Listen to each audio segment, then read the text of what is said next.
as Han Xue, the daughter of a fishery worker, gazed at the bare walls of her home and the boundless expanse of the Yalu River. Tears threatened to spill. Life was indeed arduous. Her father, a fishery worker, had met with an untimely demise, while her mother had perished during childbirth. Left with a brood of frail siblings, Han Xue lamented the burdens of being the eldest sister. A daughter must be self-reliant thus. We witness how this humble farm girl strives to support her siblings while seeking a prosperous future. Amidst the vast and dense forest, a nimble figure traversed the underbrush. This individual, not particularly tall, donned a grayish-blue garment, a quiver of arrows slung across their back, and a bow in Han unmistakable hunter. At that moment, 2 rabbits dangled from their waist. Suddenly, a wild chicken fluttered past, prompting the hunter to knock an arrow and shoot in its direction. A sorrowful cry echoed, indicating a successful hit. What a foolish creature, didn't you see me? Mother is about to give birth to my brother, and I was just lamenting the lack of sustenance to nourish her. Then you appear, the hunter exclaimed, hurrying to the grass to retrieve the lifeless bird. Just in time for some soup. With the chicken in hand, a satisfied smile graced the hunter's face, revealing dimples and a set of pearly white teeth against a rosy complexion. It soon became evident that this skilled hunter was, in fact, a young woman disguised as a man for ease of movement. Clutching her prize, she mused, "Father should be returning soon from his fishing trip. I wonder what delightful treasures he will bring back." As she tied the chicken to her waist, she thought, "Today's hunt was fruitful. I must hurry home, lest mother worries." Shaking her head with a mix of resignation and amusement, she chuckled, "Alas, I have truly grown accustomed to this place, considering them as my own parents. After all, they are quite kind, and life here is not without its merits." Han Xue. Now she was Han Xue. In her previous life, Han Xue had drowned her sorrows in drink after a heartbreak, only to awaken in an unfamiliar world. Her father had been a fishery worker by the Yalu River, often away from home, while her mother had to tend to her and her siblings, toiling and waiting for their father's return. The previous owner of this body had succumbed to illness the winter prior, while her father was away working. With the town too distant for timely medical attention, the inevitable happened. Han Xue had awakened in her stead, having spent months acclimating to her new life. "Hurry home, for tonight, the little ones shall have a proper meal," Han Xue declared as she turned to leave. Just then, a thunderous roar reverberated through the forest, causing her to halt in her tracks. "Oh no, a tiger. That sound is alarmingly close." Another roar followed, but this time it was not that of a tiger. "It's a bear. Perhaps the tiger has encountered a grizzly." Realizing the danger, Han Xue remained silent, fearing that any noise might attract the beasts. Finding refuge behind a large tree, she swiftly climbed up. "Thank heavens! Han Xue possesses skills, otherwise I would be in grave danger," she thought, scaling the tree with agility. Perched upon a sturdy branch, she peered down to observe the unfolding drama. Less than 100 paces away, a striking tiger confronted a robust grizzly bear. The adult Siberian tiger, typically without natural foes, was now in peril, for it was a mother protecting her cub. Normally, a mother would hide her offspring while hunting, but occasionally she would venture out with them, and if faced with a grizzly, the outcome could be dire.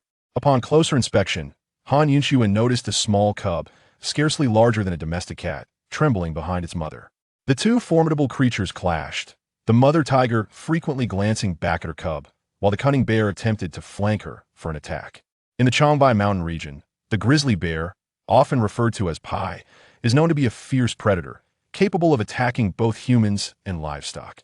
The mother tiger, clearly at a disadvantage, bore several wounds from the bear's claws, while the bear, though injured, remained formidable.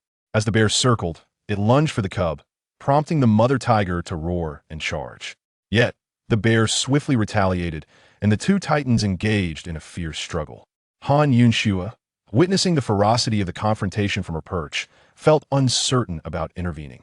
One misstep could cost her life. However, the sight of the frightened cub stirred her compassion. "How pitiful I shall lend a hand," she resolved, drawing her bow and aiming at the grizzly. Her aim was true, and the arrow struck the bear at the nape of its neck. Unfortunately, the bear's thick hide absorbed much of the impact. Enraged, the bear turned its wrath toward Han Xue, abandoning its pursuit of the cub. "Fool, I'm not afraid of you," she taunted, steadying her aim as the bear approached. Just as it nearly reached her, she released another arrow, this time striking its chest. With a mournful roar, the bear collapsed, its threat neutralized. The mother tiger, momentarily stunned by the unexpected turn of events, stared at the fallen beast as her cub rushed to her side, tenderly licking her wounds. The eyes of the mother tiger were fixed intently upon the tree where Han Xue was concealed. It was not that she wished to remain still, but her injuries were rather grave. One must understand that the swipe of a brown bear could shatter the spine of an adult cow. The mother tiger's condition was relatively stable, yet she was unable to move her shoulder and had sustained severe injuries to her legs. She could only lie partially on the ground, watching as the brown bear before her struggled a few times before falling completely still. The mother tiger, accompanied by her cub, had evidently gone without food for some time. At this moment, hunger and pain rendered her dazed as she gazed at the lifeless bear before her, reluctant to leave. Han Xue felt helpless, perched in the tree, uncertain whether to descend. What if the tiger attacked her? Yet, if the tiger did not depart, was she to remain in the tree indefinitely? Gritting her teeth, Han Xue steeled herself and climbed down. After all, the tiger was injured. She believed she could still make her escape. As Han Xue descended, she paid no mind to the precious bear on the ground. Her sole desire was to leave this place swiftly. Suddenly, she felt something tugging at her pant leg. Looking down, she was astonished to find a small tiger cub. What on earth are you doing? If your mother goes mad, my life is forfeit. Han Xue glanced at the cub, which appeared to be 2 or 3 months old, gnawing at her pants and gazing up at her with wide eyes. What do you want from me? I've just slain that vile brown bear and saved you both. Can I not leave in peace? The cub clung fiercely to her pant leg, refusing to let go, and tugged backward, attempting to return to its mother's side. Hey, I saved you too. What are you doing? If your mother devours me, you will be repaying kindness with malice. Do you understand? After saying this, Han Xue chuckled at herself talking to 2 beasts. Fine, I suppose I should see your mother, right? Han Xue was uncertain about the cub's intentions, but she could not bring herself to harm the little creature. Despite its small size, it possessed considerable strength, nearly toppling her as it tugged at her pants. Thus, the peculiar duo approached the mother tiger. The mother let out a weak growl, but showed no intention of attacking Han Xue. Perhaps she understood that had it not been for Han Xue, both she and her cub might have perished today. Listen here, please don't go mad on me. I need to examine your wounds if you dare bite me. I will not hold back. Han Xue thought it absurd that she was conversing with such a formidable beast. Remarkably, the mother tiger remained still, exhibiting a surprisingly gentle demeanor. Her expression seemed to convey gratitude. Han Xue shook her head. I must be losing my mind today, thinking you're thanking me. Please, don't move, let me check your injuries. She reached out, feeling the area around the tiger's shoulder. It seemed to be a bone injury, though not broken.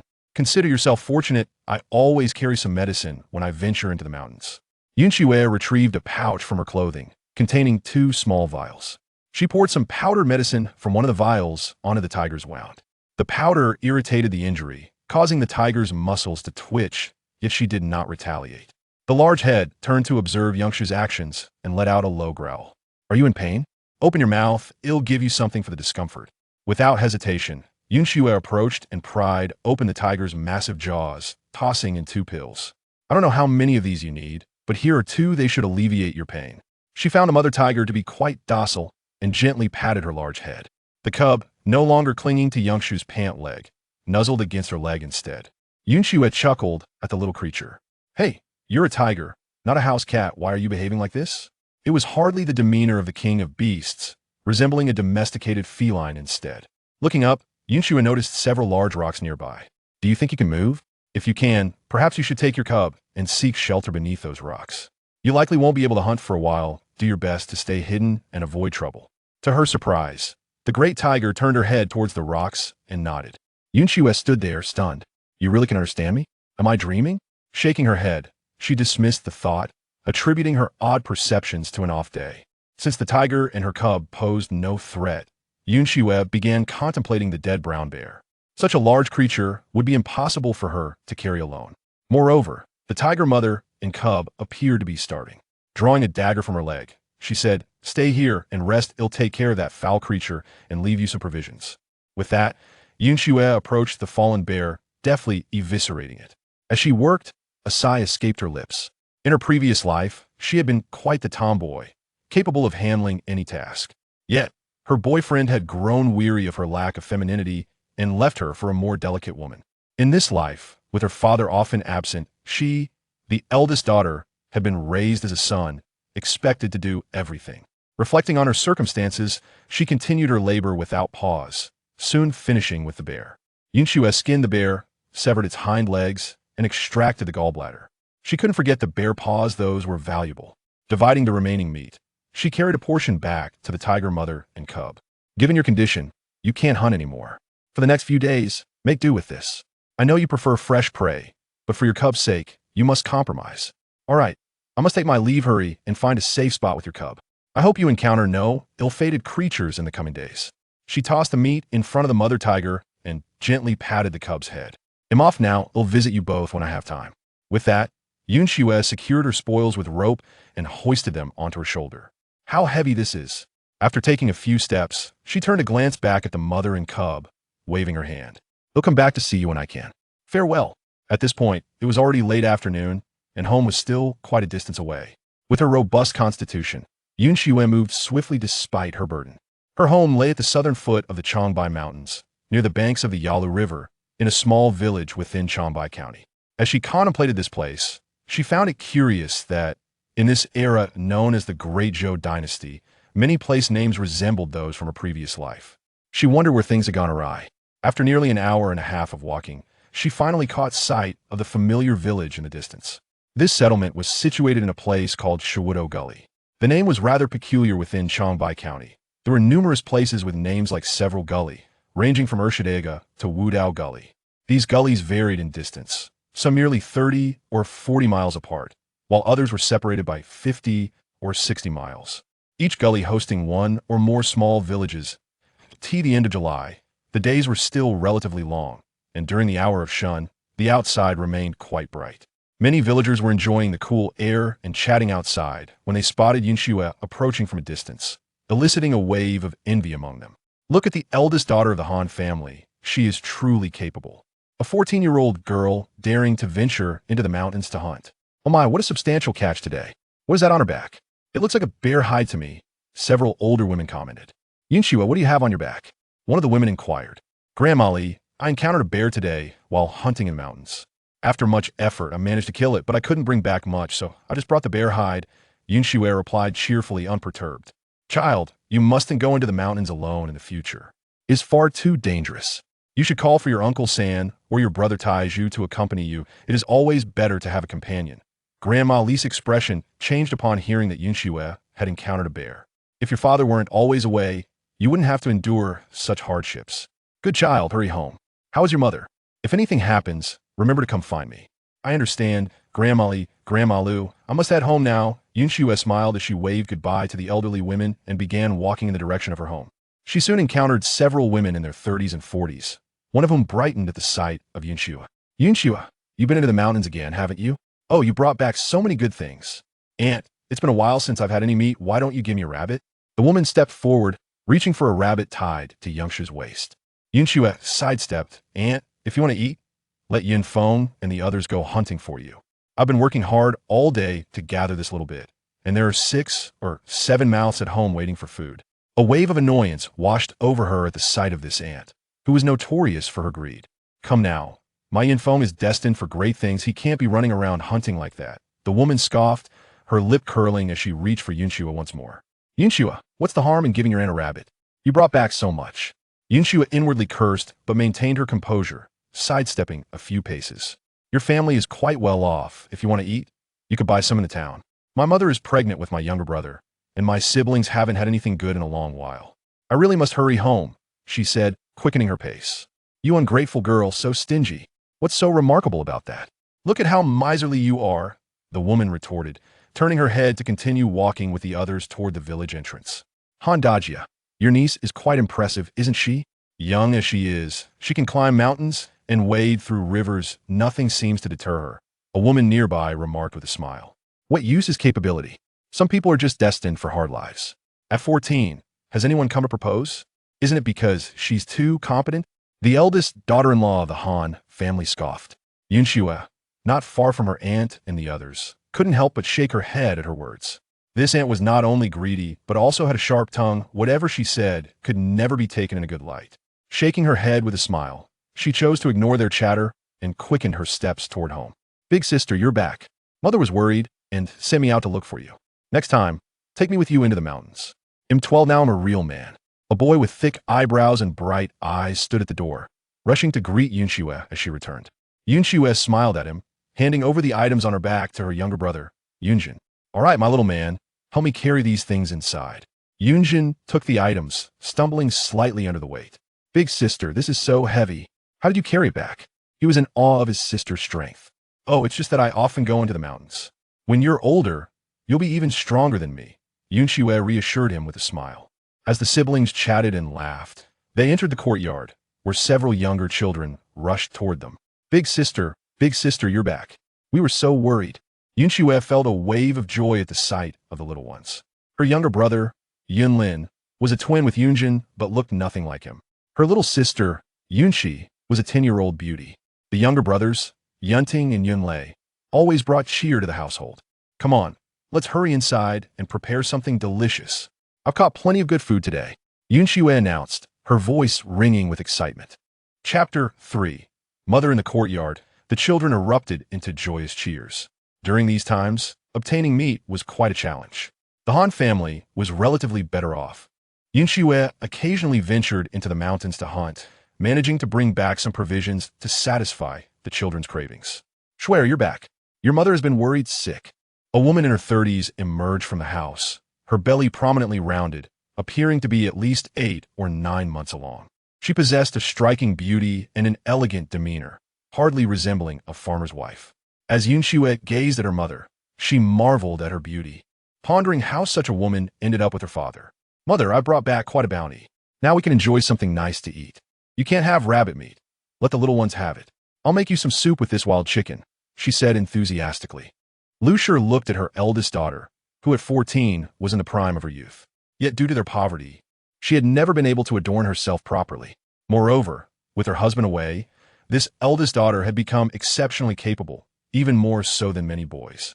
Xue, if you're tired, let Yunlin and the others take care of it. Yunqi is quite adept at cooking.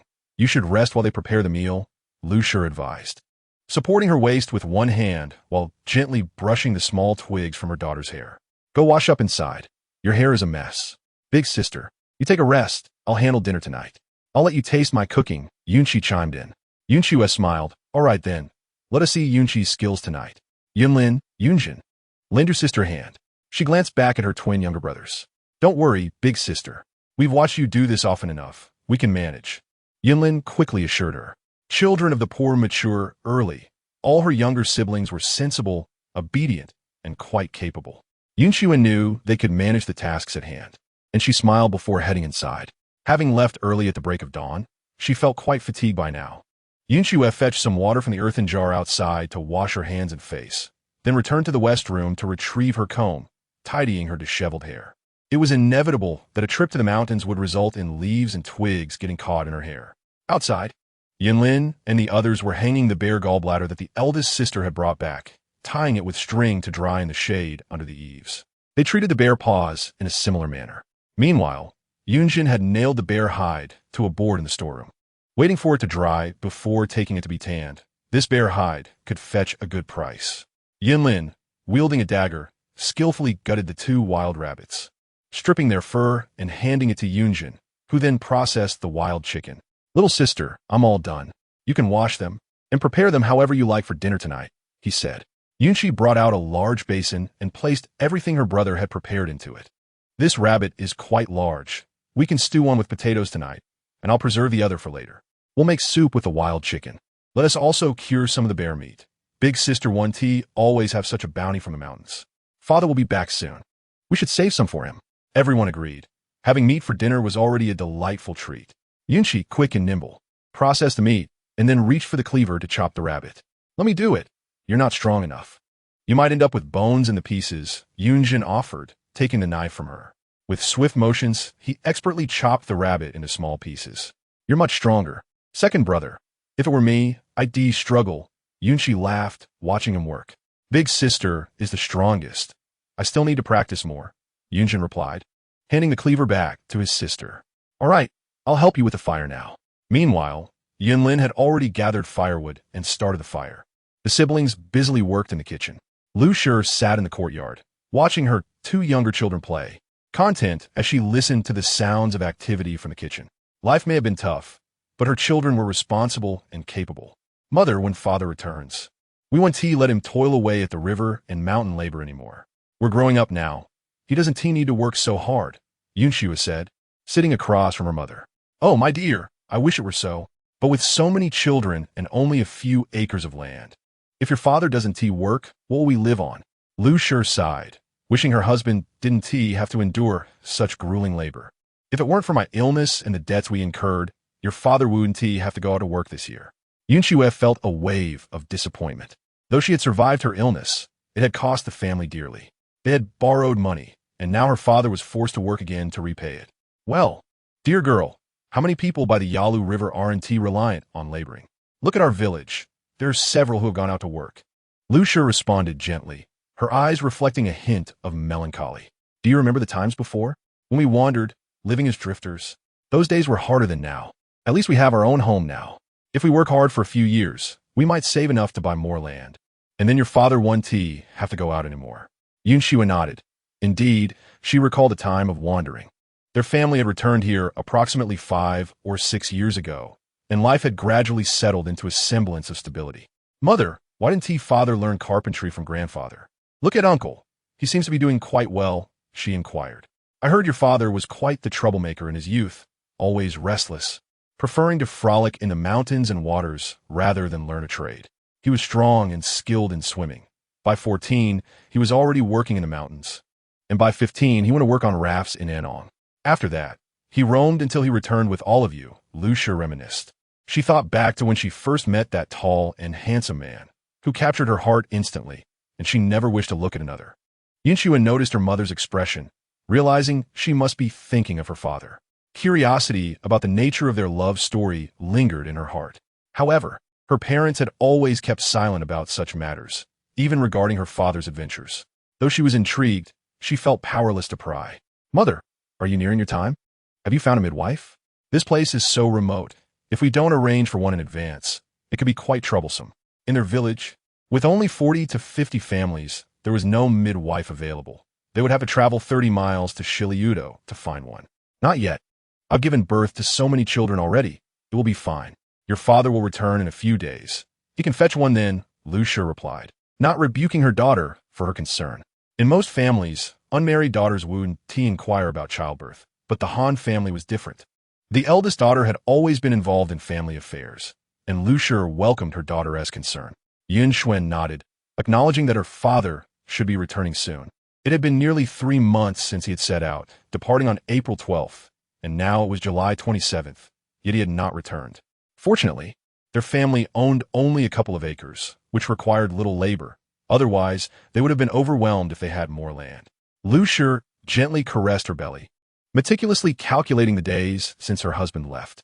The aroma of food wafted from the kitchen, prompting Han Xue to smile and remark, "Let be known. My elder sister's culinary skills are quite impressive. The fragrance is delightful. Mother, shall we head inside? It's nearly time for our meal. Oh, by the way, I saw Aunt today when I returned. She asked me for a rabbit, but I didn't give her one. We should send some food to my grandmother this evening. Otherwise, she'll surely find fault with us. Very well, we can prepare some to take over tonight. After all, your grandparents are elderly, and it is only right to send them something to eat. As for your uncle and third uncle, there is no need to concern yourself with them in the future. Their household is filled with strapping young men, yet they shamelessly come asking for things. It is truly disgraceful." Lu Xue harbored little fondness for her in-laws. Mother, elder sister, third brother, fourth brother, the meal is ready. Let's hurry in and eat, called Yun and I from inside. Han Xue assisted her mother while calling for her 2 younger brothers as they all entered the house for their meal. The dinner was quite simple. Each person received a cornmeal flatbread, with little else to accompany it. If there wasn't enough, they would have to settle for porridge. Along with some pickled vegetables, they were fortunate to have the rabbit that Han Xue brought back, stewed with a generous amount of potatoes, filling a large pot. Yun and I served a portion to her second brother, saying, "Let us send this to our grandmother." Yun Jun reluctantly accepted the dish and carried it away. They could not consume everything at once, so Yun and I found a smaller bowl, filled it, and placed it on the table. The remaining food was stored in the cupboard for tomorrow. When Yun Jun returned, they all gathered on the Kong to enjoy their meal together. Chapter 4. Bad news the following day. After breakfast, Yun Ling and Yun Jun went to the school to study. The Han family lived on the eastern edge of the village, near the foot of the mountain, while the school was located in the center of the village, quite a distance away. At that time, households were sparse, and each family was spread far apart. After sending Yun Ling and Yun Jun off, Lu Shi stayed home to teach Yun Xue and Yun and I needlework. Yun and I learned quickly, while Yun Xue struggled considerably. Her aptitude for sewing was evidently lacking. You truly take after your father. You excel at climbing mountains and crossing rivers, mastering martial arts and archery with ease. However, when it comes to needlework, you seem to falter. You are already 14. In just 2 years, you will be expected to marry. At that time, what if suitors disdain your lack of skill? You must be mindful of this, Lu Shi gently admonished, her tone remaining kind. Yun Xue understood and nodded. Mother, I understand. While the 3 women were busy with their sewing, Yun Ting and Yun Lei played outside. The small courtyard was quiet, devoid of other sounds. Uncle Sun, you've returned. But where's my father? Why didn't he come back with you? Yun Ting's voice rang out in the yard. Mother, it's Uncle Sun and the others. Upon hearing this, Yun Xue felt a surge of excitement and quickly put on her shoes to go outside. Lu Shi, hearing the commotion, felt a wave of joy. Her husband had been away for 3 months, and now he was returning. Before Lu Shi could even put on her shoes, several people entered the house. Friends of Han Yong from the logging team. Elder brother Sun, elder brother Li, you've all returned. But where's mighty Yong? Lu Shi asked, puzzled, as they usually returned together. The leader of the group, a man in his 40s, bore a sorrowful expression, his eyes flickering. Sister-in-law, Han Yong, he is gone. Lu Shi froze, unable to comprehend his words. What do you mean? What happened to mighty Yong? How can he be gone? Sister, when we were navigating past the king of hell's nose, the logs overturned. Han Gu plunged into the water and never resurfaced. Another younger man spoke, tears glistening in his eyes. Lu Shi swayed, and Yun Xue rushed forward to support her mother. No, it can't be. Mighty Yong is a strong swimmer. How could he just disappear? Lu Shi's face turned pale as she stared at the man before her. Elder brother Sun, you must be joking. Mighty Yong is skilled. He knows the waters of the Yalu River well. He wouldn't have encountered any trouble. He is too capable for that. Hot tears streamed down Lu Shi's cheeks as she shook her head, unable to accept the news. A 16 or 17-year-old boy emerged from the crowd and knelt before Lu Shi, saying, Aunt Han, Uncle Han sacrificed his life to save me. When the log struck the rocks, he pushed me out of the way, but he couldn't save himself. And I owe you. I will care for you and your children from now on. The boy, Sun Changhai's son, wept uncontrollably. Sun Changhai sighed deeply, sister-in-law. We are all heartbroken over to Yong's passing. If you need anything in the future, do not hesitate to ask. Zheng Song will be like a son to you. Lu Shi seemed not to hear Sun Changhai's words. Her gaze was fixed blankly on him. Elder brother Sun, mighty Yong is truly gone? I will never see him again. The logs crushed him to pieces. Besides the Yong, 2 others perished, and 3 were injured. The rear team sensed something was wrong and made it ashore in time. Once we settled, we searched for the Yong's body and buried him by the riverbank. We found only a pouch that he always carried, and we brought it back. Sun Changhai pulled a pouch from his pocket and handed it to Lu Shi. Lu Shi's eyes seemed unfocused, her expression dazed as she stared at the people before her mind replaying the moments when her husband left in the spring. Ziyin, take good care of yourself, and when I return, I will bring you some fine materials. Wait for me. Just wait for my return. Dayong, didn't you say to wait for you? I will wait for you at home with the children. Lu Shi, tears streaming down her face, did not reach for the pouch Sun Changhai offered, but instead walked out of the house in a daze. Lu Shi stumbled outside, calling out, Dayong, how could you leave me behind? How am I supposed to live without you? Yun Xue and Yun and I trailed behind their mother, their eyes filled with tears. Mother, please be careful. You're still carrying your baby brother, Yun Xue said, her heart heavy. Although she was saddened by the loss, her bond with her father was not as profound due to her short time in the family, allowing her to maintain some semblance of composure. Mother, even if you do not care for yourself, you must think of the child you carry. He is your father's flesh and blood. Sun Changhai and the others emerged from the house, and he addressed Yun Xue. Here is 50 taels of silver, which your father earned from this logging venture. Additionally, There are another 15 taels from Zheng Song and me for you. Use it wisely to support your family. Your mother is in no condition to hear us right now. Sun Shanghai handed Han Xue 2 bundles of silver. Uncle Sun, the 50 taels are what my father deserves. I will keep that, but you should take the rest back. This money was earned with lives on the line. I cannot accept the 15 taels. Han Xue accepted the larger bundle, but returned the smaller one to Sun Shanghai. Sister, this is my share. If not for Uncle Han saving me, I would have perished long ago. If you refuse to take this money, what am I to do? Zheng Song insisted, pressing the 15 taels back into Han Xue's hands. Han Xue swiftly evaded, refusing Sun Zheng Song's silver. At that moment, Yin and I cried out, "Elder sister, something is wrong. Our mother is in trouble." Han Xue turned around just in time to see Lu Shi collapsed on the ground, clutching her abdomen, her complexion as pale as a sheet. Rushing forward, Yan Xue exclaimed, "Mother, what has happened? You must hold on."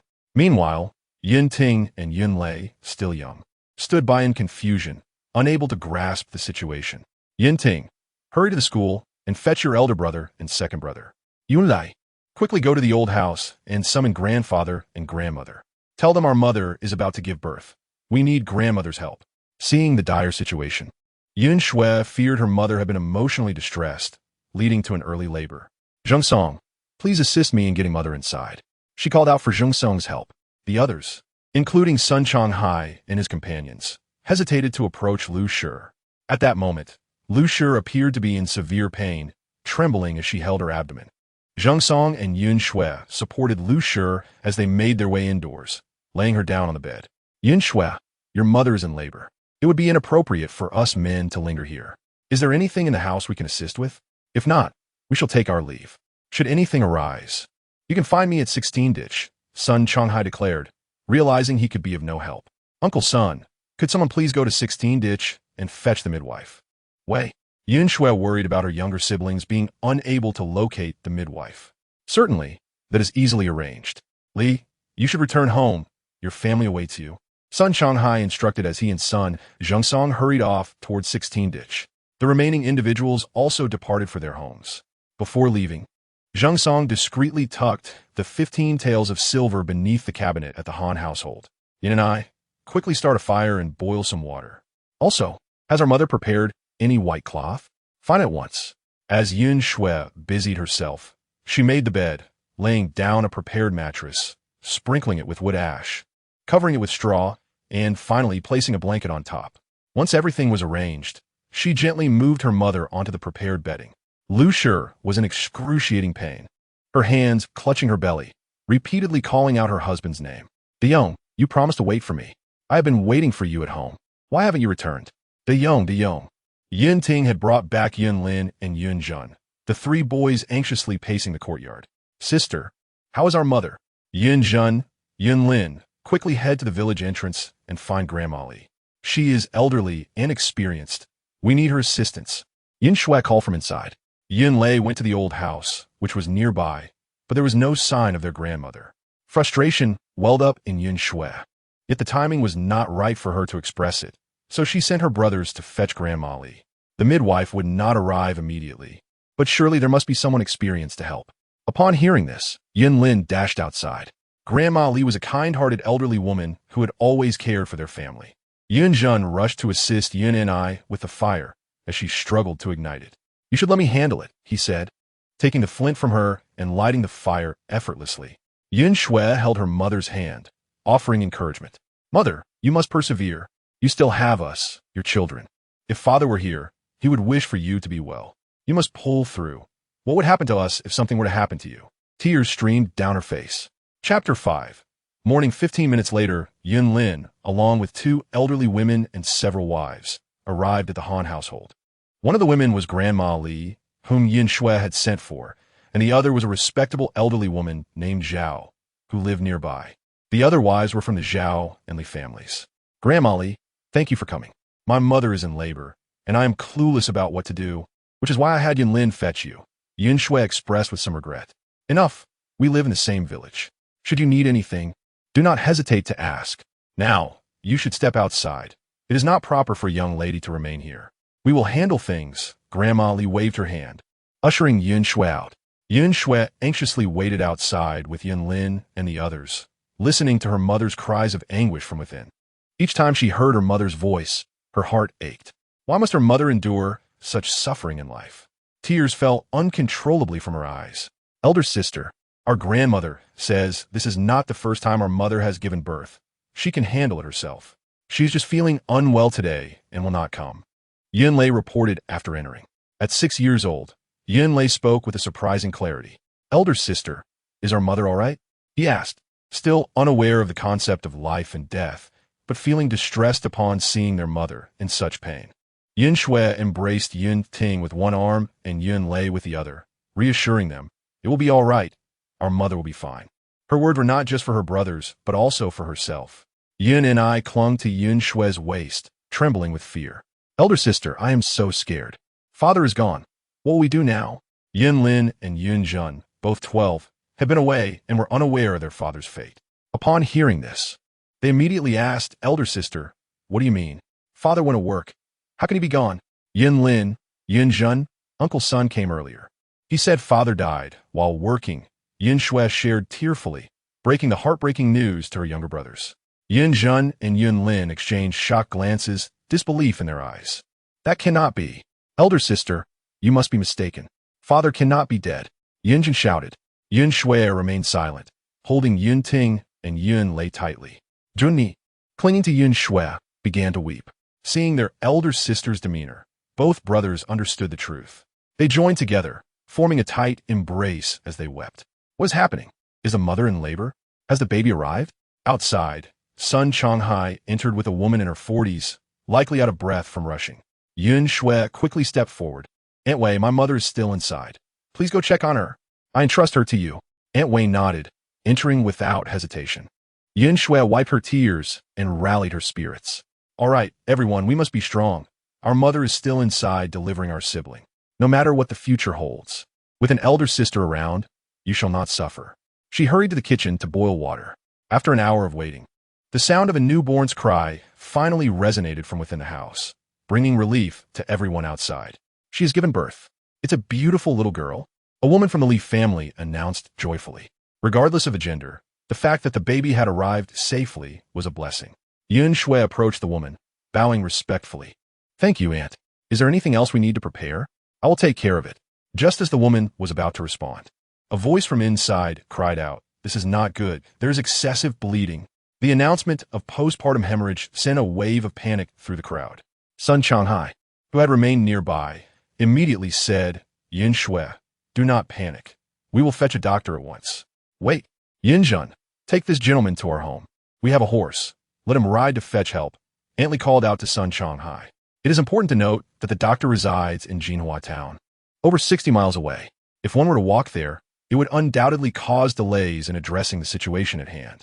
Given the urgency of the moment, there was no room for pleasantries. Sun Changhai left his son to oversee matters here while he accompanied Yun Jun to the Li family.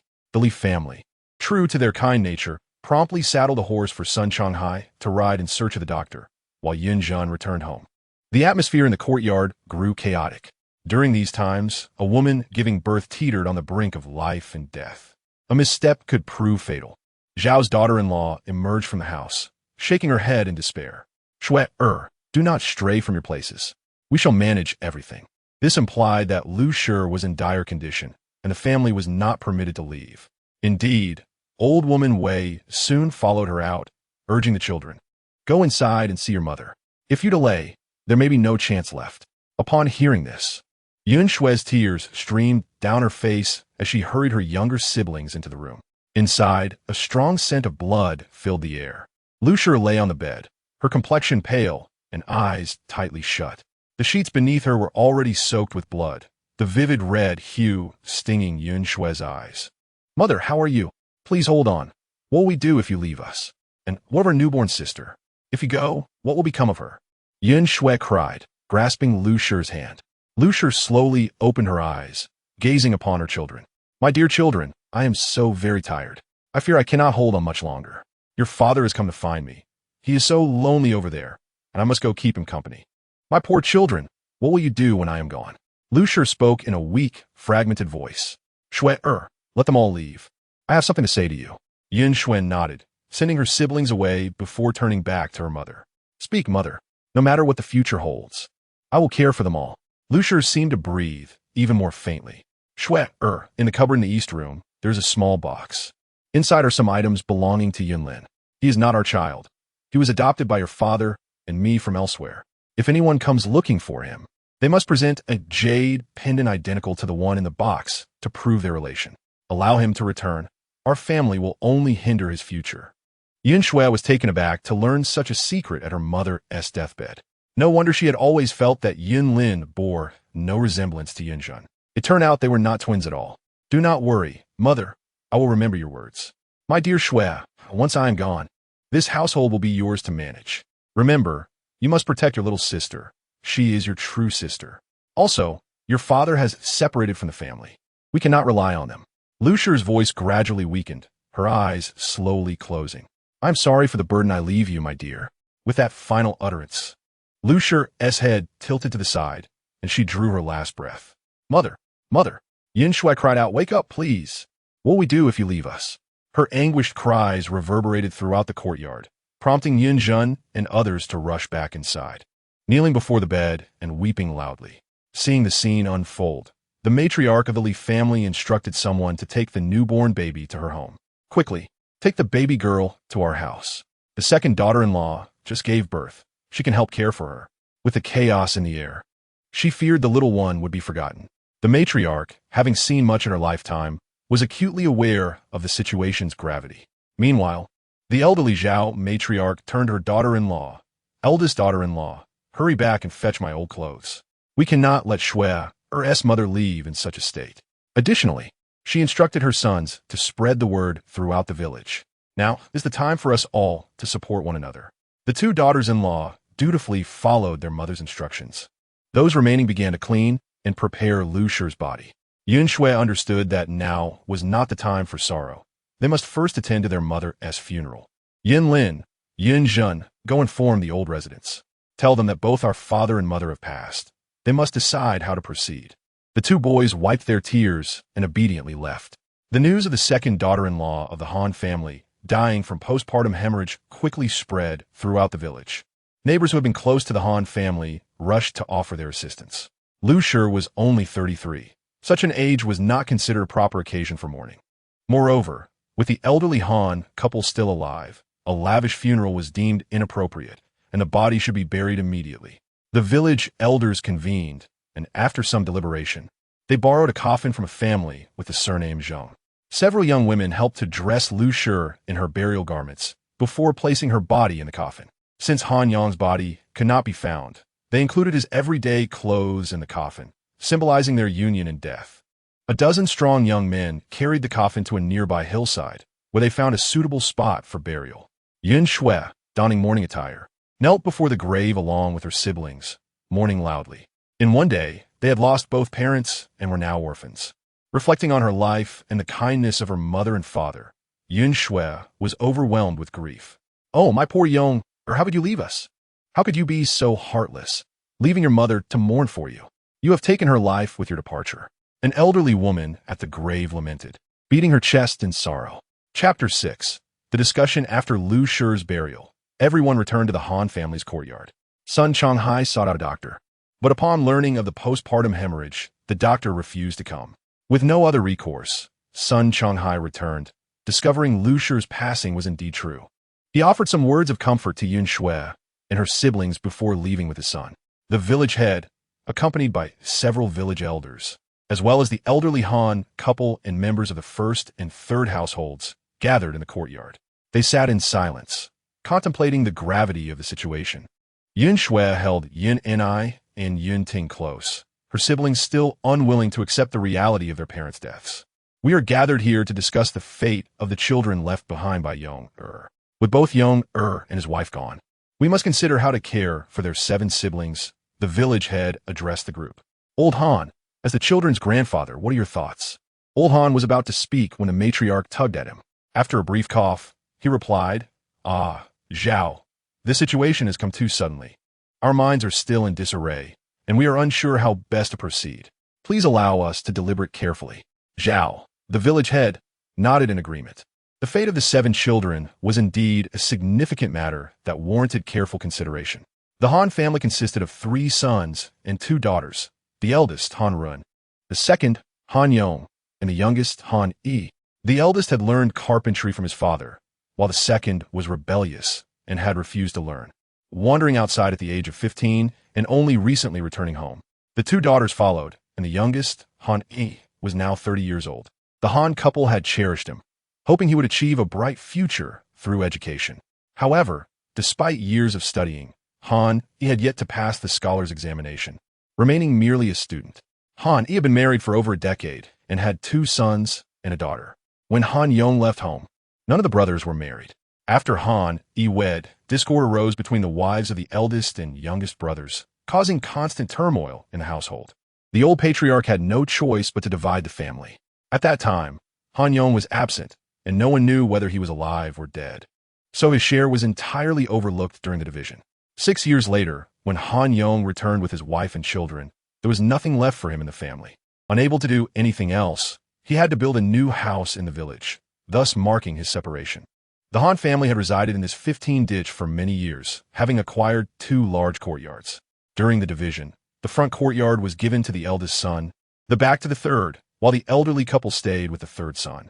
Now, as they were to discuss the arrangements for the second family's children, the matriarch pulled the old man and their 2 sons into the house for a consultation. Yun and I clutched Han Xue's garment tightly.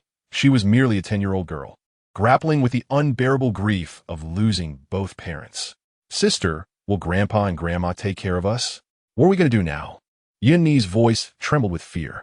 Han Xue patted her sister's hand, signaling her to stay calm. She remembered her mother's last words and chose to remain silent, observing the thoughts of her father's relatives. At that moment, a woman from the Li family entered, accompanied by a girl who was one of Han Xue's friends, namely Han Xue. Upon seeing Han Xue, Han Xue approached her. Sister Han Xue, my mother and I brought your little sister back. My aunt has already fed her, and she's asleep now. We didn't want to keep the child. After all, with Aunt gone, it wouldn't be right for her to stay with us. Han Xue looked up just in time to see the little sister in Li's arms. Thank you, Aunt Li, but I will hold her. She reached out, taking the blanket from the woman's hands, and gazed down at the peacefully sleeping girl. The child had inherited her mother's beauty, fair skin and rosy lips, undeniably adorable. Yet, the loss of their mother left Han Xue sorrowful, pondering whether they could truly care for her. At that moment, the deliberating group emerged from the house. The Han matriarch caught sight of the girl in Han Xue's arms and sneered, "What a wretched child, cursed to bring misfortune. Shouldn't we dispose of her quickly? Must she linger here to torment us? Is she waiting until she has caused the death of all our kin?" Her words dripped with malice. Yin Jun, upon hearing this, glared fiercely. "This is my sister, not some cursed wretch. She is our mother's child, and no one shall harm her. Indeed, she is our sister. If anyone wishes to bring her harm, we will not let it stand," Yin Lin added. The old matriarch shot a scornful glance at the 2 boys. "You ungrateful wretches. Do you speak to your elders like this? Your parents are gone, and you must heed my words. If I say the child should die, then she must die. A mere girl, born without parents, what can she possibly contribute?" The old patriarch coughed and spoke. "Village Chief Zhao, we have discussed it, and it would be acceptable for us to care for these children. After all, they are of Han blood, and we cannot let them go uncared for. However, this girl truly cannot stay. We cannot risk raising such a troublesome child." A sardonic smile graced Han Xue's lips. Her mother's foresight had proven accurate. The Han family was utterly unreliable. At 14, she was capable and could contribute to the household for a couple of years before marrying off and earning a bride price. Yin and I, now 10 and lovely, would not struggle to find a match either. The younger brothers, while still children, could soon become laborers, and Yun Jun and Yun Lin, at 12, were already able to work. The 2 youngest, at 8 and 6, could assist with household chores. It was only the newly born sister who would require significantly more resources to raise without their mother's milk. Such a burden was not something they would take on, hence the cruel label of being cursed. Village Chief Zhao pondered the patriarch's words for a moment. By all accounts, this child, born without a father, is indeed marked by misfortune. However, she is also your granddaughter. It would be unwise to harm her. Perhaps it would be best to raise her together, he suggested, feeling sympathetic. Otherwise, Sending her away might be the only option. After all, she is a human life, and we must not be too callous. The old matriarch, however, disagreed, believing that the weak often survive. If this girl is truly destined to live, I shall not be burdened by her. No, she must die. She has already taken my son from me. Han Xue's heart sank at the realization of their cold-heartedness. She stood up and bowed to the village elders. Thank you, esteemed elders, for your help. Without your support, my siblings and I would have no means to lay our parents to rest. She expressed her gratitude on behalf of her younger siblings, then knelt with her sister in her arms, bowing 3 times to the gathered elders. Good children, rise. We all reside in the same village. We cannot simply stand by when your family is in distress. Village chief Zhao urged them to stand. Han Xue, holding her sister tightly, stood in the center of the courtyard and addressed the gathered elders. All of you are my elders. And today I ask you to witness my vow. My mother, before her passing, entrusted me with the care of my siblings. We will rely on no one but ourselves. And I, Han Xue, vow that even if it means begging, I will raise my siblings to adulthood. No one shall harm them. Her words stirred a tempest in the small courtyard, as all eyes turned to the resolute girl standing tall, her chest out and head held high, exuding determination that rivaled that of any man. Han Xue, you must understand, these 6 children are not a trivial burden. You are still a child yourself, and such a weight may very well crush you, an elderly man implored. Han Xue smiled, even though it was not the appropriate time for mirth. I am not afraid. My mother charged me with this responsibility, saying we could not rely on the Han family.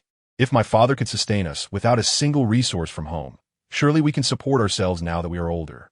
Whether in poverty or wealth, we, the 7 siblings, will face life together, unyielding in life and death.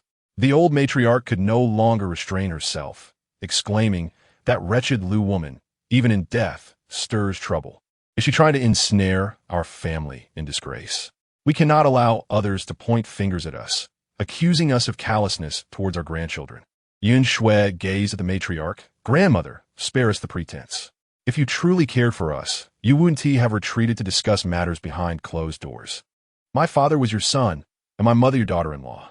If you regarded us as family, you would not have spoken ill of her so soon after her passing. I am my mother's daughter, and I will not tolerate anyone insulting her.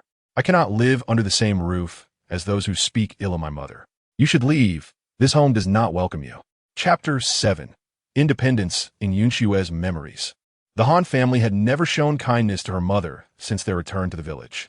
Her mother, gentle and graceful, possessed a strength hidden beneath her soft exterior. She never made an effort to curry favor with the Han family. She accepted them as they were. After all, they had never provided any benefits. So why should she expect them to play the role of benevolent in-laws? The old matriarch of the Han family often harbored resentment, using her mother's background against her, claiming that her mother eloped with her father, leaving her without a maternal family. Though her mother paid little heed to the old woman's words, she remained silent about her origins and her father's past, which she preferred to keep private. Her father, unlike many, was not bound by blind filial piety. He cared deeply for his wife and children. Whenever the old matriarch tried to belittle her mother, her father would always defend her. This only intensified the old woman's hatred towards her mother. Take today, for instance. When her mother was about to give birth, Yunlei went to summon them. But the old matriarch claimed she was unwell and could not come. Afterward, when her mother passed, the Han family did not appear until the funeral. The old matriarch merely shed a few tears at the grave, offering no assistance, not even matching the villagers' contributions. In Han Xue's heart, the Han family had never been regarded as kin. Hence, she felt no obligation to show them any courtesy. How dare you speak to your elders like that? Is this how your mother raised you? I've always said she is a disgrace, unable to educate her children, disrespectful to her elders. The old matriarch, incensed by Han Xue's words, jumped to her feet. Han Xue, unfazed, turned to the village chief and others. Grandpa Zhao, you see this for yourself. Do you think she could possibly treat us well? We have our own land and house. Why should we endure her tyranny? I, Han Xue, have hands and feet. I refuse to believe I cannot support my younger siblings. Such a scene was unprecedented. No child from any family had displayed such courage as Han Xue. The village chief sighed, looking at her. You certainly have inherited your father's stubbornness, a true fighter. Brother Han, What do you propose we do about this? Old Han shook his head. No, we cannot afford to let this get out. What would people say about the Han family? If we abandon the children, they will suffer. This cannot happen. The old man would not agree. Very well, since Grandpa disagrees, we shall find another way. My siblings and I will remain here, and we will manage with the rations given to us by our grandparents. We will not go to the old house. My sister must be raised. Yun Xue looked at the old man and the old matriarch, confident they would reject her terms. That is out of the question. We are not raising ancestors. What child does not work? You must live with us, and the house must be sold. The old matriarch protested. Yun Xue smiled. No need for that. Since our parents are gone, I will speak for this family. I will not agree to go with you. I will not allow my siblings to become your servants. It was not that Yun Xue harbored malice. Rather, she had witnessed too many such situations in her past life. Children masquerading care as they bullied and enslaved their relatives were far too common. Given the current dynamics between her family and the old house, it was evident that the latter would never treat her siblings kindly. Why then would she knowingly walk into such a trap? Her words struck the old man and the old matriarch like a thunderbolt. The old matriarch, pointing a finger at Yun Xue, shouted, "You insolent girl! How dare you defy me? Unfilial wretch! How has heaven not struck you down yet? You have enraged me. I shall teach you a lesson today."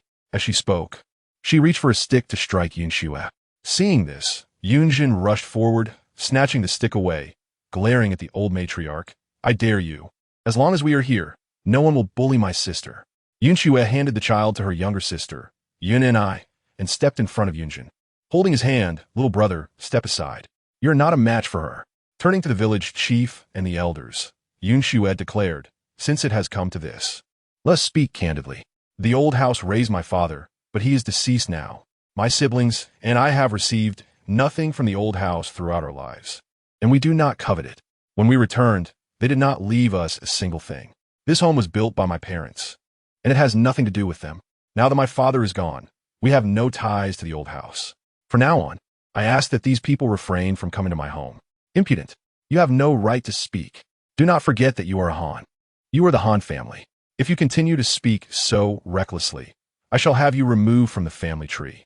The old man, face flushed with anger, threatened. In this era, the power of the clan was considerable. Being disowned was a grave humiliation. The old man thought to intimidate Yun Xue with this threat, but she simply smiled. She was not of this time.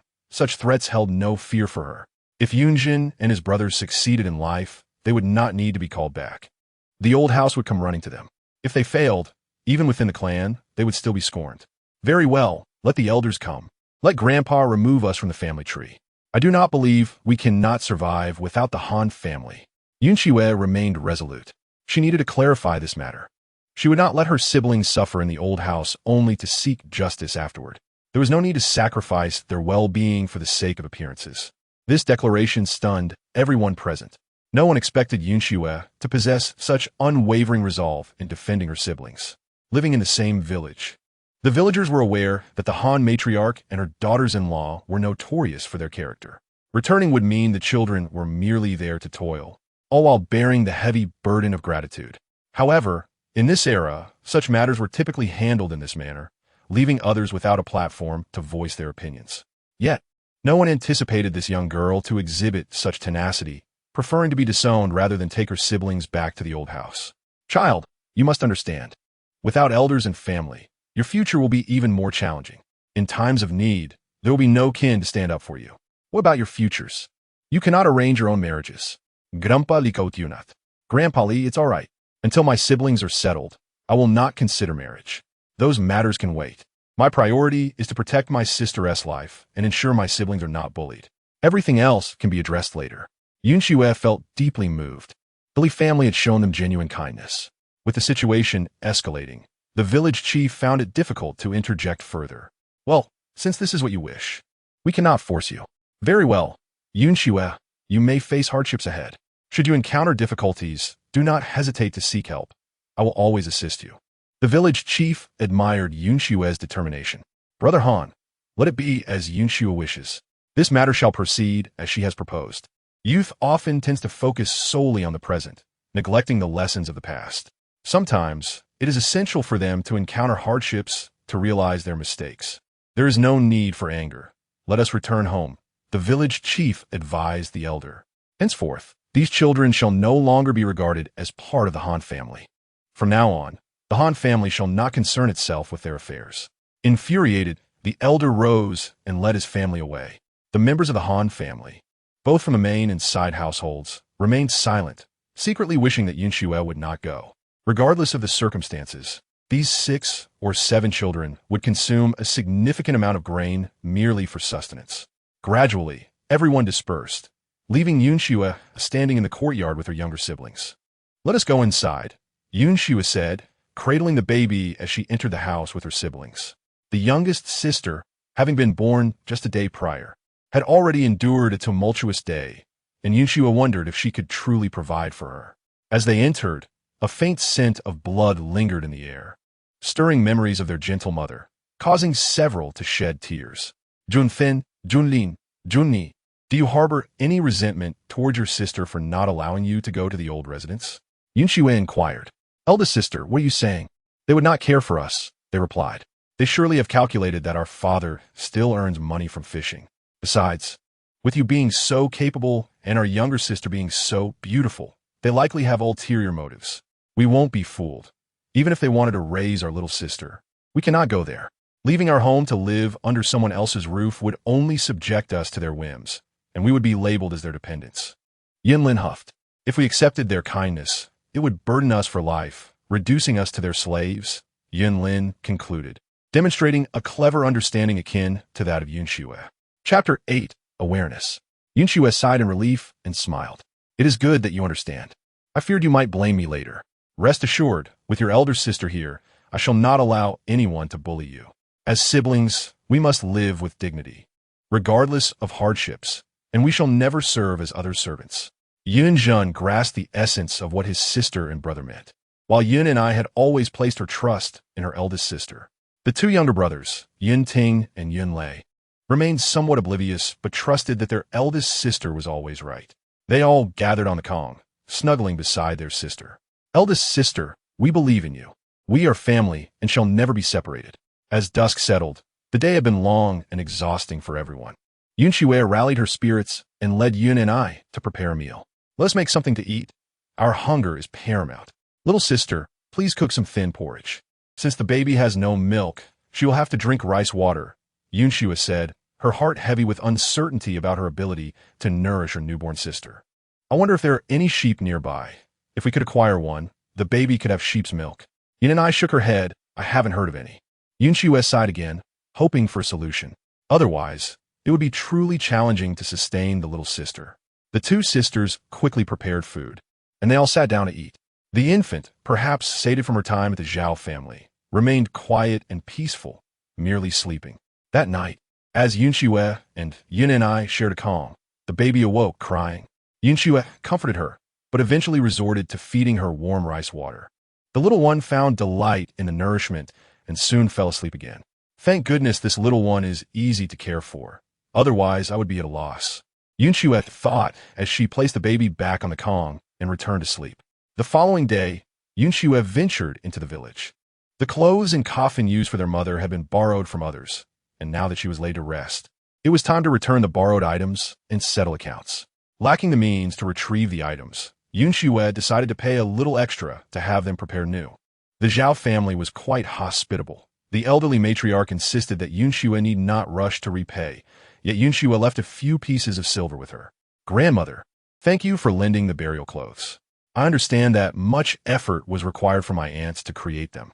I lack the ability to provide you with a new set," Han Xue expressed. The elderly woman, taking the coins, remarked, "Child, you should save your money for your family's needs. Do not waste it."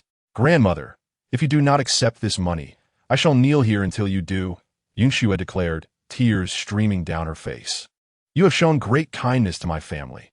I cannot repay your generosity, but surely I can offer you this small token." She knelt before the matriarch, who, exasperated, relented and accepted the coins. "Child, you must bring the little one over for your second aunt to feed her. Her milk is plentiful." In those times, many infants were raised on the milk of others, as mothers often share their nourishment with neighbors. The Zhao matriarch, with a kind heart, could not bear to see the baby suffer. "Very well, I shall do as you say," Han Xue replied, her spirits lifted. After leaving the Zhao family, she visited the Zheng family, leaving them 15 taels of silver for the coffin, which was quite expensive. Typically, preparations for such items were made in anticipation of an elder passing. Having borrowed it for her mother, she felt compelled to ensure they were compensated properly. Thus, from the 50 taels sent by Sun Changhai, nearly 20 had already been spent. The remainder would go towards settling debts incurred during her illness. By the time she concluded her errands, Han Xue was left with just over 20 taels. She sighed, lamenting how quickly money could vanish, especially that which her father had earned through hardship. Upon returning home, she informed Yun and I to take the baby to the Zhao family.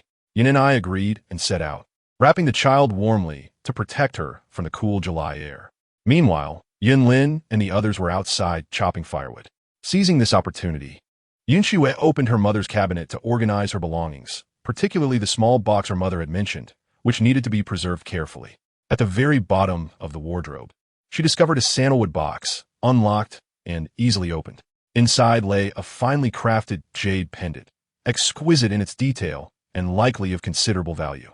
Who, one might wonder, was Yin Lin's true parent? Their mother had never spoken of her past, and without her recent revelations, the family would never have suspected that Yun Lin was not a Han child. Han Xue carefully replaced the box at the bottom of the wardrobe, covering it with clothing that belonged to their parents. In rural families, clothing was often worn until utterly worn out, mended repeatedly, and never wasted. Han Xue did not touch those garments. They could be altered for Yunjin and the others in the future. Given the family's current situation, frugality was paramount. Yunlin and Yunjin were still pursuing their studies, and the little sister was still quite young. Even the rice soup had to be made with the finest rice. Yet the family's 2 acres of land barely yielded enough grain to sustain them. Life demanded money at every turn, and for a moment, Han Xue sat in a daze on the calm. "Big sister, what troubles you?" Yunlin asked as he entered from outside. "Nothing much. I was just contemplating how to earn some money." Han Xue forced a smile. "By the way, big sister, Yunjin and I have discussed it, and we've decided not to attend school anymore. Given our current circumstances, the cost of education is simply unsustainable," Yunlin stated with a seriousness that brooked no contradiction. "No, we cannot allow the loss of our parents to deprive you of your education. Yunjin is somewhat lacking in intellect. He knows only a few characters and would be akin to a blind man otherwise. You, however, are different. You are clever and excel in your studies. The teacher often praises you, saying you will surely achieve great things in the future." "I cannot agree to this," Han Xue countered firmly. Since the Han family had taken in Yunlin, they bore a responsibility towards him. They could not ruin his future. Yunlin glanced outside before speaking again. "Big sister, I overheard what mother said yesterday." Han Xue looked at the boy across from her in shock. "What? What did you hear?" "Big sister, you need not conceal it from me. Since childhood, I have found it peculiar. Although Yunjin and I are twins, we resemble each other not at all. I bear no likeness to either father or mother. I look nothing like anyone in our family. Once, I overheard father and mother speaking about the possibility of someone not giving up and coming to find me. At that moment, I realized I was not their child. I have heard this on 2 other occasions. It seems father and mother took me in under someone else's instruction. Big sister, you need not hide the truth from me. I know more than you think." Yunlin's gaze was clear and sincere as he looked at Han Xue. "Big sister, regardless of my origins, in my heart, I will always be Han's Yunlin. Given our current situation, I cannot insist on continuing my studies. It would be too much of a burden for you. I am still young. If we can improve our circumstances in 2 years, I will return to school."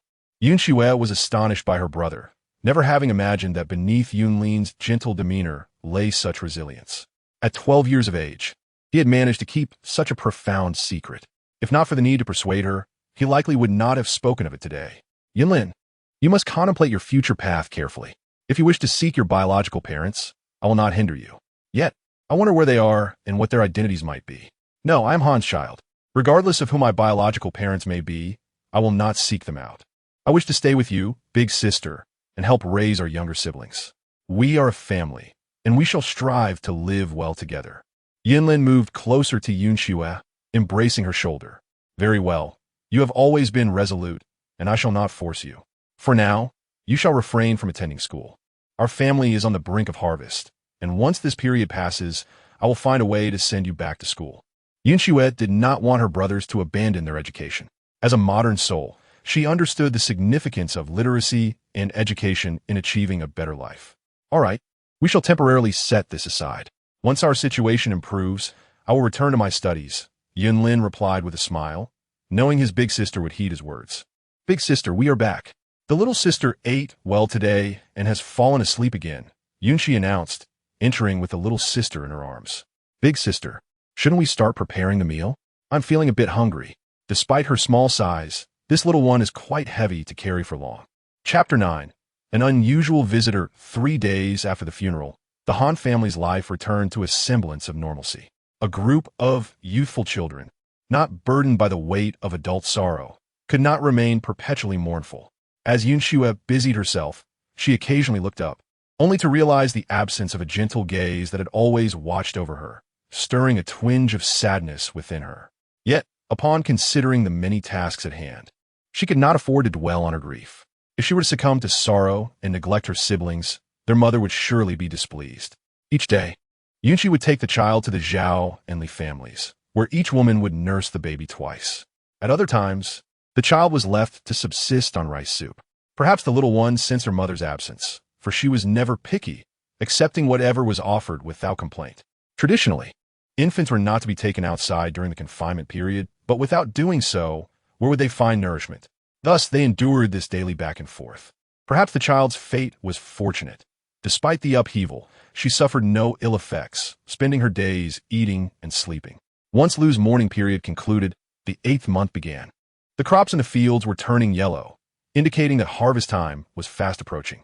Han Xue joined the villagers in a journey to the county town, over 100 miles from their village, to sell the bear paw, bile, and hide they had brought back previously, fetching only 10 taels of silver in return. Han Xue sighed at the paltry sum. Yet with no other choice, she used the money to buy a substantial amount of grain, cloth, and other essentials for their household of 7. Although they were all children, the growing boys consumed food voraciously. Yunjin and Yunlin were at a stage where their appetites were considerable, and Han Xue was no exception. Thus, a significant portion of their limited funds went towards their meals. Having spent nearly half of the 10 taels, she returned home laden with supplies, greeted joyously by Yunlin and Yunjin upon her arrival. Tomorrow, I must venture into the mountains again to see if I can procure more game. Otherwise, relying solely on what we have in the fields may not suffice, Han Xue stated, setting down her burdens and wiping the sweat from her brow. Big sister, please take me with you tomorrow. I wish to join you in hunting, Yunjin implored. Yunjin, it is not that I do not wish to take you, but you must stay home to look after the house. Our family consists of only children at present. Your skills surpass Yunlin's, and you must protect your younger siblings. We still have over 20 taels left by our parents, in addition to the money I brought back today. If thieves were to come, how would we manage? Han Xue reasoned, reluctant to let her brother endure the hardships of the mountains. Once our little sister grows a bit older and no longer needs Yunxi's constant care, I will allow you to join me in the mountains, all right? Han Xue offered, giving Yunjin a glimmer of hope. After a moment of contemplation, Yunjin nodded in agreement. All right, big sister, please be careful while hunting in the mountains. At dawn the next day, Han Xue prepared to set off into the mountains. In northern regions, men often possess some martial skills, leading many to engage in hunting to supplement their livelihoods. Numerous villagers would venture into the mountains during their free time. To secure game, one must tread farther into the wilderness, for staying too close would yield little reward. Han Xue trekked for over 3 hours, returning with 2 wild chickens and 3 hares. While these might improve their meals, they were not particularly valuable. The local populace was impoverished, and only a couple of inns in the county town might have any interest in such game. Ideally, she hoped to encounter deer, bears, or fragrant musk deer, which were prized for their medicinal properties. Alternatively, foxes, raccoons, and sable could be sold for their pelts. These were the true sources of potential income. As she walked, Han Xue realized she had reached a familiar spot, reminiscent of a previous visit. She wondered about the fate of the mother and cub tiger she had saved that day and felt compelled to follow the direction of her memories. In truth, Han Xue harbored little hope. 10 days had already elapsed, and if the mother tiger had healed, she would have likely departed with her cub.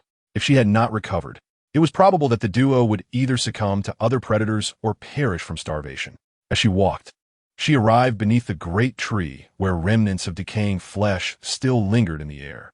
Shaking her head, Han Xue concluded that the mother and cub were likely no longer present. Just as she prepared to turn away, a low growl resonated nearby. Looking up, she beheld a large and a small tiger emerging from behind a cluster of boulders. The cub sprinted towards her, nuzzling against her legs. "Ah, you haven't left after all. I thought you were long gone," she exclaimed, bending down to scoop up the little tiger and gently stroking its back. The mother tiger approached with graceful strides, and Han Xue noticed that when she set her right foreleg down, there was still a hint of discomfort, indicating that her injury had yet to fully mend. "How have you fared, my friend? Is the wound healing?" she inquired, tossing the cub onto her shoulder before inspecting the mother's injury. "Not too shabby. You're recovering well. You are quite the specimen," Han Xue said, affectionately patting the mother tiger's head. Internally, she marveled at the resilience of wild creatures, despite the severity of her injury days prior. The mother had made a remarkable recovery. The mother tiger emitted a soft growl, seemingly pleased with Han Xue's words, and gently rubbed her head against Han Xue's side. With her considerable size, the tiger's head brushed against Han Xue's waist, eliciting a ticklish reaction that made her laugh. "Are you here to be affectionate with me?" she teased, amused by the duo. "Now that you both seem quite well, I can rest easy. I have been worried about you, fearing the worst. Well, since you're both fine, I must return home. My family awaits my return." She reached out, caressing the mother tiger's head, reveling in the silky smoothness of her fur. However, the mother tiger shook her head and playfully clamped her jaws onto Han Xue's clothing, refusing to let her leave. "I wish to spend more time with you," Han Xue confessed. "But my younger siblings are quite small. If I do not return, they'll be anxious. How about I visit again when I can?" she proposed, feeling somewhat helpless. She had never anticipated that the tigers, having received her aid, would develop such a bond with her. Lowering herself to meet the mother tiger's gaze, she found herself captivated by the duo's striking yellow-green eyes and smiled. "You have a cub, and I too have siblings. I cannot help but worry for them. Once I have the chance, I shall return." With that, she affectionately ruffled the mother tiger's head once more, placing the frolicking cub back onto the mother's neck.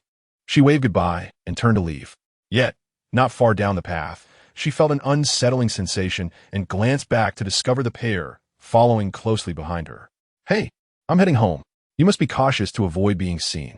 You know, you are quite precious, and hunters may seek to capture you," she cautioned, bemused at her own folly in conversing with them, as if they could understand. The mother tiger shook her head, but steadfastly continued in Han Xue's wake, ignoring her warnings. "This is quite troublesome. If you accompany me home, my family may be frightened," she sighed. "Are you truly intent on following me?"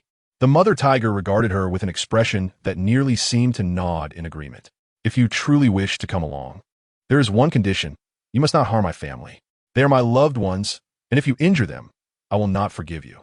Han Xue felt utterly helpless against the stubbornness of the tigers.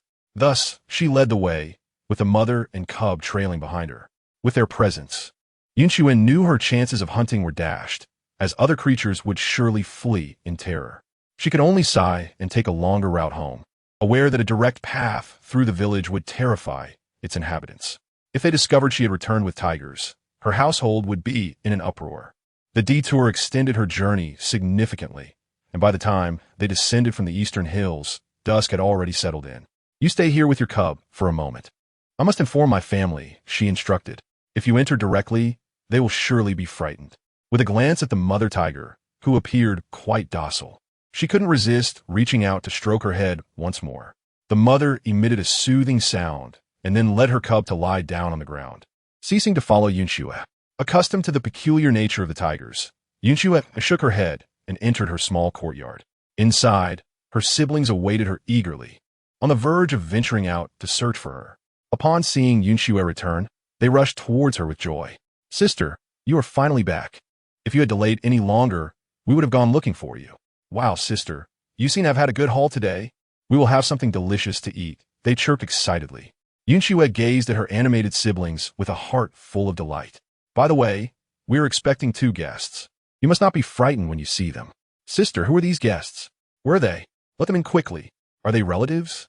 Yuni inquired with curiosity. Han Xue chuckled. "They are not our relatives, so prepare yourselves. They are not human. They are 2 tigers." It was essential to inform them in advance, for the revelation could surely startle them. "Tigers?" the children exclaimed, wide-eyed. "Yes, tigers," Yun Xue confirmed with a nod. Chapter 10. The Tiger Nanny After a While. Once the commotion had settled, the children gradually calmed down, still gazing in awe at the pair of tigers lying on the ground. Sister, they are so well behaved. They are not nearly as ferocious as people say, Yunting remarked, propping his chin on his hands, utterly mesmerized by the magnificent creatures. Yun Xue sighed. Indeed. The two had entered the house like large cats, surprisingly docile. Do not be deceived by their current demeanor. It is a result of my prior rescue. Furthermore, they can sense your lack of hostility. It is crucial that you treat them well from now on. Do you understand? Yun Xue felt it was best to clarify matters with her siblings. However, their conversation had delayed their meal preparations. The little one on the Kong had likely awakened from hunger and was now crying loudly. Little sister, did you prepare porridge? Yun Xue suddenly remembered a tiny life still needed care. Oh no, I completely forgot. I was so focused on the tigers. Yuni exclaimed, rushing to the kitchen. Yun Xue cradled the crying infant, pacing the floor. Xiaoxia, be patient. Your sister will prepare rice soup for you shortly. The infant, however, was oblivious to her words, continuing to wail, the cries echoing throughout the courtyard. Meanwhile, the tigers, having opened their eyes, observed Yun Xue in her flustered state. The mother tiger stood and let out a few low growls towards Yun Xue. Perplexed, Yun Xue responded, What is it, my friend? Stay still. You must be cautious to avoid revealing your presence in my home. The mother tiger glanced back at her cub, murmured softly, and then leapt onto the Kong to recline. The little tiger, seemingly understanding its mother's intent, followed suit, jumping onto the Kong. Despite its small size, being a wild creature meant it was already capable of running shortly after birth. The height of the Kong posed little challenge for it. The cub hopped onto the Kong and nestled beneath its mother's belly, seeking nourishment. The mother tiger raised her head to gaze at the clouds and snow, emitting a low sound once more. Are you suggesting that my little sister should drink your milk? Yun Xue felt a sense of incredulity. Was this indeed what the tiger meant? The mother tiger responded with another sound, lowering her head to look at her cub before raising her gaze back to Yun Xue. Yun Xue couldn't help but marvel at her fortune. It seemed she had encountered a magical tiger. Shaking her head in amusement, she lifted her little sister and placed her beside the mother tiger on the warm bed. Little Yun Xiao appeared to sense the taste of milk, tilting her head slightly to latch onto the tiger's teat and began to suckle. Well, this was splendid. She had found a tiger-wet nurse for her sister, alleviating her worries about feeding her. Observing this, Yun Xue felt a sense of relief wash over her. Eldest sister, I brought back some rabbits. Let's leave 2 for this big creature. It needs to nourish 2 cubs, so we must ensure it is well fed. She had just returned with several rabbits and wild chickens, and she couldn't let the mother tiger go hungry. Understood, eldest sister, Yuni replied, equally pleased. Little sister was growing day by day, her appetite increasing. Relying solely on others for a couple of meals would soon be insufficient. Now, with this wet nurse, it seemed they could alleviate some of that burden. In 3 months, they could gradually introduce other foods, and she would be able to thrive. Yun Xue stayed behind to watch her sister nurse, while the others went to help prepare the meal. Once little Yun Xia had her fill and released her hold, Yun Xue promptly scooped her up. You truly are fortunate to have such an opportunity. Our parents would surely be delighted to know. Meanwhile, the little tiger finished eating and scampered over to Yun Xue, nuzzling against her while curiously observing the child who shared its mother's milk. Thank you, dear creature. Without you, we would have been quite troubled. Yun Xue reached out to stroke the mother tiger's head, sincerely grateful to fate for bringing her this extraordinary pair into her life. The mother tiger purred contentedly under her touch. Soon, Yuni and the others had prepared the meal, and they gathered together, chattering excitedly about the tiger family. Eldest sister, let us give them names. It's rather unappealing to keep referring to them as this big creature. 6-year-old Yunlei climbed onto his sister's lap, his large eyes shining with boundless joy and curiosity. All right, Yunlei, give it some thought. What should we name them? Yun Xue smiled as she cradled her brother. Have you thought of anything? How about calling them Big Yellow and Little Yellow? Given his tender age, Yunlei couldn't conjure any mighty names. So he settled on these 2. Yun Xue chuckled. The names resembled those of pets, yet they were indeed memorable. She turned to the mother tiger. Hey, big fellow, is it all right if we call you Big Yellow? The mother tiger merely murmured in response, closing her eyes and remaining still. No objections meant agreement, and Yun Xue found herself increasingly convinced that these 2 could truly comprehend her words. Well then, our family now has 2 new members, Big Yellow and Little Yellow. Remember, you mustn't speak of this outside, understood? Eldest sister, worry not. We are not foolish. Big Yellow and Little Yellow are treasures. If others were to learn of them, they might plot against them, Yunlei and Yunlei assured her, reinforcing their sister's caution. Yunqing, Yunlei, you must remember, never mention Big Yellow and Little Yellow to anyone. If any ill-intentioned individuals find out, it could spell doom for them. Yunqing understood his sister's warning and earnestly cautioned his younger brothers. Yunqing nodded, I understand. I promise not to say a word. I will also keep a close eye on my younger brother to ensure he remains silent. All right, it's getting late.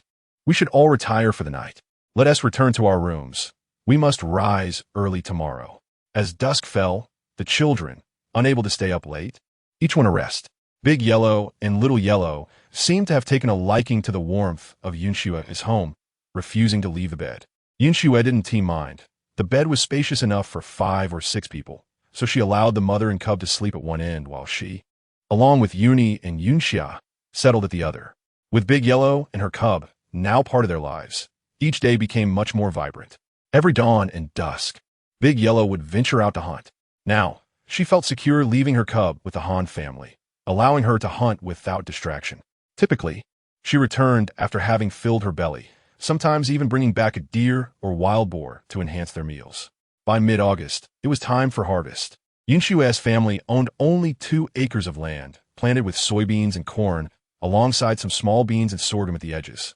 This modest plot was manageable for them. Han Xue led Yunzheng and Yunqing, and within 3 days, they had gathered everything.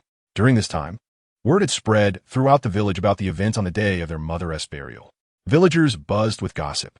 Some accused Han Xue of being unfilial for opposing her grandparents, while others praised her for her independence, raising her siblings without relying on anyone.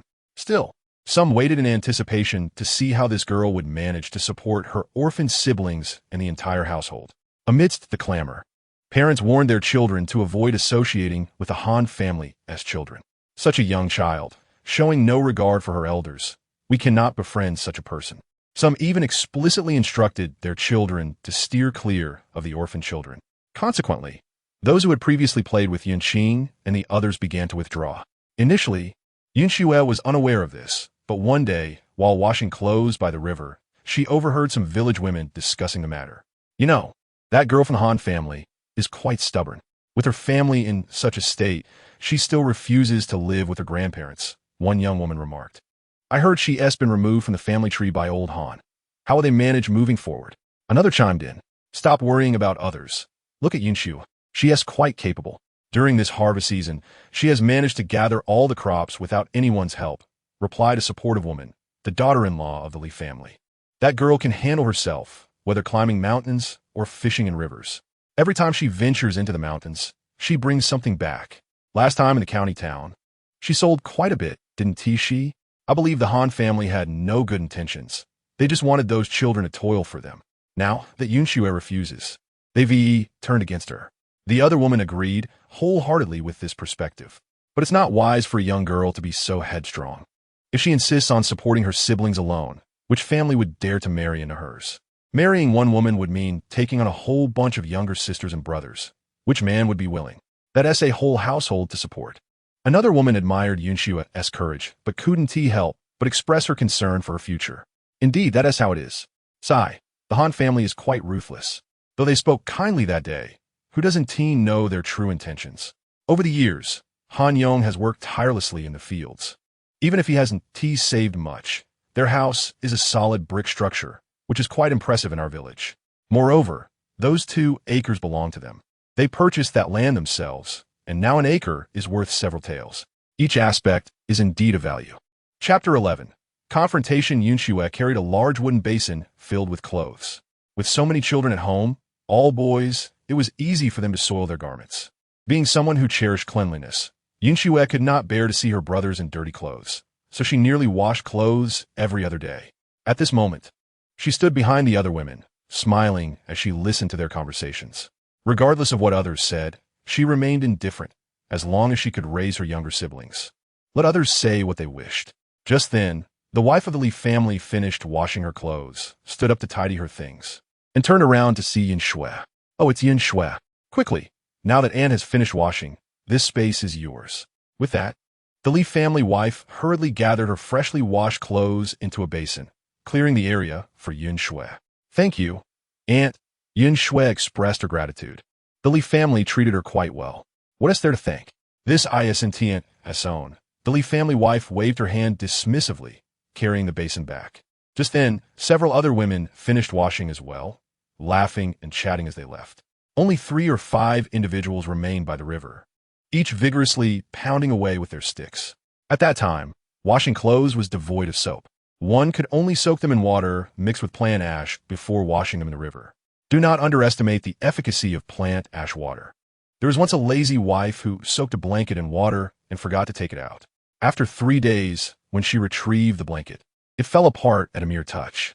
The water from a plant ash contained a significant amount of alkaline substances, and the clothing of that era was predominantly made from cotton and linen, natural plant fibers that were easily damaged by alkalis.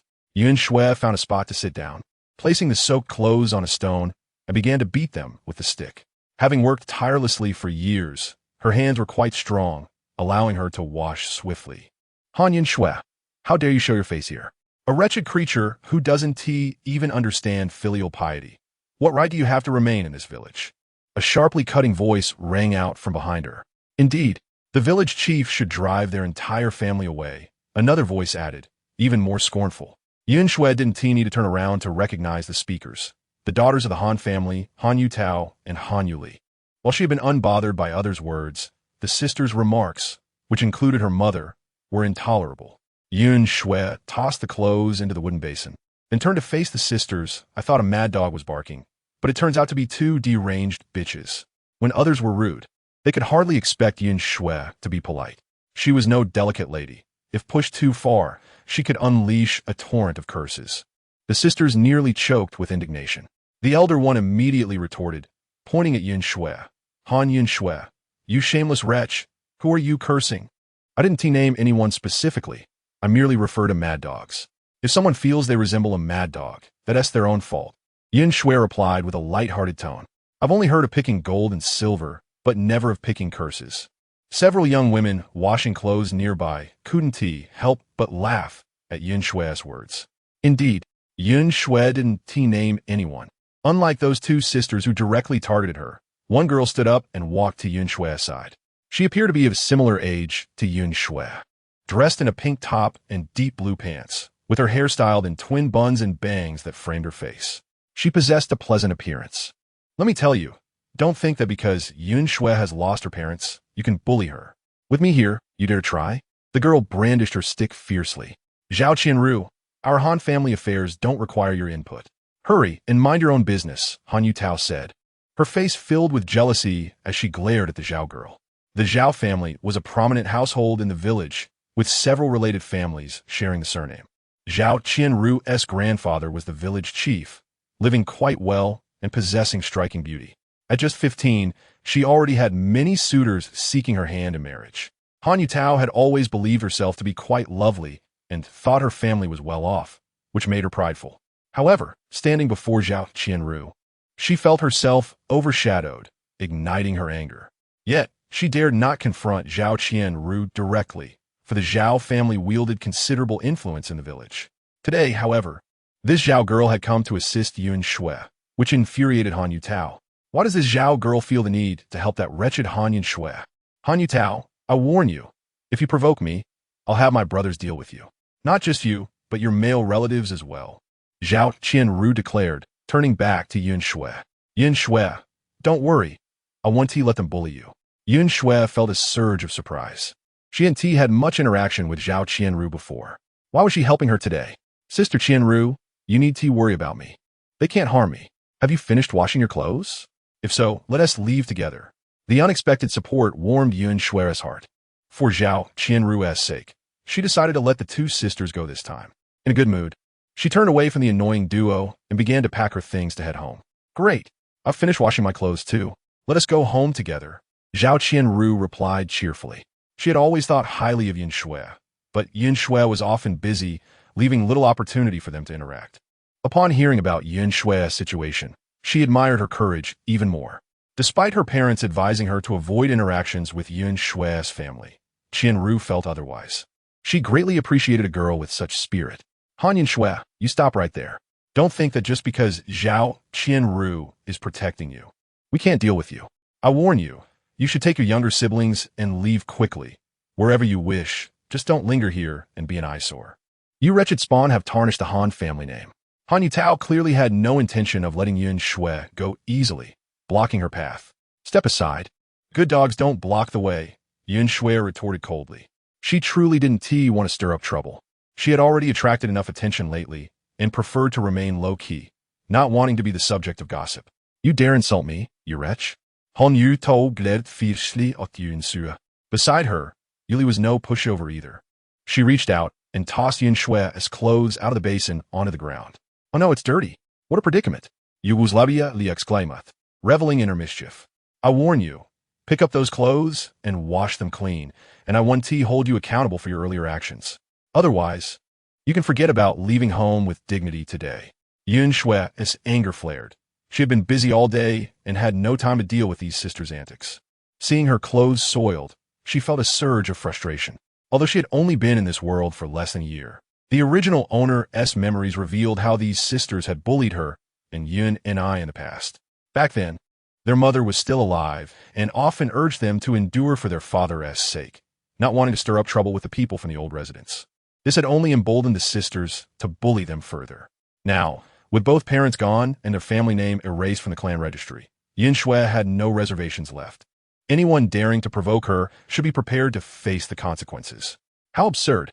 You, a wretch, dare to threaten me? Is truly a daydream. Today, you shall not expect your clothes to remain clean.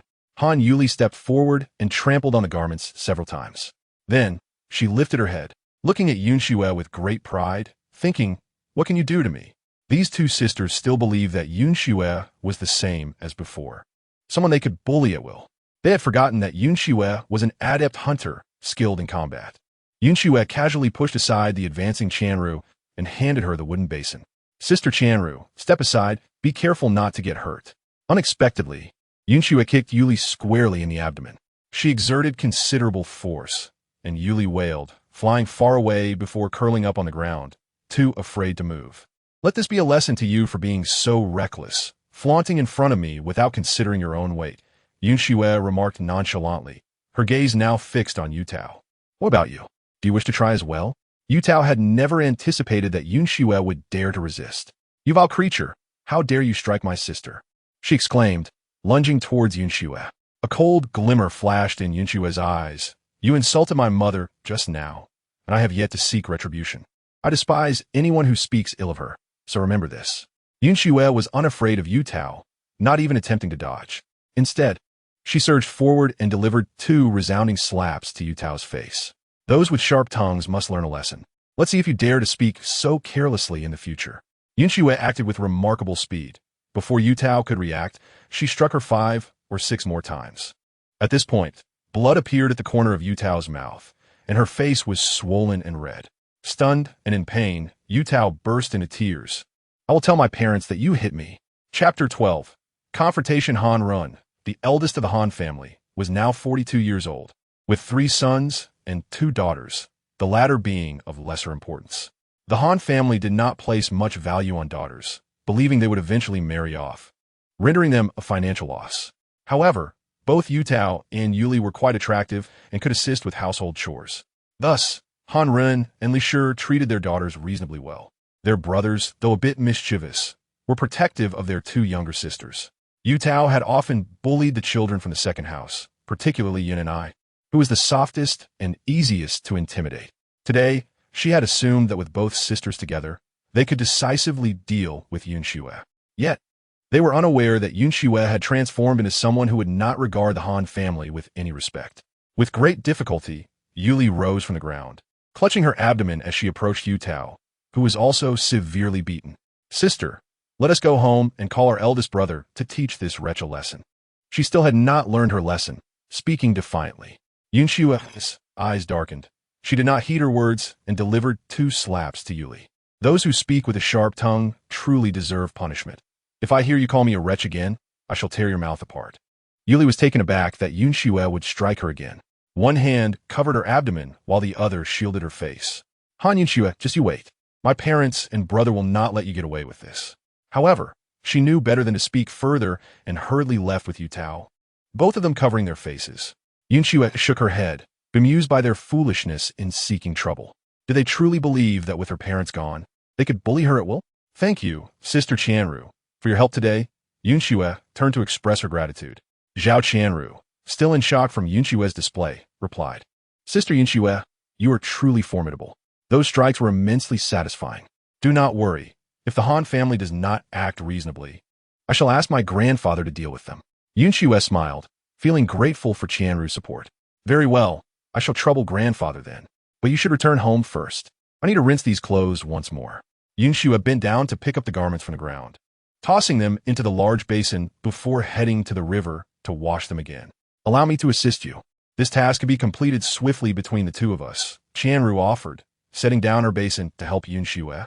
The river where they washed their clothes was called Shawudo River, which flowed downstream into the Yalu River. The river water originated from Shawudo, with a village situated to the east of it. Qianru's home was in the village center, while Han Xue's was at the foot of the eastern mountain, a fair distance from the Zhao residence. Han Xue, wait for me a moment. I will return home to drop off these clothes and then visit you, Qianru said, concerned that Han Yutao would return with reinforcements to trouble Han Xue. Although Han Xue had taken on a new soul, she still enjoyed the company of friends her age, and Qianru's warm and straightforward personality resonated well with her. All right, I shall wait a moment. After Qianru delivered the clothes home to her mother, she dashed back to accompany Han Xue eastward. Upon their return to Han Xue's home, Yunlin and the others were busy peeling corn. Eldest sister, you are back. Greetings, Sister Zhao. Zhao Qianru nodded cheerfully. Sister Han Xue, your brothers are quite capable. It is wonderful to see. I believe that in a few years, your family will thrive, and your grandparents will surely regret their decisions. Yun and I emerged from the house to help her sister hang up the clothes, and they all entered the east room to sit together. Han Xue surveyed the surroundings, wondering where the family's two yellow tigers had wandered off to. She did not wish for anyone to know about their presence, fearing it might lead to complications. After searching for a while and finding no trace of them, Han Xue felt relieved. Sister Qianru, these are the soft jujubes I gathered from the mountains a few days ago. Please try some. Han Xue presented several plates filled with soft jujubes, mountain pears, walnuts, and pine nuts to Qianru. We do not have much, so please do not disdain it. Qianru took 2 soft jujubes and exclaimed, this flavor is delightful. You cannot imagine how much I long to go to the mountains. My family forbids it, claiming there are wild beasts, deeming it too dangerous. No one in my family brings back such treasures. My brothers are too busy studying. If you like them, I can bring some back for you. There are plenty in the mountains, and I often go there, Han Xue offered, knowing that the Zhao family lived comfortably with the boys studying and the girls being spoiled, hence their reluctance to let them venture into the mountains. Qianru did not decline. That would be wonderful. I do enjoy these soft jujubes. Do bring some back for me later. Han Xue smiled, recognizing that Qianru was also straightforward, a trait that resonated with her, explaining their compatibility. As they conversed, a loud commotion erupted outside. Han Xue immediately recognized it as the arrival of the Han family from the old house. Sister Qianru, it seems Yu Tao's family has come to cause trouble. Please wait inside while I go take a look, Han Xue said, stepping outside. Sure enough, the people from the Han family had arrived. Han Yunfeng, Han Yunjin, and Han Yunzhuang, the 3 brothers, all arrived, accompanied by Han Run and his wife, Li. The elderly patriarch and matriarch of the Han family were also present. Yu Tao and Yu Li, having tidied themselves up, shyly covered their faces as they joined the gathering. With so many visitors to my home, one cannot help but wonder about their intentions. Han Xue was not one to be courteous. After all, weren't these individuals merely seeking trouble? What reason was there to treat them with respect? They truly lacked proper upbringing, failing to greet their elders. Do you even acknowledge the Han family? Li's sharp voice grated on the ears. We have been disowned. Where is the concept of elders? Who among us is an elder? I see none. Han Xue retorted disdainfully. Now you wish to flaunt your elder status? Why did you not do so earlier? The patriarch trembled with anger.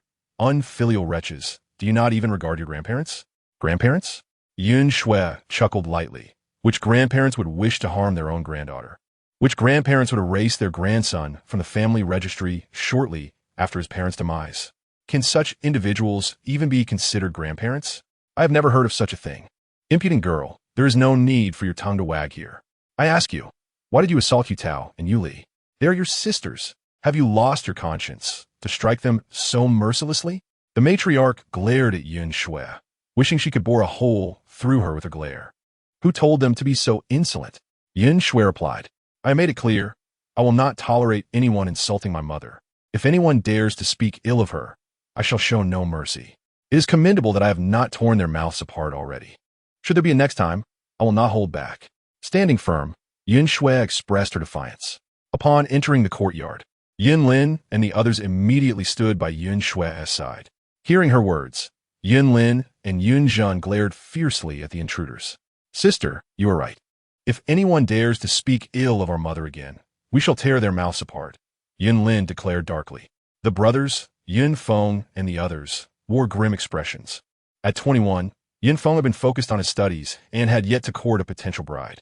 In the mountains, finding a suitable match was no simple task. Moreover, Li held her son in high esteem, believing he would surely excel in the imperial examinations, thus she was exceedingly selective regarding a daughter-in-law. Consequently, Yin Feng remained unmarried. Yin Zhen, at 19, was less inclined towards academics and was currently apprenticing under their father, Han Run, learning the carpentry trade. The youngest brother, Han Yunzhuang, at 17, had previously attended school but found it unengaging. Instead, he roamed about with a group of boys, lacking any serious pursuits. These three brothers cherished their sister, having previously aided her in bullying Yin Xue, and now, witnessing Yin Xue's stance, the youngest brother was incensed. Grandparents? What is the point of wasting words with her? Since she disregards her elders, I shall discipline her in their stead. In his mind, there was no notion that a woman should be spared from punishment. Yin Zhen stepped in front of his sister, determined to protect her. If you have the guts, come at me. Bullying women is no sign of strength. Yin Xue chuckled, gently pushing her brother aside. Wait a couple of years until you grow up, then you can protect your sister. She looked up at Han Yunzhuang. You better think carefully. If you wish to avenge Yutao, don't complain about the embarrassment. Yin Xue was well aware of Han Yunzhuang's reputation for idleness and unruliness. While he might possess some skill, she refused to be intimidated. Her philosophy was simple. If the fight was unavoidable, she would ensure to inflict some damage in return, even if it meant mutual destruction. Besides, she held Han Yunzhuang in low regard. If she was unafraid of Tiger, why fear this man? Chapter 13, A Brawl Today. Yin Xue had no intention of diffusing the situation. It was not her oversensitivity. Rather, she recognized that yielding to these individuals would only invite further trouble. She needed to support her younger siblings and could not afford to remain confined at home. What if the residents of the old mansion took advantage of her absence to bully Yin Lin and Yin and I? Yin and I, being gentle-natured, would inevitably suffer. This realization compelled Yin Xue to adopt a firm stance today. Anyone who dared to strike would face her wrath. As for the opinions of others, she cared little. If her family could thrive and her brothers achieve success, their reputation would matter not. Conversely, if they remained impoverished, then a good reputation would hold no value. In Yin Xue's heart, she had never regarded the inhabitants of the Han family mansion as kin, thus she faced them with unwavering conviction. Seeing Han Yunzhuang approach with aggression, Yin Xue scoffed, "Let us dispense with the pleasantries. You all came to my home seeking trouble, did you not? Since you have come knocking, do not blame me for being impolite." With that, she seized a wooden stick from the side. "Those who are wise should leave now, or you shall not return home unscathed." Yin Xue's demeanor infuriated the patriarch of the Han family. "Yunzhuang, strike her. Make this unruly girl understand that the Han family is not to be trifled with." The patriarch coughed in agitation. Upon hearing his grandfather's command, Han Yunzhuang rolled up his sleeves and advanced towards Yin Xue. "You wretched girl, if you kneel and apologize to me and my sisters, and offer some silver for Yutao and Yuli's medical expenses today, I might spare you. Otherwise, prepare for a thorough beating." "Apologize? Dream on." Yin Xue laughed disdainfully, raising her stick to strike. Han Yunzhuang dodged, but was taken aback. The stick was as thick as a teacup and nearly 10 feet long, not light by any means. Yet, Yin Xue swung it effortlessly, demonstrating surprising agility. Han Yunzhuang, accustomed to fights, quickly realized the gravity of the situation. Today, he might not only fail to teach her a lesson, but risk his own humiliation. Meanwhile, Yin Xue paid no heed to his thoughts, relentlessly swinging the stick at him. With the stamina to hunt for hours, her physical prowess was unmatched. Even if the stick was heavy, it posed no burden for her, forcing Han Xue into a state of panic. The others from the Han family recognized the danger. Han Xue was not merely proficient, but remarkably skilled. They recalled how Han Yong had once taught her martial arts, but none had anticipated her to be this formidable. They had assumed she was merely a girl, who, even if capable of a few moves, could not possibly rival Han Xue, a man accustomed to brawling. As Han Xue struggled to evade her strikes, he inadvertently received a blow to the shoulder, causing him to wince in pain. Seeing this, Han Yunjin rushed to assist his younger brother. "Elder brother, come help," as he called out for Yun Feng, who was more academically inclined and less skilled in combat. Fear crept into his heart. If even the strongest among them, Han Yunjin, was faltering, what hope did he have? Yet, as a man, he could not allow himself to be intimidated by a woman, for that would tarnish his reputation. Scanning the area, he spotted a few sticks and hurried toward them. Yin Lin, sharp-eyed, immediately discerned Yun Feng's intentions. "Second brother, he is going to grab a stick to confront our elder sister." Yin Lin and Yunjin stepped forward, blocking Yun Feng's path. "You three grown men, striking my sister, a mere girl. Aren't you ashamed?"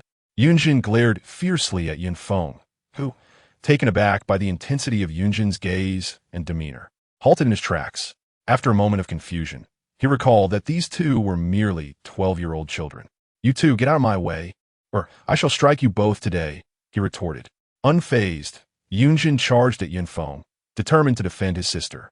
Before Yun Feng could react, Yunjin collided with his abdomen. Utilizing all his strength, the impact was substantial, causing Yun Feng to double over, clutching his stomach in agony. Originally, the old master of the Han family intended for his three grandsons to merely teach Yun Xue a lesson. She was excessively arrogant, and without some form of reprimand, the old man would never find solace. Since the passing of Lu Xue, he had been harboring resentment. As the patriarch of the Han family, he had always been authoritative. Yet that day, Yun Xue had openly disregarded him in front of many witnesses. Even when the old man threatened to disown them, Yun Xue remained unyielding, leaving him with a deep sense of humiliation. The Han family had been relatively prosperous in the village, and during Han Yong's tenure, he had shown considerable respect to the old man and his wife.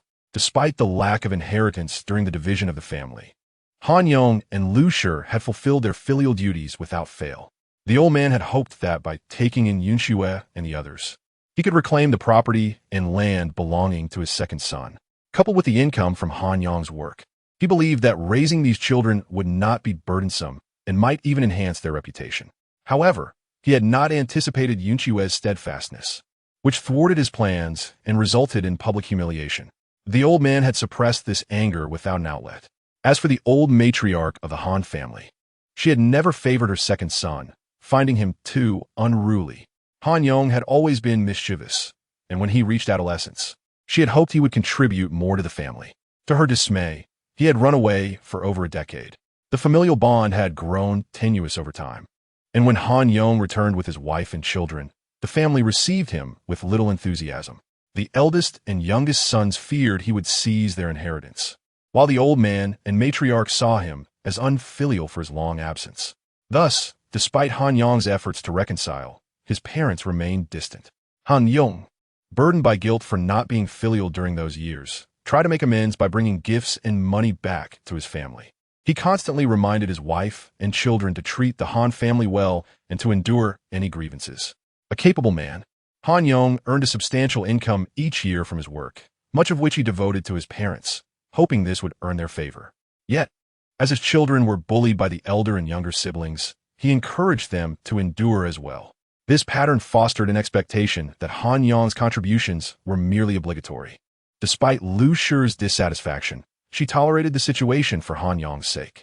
This continued for 6 years until Yun Xue arrived, which marked a turning point. Yun Xue was not one to be easily bullied. She believed in reciprocating kindness with kindness, but when faced with aggression, she would retaliate tenfold. With Han Yong absent and Lu Xue disinterested in appeasing the old family, the old matriarch harbored deep resentment towards Yun Xue for the lack of benefits received from the eldest house. As the chaos unfolded in the courtyard, the old man grew increasingly concerned. Yunjin was incapacitated by Yun Xue's blow, while Yunjin, although strong, was no match for her. Yinfeng, on the other hand, doubled over in pain from Yunjin's earlier charge. The old man seethed with frustration. These children were proving to be inept. It was said that brothers would fight together. Yet here were his sons, unable to prevail. Initially, Han Ren hesitated to intervene, believing it better to let his sons handle Han Xue. However, witnessing their struggles, he felt compelled to step in. Father, mother, Han Xue is too arrogant. Should I teach her a lesson? Han Xue inquired. The old man hesitated, knowing that if his eldest son intervened, it could escalate the situation.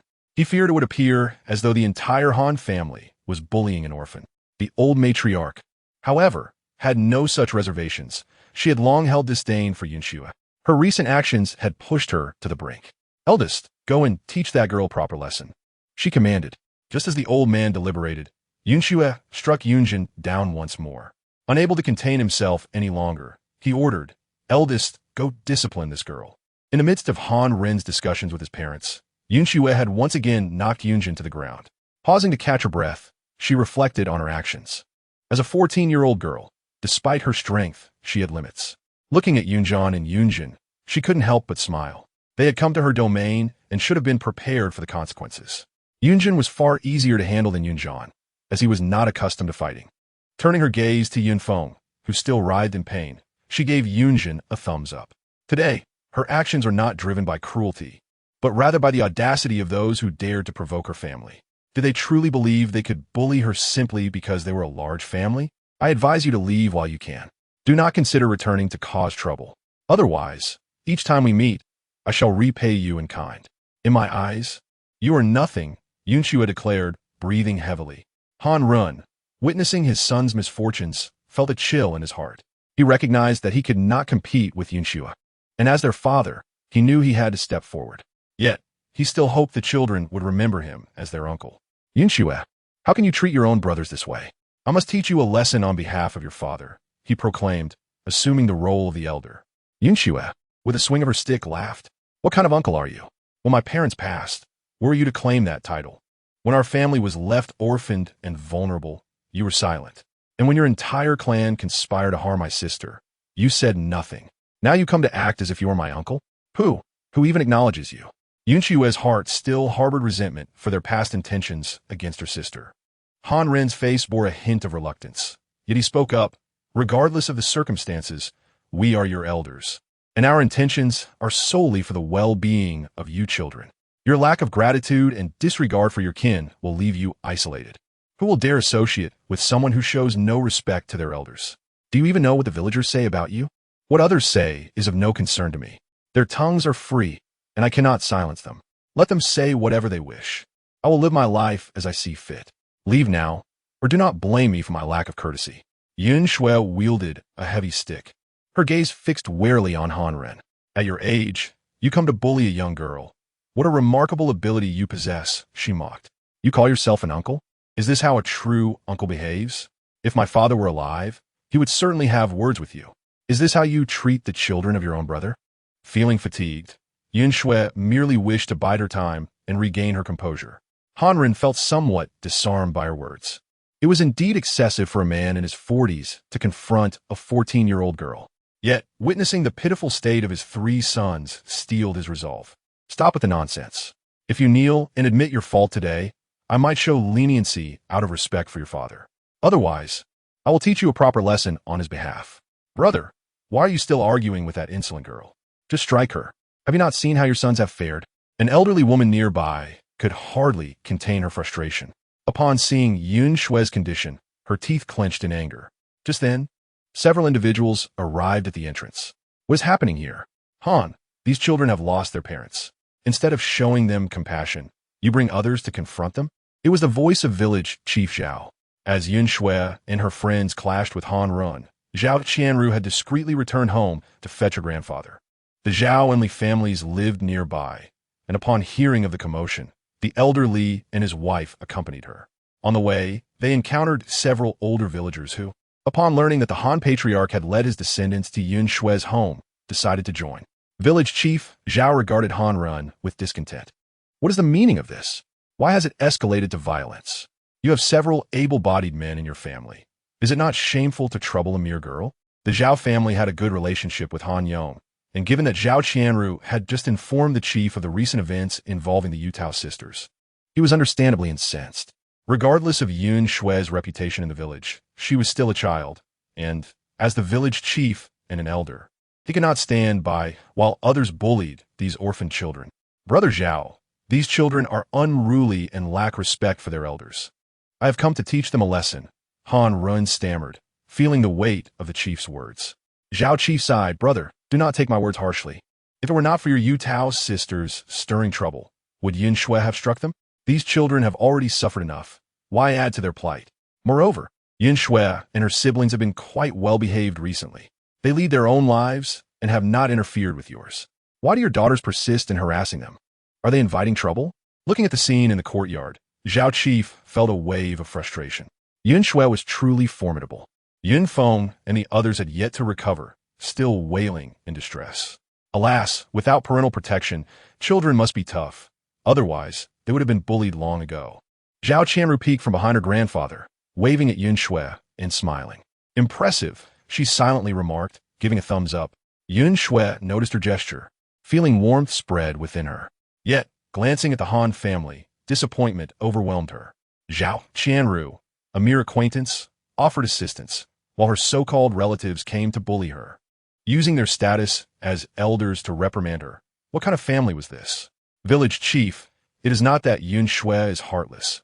Rather, she is compelled by circumstance. The siblings, without parents to care for them, must fend for themselves.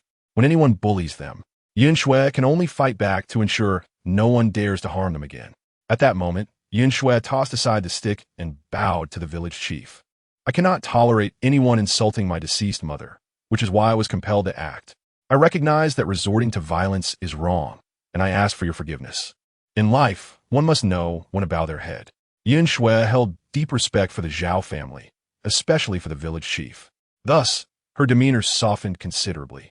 Upon noticing her attitude, Zhao Chief felt pleased. It is good that you understand this. Your love for your late mother is commendable. Yet physical conflict does not resolve all issues. See, you have attracted trouble. Well, I am not here to punish you. Your actions are somewhat justifiable. As Han Xue heard this, tears streamed down her cheeks. Village chief, I am not one to seek conflict. I merely wish to live peacefully and raise my siblings safely.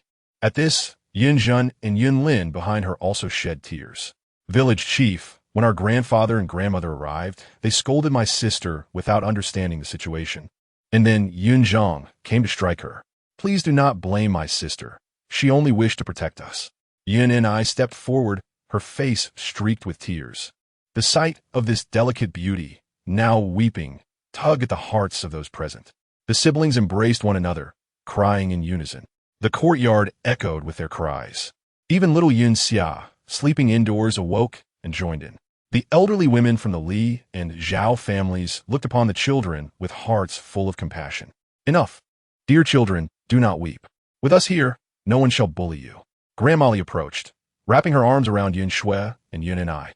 In Grandma Li's embrace, Yun Xue wept openly. Since her mother's passing, she had borne immense pressure.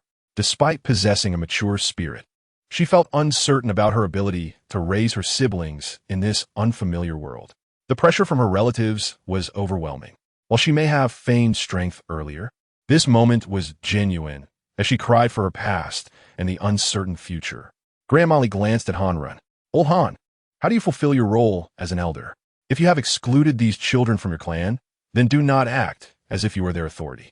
You bring such a crowd here and resort to violence. What is your intent? Is this how an elder should behave? You lack the demeanor of a true elder and yet blame the children for not respecting you? I see no fault in Yin Xue. She should defend herself against those without conscience. Han Rin felt his face flush with embarrassment from Grandma Li's words, stammering for a response. The elderly woman from the Han family was not pleased. What business is it of yours, old woman? What right do you have to meddle in our affairs? This is my son's home, and I am reprimanding my grandchildren. What concern is that of yours? Chapter 15, the conclusion. There are indeed many shameless individuals. Previously, when they disdainfully looked down upon a newborn child and contemplated causing harm, how could they forget that they're the child's grandmother? They abandoned several orphaned children here. Yet when they were ostracized, how How could they forget their own status as the children's grandmother? Now, they dare to claim that they're the grandmother and admonish the younger generation. How audacious. Is truly laughable. What is the matter? Is it permissible for you to belittle these children daily, yet when they resist, it becomes an issue? At this moment, Mrs. Zhao, known as Grandma Zhao by Han Xue, spoke up, instantly leaving the old lady of the Han family speechless. Many villagers had heard about this incident and, with nothing else to do, flocked to witness the spectacle. They peered curiously from outside the courtyard, discussing the day's events amongst themselves. And Zhao was right. They did not acknowledge Han Xue's children, yet still tried to assert a grandparent's authority. Who would pay them any mind? Besides, it is quite shameless for so many to come and bully a few children. One daughter-in-law chuckled as she spoke. The most amusing part is that 3 strapping young men were actually brought down by a girl. It is utterly ridiculous. If it were me, I would hasten home to avoid further embarrassment. Another daughter-in-law chimed in. Each person harbors their own moral compass, a balance of conscience. Although some disapproved of Han Xue's boldness, they felt deep sympathy for the experiences of the Han children. Han Xue, that girl, is remarkably audacious. Who would have thought that a girl could take down several young men? From now on, one must not provoke the Han children. Otherwise, Han Xue might just tear apart those who bully them. An old man stroked his beard as he spoke. Alas, this was forced upon her. A girl must support so many younger siblings. Without a fierce spirit, how could she manage? Another elder sighed. Indeed, look how the old Han family, their kin, can be bullied at their own doorstep. One can only imagine how outsiders would treat them. Someone else agreed. Yet, one must consider that this reputation for fierceness may deter suitors for Han Xue in the future. What a pity for such a fine girl to gain such a reputation. How will she fare? Concern for Han Xue began to surface among some of the onlookers, ignoring the discussions outside. The Han family members in the courtyard felt the heat of embarrassment from the words of the crowd. The old man of the Han family understood the gravity of the situation. However, with 3 grandsons incapacitated, they had no alternative. All right, my eldest, help Yin Feng and the others. Let's return home, the elder said, somewhat dejected. Mrs. Li protested. Father, is this how it ends? I have 5 children, and not one has returned unscathed today. How can this be? That wretched girl, Han Xue, has dealt with her cousins so ruthlessly. Such a heartless individual cannot be spared. The old man shot a glare at his daughter-in-law, thinking, you foolish woman, do you not see the current situation? 3 strong young men are immobilized, and we are left with no options. Moreover, with so many neighbors watching, if we were to strike back now, Han Xue's wrath would surely ruin my reputation. Enough. This is all due to your poor parenting. You allowed Yu Tao and her sister to develop such sharp tongues. And now, you have brought shame upon us. Return home and discipline your troublesome daughters. Do you still wish to find a suitable marriage for them? The old man scolded his daughter-in-law. Upon seeing the elder's anger, the old lady recognized that today's events had gone awry. All right, everyone, let's hurry home. What are you waiting for? We must prepare dinner, she urged, pulling at her daughter-in-law's sleeve. If you seek revenge, find another opportunity later. For now, we must leave. Have you not had enough humiliation? Thus, Mrs. Li and Hanren stepped forward to support Yin Feng and Yunzheng. Yunzheng, being sturdier, could still walk despite his injuries. This family, once full of bravado, now departed in shame. Observers could not help but burst into laughter at the scene. The old Han family, though generally regarded as average in the village, had shocked everyone with their actions. In an instant, the villagers began to treat the Han family's plight as a source of amusement. Seeing the Han family leave, the village chief and others sighed in relief. Had they continued their antics, with Han Xue's unwillingness to suffer indignities, she might have truly struck Hanren. Such an act would further tarnish her reputation. Although Han Yong had not lived in the village long, his warm-heartedness and integrity had earned him the goodwill of many families, particularly the Zhao and Li families. Now that Han Yong was absent, the village chief, as an elder, felt compelled to look after these children. Dear girl, hurry and wash up. Look at you all, crying like a bunch of raccoons, Grandma Li gently consoled. Han Xue nodded, leading her siblings to wash their faces, then bringing out some stools for the elders to sit. Han Xue, today's incident cannot be entirely blamed on you. Old Han's actions were far too reckless. However, you must refrain from such behavior in the future. Your stubbornness, while admirable, may not serve you well as a young woman, the village chief advised after settling down. We all understand that you're trying to uphold your family's honor. Alas, your parents left too soon, and you are left to care for these young ones. If you do not stand firm, people will indeed take advantage of you. That is all I shall say. If any issues arise, let them come to me first. If it can be avoided, do not resort to violence. It would not bode well for a girl to suffer harm. Grandpa Zhao, I understand my mistake, Han Xue said, lowering her head. Having just cried, her voice was slightly hoarse, and her nose was a bit stuffy, making her appear all the more pitiful. This sight tugged at the hearts of those inside and outside the courtyard. This child truly had it tough. With the matter concluded, the village chief and others felt it was time to leave. All right, enough of the spectacle. It's a busy season. Should you not hurry home to work? Remember, just because these children lack parents does not mean they can be bullied. I warn you, should anyone dare to trouble Han Xue and her siblings again, do not come crying to me when she puts you down, the village chief declared as he departed. The onlookers chuckled. Who would dare, Grandpa Zhao? Each person recalled the earlier encounter with the 3 young men from the Han family, their hearts fluttering with trepidation. It is clear that one should not provoke Han Xue. She is a fierce force to reckon with. As the crowd dispersed, Grandma Li and Grandma Zhao took Han Xue and Yin Ni's hands, saying, Good children, should anything arise, do not hesitate to seek us out. With us around, we will ensure you receive justice. Being fierce is not a flaw. Women who are strong do not suffer. We appreciate girls like you.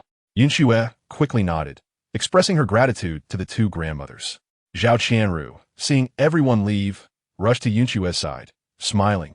Han Xue, you are amazing. That is precisely how it should be. Let us see who dares to bully you again. Perhaps you could teach me some skills in the future? I truly envy you. Han Xue had yet to utter a word when Grandma Zhao, who had already walked quite a distance ahead, remarked, Qianru dear, why are you still lingering here? It's getting dark. You should head home and help your mother prepare dinner. Pouting, Qianru replied, Grandma, I asked Han Xue for some soft jujubes, and she hasn't given them to me yet. You go on ahead. I'll grab my things and return shortly. Grandma Zhao shook her head in resignation, thinking that her granddaughter, being the family's darling, had grown somewhat spoiled. Very well, but do make haste, she admonished before walking away with the village head. Once everyone had left, Han Xue let out a sigh of relief. The day's commotion had achieved its purpose. From now on, the villagers would likely think twice before provoking her family. Qianru, I owe you my gratitude for inviting the village head. Without you, I would have been at a loss on how to resolve today's events. Pulling Qianru into the house, Han Xue turned to gather her items. She collected a generous assortment of soft jujubes, pine nuts, and walnuts, filling a basket to the brim. Oh dear, I can't possibly eat all of this. You should save some for Yunny and the others, Qianru quickly protested. The basket contained not only wild fruits, but also a sizable chunk of wild boar meat and a bag of venison jerky, true treasures indeed. The children are still young. They should have these meats to nourish themselves, Han Xue responded. There's no need. We have plenty at home. You know, I often venture into the mountains. We have enough. Han Xue insisted, cheerfully handing the basket to Qianru. In truth, these provisions were gathered by Da Huang a few days prior, and since they couldn't consume it all, Han Xue decided to gift some to Qianru. Well then, I won't stand on ceremony. Such meats are hard to come by for most families. Even among the hunters in our village, few possess your skills, Han Xue. You truly are remarkable. Perhaps you could teach me some martial arts? Qianru expressed her desire to learn from Han Xue. Ah, Qianru, martial arts are not so easily mastered. I began training in stances when I was just 3 years old. Han Xue chuckled. Uncle Zhao and Annie adore you too much to let you endure such hardship. If you ever crave something, just let me know. Martial arts may not be the best pursuit for you. Qianru pouted, realizing it was merely a fleeting thought. I should head home now. It's getting late, and my mother is busy with the autumn harvest. Han Xue accompanied Qianru to the door, feeling lighter as she watched her friend depart. It was rare to find someone so compatible, and the sensation was quite delightful. Returning home, Han Xue felt fatigue from the day's events. All right, we should prepare dinner. The sooner we eat, the sooner we can rest. Tomorrow, I'll take you all to the county. The Mid-Autumn Festival is approaching, and we should gather some delicacies to celebrate. Despite the recent loss of their parents, life must continue beyond sorrow. They owed it to their departed loved ones to live well. Upon hearing this, Yunlin and Yunjin brightened up. What child does not relish a trip to the city? Wonderful. Our elder sister is the best. They quickly set to work, and soon dinner was ready. During the meal, Yenny expressed her wish to learn martial arts from Han Xue as well. Han Xue saw no harm in this. Having some self-defense skills would be beneficial. Very well, we shall all practice together every morning. We need to grow stronger to prevent anyone from bullying us. Just after finishing their meal, they heard faint sounds outside. It was Da Huang returning with his son, and astonishingly, he had a sizable deer in his mouth. Da Huang, why did you bring Xiao Huang out with you today? Aren't you worried about potential dangers? Han Xue understood Da Huang's intentions were for his son's benefit, though she felt a pang of reluctance as Xiao Huang was still so young. Xiao Huang leaped onto the bed, nestling against Han Xue's legs and making soft noises. She felt grateful that Da Huang had been away that afternoon. Had he been home, he would have rushed out, which could have led to chaos given their current circumstances. All right, Xiao Huang, go find Yunlin and Yunjin. I need to unpack what your mother sent back. Ruffling Xiao Huang's hair affectionately, she entrusted him to his brothers. Han Xue then processed the deer that Da Huang had brought back, meticulously preparing the meat for storage. The deer was a treasure trove, antlers, tendons, and hide, all valuable commodities. Given their limited farmland, such resources were essential for their sustenance. The following morning, Han Xue took Yunlin and Yunjin to the county town. Little Yunxiao was too young to accompany them, so Yenny stayed behind to care for her. Yunling and Yunlei were still quite young, and taking them into the city would require extra attention. Fortunately, Yunling offered to stay home and help look after their little sister, which eased Han Xue's concerns. Let us make a swift return. I promise to bring back some sweets for you too. The Han family, not well off, seldom indulged in such treats. So Yunling and Yunjin were elated at the prospect. Han Xue led her brothers to the village entrance, where they awaited the Wang family, who frequently traveled to the county. It was still early, and as Han Xue stood at the road's edge, gazing across the river, her thoughts drifted. The river before them was the Yalu River, the very place where her father had met his fate. This river, originating from the southern slopes of the Changbai Mountains, was named for its green hue reminiscent of a male duck's head. Some say it was named after a fish called Yalu, which over time morphed into the Yalu River due to mispronunciation. Regardless of its origin, this river has been known as the Yalu since the Tang dynasty. Flowing westward to Anong, it eventually meets the sea. This bustling river has been a lifeline for countless people along its banks. Each spring, numerous rafters send their wooden rafts downstream, transporting timber harvested from the ancient Changbai Mountains. These valuable logs, aged for centuries, cannot be moved by land. Thus people tie them into rafts to float them downstream. In Anong, timber merchants eagerly await their arrival. In Anong, many have left home to work in the mountains, hoping to profit from the timber once the river thaws. The Yalu River has sustained countless families along its banks. Many men from nearby villages, like Han Xue's father, Han Yong, venture into the river to raft timber when they have little land to support their families. There's a saying along the Yalu, oh dear, do not venture forth with the rafts. Few return, and those who do often perish. This reflects the perilous nature of timber rafting. As Han Xue gazed at the vast river, memories of her father, Han Yong, flooded her mind. In order to support his family, the father would venture out each year for logging. But unexpectedly, this time he did not return. A deep sense of melancholy and sorrow intertwines with the rushing waters of the Yalu River. Oh, Yalu River, how many dreams of spring have you swept away? How many families have you left in tatters? In the eyes of those who sing mountain songs and call out commands while logging, you are undoubtedly a ravenous beast. Yet, for the sake of their wives and children, they must take the risk and seek a livelihood from the jaws of this monster. Big sister, Uncle Wang has arrived. Yunlin's voice interrupted Han Xue's thoughts. Regaining her composure, Han Xue dismissed all other thoughts. Let us go. We need to get in the car. She produced 31 and handed it to the driver. It was the customary fare. The nearly 100-li journey to the county was not too much to ask for a single person. With the upcoming festival, many were eager to travel to the county to purchase items, resulting in a crowded carriage. The goods in town were decent, but Han Xue intended to sell the animal skins her family had collected, as the prices in the county would surely be higher. The Wang family's cart was large, and the horses were in their prime, capable of carrying 10 or 8 people without issue. The horses trotted along cheerfully, making good time. For Yunlin and Yunjin, who rarely went to the county, everything appeared fresh and new. As daylight broke, their excitement grew. Big sister, we've been traveling along the great river all this time, Yunjin remarked. Han Xue smiled and remained silent, wrapping her arms around her two younger brothers, fearing they might look around and fall off. After an hour and a half, they finally arrived at the county, known as Chongbai County, a name inherited from the Tang Dynasty's Bohai Kingdom. Han Xue was unclear about the circumstances that altered history from what she knew. In this time, both the Tang and Song dynasties existed, but afterward was not the Yuan dynasty. Rather a dynasty referred to as the Great Zhou. Indeed, during the late Song, the Mongols invaded the Song dynasty, yet they did not unify the realm, instead being driven away by rebel forces. Eventually, one of these forces unified the land, founding the present-day Great Zhou. However, such matters were irrelevant to Han Xue, a mere commoner. She had no interest in the affairs of the world. Her only desire was to live a good life. Upon entering the county, the driver coordinated a meeting time and place with the passengers, after which everyone scattered to attend to their business. It was already late morning, and all the shops had opened for business. Han Xue led her brothers to a shop to sell the deer skins they had gathered. They then visited a medicine shop to sell deer gallbladders and various herbs they had collected from the mountains. The outcome was satisfactory. They earned over 9 taels of silver. Holding the silver in her hands brought Han Xue great joy, as it would not only allow them to celebrate the festival, but also purchase ample rice and grain. How can we earn more money? She pondered. If they had more funds, they could buy a piece of land, freeing them from the constant need to purchase food.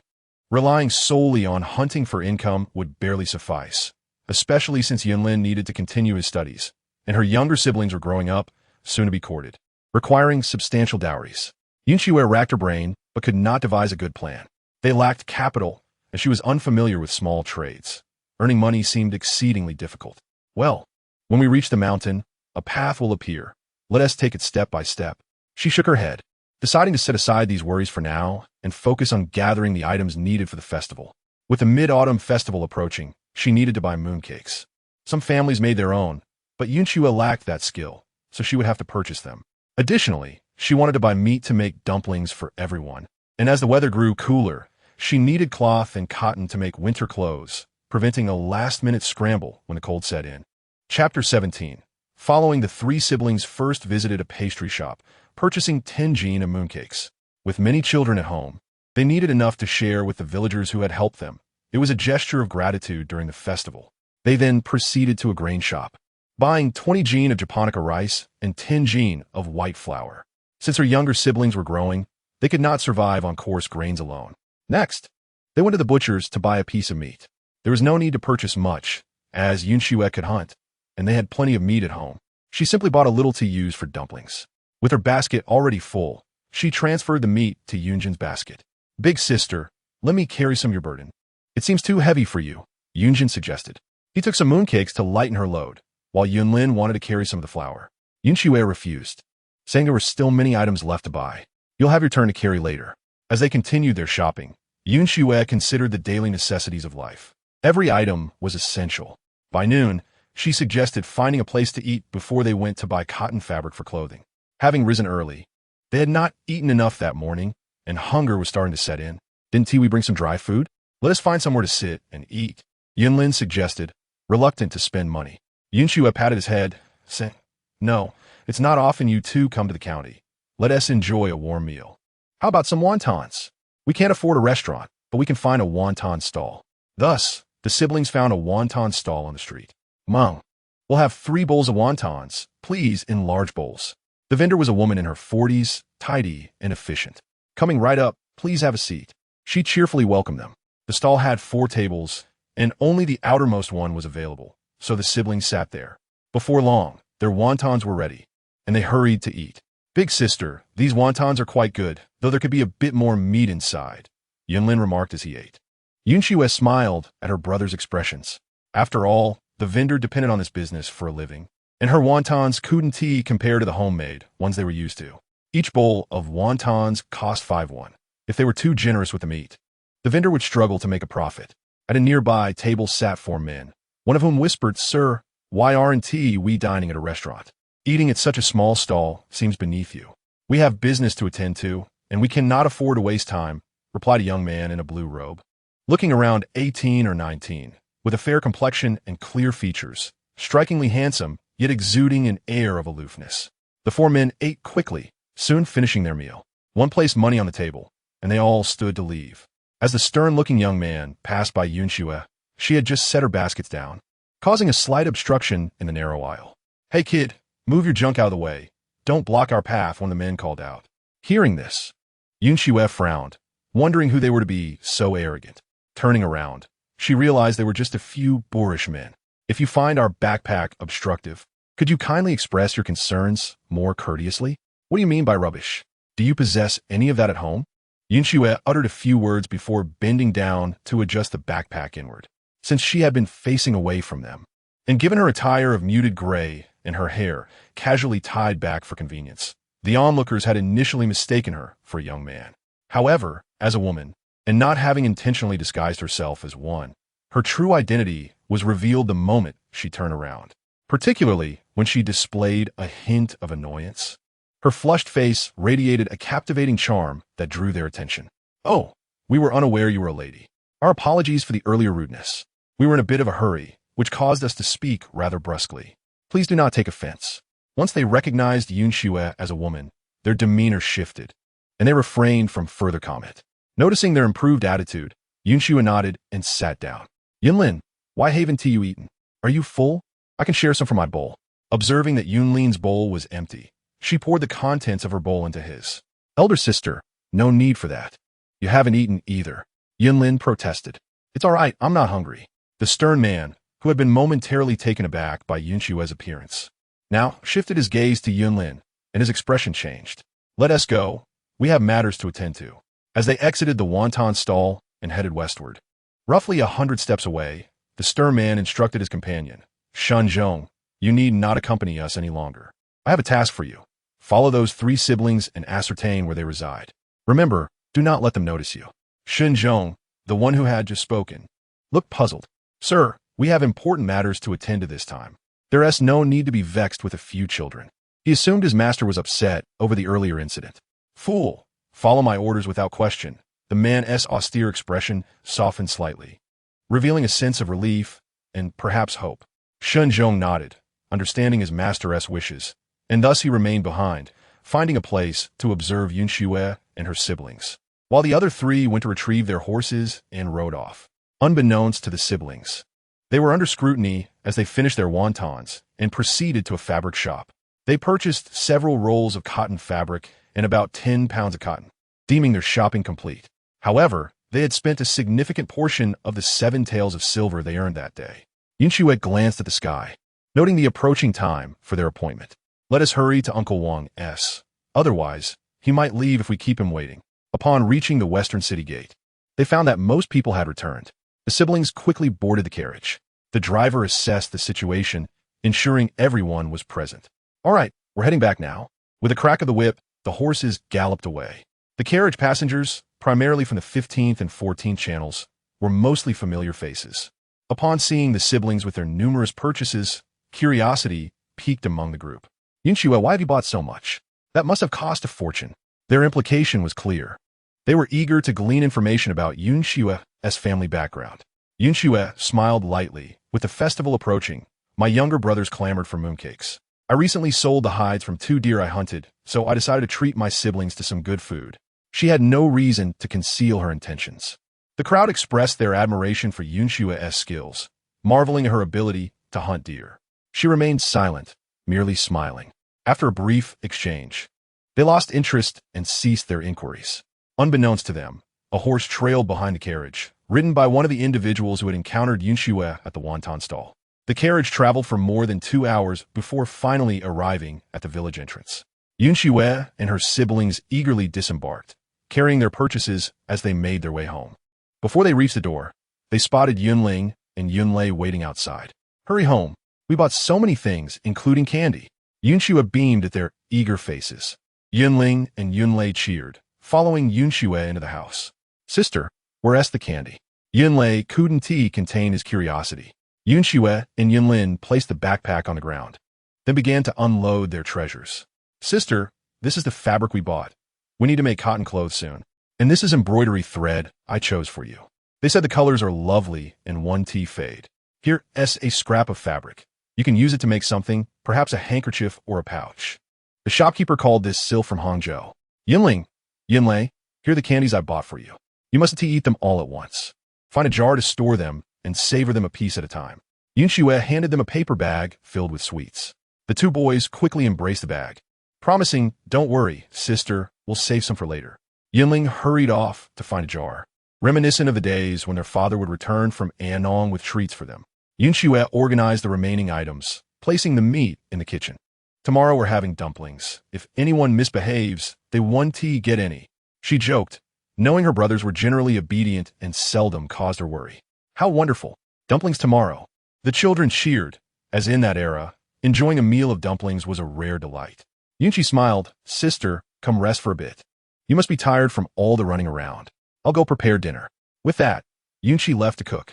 Meanwhile, outside the Han household, a man confirmed that Han Xue and her siblings resided there before leading his horse away from the village.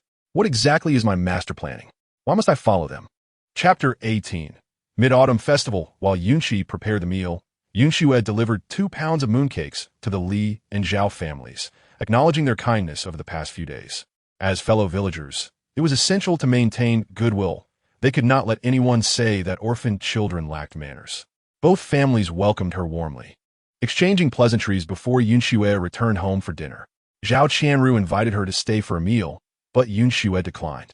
They agreed to gather after the Mid-Autumn Festival to forage for walnuts and mushrooms together. Upon returning home, dinner was ready just as Yunchi finished. Little Yunxia had also awakened, prompting Yunchi to quickly change her diaper and wrap her snugly beside De Huang for nursing. With De Huang as a nurturing presence, little Yunxia had thrived in recent days. Her once wrinkled face had blossomed, and her large, dark eyes sparkled like precious gems, making her irresistibly adorable. Once satisfied, Yunxia would release her latch, and Yunchi would gently cradle her beside her. As everyone dined, they took turns playing with the baby, creating a lively atmosphere. Thank goodness for De Huang, with her around. "Our little Yunxia has truly become a delightful little girl," Han Xue remarked, eliciting laughter from the others. "Indeed, it's better for a girl to be strong. She'll be less likely to be bullied, just like our elder sister. Look at those who dare to trouble us." Yunchi added with a smile. "Unfortunately, I can't emulate Sister S skills," she lamented. "Silly girl, everyone has their own strengths. If you're just like your sister, we wouldn't need to do anything else but fight." It is essential for individuals to possess complementary personalities. Otherwise, chaos would ensue within a household. "You have strengths that the eldest sister does not." Han Xue gently consoled Yuni, wrapping her arm around her shoulder. "Indeed, dear sister, there's no need for you to feel disheartened. The eldest sister earns a living outside, while you care for the youngest, managing household chores and cooking. This arrangement is what keeps our family in harmony. If we all ventured into the mountains to hunt, wouldn't the household descend into disarray? Once we hone our skills, there will be no need for the eldest sister to toil endlessly. Yunjin and I will certainly be able to provide for you all." Yinlin swiftly joined in to comfort Yuni. Upon hearing this, Yuni found wisdom in her brother S words, affirming, "Yes, I will heed my brother S advice. From now on, I shall diligently oversee the household and prepare meals, ensuring you can venture out without worry." They shared laughter and enjoyed their meal, after which Han Xue assisted Yuni in tidying the kitchen. The two sisters engaged in conversation while they worked, completing their tasks in no time. Rising early that morning had left them somewhat fatigued, so they each returned to their rooms for a rest. The Mid-Autumn Festival had arrived, and Han Xue announced that they would be having dumplings today. At this time, the cabbage had yet to mature. The only edible greens available were the mustard greens. Thus, Han Xue and Yuni headed to the vegetable garden on the east side, gathering a large handful of mustard greens to bring home. Once prepared, a brief blanch in boiling water would yield the finest filling for their dumplings. The task of making dumplings was beyond Yunlin and the others, who had taken to the east mountain to forage for mushrooms. Han Xue was not concerned, knowing that in areas near the village, wild beasts were scarce. At 12, Yunlin was too old to be coddled. Gradually allowing them to gain experience was essential for their growth. Little Yunxia, having fed, was sound asleep. Han Xue and Yuni busied themselves in the kitchen. Once all the greens were blanched, Han Xue began chopping the filling. In those days, meat was not ground, but finely chopped with a knife. The kitchen was lively with the sound of clattering utensils. "Dear sister, please knead the dough. My filling is nearly ready," Han Xue said, glancing at the meat on the cutting board, which was almost finished. Yuni was quite adept at these tasks, and soon she had the dough ready, covering it with a cloth to let it rest. By the time Yunlin and the others returned from their foraging, Han Xue and Yuni had already wrapped the dumplings and were preparing to cook them. You all, hurry and wash your hands and faces, change your clothes, and then we shall eat dumplings together, Han Xue instructed, pouring the dumplings into the pot and stirring them continuously with a ladle. After setting down their baskets, the boys followed their eldest sister's orders to freshen up. Eldest sister, we went to collect pine cones today. This year has been quite fruitful, with many on the trees. Yinlin mentioned, knowing that gathering pine cones could be dangerous, and he feared that Han Xue would be upset if she found out. Han Xue frowned. Climbing trees was inherently risky, but she understood that children from the mountains were fearless. Yet, a twinge of worry lingered in her heart. She reasoned that no matter how capable she was, she could not shield them from every little thing. Doing so would not serve them well, but rather hinder their growth. Very well. Yinlin and Yunjin are growing up and are quite capable now. Just be cautious when climbing trees, all right? You are still young. Han Xue chose not to scold them. After all, growth comes with experience. Hearing their eldest sister express understanding filled Yunjin with delight, affirming that he had indeed matured and could contribute to the family. Eldest sister, we have all grown up. Please take us in the mountains from now on, so you need not bear all the burdens alone. Han Xue did not turn back, yet her eyes glistened with unshed tears. Very well, after the festival, I shall take you into the mountains. In the days to come, they would rely on one another as siblings, and it was time for them to learn and grow. Once the dumplings were cooked, Han Xue used a ladle to scoop them into plates, while Yuni and Yunjin hurried to serve them indoors. As the last plate was brought in, they all gathered at the table, ready to dine. Han Xue placed chopsticks across the top of 2 plates of dumplings and said, Father, Mother, today is a festival. We have made dumplings. Please join us. During this season of reunion, the children could not help but think of their parents. Father, Mother, we will listen to our eldest sister from now on. We will grow up quickly and ensure our family lives well, Yunjin spoke softly. Indeed, we will learn well from our eldest sister to care for our little sister and lead a good life, Yunlin added. Yes, and us too. We will listen to our eldest sister and brother, cherishing our little sister. Our family will always be together, chimed in Yunting and Yunlei. Well, Father and Mother will surely understand your sentiments. Let us begin our meal, Han Xue said, wiping her tears and smiling as she encouraged everyone to eat dumplings. The dumplings filled with mustard greens were truly delicious, and everyone relished them, praising the flavor. Observing the contentment on her siblings' faces filled Han Xue with joy. Regardless of the challenges that lay ahead, witnessing their happiness was enough to satisfy her heart. As they enjoyed their meal, Xiao Huang suddenly leaped onto the Kong from the floor, rushing to the table, sniffing curiously. Observing this, Yunting quickly offered a dumpling to Xiao Huang. The dog sniffed it a couple of times, seemingly scrunching its nose in distaste, then turned away, lying down at the edge of the Kong to lazily lick its paws. Seeing Xiao Huang's indifference left Yunting a bit miffed. I kindly offered you a dumpling, and you refuse it. I shan't pay you any mind. Xiao Huang glanced at the disgruntled Yunting and promptly closed its eyes, curling up to sleep. The others could not help but laugh, and Han Xue quipped, Yunting, tigers do not eat cooked meat, and besides, there are vegetables in there. How could a tiger eat vegetables?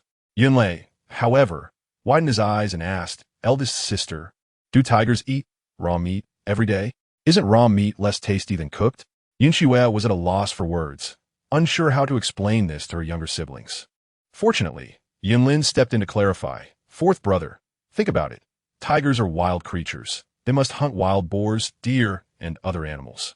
Tigers cannot start a fire, so they have no choice but to eat raw meat.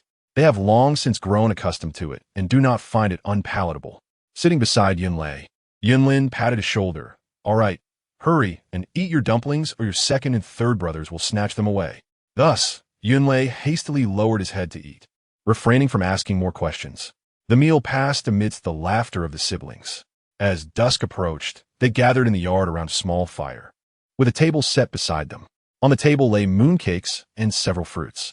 They settled around the table, gazing at the enormous round moon above, savoring the sweet mooncakes, feeling quite content.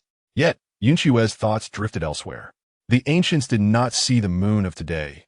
This moon once illuminated the ancients.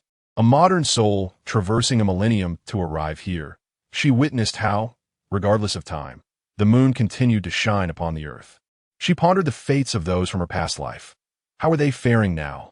With their parents gone early, only a younger sister remained. Would she shed tears upon learning that her only sister was no longer there? Under the moonlight, the joyous laughter of her siblings brought moisture to Han Xue's eyes once more.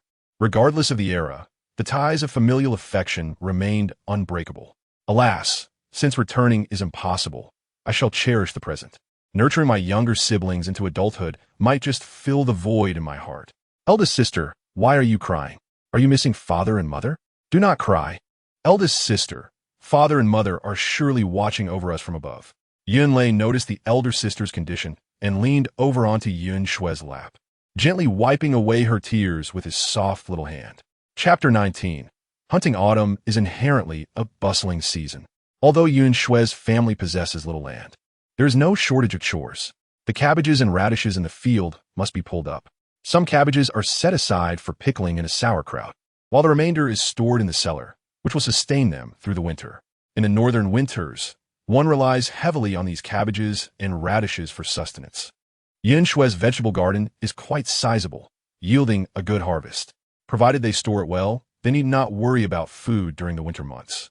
Elder sister, should we pickle more sauerkraut this year? I'm afraid we might not have enough, Yin and I suggested, following closely behind Han Xue, wielding a knife to chop down the cabbages. The cabbages destined for pickling must be severed at the root, while those meant for storage should be left intact. Indeed, this year's cabbages have grown splendidly. We should pickle a larger quantity. If only we could raise pigs, we could feast on pork during the new year, Yan Xue lamented. With their limited land and insufficient grain, they dared not raise pigs or chickens. Upon hearing this, Yun Lin and the others laughed. Elder sister, the wild boar you hunt from the mountains could also make for a fine pork feast. That is not the same. Wild boar meat is far too tough and lacks flavor. It cannot compare to the richness of domesticated pigs. Yan Xue shook her head, deciding to dismiss thoughts of pig farming. For now, sustaining her few siblings was already a commendable feat nearby. Yin Zhen and the others were busy pulling up the mustard greens and trimming their tops. Elder sister, what about the mustard green stems? Should we keep them? Yin Zhen inquired. They were not small children. Previously, such labor was unnecessary for them. They reserved some tender stems for pickling and tied the rest together with string to dry in a cool place. When spring arrived and fresh vegetables were scarce, they could use them to prepare simple dishes. In rural life, nothing should go to waste. Yin Xue, having come from farming background herself, was quite adept at these household tasks. Observing the cabbages and radishes in the yard and watching her younger siblings toil away, she felt a profound sense of tranquility. This was the essence of life, and she cherished such serene moments. Next came the task of pickling the vegetables. Leading her siblings, Yun Xue spent several days ensuring all the vegetables were adequately preserved. They pickled 2 large jars of sauerkraut and 1 jar of mustard greens, finally alleviating their worries about food shortages during winter. The cabbages meant for storage were gathered together. For now, as the weather was still mild, they could leave them in the garden until the chill set in, at which point they would move them to the cellar. Yun Xue straightened her back, satisfied with their efforts. Elder sister, we have finished all the vegetables. Does that mean we have no more work to do? If not, would you take us hunting in the mountains? Yunjin eagerly approached Yan Xue. Please, elder sister, let us accompany you into the mountains just once. After contemplating, Yan Xue decided it would be beneficial for them to gain some experience. With her presence, she believed they would be safe. Very well. We shall venture into the mountains tomorrow. But remember, we must rise early. If you cannot endure the hardships, then do not expect to join me. Yun Zhen and Yun Lin leapt with joy. Elder sister, hurry and prepare some provisions for us. We're going hunting with you tomorrow. Seeing her 2 brothers so elated made Yun and I smile. All right, let's make some pancakes tonight for you to take with you. In their current circumstances, making pancakes was as challenging as preparing dumplings. Upon hearing this, even Yun Ting and Yun Lei jumped with excitement. Observing her younger siblings' joy, Yun Xue felt a tinge of sadness. For them, a simple meal of pancakes was a cause for such enthusiasm. She wished for a day when her siblings could eat whatever they desired without feeling elated merely by a single meal. Facing her siblings, Yun Xue felt a heavy burden on her shoulders. In September, the mountains and forests resembled a beautiful maiden adorned in resplendent garments. the fiery red maple leaves, the verdant pine trees, and the golden birch leaves danced in the wind. Han Xue led her two brothers through the woods. Autumn is an opportune time for hunting, as animals consume abundantly to prepare for the winter, building up their fat reserves. The bountiful food in autumn causes animals to grow sleek and plump. The three siblings set out from home at dawn.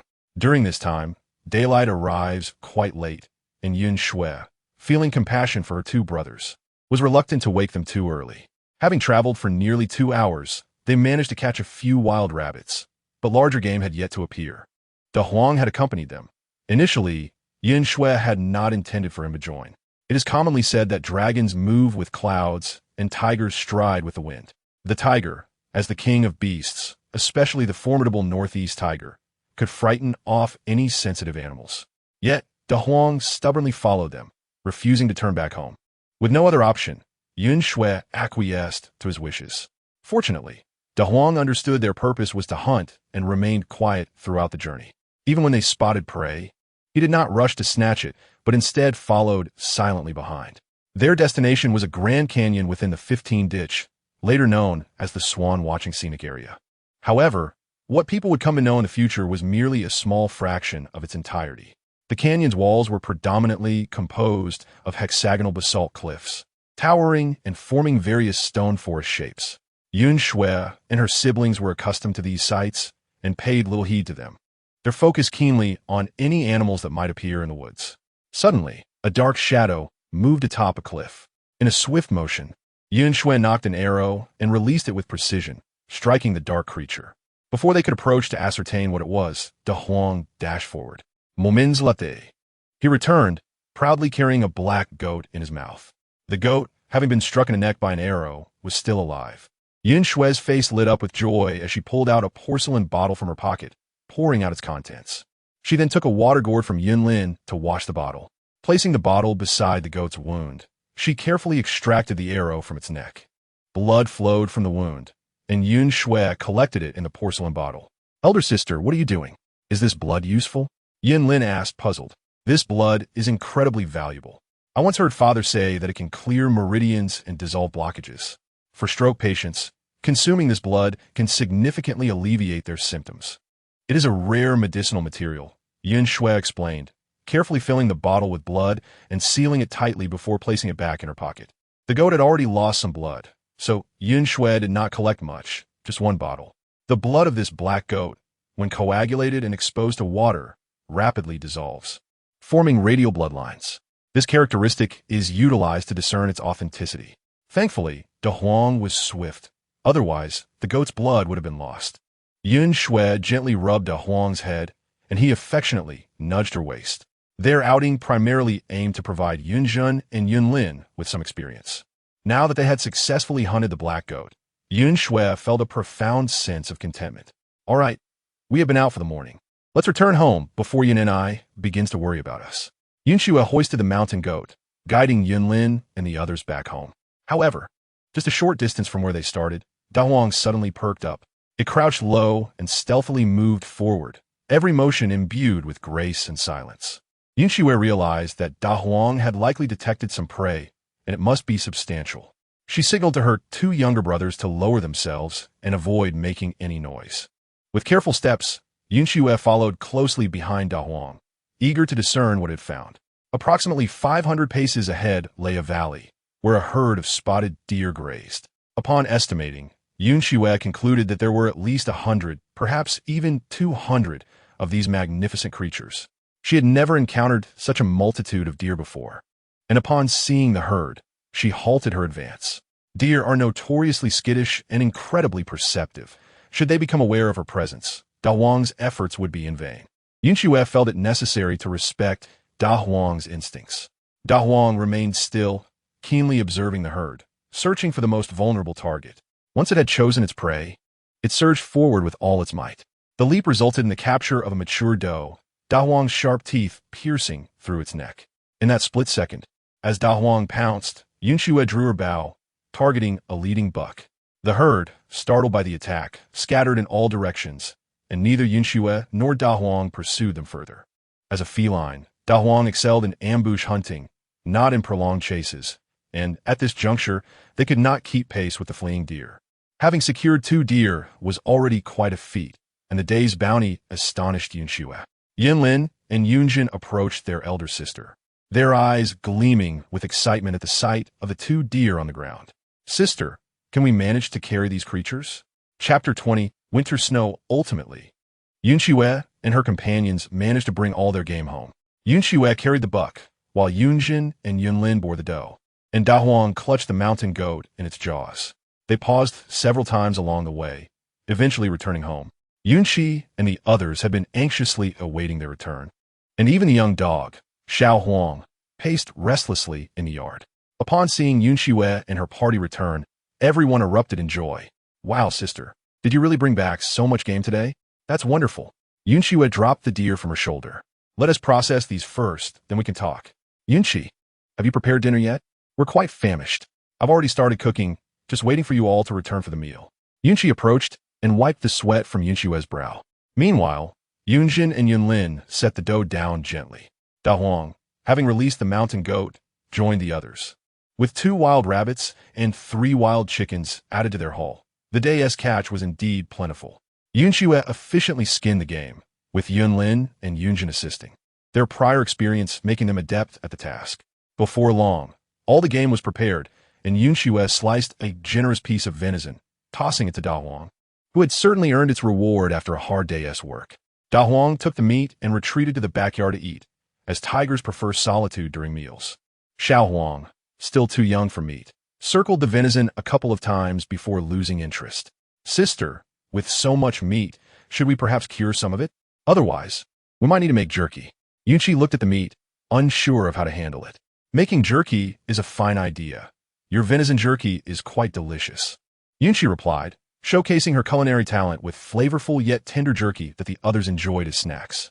Venison is renowned as the king of meats, known to replenish the spleen and invigorate the body, making it especially suitable for newlyweds and the elderly. "Perhaps we should set some aside for Grandma Li and Grandma Zhao. They would surely appreciate it." Yan Xue recalled these 2 families. "That is a good thought. They have been quite helpful to us, and we have little to offer them in return." Yunqi agreed, acknowledging their kindness as neighbors. Yan Xue gathered the processed meat into large bowls, filling 2 in total. After a long day, they hurriedly ate their dinner and retired early. The next day, Yan Xue took the meat to the Zhao family first. During this season, there were few pressing tasks, and the Zhao family, having a larger plot of land, was currently husking corn together. Zhao Qianru's keen eyes spotted Yan Xue immediately. "Ah, Yingxu, what brings you here today?" She set down the corn cob and approached Yan Xue. "Sister Qianru, I went hunting yesterday and brought back a buck and a mountain goat. I thought the venison would be good for the elderly, so I brought some for Grandma and Grandpa to enjoy." Yan Xue handed over the venison. "Please, could you help me store it?" Zhao Grandma also ceased her work and stood up. "Child, your trip to the mountains isn't easy. You should keep this meat for your siblings at home." "Grandma, we have plenty at home. I thought you might not have the opportunity to enjoy such meat since no one from your family goes hunting. I just wanted to share a bit with you." Yan Xue smiled, urging Qianru to take the meat inside. Zhao Grandma understood Yan Xue's generous nature and didn't insist further. "How rare that you remember this old woman. Our Yan Xue is such a capable child. Every time she goes to the mountains, she comes back with something good. This venison is wonderful for building strength. The mountain goat meat is also beneficial for invigorating the blood. It is indeed a rare treat for us old folks. Grandma, I won't impose on you anymore. I'm just fortunate to have your blessing. Come, dear, sit beside me." Zhao Grandma gestured to a nearby stool. Yan Xue accepted the invitation and sat down. "Our little Yan Xue is truly resourceful. I wonder which fortunate young man will be lucky enough to marry you," Zhao Grandma remarked with a twinkle in her eye. "Grandma, I'm not in a hurry. My younger siblings are still small, and I can't leave them." Yan Xue hesitated to express her disinterest in finding a husband, instead using her siblings as an excuse to avoid matchmaking. Zhao Grandma nodded. "That's true. As the eldest, you must ensure your siblings find their own paths before you can rest easy. However, if a good opportunity arises, you shouldn't let it slip away. Even after marriage, you can still care for your family."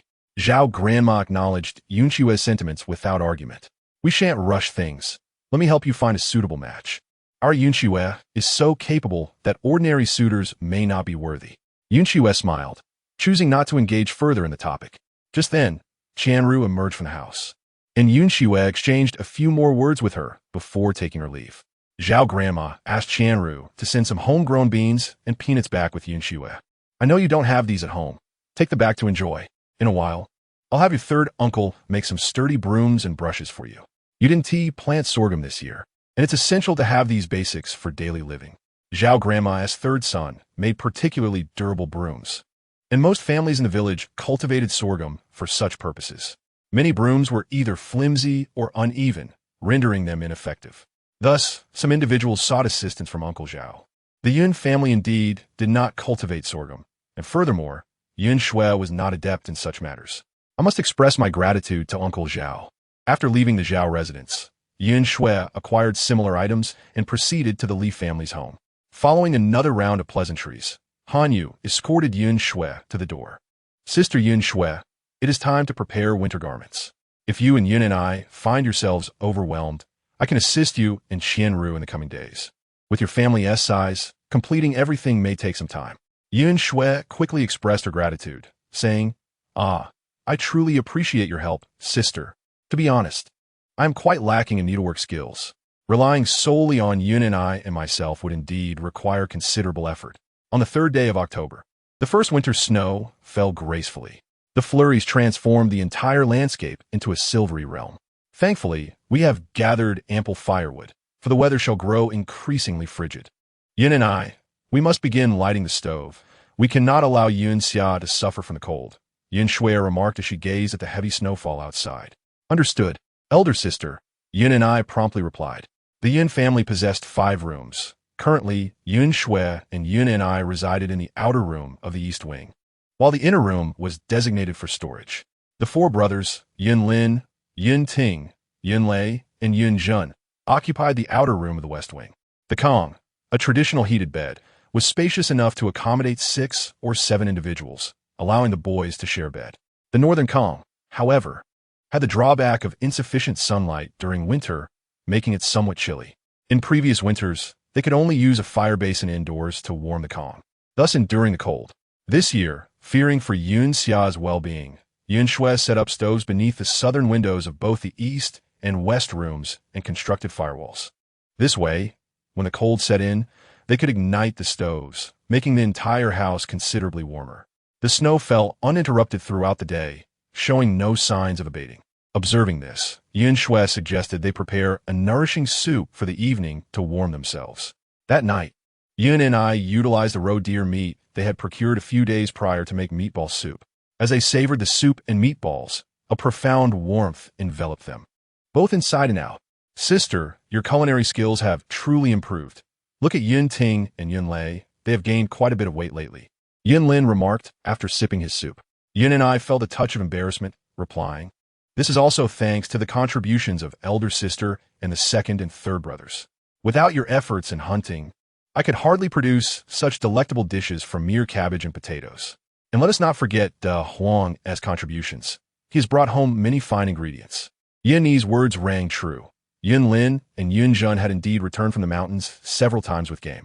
Moreover, De Huang frequently brought back wild boars and roe deer, ensuring a steady supply of meat for the family this year. Importantly, they no longer maintained ties with the old residents. In previous years, even when Han Yong hunted, he would deliver a significant portion of his catch to the old home. Occasionally, Han Ren and Han Yi's wives would visit and take away whatever game Han Yong had brought back. Lu Shi, out of respect for Han Yong, could not voice her objections. Thus, much of what Han Yong procured ended up in the bellies of those at the old residence. This year, however, was different. Han Xue had long since severed ties with them. Since the incident of being beaten, they had not returned. The game they had caught this year, aside from a small portion given to the Li and Zhao families, was entirely consumed by the children. With ample nourishment, the children not only became plumper, but also grew taller. While everyone was enjoying their meal, they heard a commotion outside. Is anyone home? Han Xue, unsure of who it was, donned her coat and stepped outside. Upon reaching the door, she inquired, who is it? We are travelers from afar. The heavy snow caused us to lose our way. After wandering for some time, we noticed a light in this direction and came here. Might we find shelter for the night? Someone outside responded. Chapter 21. A night's lodging. The Han family resided at the eastern edge of the village. near the base of the mountain. With only 40 to 50 households in the village, each home was quite distant from the others. Therefore, should anyone come from the eastern forest, the first sight they would encounter would indeed be the Han residents. Northerners are naturally warm and hospitable. Even to strangers arriving at their doorstep, they extend a helping hand. Given the heavy snowfall, it would be unkind to leave someone to endure the cold outside. The villagers were simple folk, rarely considering that outsiders might harbor ill intentions. Han Xue, confident in her abilities and accompanied by De Huang, hesitated for a moment. But at Yun Zhan's urging, she opened the door. 3 men stood outside, each leading a horse. The foremost individual, upon seeing Han Xue open the door, quickly stepped forward and said, "I apologize for the intrusion. We hail from the capital. A family member is gravely ill and requires ginseng that is over 200 years old for treatment. We came to purchase some, but were unsuccessful. We thought to venture into the mountains in search of luck, only to become disoriented.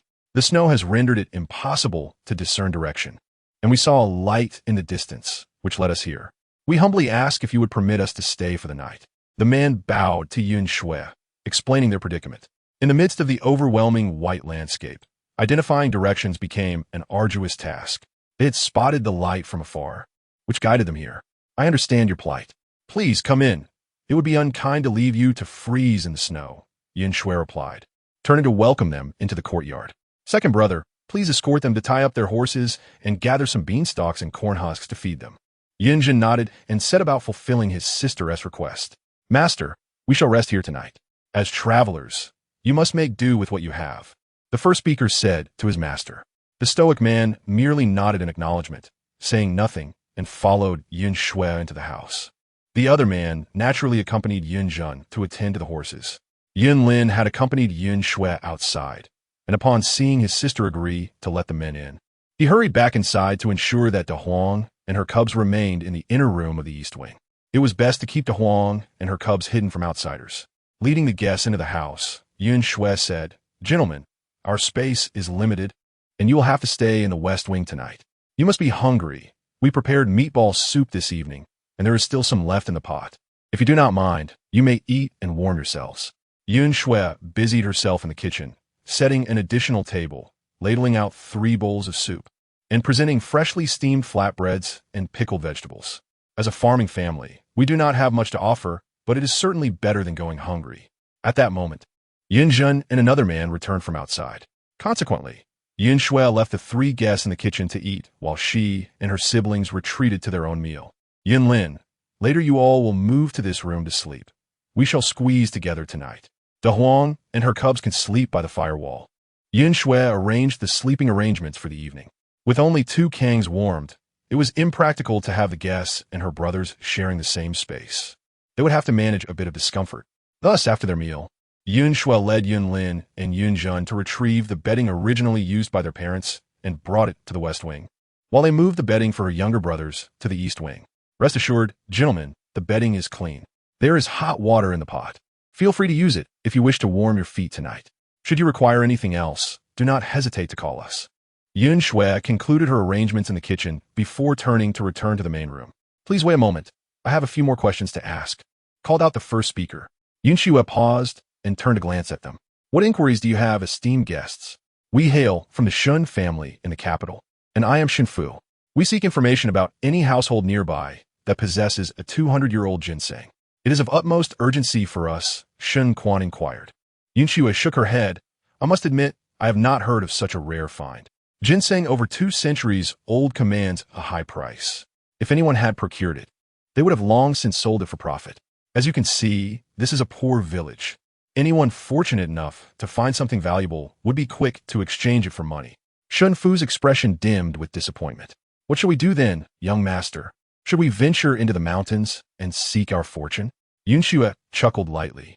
"The optimal season for ginseng harvesting is mid-July, when the seeds turn red and are easiest to identify. At this time of year, even locals struggle to find ginseng, let alone outsiders like yourselves. It's best not to waste your efforts. Getting lost in the mountains could be perilous. Many believe that the Changbai mountain region yields ginseng, but few understand the nuances of harvesting it. Luck plays a significant role. Often, even if one stands upon it, they may not recognize it. Moreover, the foliage has already turned brown, and the ginseng leaves have withered and fallen. Where would you even begin to search? Upon hearing this, Shun Fu's demeanor fell further. Is there truly no other option?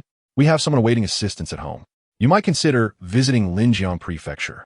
Since it is a larger town, the apothecaries there might have what you seek, Han Xue suggested, though she was uncertain. After all, 200-year-old ginseng is a treasure regardless of location, and it may not be readily available even in the town. We have already searched the prefecture without success, Shun Fu sighed. It seems this is our fate. Let it be, Shun Fu. If it cannot be found, then we must accept it. We have done our utmost. The rest is beyond our control, the stoic man interjected. As night descended, the man continued. We should rest now and inquire elsewhere tomorrow. Han Xue found his voice quite pleasant and stole a few more glances at him. He was undeniably handsome, albeit with an icy demeanor, his expression resembling that of a mountain peak. Suddenly, she felt as though she had seen him before, but the memory eluded her. May I ask your surname, dear lady? I cannot be so rude as to remain unaware of the name of my benefactor. The stoic man inquired, lifting his gaze to Han Xue. The other two men appeared surprised. Their master was known for his reticence and rarely engaged in conversation. Today, however, he seemed intrigued enough to speak to a farm girl. I am but a humble farmer, unworthy of such honor. My surname is Han. Han Xue replied with a smile, before turning to return to the eastern room. The Kong has been warmed. You three should rest early. There is no need to tidy the table. I shall handle that in the morning. The three men moved to the western room, and Shun Fu, feeling the warmth of the Kong, remarked, It is indeed comforting. You should rest early, my lord. The journey has been exhausting. I will fetch some hot water for your feet. As Shun Fu went to fetch the water, the stoic man sat at the edge of the Kong, gazing toward the eastern room, lost in thought. When Shun Fu returned with the hot water, the man removed his shoes and soaked his feet. In the eastern room, Han Xue and her family nestled under the warm covers, with Dahu and her son resting on the floor. Han Xue had spread out a fawn skin on the ground for Xiao Huang, ensuring his comfort. Though tigers are not particularly sensitive to cold due to their thick fur, Han Xue was concerned for Xiao Huang and wished to make him comfortable. Sister, who were the visitors tonight? Yun and I asked, having been unaware of the events outside. They claimed to be from the capital, searching for long-established ginseng. At this time of year, they are unlikely to find any. Whoever has acquired mountain ginseng would have already sold it, Han Xue explained to her siblings. They do not appear to be of ordinary stock. While tending to their horses, I noticed their gear was anything but common, Yin Zhen recalled, having observed the fine quality of the horses and their saddles, which were indicative of wealth. Han Xue was not surprised by this revelation. She had noted the fine fabrics worn by the men, particularly Shun Fu's exquisite silk attire. It was evident they were not of humble origins. Ordinary families, even in times of illness, could hardly afford ginseng of such rare age for medicinal use. Let's not dwell on them. We should retire for the night. They are merely guests for the evening and will depart in the morning. As long as they harbor no ill intentions, we need not worry. It is common for mountain folk to offer hospitality, Han Xue said, feeling drowsy. Typically, they would have been asleep by this hour, but the arrival of guests had disrupted their routine. Soon, silence enveloped the room, and one by one, they drifted into slumber. The following morning, Han Xue rose early to prepare breakfast and discovered a note on the kitchen table along with 2 silver ingots, each weighing 10 taels. Thank you for your hospitality. Shin must depart urgently and cannot linger. Please forgive my sudden departure. The note read, penned in a bold and vigorous script, strikingly beautiful. Chapter 22. Livelihood. It is common for mountain households to accommodate travelers, and Han Xue did not ponder deeply about the true identity of the Shin family. However, she was taken aback by the 20 taels of silver left for a single night as stay. As it was neither stolen nor ill-gotten, she accepted the silver with gratitude. This sum was sufficient to sustain her family for more than a year. Han Xue carefully stored the silver with her other savings. After the funeral expenses for her parents, she had retained 20 taels. Following the sale of furs and other items, she had accumulated an additional 5 taels. With the recent 20 taels, her total now reached 45 taels. At present, a good acre of land cost between 8 to 10 taels of silver, meaning she could purchase 4 to 5 acres with this amount. Yet, she still needed to support Yun Lin's education and save for Yun Ni's dowry, as Yun Ting and the others were also growing older and required schooling. Contemplating her meager savings, Han Xue felt a sense of inadequacy regarding future expenses. She could not guarantee a profitable catch every time she ventured into the mountains, and even when she did, it was usually just enough to cover their basic needs. If she invested all her savings in land, they would struggle to meet future expenses. After careful consideration, she resolved to wait a bit longer and see if she could earn more. She stored the silver in separate places, one portion at the bottom of the cabinet and another in the corner of the eastern room, where she had dug a small hole. She placed the silver in a small jar, buried it, and then covered the hole with another jar to conceal it. "Big sister, Uncle Sun has arrived," Yunjun called from outside. Upon hearing this, Han Xue hurried out to greet the Sun family. "Uncle Sun, brother Sun, what brings you here on such a cold day? Please come inside. Little sister, please boil some water for Uncle Sun's tea." Han Xue ushered the Sun family inside, where Sun Changhai and Sun Zhengsong took their seats by the hearth, and she settled beside them on the kong. "Han Xue, my dear, the work at the mountain site is about to commence this year. With your father absent, everyone has nominated me to take the lead. I thought about it, and since you and your siblings are at home without any income, how about you accompany me to the mountain site? You need not exert yourself. Merely washing clothes and preparing meals for everyone would suffice." Sun Changhai observed Han Xue and her siblings, noting their commendable condition, which eased his anxious heart. "As for the wages, rest assured, I shall pay you half the usual amount. How does that sound?" Sun Changhai hastily mentioned the pay, fearing Han Xue might refuse. "Our mountain site's standard wage for this season is 40 taels of silver, so half would be 25 taels. We commence work on the 10th day of the 12th month and descend on the 10th day of the 2nd month. During the new year, since we are locals, we can return home for 10 days. Han Xue, does this arrangement suit you?" Upon hearing this, Han Xue smiled, expressing her gratitude to Uncle Sun for considering them. Indeed, what was there to hesitate about? As a girl, earning 25 taels of silver over 3 months would be quite substantial. "Thank you, Uncle Sun, for your concern and for coming all this way." Han Xue understood that Sun Changhai harbored worries for them, fearing that their lives might be arduous. Although the work at the mountain site is indeed strenuous, the prospect of earning such a sum in just 3 months was undeniably alluring. There were no pressing concerns at home. Yunjin and Yunlin had both settled into their routines, and Yin and I was quite capable of managing household affairs, even better than herself. Additionally, with Da Huang at home, she felt reassured against any dangers. Seeing Yun Xue's agreement, Sun Changhai finally smiled. "Alas, your father met with misfortune for the sake of Zhengsong, and your mother, as we know, is no longer with us. It weighs heavily on my heart to leave you children behind. If you can work at the mountain, that 25 taels of silver would suffice for your sustenance for the year. In a few years, once Yunjin and the others grow up, you shall no longer need to endure such hardships. However, there is one thing you must remember. In our mountain site, there are many people with dubious character. Typically, women do not work at the mountain sites, and if they do, it is not for any respectable tasks. Should you go to the mountain, you must disguise yourself as a boy, ensuring no one perceives you as a girl. The woodworkers in our region are numerous, and while I can protect you here, I cannot guarantee safety from other groups who may discover your true identity." Sun Changhai felt it essential to clarify these matters with Yun Xue. Han Yong used to be the leader of the woodworkers, so Yun Xue was somewhat familiar with these dynamics. Disguising herself as a man posed no significant challenge for her. "Very well, I shall heed Uncle's advice and dress as a boy. After all, I have darkened considerably from working in the sun. Yun Xue, fret not. I too shall work at the mountain site, and with my presence, no one shall dare to bully you," Zhengsong assured, patting his chest. Yun Xue couldn't help but smile. Zhengsong was indeed a simple-hearted and good-natured boy. His determination was likely a reflection of his guilt over his father's death. "Thank you, Zhengsong. We begin work on the 10th day of the 12th month, correct? When do we head to the mountain this year? And where will we be cutting timber?"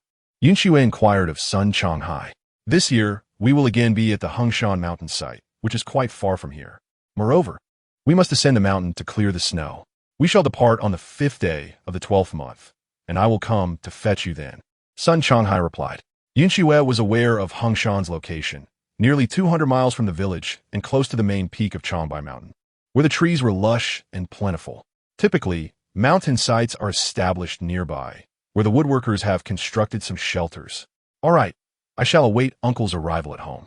With a month to prepare, I can settle my younger siblings." Yun Xue calculated the time, finding it ample and manageable. "Very well, let us finalize this arrangement. Be sure to wear sufficient warm clothing for the journey. If you possess any fur coats or trousers, bring them all, as the mountain is cold, and we wouldn't want you to suffer from a chill. If you're not adequately prepared, you won't be able to return for items later, Sun Changhai cautioned. Yun Xue promptly agreed, having witnessed her father prepare for such trips in the past, with her mother always ensuring he had everything he needed before his departure. With the arrangements made, Sun Changhai took his leave with his son. Yun Xue wished to invite them for a meal, but Sun Changhai declined. There are many matters to attend to at home. My eldest daughter is soon to be married. I am on my way to the county to gather supplies and thought to check in on you. Please take good care of my siblings. And when Mei Zi gets married, do come to celebrate with us, Yun Xue replied cheerfully. Upon hearing this, Sun Changhai was pleased. Yun Xue, please wait a moment. With that, Yun Xue hurried to the inner room and soon returned with a piece of bright red fabric. Uncle, we are all in mourning, and it would not be appropriate for us to attend the wedding festivities. This fabric is for Mei Zi, a small token of our affection. The Sun and Han families have historically maintained a good rapport, and Yun Xue felt it important to express her goodwill at the occasion of Mei Zi's marriage. No, that won't do. I merely mentioned it in passing, and I did not mean for you to incur any expense, Sun Changhai replied, somewhat regretful for inadvertently bringing up his daughter's impending marriage. Given the Han family's current circumstances, they could hardly accept gifts from them. Uncle, we sisters hold our filial duties dear. How could we wear bright red clothing? After 3 years, this fabric will no longer appear as fresh, Yun Xue insisted. The fabric had originally been purchased by Han Yong during a trip to Anong for Lu Shi, who had intended to save it for Yun Xue's future attire. Now, with no use for it, it was perfect for extending a gesture of goodwill. Uncle, do we truly need to stand on ceremony between our families? Since I shall not attend the wedding, please accept this small token of my appreciation, Yun Xue pressed, placing the fabric into Sun Changhai's hands, refusing to let him decline. Look at how this turned out. We come to visit, yet it is you who ends up spending, Sun Changhai remarked, finally accepting the fabric. When it is Yun Xue's turn to marry, I shall certainly bring something special.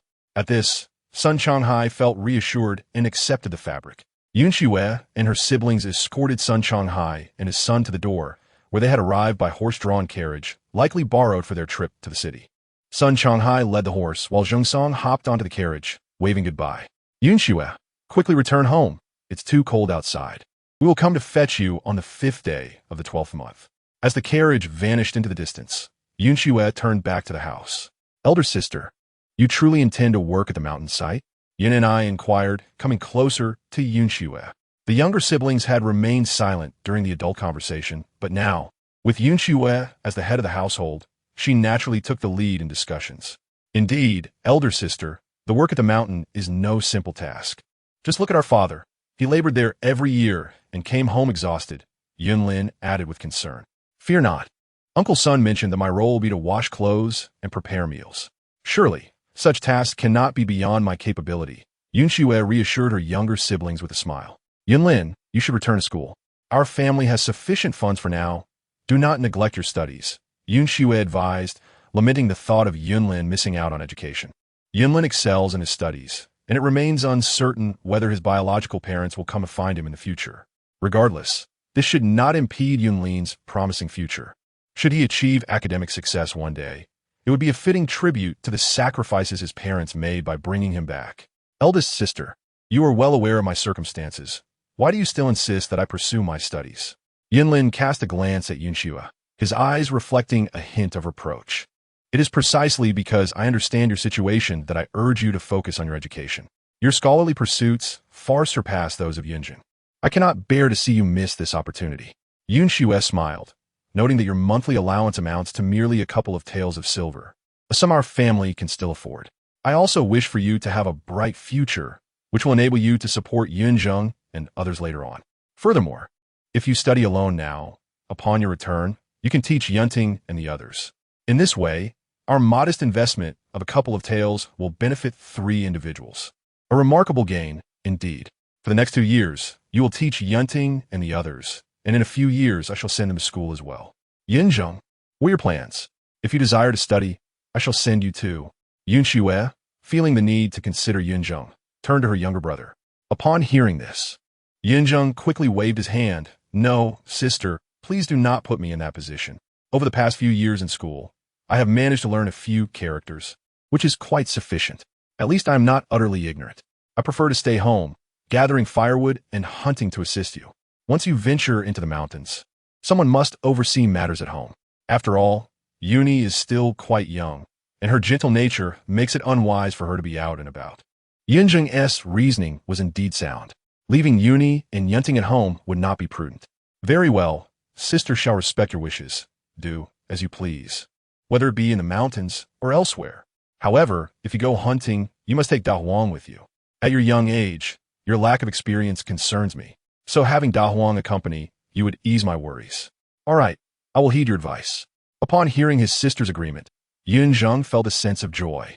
He possessed little talent for study, unlike Yunlin. Being able to recognize a few characters was commendable. There was no need to squander all his time on academics. Yun Xue then cautioned Yuni, "Dear sister, try to remain indoors as much as possible. Take good care of Yun Xia, ensuring she does not encounter any misfortune. Our family lacks an elder, and with me away, there are those who, having nothing better to do, take pleasure in bullying others. Your gentle disposition makes you susceptible to such treatment." Yun Xue had more to say. Yuni was not only beautiful, but also kind-hearted. She feared that some ill-intentioned individuals might take notice of Yuni's appearance and harbor sinister thoughts. Although Shadiga village is a small settlement, it is situated along the Yalu River, a vital thoroughfare between the state and county towns. Moreover, the other side of the river is Korea, especially after the river freezes. Individuals from across can easily traverse the ice. While the current relationship between Korea and the Great Zhou is amicable, allowing trade and fostering goodwill between the citizens of both nations, Yun Xue's concerns remain. Korean men, often idle during the winter, tend to drink at home. When intoxicated, some may venture out and stir trouble. The Great Zhou's defenses, particularly against Korea, are rather lax. Should trouble arise, it could lead to complications. Yuni, aware of her temperament, understood that venturing out was unwise, and she nodded in agreement. All right, I will follow your guidance, sister. By the way, if you were to disguise yourself as a man in the mountains, I will need to make a few sets of male clothing for you. Otherwise, we could simply alter Father's old garments. Yun Xue contemplated this and deemed it a viable option. Crafting entirely new outfits would be costly and too conspicuous. Repurposing their father's old clothes would be less noticeable. Very well, as you possess greater skill in sewing, I shall defer to your judgment on this matter. After much discussion, they finally made arrangements for all conceivable matters. Subsequently, Yun Xue led Yunlin to the village school, situated in the village's heart. The teacher, Mr. Wu, a scholar nearing 50, appeared quite amiable. Upon hearing that Yunlin would return to study, he expressed his delight. Excellent. Yunlin has a remarkable aptitude for learning.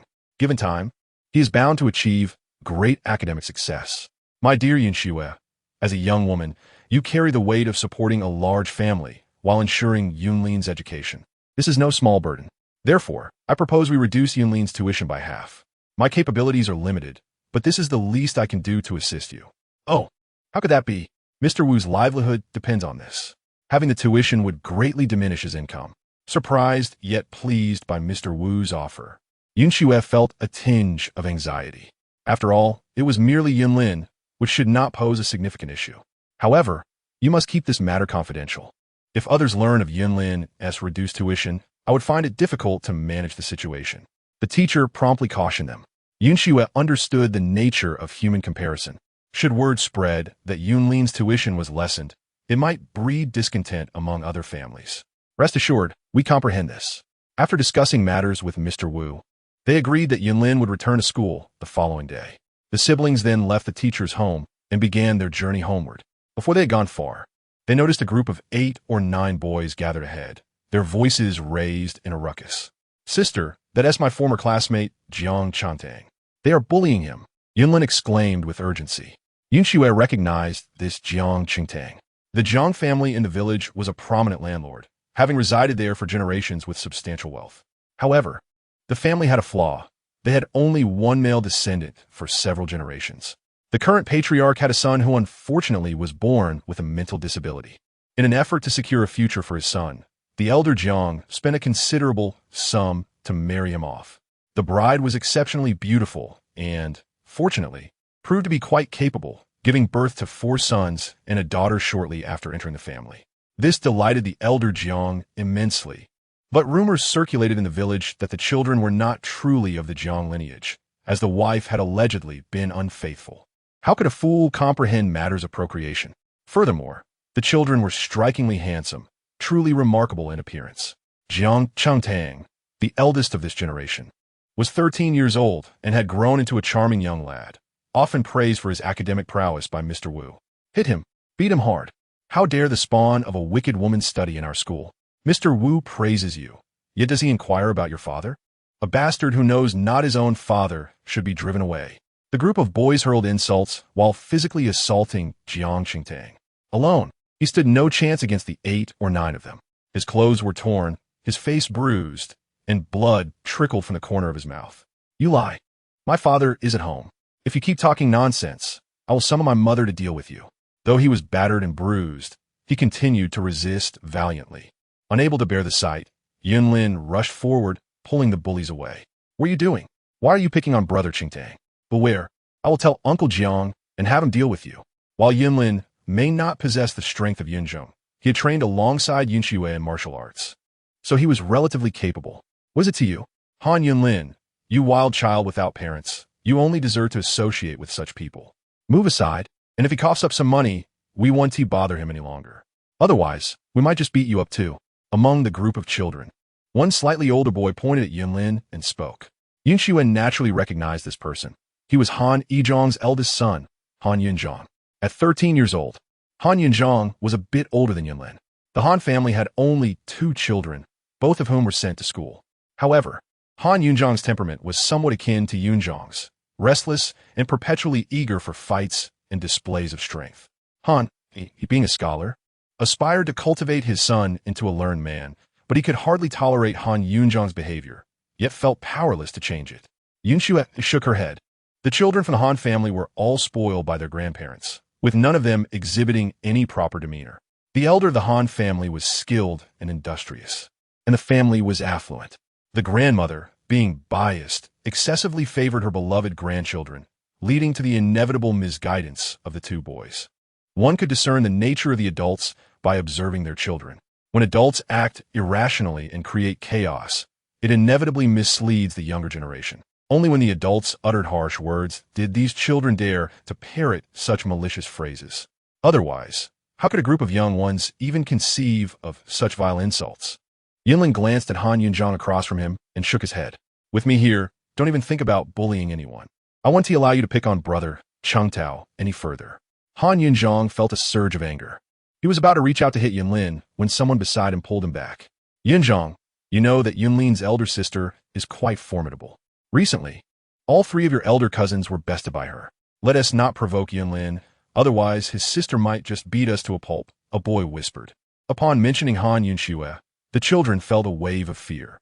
Her heroic deeds had become the stuff of legend in the village, and the elders had warned their children not to bully the Han family kids, lest they face Yun Xue's wrath. Hearing this, Han Yunzhong felt a twinge of trepidation. Just then, Yun Xue's voice rang out, Yunlin, hurry home. The children, having been focused on Jiang Chengtao and Yunlin just moments before, had completely overlooked Yun Xue standing not far behind them. Upon hearing her voice, fear gripped their hearts, for they could not afford to offend this fierce woman. Thus, the children scattered in a hurry, with Han Yunzhong casting a fierce glare at Yunlin and his companions before hastily departing. He certainly didn't want to end up like his 3 cousins. Yun Xue approached Jiang Chengtao. How are you? Can you walk? I'll have Yunlin take you home. Seeing Jiang Qingtao's once handsome face, now marred with bruises, Yun Xue felt it was truly a pity. Such a striking young man was indeed a rare sight. With this thought, her tones softened further. You should have run if you couldn't win. Look at the trouble you've gotten into. Jiang Chengtao gazed at the woman before him in a daze. He recognized her as Yunlin's elder sister, though he had only seen her dressed as a boy or looking disheveled after returning from the mountains. Moreover, the fearsome reputation of Yun Xue had taken root in the hearts of these children. To them, she was akin to a fierce tigress. Yet, the woman before him, clad in a light purple garment, though not in a dress, exuded an undeniable grace. Coupled with her gentle voice, he found her more beautiful than his own mother. Jiang Chengtao was momentarily entranced, while Yun Xue grew puzzled. Wasn't he, this child, supposed to be clever? What was amiss? Could he have suffered a concussion? She brushed aside her concerns, reaching out to touch his forehead. Hey, are you feeling unwell? Hurry home and let your father call for a doctor. Suddenly, Jiang Qingtao's face flushed like fire as he recoiled from her touch. I'm fine. Thank you for your concern, sister. I owe you and Yunlin a debt of gratitude. Otherwise, I would have suffered even worse. He rose to head home. Wait, let us escort you back. What if those rascals bully you again? Han Xue said, noticing the many bruises on his face and feeling a pang of sympathy. Thus, the three of them made their way towards the northern part of the village. After about half an hour, they arrived at the Jiang residence. The Jiang family was prosperous, their courtyard walls built of bricks, and the dark red door crafted from fine wood. At that moment, a man in his 30s, nearing 40, stood at the entrance, scanning the surroundings. Upon spotting Jiang Qingtao, his face lit up with joy. Tao, you're back. I've been waiting here for ages. Today we have so many fun things at home. Come on, let us go. He spoke animatedly, his expression foolishly cheerful. Indeed, he was Jiang Qingtao's father. All right, Qingtao, we'll head home now. You should return quickly as well. Whenever you have time, come over to play. Yunlin will be returning to school tomorrow, and you two can keep each other company. Seeing the scene unfold, Han Xue waved her hand, signaling that it was time to leave. Sister Han Xue, please come visit my house for a while. I haven't had the chance to thank you and Yunlin yet. Jiang Qingtao quickly called out, reluctant to see her go. With a smile, Han Xue replied, no. We need to head home too. Yunlin has to prepare some things for school tomorrow.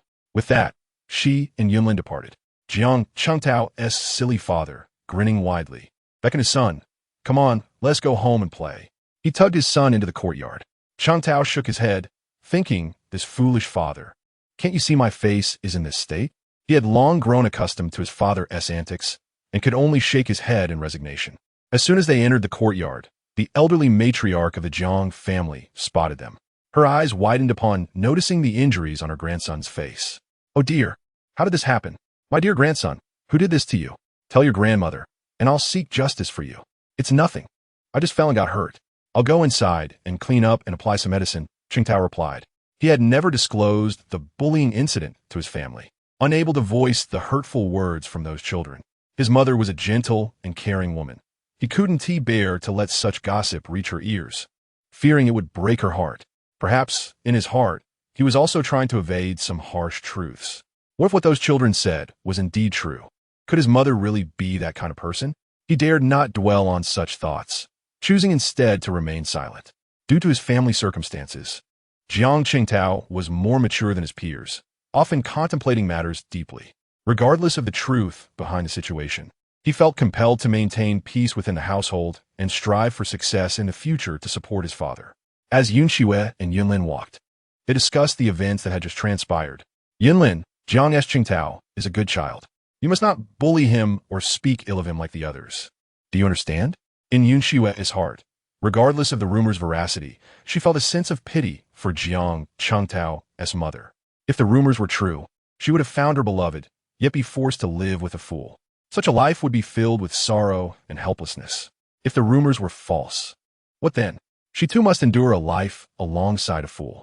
To think that such a beautiful woman is destined to accompany a simpleton for a lifetime does evoke a sense of tragic waste.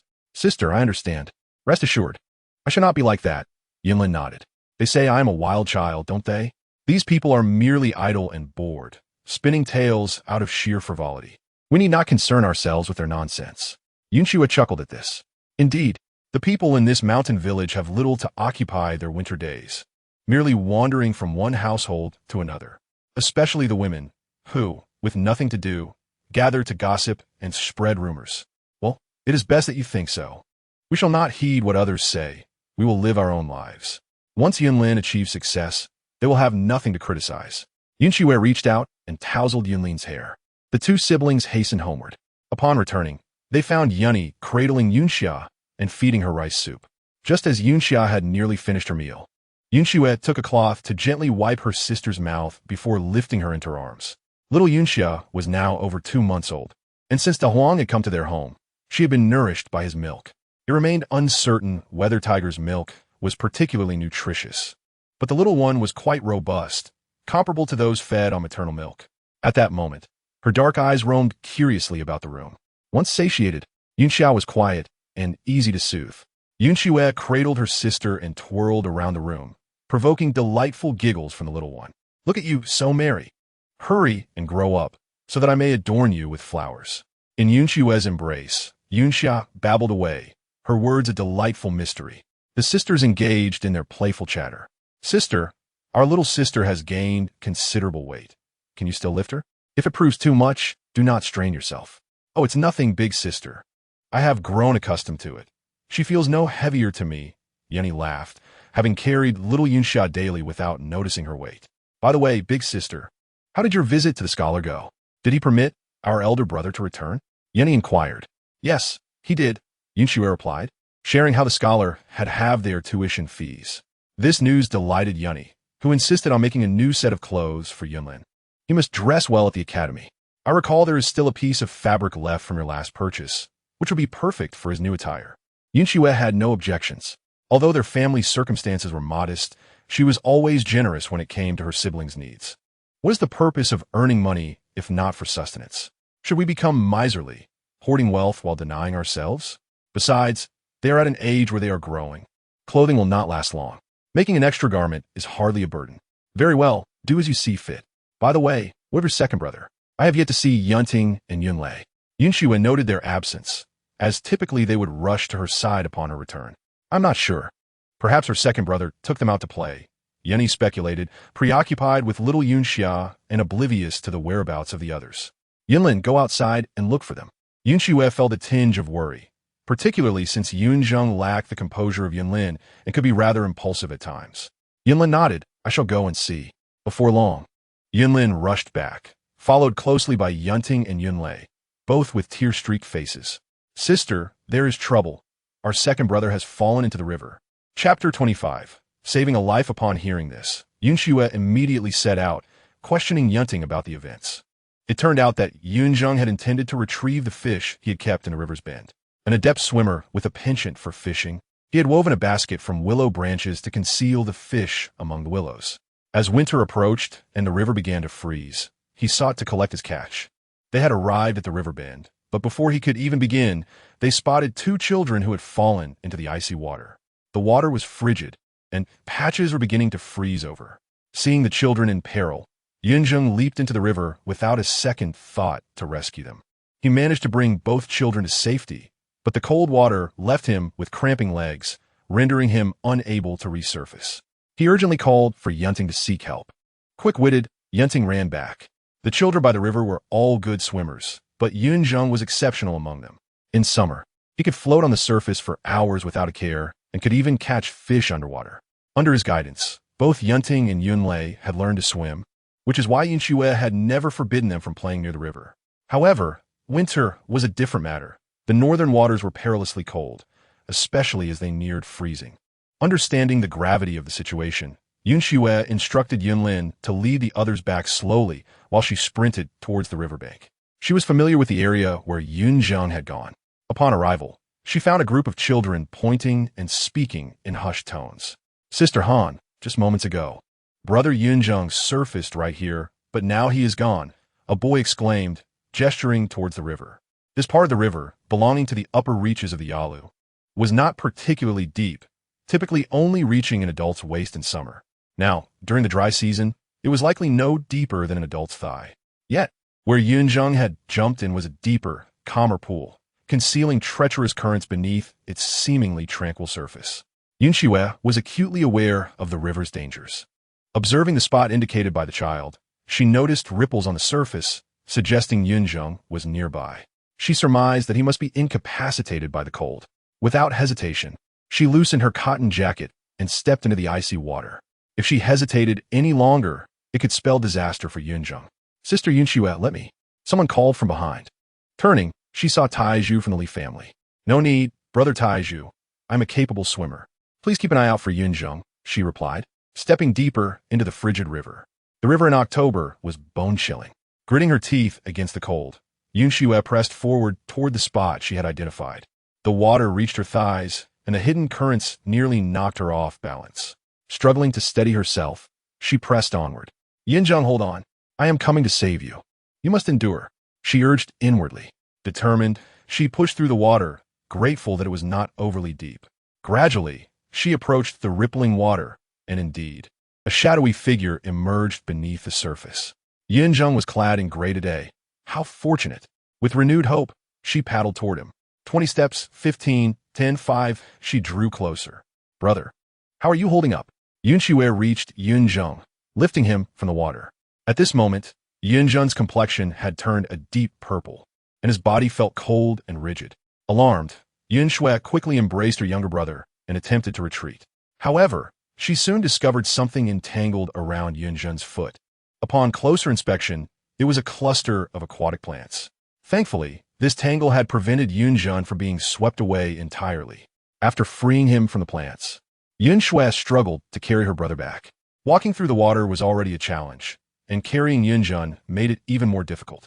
Despite her considerable strength, she was still a girl, and Yunjung was not light. Stumbling and swaying, she made her way back. At that moment, Li Taizhu and 2 other young men from the village entered the water to assist Han Xue. Taizhu took Yunjung into his arms, while another young man supported Han Xue, and together they managed to reach the shore. Taizhu placed Yunjung on his knee, positioning it just right to help him expel the water from his stomach. Fortunately, Yunjung still had some awareness and was able to cough up a considerable amount of water. Hurry, we must return home. He is primarily suffering from a cold, Li Taizhu observed, noting that the volume of water expelled was not substantial, indicating that Yunjung was indeed suffering from severe chill. By this time, Han Xue had donned a padded coat, and Taizhu carried Yunjung as they made their way home. Upon arriving at Han Xue's house, Taizhu instructed Yunlin to fetch the wooden tub for bathing and draw cool water from the vat. Quickly remove his clothes and place him in the tub, Taizhu urged. With everyone's help, they managed to get Yunjung into the tub. Let us start like this. We will gradually add warm water later. We mustn't rush, do you understand? Taizhu turned to Han Xue. She nodded, understanding the importance of not immediately exposing a frostbitten person to warmth, which could drive the cold deeper into the organs and cause more harm. Instead, they needed to use cool water or snow to gradually alleviate the chill. Yunjung had been in the river long enough, and now they were using the water from the vat, which was well suited as it was well stored. Gradually, Yunjung's complexion improved, prompting Taizhu to mix in some warm water. Now we must wait for the doctor. The remaining matters are for him to assess, he declared. They carefully lifted Yunjung out of the tub, and Yun and I had already fetched his clothes. They dried him off and dressed him before placing him on the con. Yunlin, go to my house and see if the doctor has arrived. Today, Yunjung saved my family's 5th child. Someone has already gone to summon him. If he comes, bring him here, Taizhu instructed Yunlin. Upon hearing this, Yunlin hurriedly dashed out to find the doctor. Meanwhile, Taizhu turned around and noticed that Han Xue was still in her wet clothes, having not changed yet. Han Xue, are you foolish? Quickly change your clothes. If you catch a chill, what will we do? This family depends on you, he urged. It was then that Han Xue realized she had neglected to change. All right, I will go change at once. Thank you, Brother Taizhu, and thank you, Brother Shang and Brother Shi too. She expressed her gratitude before hastily returning to the east room to change. By the time Han Xue had changed, Yunlin had returned with the doctor. The doctor examined Yunjung and reassured them. He seems fine. Not much water remains in his stomach. He has merely caught a chill, which is not serious. I will prescribe some medicine, and he should recover with proper care. However, we must monitor him closely, as 3 children fell into the water today. Fortunately, the 2 younger ones were rescued early, so they're mostly unharmed. This cold weather is dangerous. The water is on the verge of freezing, and we cannot allow the children near the river again, the doctor cautioned. Han Xue promptly agreed. We will certainly be vigilant. After prescribing the medicine, the doctor instructed someone to fetch it from his home. His residence was in Jinhua town, about 20 miles from Urshidega village, which was manageable for the villagers. Wait a moment, could you also check her? She was in the water too. Taizhu pointed at Han Xue. No need, Brother Taizhu. I am perfectly fine, Han Xue interjected, smiling, feeling assured that she had not suffered any ill effects. However, the doctor scrutinized her complexion and asked her to sit down to examine her pulse. You have merely caught a slight chill. Drinking some ginger soup should suffice. It is nothing serious. By the way, where are your parents? I would like to discuss something with them. The doctor, my parents have passed away. I am the eldest in the family. You may speak with me, Han Xue replied. sensing the doctor had something important to convey. Let's speak in the East Room. Following Han Xue into the room, the doctor spoke gravely. Child, your condition is concerning. I should have discussed this with your elders, but since you are on your own, I will be straightforward. You are 14 years old, the time when a girl's menstrual cycle begins. Today, you entered the water and caught a chill. If this cold enters your body, it may delay your cycle significantly. Moreover, if it does occur, it may come with severe abdominal pain. If not properly managed, it could also impede your ability to conceive in the future. Han Xue was taken aback. Doctor, what can I do to manage this condition? She asked, her skepticism evident. She recalled hearing elders speak of the importance of avoiding cold and fright before menstruation. Was she truly so unfortunate? You'll need to take some herbs to regulate your cycle and invigorate your blood. Ideally, snow lotus or black-bone chicken would be beneficial. And if you can acquire deer placenta, that would also help. However, these remedies are quite precious, and I doubt you have access to them. Truth be told, your symptoms are not yet apparent, and I am not particularly skilled in this area. It would be best for you to seek a more experienced physician in the capital. The doctor lamented. Han Xue felt a sense of relief upon hearing that her condition was not yet manifesting. She thought she might be able to procure the deer placenta, as it was not entirely out of reach for her. Besides, she had access to Da Huang, which was known for its efficacy in treating such ailments. Thank you, doctor. I will remember your advice, she replied earnestly. Having conveyed his concerns, the doctor took his leave. Taizhu and the others wanted to accompany him to fetch the medicine, but they were still in wet clothes and could not venture out in the cold. Thus, Yinlin accompanied the doctor back, while Taizhu and the others returned home to change. Not long after they left, visitors from the Li and Lu families arrived, as Yunjun had saved their children. Both families brought gifts to express their gratitude. How is Yunjun? Has he awakened? Inquired the father of Han Xue, who was Chieju's uncle. He just woke up, but has fallen asleep again. The doctor mentioned he might have a fever tonight and has gone to fetch medicine. Once we prepare it for him, he should be fine, Han Xue replied quickly. That's good to hear. This is a small token of appreciation from us. Yunjun's bravery in saving Tai Dan today is truly commendable. Without him, we would not know how to carry on. The uncle expressed his gratitude palpable. Han Yu's father's eyes were slightly reddened. Indeed, my family's Ernyo is the same. It is all thanks to Yunjun. Alas, these two children ran to play on the large rocks by the river, and somehow they fell into the water. If it weren't for Yunjun's timely rescue, their lives would have been in grave danger. The other man from the Lu family quickly added, Han Xue, this is our humble token of gratitude. It's not much, but please accept it on behalf of Yunjun. He has been injured and could use some nourishment. The man from the Lu family placed the items on the ground. Uncles, this is unnecessary. Anyone who sees children in distress would extend a helping hand. We all live in the same village. How could one stand idly by? Han Xue insisted that the items should be left for the two children, who, after their ordeal, might be unwell. Enough, girl. There is no need for further discussion. If you refuse our offering, we might think you look down on us for being poor, Han Yu's father said sternly. Han Xue, at a loss for words, could only nod in acceptance of their gifts. At that moment, Yunling returned with the medicine, and Han Xue hurried to prepare it. Sister, you should rest. You caught a chill today. Let me handle the medicine, Yun and I insisted, taking the medicine pouch to the kitchen. The Li and Lu families stayed for a while before taking their leave. The children at home, having swallowed water and faced the cold and fright, had also fallen ill, and the household was in disarray. They needed to return home. Han Xue, in the future, if there is anything you need from us, don't hesitate to ask. Your uncle Li may not have many skills, but he possesses strength. If there is any heavy lifting, just call on me, Han Yu's father offered. Indeed, and I too. Your Uncle Lu, am here to help. We are all from the same village. Come to us whenever you need assistance, the man from the Lu family added. All right, I will remember that. If I need help, I will certainly seek out Uncle Lu and Uncle Li, Han Xue replied with a smile, then escorted them to the door. Go home now, you have also caught a chill. Drink some ginger soup tonight to avoid lingering effects, Han Yu's father reminded before departing. Once Yun and I had prepared the medicine, Han Xue and Yunling helped prop Yunjun up and slowly fed in the concoction. Han Xue felt Yunjun's forehead. He was slightly feverish. It seems my younger brother has a fever. Tonight, Yunling will stay in the East Room with the younger brothers, while I keep watch here. We must be vigilant with Yunjun's condition. Sister, let me take care of this. You've already caught a chill today. Tending to him tonight might make you sick as well. I am a man of the house. It is my duty, Yunling insisted, unwilling to let Han Xue bear the burden. But you promised the teacher to attend school tomorrow. How can you break that promise? If you stay here to care for Yunjun, you won't have the energy to study tomorrow, Han Xue countered. It's fine. I am in good health and can manage. I will not let you suffer alone, Yunling argued back. Then let us do this. I will take the first half of the night, and you can take the second half.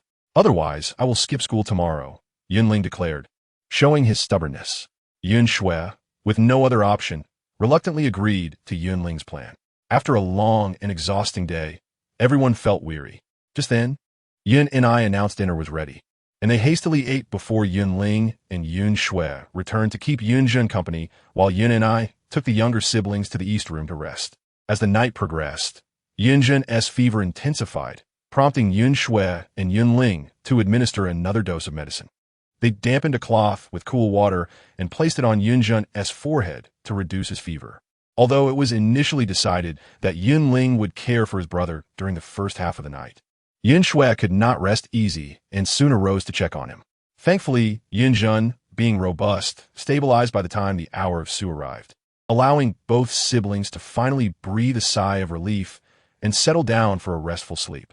The following morning, Han Xue, still in a state of drowsiness, heard some commotion and quickly got up to find Yunjun awake. You're finally awake, little brother. You had us worried sick, she exclaimed, rushing to his side and feeling his forehead, relieved to find no fever. Sister, I'm sorry for causing you concern, Yunjun croaked, his voice hoarse. Don't speak yet. Let me get some water to soothe your throat. You likely strained it last night due to the fever, Han Xue quickly replied, heading to the kitchen. Yin and I was already up preparing breakfast, and there was hot water on the stove. Han Xue poured a bowl of warm water, let it cool slightly, and offered it to Yunjun. Drink this, and I will fetch your medicine. You must take it diligently to ensure a full recovery. We cannot afford any lasting ailments, she cautioned gently.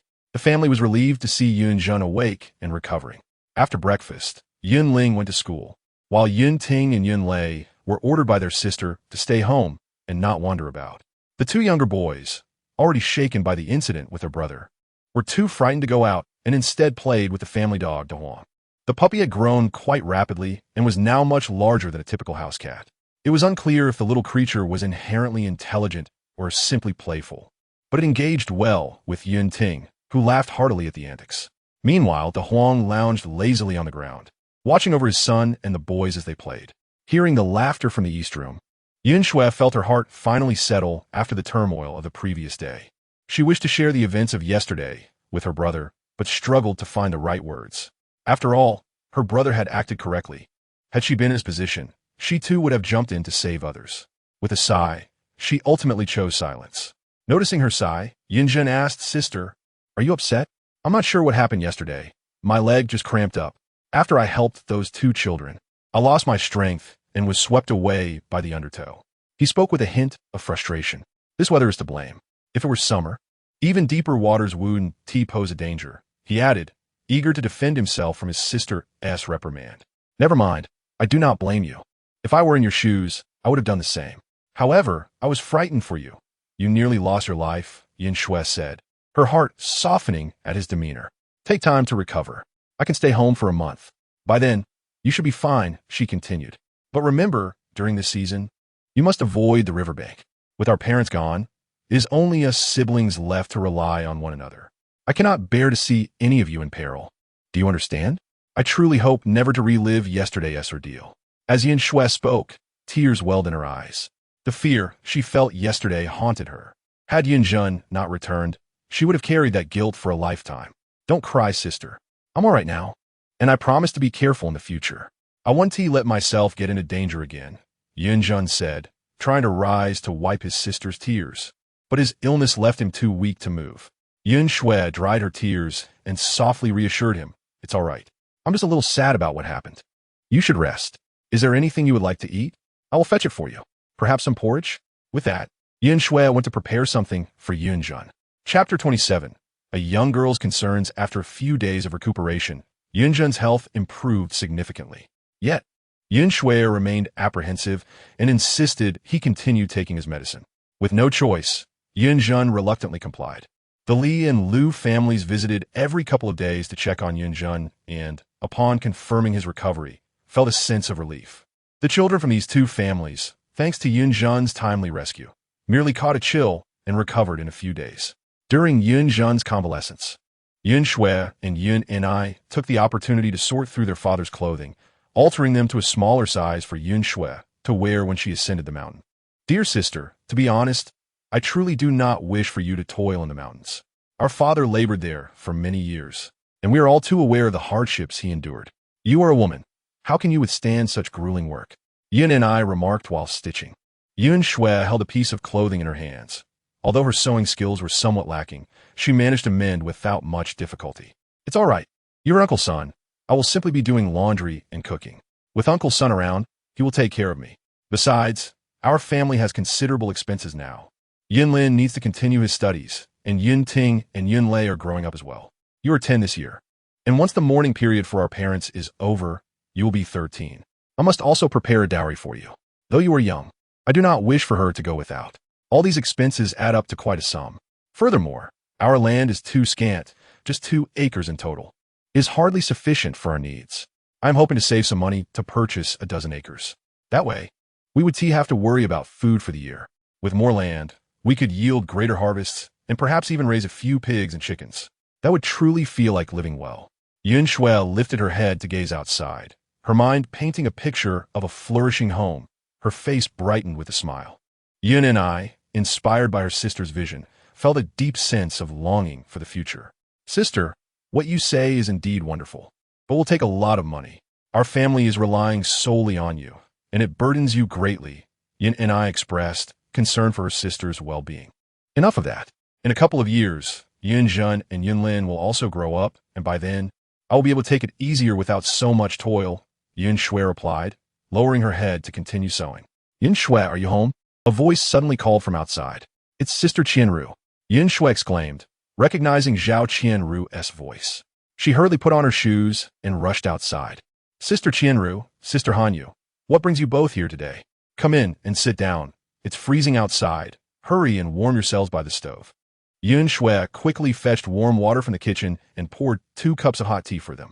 Here, try the tea I brewed. Wow, what kind of tea is this? Why are there flower petals in it? Qianru asked, astonished. This was specially made with roses in the spring, and I added a bit of honey. It is quite fragrant and sweet. We girls shouldn't drink too much tea. This is better suited for winter-esque dryness. Yun Xue explained, taking a sip from her own cup. Who would have thought? You, who are usually so carefree, can concoct something like this? I must say, it tastes delightful, Han Xue remarked with a smile. Yun Xue chuckled, remaining silent. However, Qianru noticed the clothing piled on the stove and curiously inquired, aren't these Uncle Han's old clothes? Why have they been altered? Who are they for? Yun Xue, wishing to keep her plans discreet, replied, oh, I'm altering them for Yun Zhen. In a few days, we will be heading up the mountain to collect firewood, and it will be fitting for him to wear our father's old clothes. Still going to gather firewood? Your family has those massive stacks right at the front door. Larger than mine. Why bother going up the mountain? Qianru shook her head, perplexed by Yun Xue's industriousness. Sister Qianru, you don't understand. Those logs are all dried out. They burn too quickly in the stove. We need to collect some moist firewood to mix in, so the stove can retain heat longer. Yun Xue explained with a smile, realizing that Qianru likely didn't do much work at home. Oh, I see. By the way, you have a stove? That is quite rare in our village. Most people just use a fire pit indoors, Qianru remarked, glancing at the stove. Yun Xue had set the stove up in the outer room, with the fire wall under the south window and the chimney vented through a hole in the wall. This arrangement kept the room warm and clean, with less ash compared to a fire pit that required frequent cleaning. Indeed, this setup does make the room much cleaner. In our household, the fire pit creates quite a mess, Han Xue observed, impressed by the arrangement. You're quite the capable girl, Qianru complimented. By the way, what brings you 2 sisters to my humble abode today? Yun Xue redirected the conversation, and Qianru broke into laughter, pointing at Han Xue. Today, a matchmaker visited Han Xue's family, and her mother shooed her out to take a stroll. We thought we hadn't seen you in a while, so we came to check in. Although Qianru didn't specify who the matchmaker was, her sly smile led Yun Xue to a reasonable guess. Then I must congratulate you, Sister Han Xue. But I wonder, whose family is seeking you? The realization dawned on Yun Xue that someone had indeed come to propose. explaining Han Xue's shy demeanor and Qianru's teasing curiosity. In this era, a girl could not choose her marriage partner. It was primarily a matter of parental arrangement and matchmaking. Young women often harbored dreams about their future husbands, yet rarely had the liberty to choose as they wished. Han Xue's cheeks flushed with embarrassment. Qianru, stop joking. I'm only 15. I don't wish to marry so soon. Han Xue possessed a gentle and demure nature, unlike the more spirited Qianru. Known for her beauty and exceptional sewing skills, she was well regarded in the neighboring villages. Such a girl would not remain unattached for long. It was likely she would be married within a year or two. Han Xue, observing Han Yugoslavia Esavash Fuldameno, recalled the moment in high school when the boy she admired approached her. What girl does not have romantic aspirations? At the tender age of 18, full of vitality, who dares to claim they do not dream of their ideal partner? Sister Han Xue, a gentle and virtuous girl, like you will surely find a wonderful match. We shall eagerly await toasting to your wedding.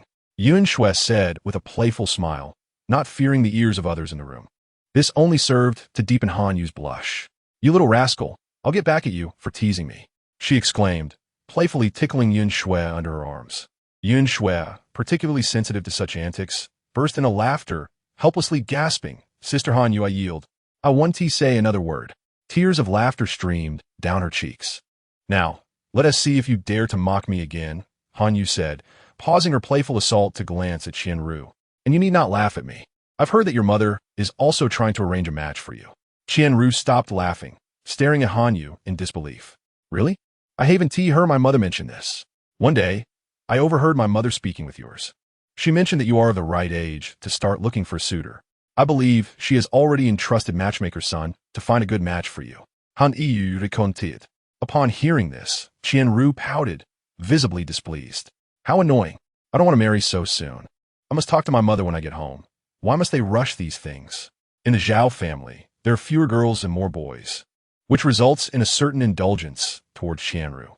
It is likely they would not allow her to marry too early. Yuni observes her elder sisters laughing and playing, then glances at her own elder sister, who is of a similar age. However, given the current state of affairs at home, they must observe a 3-year mourning period. After 3 years, their eldest sister will be 17. By then, all the good men will have taken brides, leaving their sister in a precarious situation. Moreover, with their burdensome presence still at home, finding a suitable match for her may prove challenging. Contemplating these thoughts brings heaviness to Yuni's heart, leading her to shed tears while stitching garments. Upon noticing Yuni's tears, Qianru is puzzled. Moments ago, they were all smiles. Yuni, what troubles you? Why are you crying? Han Xue and Han Xue quickly rush to Yuni's side, asking if she feels unwell. If you're not feeling well, tell me, and I will fetch a doctor for you. Han Xue says, a hint of fear in her voice. Yuni throws herself into her elder sister's embrace, sobbing, Elder sister, it's all our fault. Otherwise, you would already be considering marriage. What will you do in the future? At this moment, Han Xue realizes her sister's concern is for her welfare. Oh, you startle me. There is nothing to worry about. Having you all is enough for me. Marriage is not something I need to think about right now. Once you all have settled down, I can rest easy.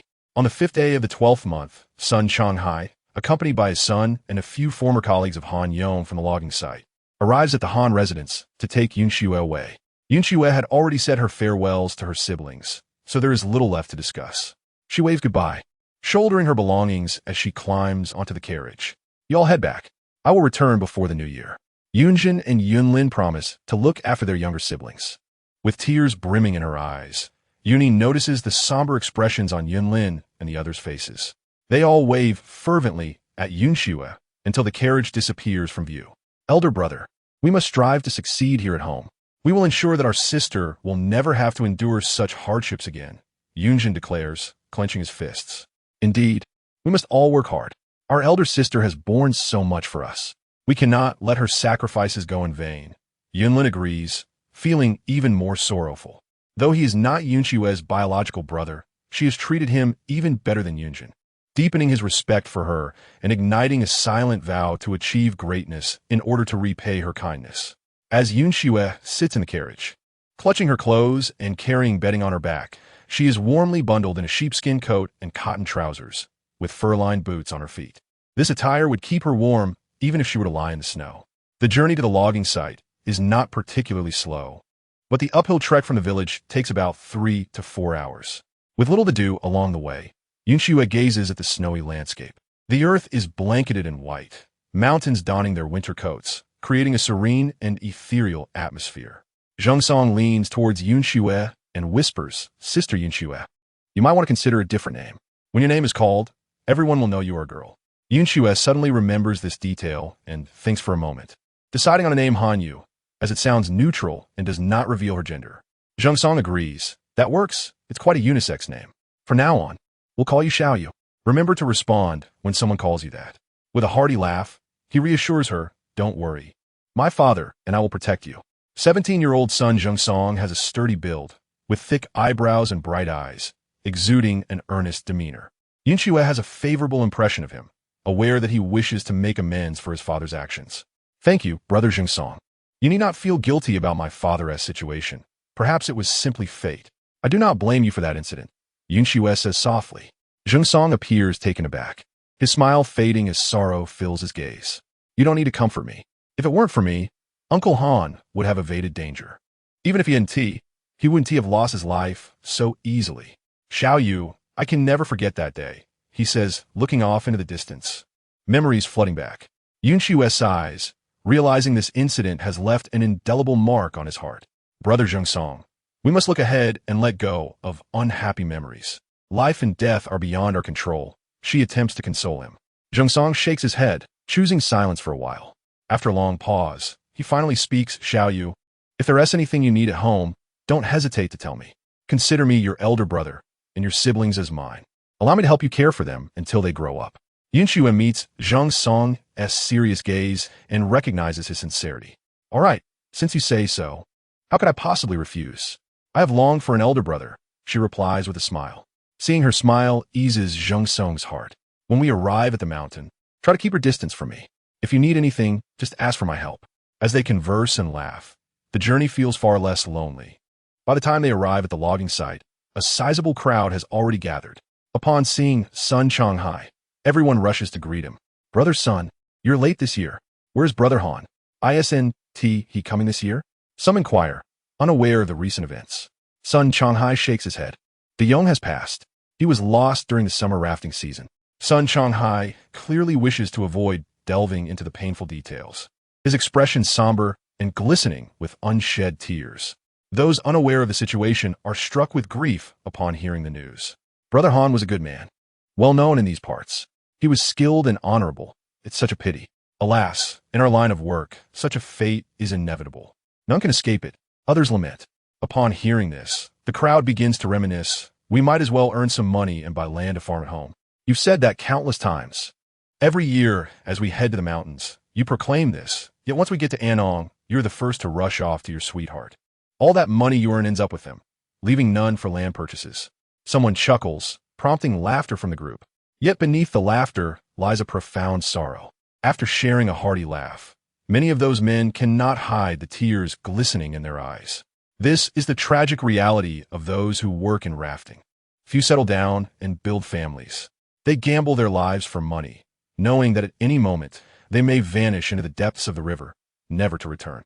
For those from impoverished backgrounds, work is a necessity. Aside from this, there are few alternatives. Despite the hardships and dangers of rafting, the financial rewards are substantial. A single season at the logging site can yield 70 to 80 taels, enough to sustain a family for 2 years. Who could resist such temptation? All right. There are children present. Let us refrain from discussing inappropriate matters that may discomfort them," Sun Changhai interjected, concerned about Han Xue's feelings. "Oh, brother Sun, where did you find such a little one? What is this infant doing in the mountains? What work can he possibly do?" Someone jeered. "This is Dayong's son."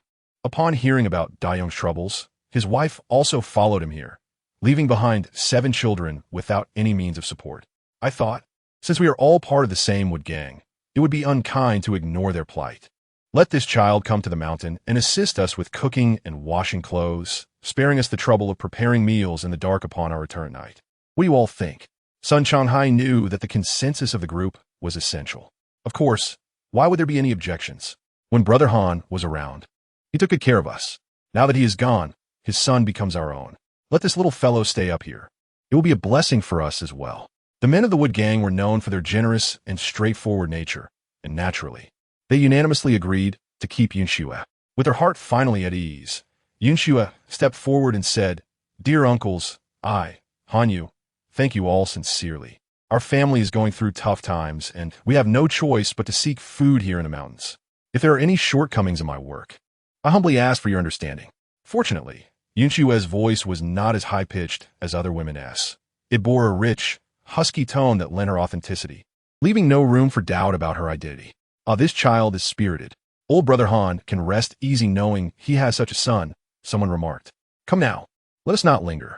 The sun is setting, and we must organize our belongings. We need somewhere to sleep tonight," a tall man in the crowd suggested. He was the manager of their Wood Gang. Unlike other factions, the Wood Gang did not have a leader. They were simply hired by a single employer to fell trees in the mountains. Such employers were referred to as big cabinets, and they typically remained in the vicinity of Anong to receive and sell the timber. The person who managed the operations on-site was known as second cabinet. This person, named Qian Mingyuan, was responsible for distributing wages and provisions for the workers during their time in the mountains, as well as arranging for the timber to be sent back to Anong once the work was completed. Qian Mingyuan had been in this role for many years and was well respected in the Wood Gang. He had a good rapport with Han Yong and had agreed to Han Xue's presence on the mountain. Approaching her, he spoke softly, "Just focus on your tasks here. I won't burden you with heavy labor. In this area, most people will give me some respect. With us around, you won't face any trouble, so rest assured." Han Xue nodded. Though she had never met him before, she found him to be a decent person. "Thank you, Uncle Qian." Chapter 29. The first day, Han Xue followed the group deeper into the mountains. The location was not far from the main peak of Changbai Mountain, and the forest was lush with trees that had stood for centuries. The Wood Gang selectively felled trees that were particularly healthy and robust. Those left standing were usually either gnarled or too scarred to be of value. Their Wood Gang comprised around 30 individuals. Not far ahead, several wooden houses emerged, serving as their quarters. These structures were crafted from timber, with specially shaped ends that allowed them to interlock, forming the framework of the house. The exteriors were coated with yellow clay, topped with roofing material. Locally, these homes were referred to as wooden huts, the most common shelter for those dwelling in the forests. The houses were arranged with large Kong beds, capable of accommodating 7 or 8 people, while the central room was designated for cooking, featuring 2 simple stoves with a couple of pots that seemed more suited for boiling water than for cooking meals. The oddity lay in the chimneys, which were made from hollowed-out tree trunks standing upright, presumably connected to a flue beneath to allow smoke to escape. There were 4 or 5 such houses. Han Xue calculated that 2 would suffice for their needs, wondering what purpose the others served. "Han Xue, come here. This will be your cooking area," Qian Mingyuan called out, gesturing towards the central house. "There is a small Kong inside. You can rest there." Upon entering, Han Xue discovered that this was indeed the kitchen. It featured a partitioned area on the east side and several stoves lined up side by side, with a long table on the west side for communal meals. She ventured into the small room on the east, finding a Kong that could comfortably accommodate 2 or 3 people. "I had someone prepare this for you in advance. It wouldn't be convenient for you to share a space with the others. This Kong connects to the stove outside, so it will keep you warm. You should be fine here," Qian Mingyuan explained. "After dinner tonight, you can rest. Remember to secure the door and not to open it for anyone," he cautioned. "All right, I understand. Thank you, Uncle Qian." Han Xue felt satisfied with this arrangement. She had been worried about how to manage sleeping arrangements upon arriving in the mountains. "Thank what? Your father saved my life once. These are small matters I can assist with," Qian Mingyuan smiled. Han Xue reflected on her father, realizing he was an enigmatic figure. After being away for over a decade, he had returned home to work in the mountains, establishing good relations with others along the way. Ultimately, it was to save others that he lost his own life. She mused, had her father not been burdened by relatives, perhaps the money he earned would have been enough for him to buy land and live a stable life. Unfortunately, he was not as resolute as she was, and thus his earnings were spent on supporting those at home. Now, she found herself in the mountains, benefiting from her father's goodwill, walking the path he once tread, striving to earn a living for her siblings. Was it true what they said? That fate has its own design? She noticed a large wooden rack nailed against the southern wall, stocked with grains and vegetables. "Well then, Uncle Qian, I shall start cooking as it is getting late. Since I am here, I must work diligently. Go ahead. I trust you to handle it well. There is plenty of meat hanging outside," It should last 3 days. Once it's gone, I'll head to the county to restock. Qian Mingyuan nodded, knowing Han Xue was capable and that he needn't worry. We have rice and flour. Though the vegetables are a bit scarce, cabbage and radishes. You can manage that. When we next go to the county, you can come along, and we'll see what else we can buy. With that, he departed. Han Xue removed her outer coat, rolled up her sleeves, and began rinsing rice for the meal. Outside, there was plenty of firewood, and she gathered a large armful to bring indoors. Lighting one of the stoves, she placed the rinsed rice into the pot. It seemed the big cabinet was quite generous, allowing everyone to enjoy white rice and meat. The meal, one that could scarcely be enjoyed at home, was being prepared as Han Xue murmured while she worked. Indeed, the laborers in the mountainous fields were at the mercy of their overseers. Some were notoriously stingy, providing only meager rations of cornmeal, radishes, and potatoes, with nary a morsel of meat to be found. The entirety of winter would be endured in such austere conditions. For the sake of survival, the woodcutters had no choice but to endure all manner of hardships. Han Xue moved with remarkable efficiency. Preparing meals for 30 individuals was no trivial task. She began by steaming rice in the largest pot, then washed and chopped a generous bowl of cabbage. After retrieving a piece of meat from the eaves, she allowed it to rest briefly before slicing it into thin pieces. As she ignited another stove, she tossed the cabbage into the pan, adding a splash of water to simmer for a short while.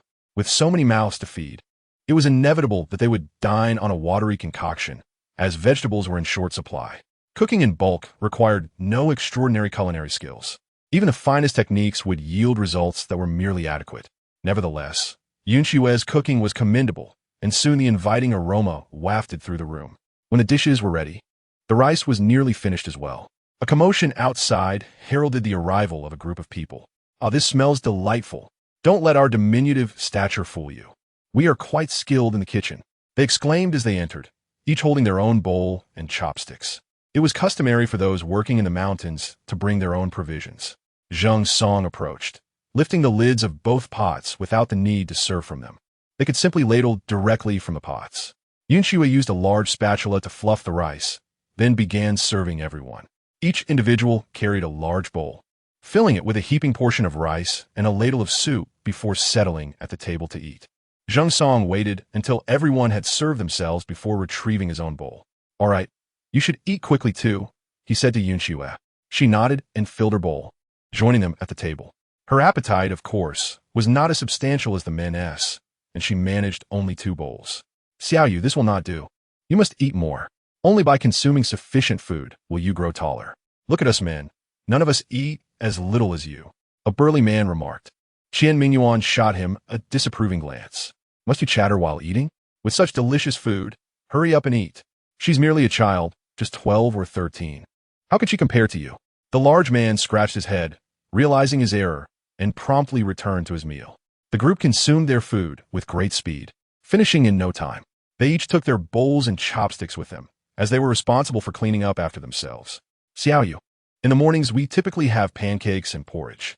Make sure to prepare accordingly tomorrow," Qian Mingyuan instructed as he departed. Han Xue had already noticed a bag of cornmeal and a bag of white flour on the shelf, likely reserved for making pancakes. The mountain fare was quite decent.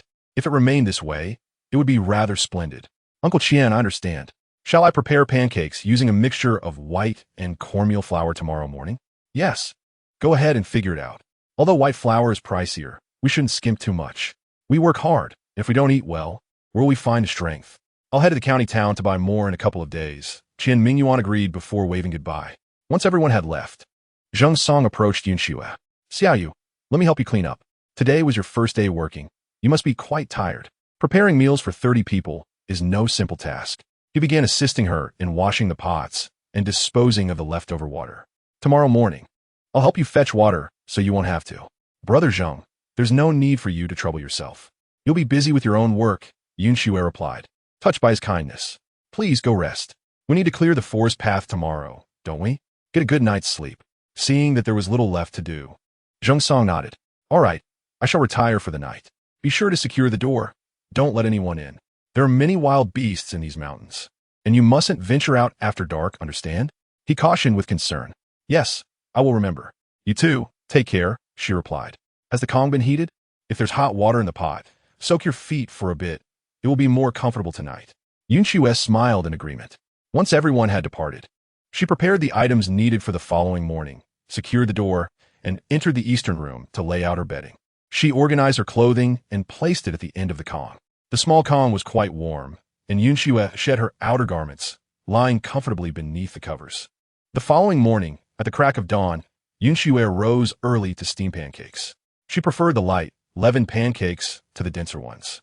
The previous evening, she had prepared a large batch of dough, ensuring a smoother process for the morning. Upon inspecting the bowl of dough, she found it had risen nicely. Fortunately, since there was no yeast available, she had brought along a piece of old dough from home, which proved to be quite useful. After washing her hands, she lit the stove and placed a steamer inside, lining it with woven grass mats in the absence of cloth. With her hands dampened, she kneaded the dough and placed it into the steamer. For 30 individuals, 2 batches would be necessary. The steamer was filled with dough, and she covered it securely, placing stones atop to weigh it down. With that complete, she merely needed to monitor the heat beneath. Seizing the opportunity, she chopped 2 heads of cabbage, mixing them with salt, as there were no pickled vegetables available in the mountains. This would require some time to absorb the saltiness, making it just right by mealtime. She also started cooking porridge in another pot, adding water and rice. Finally, Yun Xue could take a brief respite. Preparing food for so many people was indeed exhausting. Once the first batch of pancakes was ready, she hurriedly removed them from the steamer, added more water to the pot, and set the second batch to cook. As the porridge neared completion, she heard footsteps approaching. "The food is ready. Come eat," Yun Xue called out cheerfully. "Oh, it's splendid to have someone dedicated to cooking. In the past, we took turns, and the meals were either burnt or undercooked, making for a miserable experience," they remarked as they entered.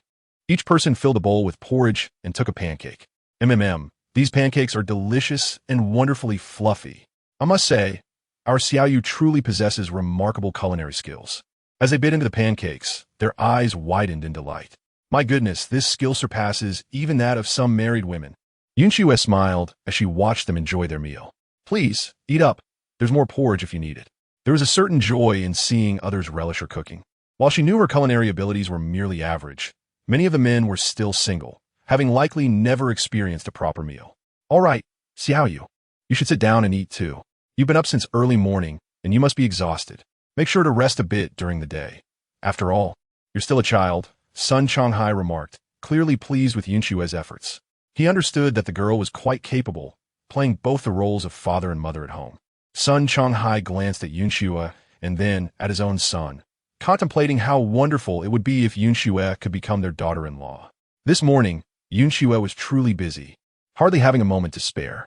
Now, she was both exhausted and hungry, and without a second thought, she sat down to eat heartily. Today, they needed to clear the route for transporting wood. They would have to venture further in this year to procure quality timber. To do so, the path would need to be extended. Once the route was entirely cleared, they would choose an auspicious day to honor the heavens and the mountain deities before commencing the woodwork. As the head of the operation this year, it was Sun Changhai's responsibility to organize these tasks. The people present were all experienced and could perform these duties adeptly without much instruction. Thus, they nodded in agreement, and after finishing their meal, each returned to retrieve their tools and get to work. Once they departed, Yun Xue tidied up the house and then took a moment to rest. In the winter, the days were short, and they typically had only 2 meals, breakfast around dawn and dinner at dusk. The time in between was hers to manage freely. However, since they had only recently come up the mountain, everyone was still in their work clothes, and once they got dirty, Yun Xue would have her hands full washing them. With about 30 sets of clothing to clean, it would be quite a task. Thus, 3 days passed, and the path in the forest was nearly cleared. Sun Changhai mentioned that on the 12th day of the 12th month, they could pay tribute to the heavens and the mountain deities, allowing them to begin work. On the 11th day of the 12th month, Qian Mingyuan returned from the village below with a considerable amount of supplies for the offerings. Along with him came an elderly man, nearly 70 years of age, slightly hunched, with gray hair and beard. However, his gaze was sharp, revealing a man who had endured many hardships and possessed vast experience. This man was a unique figure in the mountain community. He was not affiliated with any single wood gang, but was respected across the entire area. Whenever a wood gang needed to conduct a ceremony, it was he who presided over the rituals. Each gang had to pay their respects to this elder, whose authority was deeply ingrained in the community. This was something Zheng Song privately shared with Yun Xue, claiming that the old man was said to possess divine insight and remarkable martial skills, having once been seen moving with agility akin to a bird in flight. Yet, the old man had an eccentric disposition and rarely interacted with others. In the past, Yun Xue's father could manage a few words with him, but others found it challenging. Zheng Song spoke with a hint of envy and a touch of frustration, as he longed to become the old man's apprentice, but the elder stubbornly ignored him. In the entire Hongshan lumberyard, there were no fewer than 20 wood gangs, each with its own territory where no one else could cut timber. However, disputes arose when some gangs found their wood inferior to others, and it was this elder who resolved such conflicts, earning the respect of all. Yun Xue became curious about this elder, having never heard her father mention him before. She was astonished to learn of his existence. Nonetheless, curiosity aside, she still had to prepare dinner that evening. Observing the dimming light, she turned and entered the house to cook. Xiaoyu, could you please prepare a couple of dishes separately? These are for Elder Dong. Tonight, Brother Sun and I will accompany the elder for a few drinks. If he stays with us for a while this year, we won't have trouble with others. Qian Mingyuan brought in some chicken and fish for Yun Xue to prepare. This task posed no challenge for her. All right, I'll get started, Uncle Qian. You can rest easy. Yun Xue swiftly began to process the ingredients. Make sure to have everyone's meal ready first, as it's quite urgent, Qian Mingyuan reminded her, emphasizing the importance of making it delicious, as the elder was known to be quite particular about food. Unfortunately, there had been no skilled cooks in the mountains before. Now, it's all up to you. Yun Xue understood that the success of their winter depended on this dinner, so she solemnly promised, "Understood, I will do my utmost." That evening, everyone gathered for dinner, while Qian Mingyuan and son Changhai did not join until later, accompanying Elder Dong. Upon seeing the dishes she prepared, braised carp, chicken stew with vermicelli, scrambled eggs, and braised pork, Yun Xue quickly served them. The aroma wafted through the air. "Come, Elder, please try these dishes tonight. Don't be deceived by our young Xiaoyu's age. She truly has a talent for cooking. Tonight, let us drink heartily," Sun Changhai urged. Elder Dong smiled at the sight of the dishes, pleasantly surprised. "I didn't expect such a skilled cook to emerge from his place. Well, since there is good food, we must enjoy a few drinks tonight." The elder's enthusiasm was rekindled. Qian Mingyuan quickly poured a drink for him. "Here's to you, Elder." After sharing a few sips of wine, they began to eat. The elder sampled a piece of fish and nodded in approval. "This is quite good." "Well done, young one." "Wait, you're not a young man, are you? Clearly, you're a girl." He then scrutinized Yun Xue, who felt a jolt of surprise. After days of avoiding detection, how had the elder seen through her disguise so quickly? Yun Xue glanced at Qian Mingyuan and Sun Changhai, uncertain of how to respond. "Elder, please don't be angry.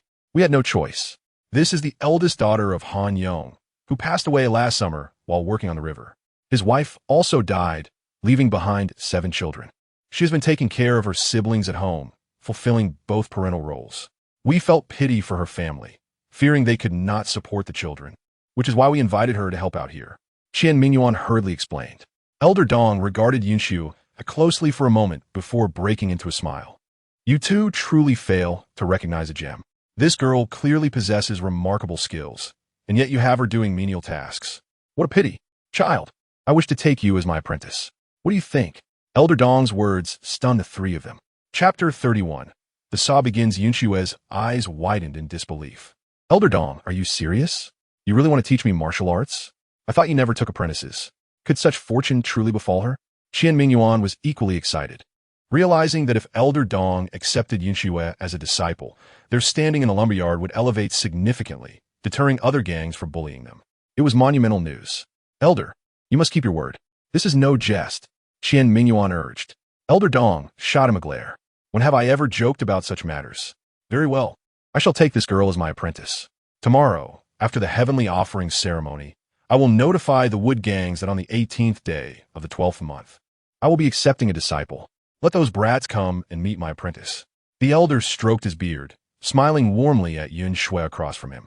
Yun Xue, overwhelmed by the sudden stroke of good fortune, stood there dazed, unable to process the moment. It was Sun Changhai who noticed her bewilderment and promptly exclaimed, "Xiaoyu, hurry over and pour a drink for Old Dong. You seem so happy that you've lost your wits." It was only then that Yun Xue snapped back to reality and rushed to pour wine for the elderly gentleman, saying, "Master, please have a drink." She could hardly believe that the venerable elder, whom Zhongsong had longed to apprentice under, had chosen her as his disciple. She felt an impulse to pinch herself, questioning if this was merely a dream. The old man chuckled. "It is still a bit premature to call me master. You have yet to formally become my disciple."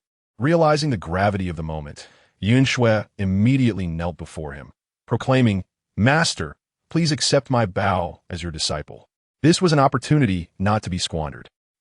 What a rare stroke of fate. I have lived my life in solitude and never taken on a disciple before. Yet today, I feel an instant fondness for you. From this day forth, you shall be my disciple, he replied, his face crinkling with genuine delight. Sun Changhai marveled at the peculiarities of fate. Zhongsong had been trying for 4 years to be acknowledged by the elder, yet it was Han Xue, who had only recently arrived, who captured his favor. Regardless of who became Dong Lao's disciple, it was a momentous occasion for the Mu gang. Congratulations, old Dong, on taking a disciple. Now your legacy shall continue. Sun Changhai raised his glass in salute. As Han Xue poured more wine, Sun Changhai and Qian Mingyuan toasted with the elder, the festivities lasting until the hour of the dog. Initially busy pouring wine, Han Xue soon realized it was growing late, and she needed to prepare breakfast for the following day. She set about kneading a large bowl of dough, covered it with a cloth, and returned to the gathering. "All right, we've had enough to drink for tonight. We should find a place to rest. This girl needs to prepare breakfast in the morning. Let her get some rest." Noticing Han Xue yawning, the elder quickly added, "Indeed, arrangements have been made for your accommodation." Qian Mingyuan interjected, revealing that each Wood gang had prepared a room for old Dong's use. Thus, the three departed to their quarters, and before leaving, the elder advised Han Xue to rest well and not let the apprenticeship interfere with her duties. She promptly agreed and ushered them out. "Be sure to lock the door. There are wild beasts outside," Sun Changhai cautioned as he left. Once they were gone, Han Xue drew hot water from the pot to soak her feet before settling into bed. As she lay beneath the covers, her mind wandered. She recalled Zhongsong's tales about the elder's remarkable deeds. How could such a formidable figure have chosen her? This left her perplexed. Nonetheless, she resolved to embrace her fortune, recognizing it as a blessing, and soon drifted into a dream-filled slumber. The next morning, Qian Mingyuan gathered everyone from the Wood gang at the logging site, setting up a table adorned with a pig's head, a rooster, and a fish, alongside steamed buns, wine, and incense. The elder lit 3 sticks of incense, kneeling before the earth, with the others following suit, including Han Xue, who also knelt at the back. The elder intoned a prayer to the mountain god, beseeching for a smooth logging season and abundant harvests. Han Xue, positioned further back, could only catch snippets of the prayer, which centered around seeking divine protection for their endeavors in the forest. After the ritual, the elder inserted the incense into the burner and poured wine onto the ground. Then, Qian Mingyuan and Sun Changhai took turns to offer their prayers, marking the conclusion of the ceremony. "Now, let us gather our tools and venture into the woods," Sun Changhai called out, leading the group toward a cluster of towering trees marked with red cloth, indicating they were the first to be felled this season. Teams of 2 wielded large saws, working in harmony to cut through the trunks of trees that had stood for centuries. The process was laborious, requiring careful technique without the aid of modern machinery. As they saw, they followed a methodical approach, ensuring the tree would fall in the desired direction by crafting a notch on one side and maintaining a higher cut on the opposite side. When the saw cut reached the midpoint of the trunk, they would retreat and gently tap the wedge, allowing the tree to tumble downwards with a resounding crash. "Timber!" someone would shout, signaling the tree's descent. Once a tree fell, the workers swiftly cleared the branches and prepared the logs, typically cutting them into 2-meter lengths. The remaining sections, though less valuable, were repurposed for firewood. They would gather the fallen timber, readying it for transportation to the ravines, where the spring waters would carry the logs downstream. After observing the logging for a while, Han Xue grew weary of the labor and decided to leave, knowing she needed to prepare dinner for the group. Qian Mingyuan instructed Han Xue to take back the items from the table, suggesting that they could be prepared for dinner that evening. He mentioned that the fish could be set aside for the elder. As he spoke, Qian Mingyuan assisted Han Xue in transporting the items to their dwelling. Cooking was no challenge for Han Xue. She boiled the pig's head, skillfully removing the meat and slicing it into pieces. She also chopped a generous amount of cabbage to stir-fry in the pot. The chicken was naturally stewed along with potatoes, resulting in 2 large bowls of food, ample enough for everyone. When the workers returned that evening, they expressed their satisfaction with the meal. Today, Elder Dong dined with them, and after sampling the dishes, nodded in approval, praising Han Xue's culinary skills. Sun Shanghai quickly announced that the elder wished to take Xiaoyu as his apprentice, which excited the members of the Wood Gang. Chapter 32. The Wood Gang. The winter weather was already quite frigid. The snow atop the mountains was thick, and the ground beneath was frozen solid. This was why the Wood Gang waited until winter to commence logging. A firm ground made labor easier. In October, work in the mountains was impossible, as the ground had not yet fully frozen, and one could easily sink, particularly when lifting heavy timber, weighing over 1,000 pounds and requiring 6 men to hoist. A solid footing was essential to prevent sinking into mud and snow. In this era reliant on human strength, transporting felled timber down the mountain necessitated manpower. In the Changbai mountain region, a saying prevailed: if you wish to earn more, you must carry timber. This implied that to augment one's earnings, one must engage in the labor of transporting logs. However, lifting timber was arduous work. The newcomers to the mountain would soon find their shoulders bruised and battered from the burden, some even exposing bone. Gradually, they would develop a thick callus known as blood mushroom on their shoulders. The emergence of this blood mushroom signified their transformation into true members of the Wood Gang. In the logging area, it was common for several Wood Gang members to gather, asking one another if their blood mushrooms had grown. If someone replied that theirs had not yet appeared, they would jest, indicating that they were not yet true members of the gang and needed further practice. The blood mushrooms on their bodies symbolized not only their identities during life, but also honored their memory after death. Many years later, when their bones and flesh had decayed, these blood mushrooms would remain intact. Eventually, when the graves were no longer visible, later generations would occasionally unearth these blood mushrooms while farming, realizing that they had stumbled upon the resting place of the Wood Gang members of Changbai Mountain. Zheng Song, though in his 4th year on the mountain, had only assisted with lighter tasks in previous years due to his youth. This year, at 18, he expressed a desire to work alongside everyone else. Though Sun Shanghai felt a pang of concern for him, he recognized that the boy had grown and needed to acquire skills. Thus, he consented to Zheng Song lifting timber. After 3 days of labor, Zheng Song found his shoulders swollen and painful. Xiaoyu, I can't help you fetch water today, he grimaced as he descended the mountain. Noticing his discomfort, Han Xue inquired with concern, "What happened, Brother Zheng?" "My shoulders and back ache terribly. I fear I may be on the verge of breaking skin," he replied, wincing. The toll of lifting timber was evidently severe. After dinner, Han Xue offered to apply some medicine she had received from her master, which could invigorate and alleviate bruising. Seeing his condition, she felt a wave of compassion. "I can't bear to see you in pain. Let me help you." As dinner concluded, Han Xue gathered the medicine, determined to assist Zheng Song regardless of the elder's dismissive comments about the futility of her efforts. "Brother Zheng, I'm not listening to my master. I'm going to help you, so you can sleep better tonight." She gently pulled him into a small room. Though candles were unavailable on the mountain, there existed a substitute known as mingzi, the roots of pine trees buried for decades, rich in pine oil.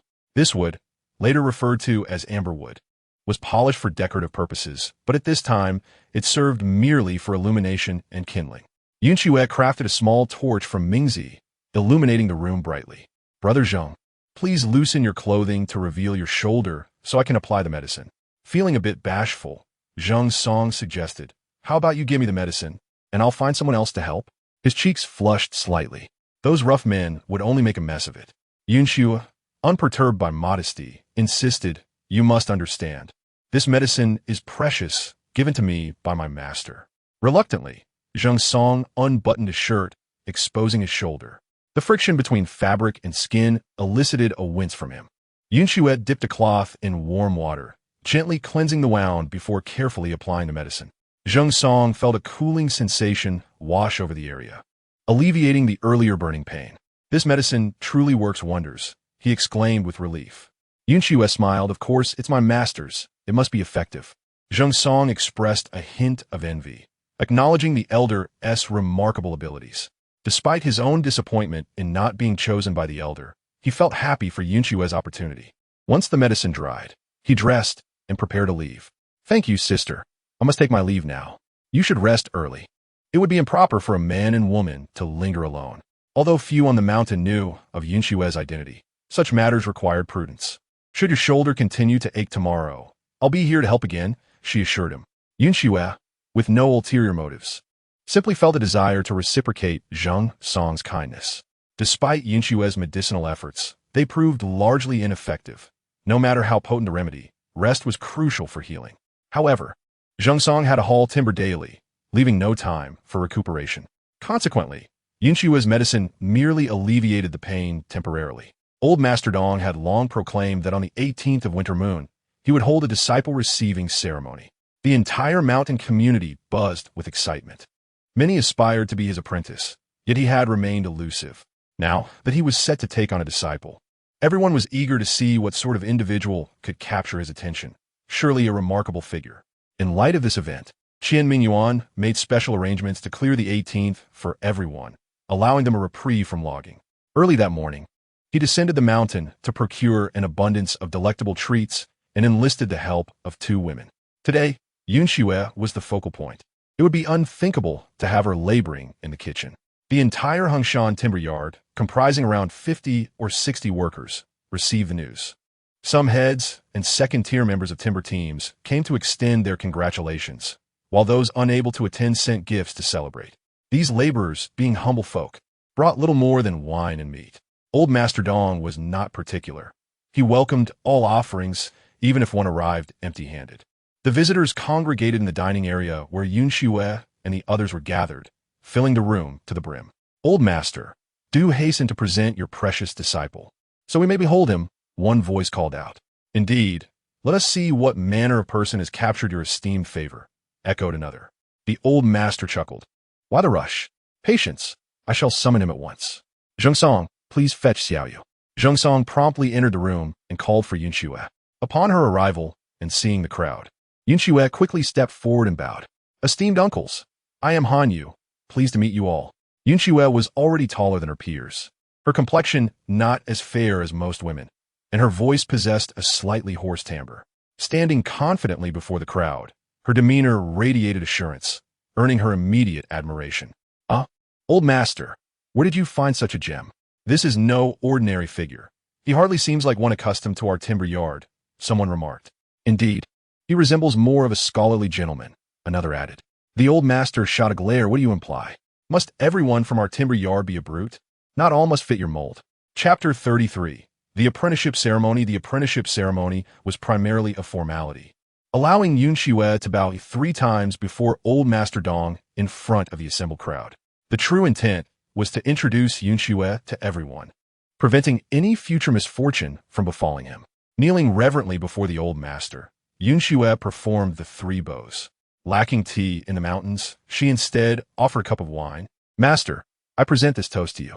The old master accepted the wine and drank it down with a hearty laugh. Rise, from this day forth, you are my disciple.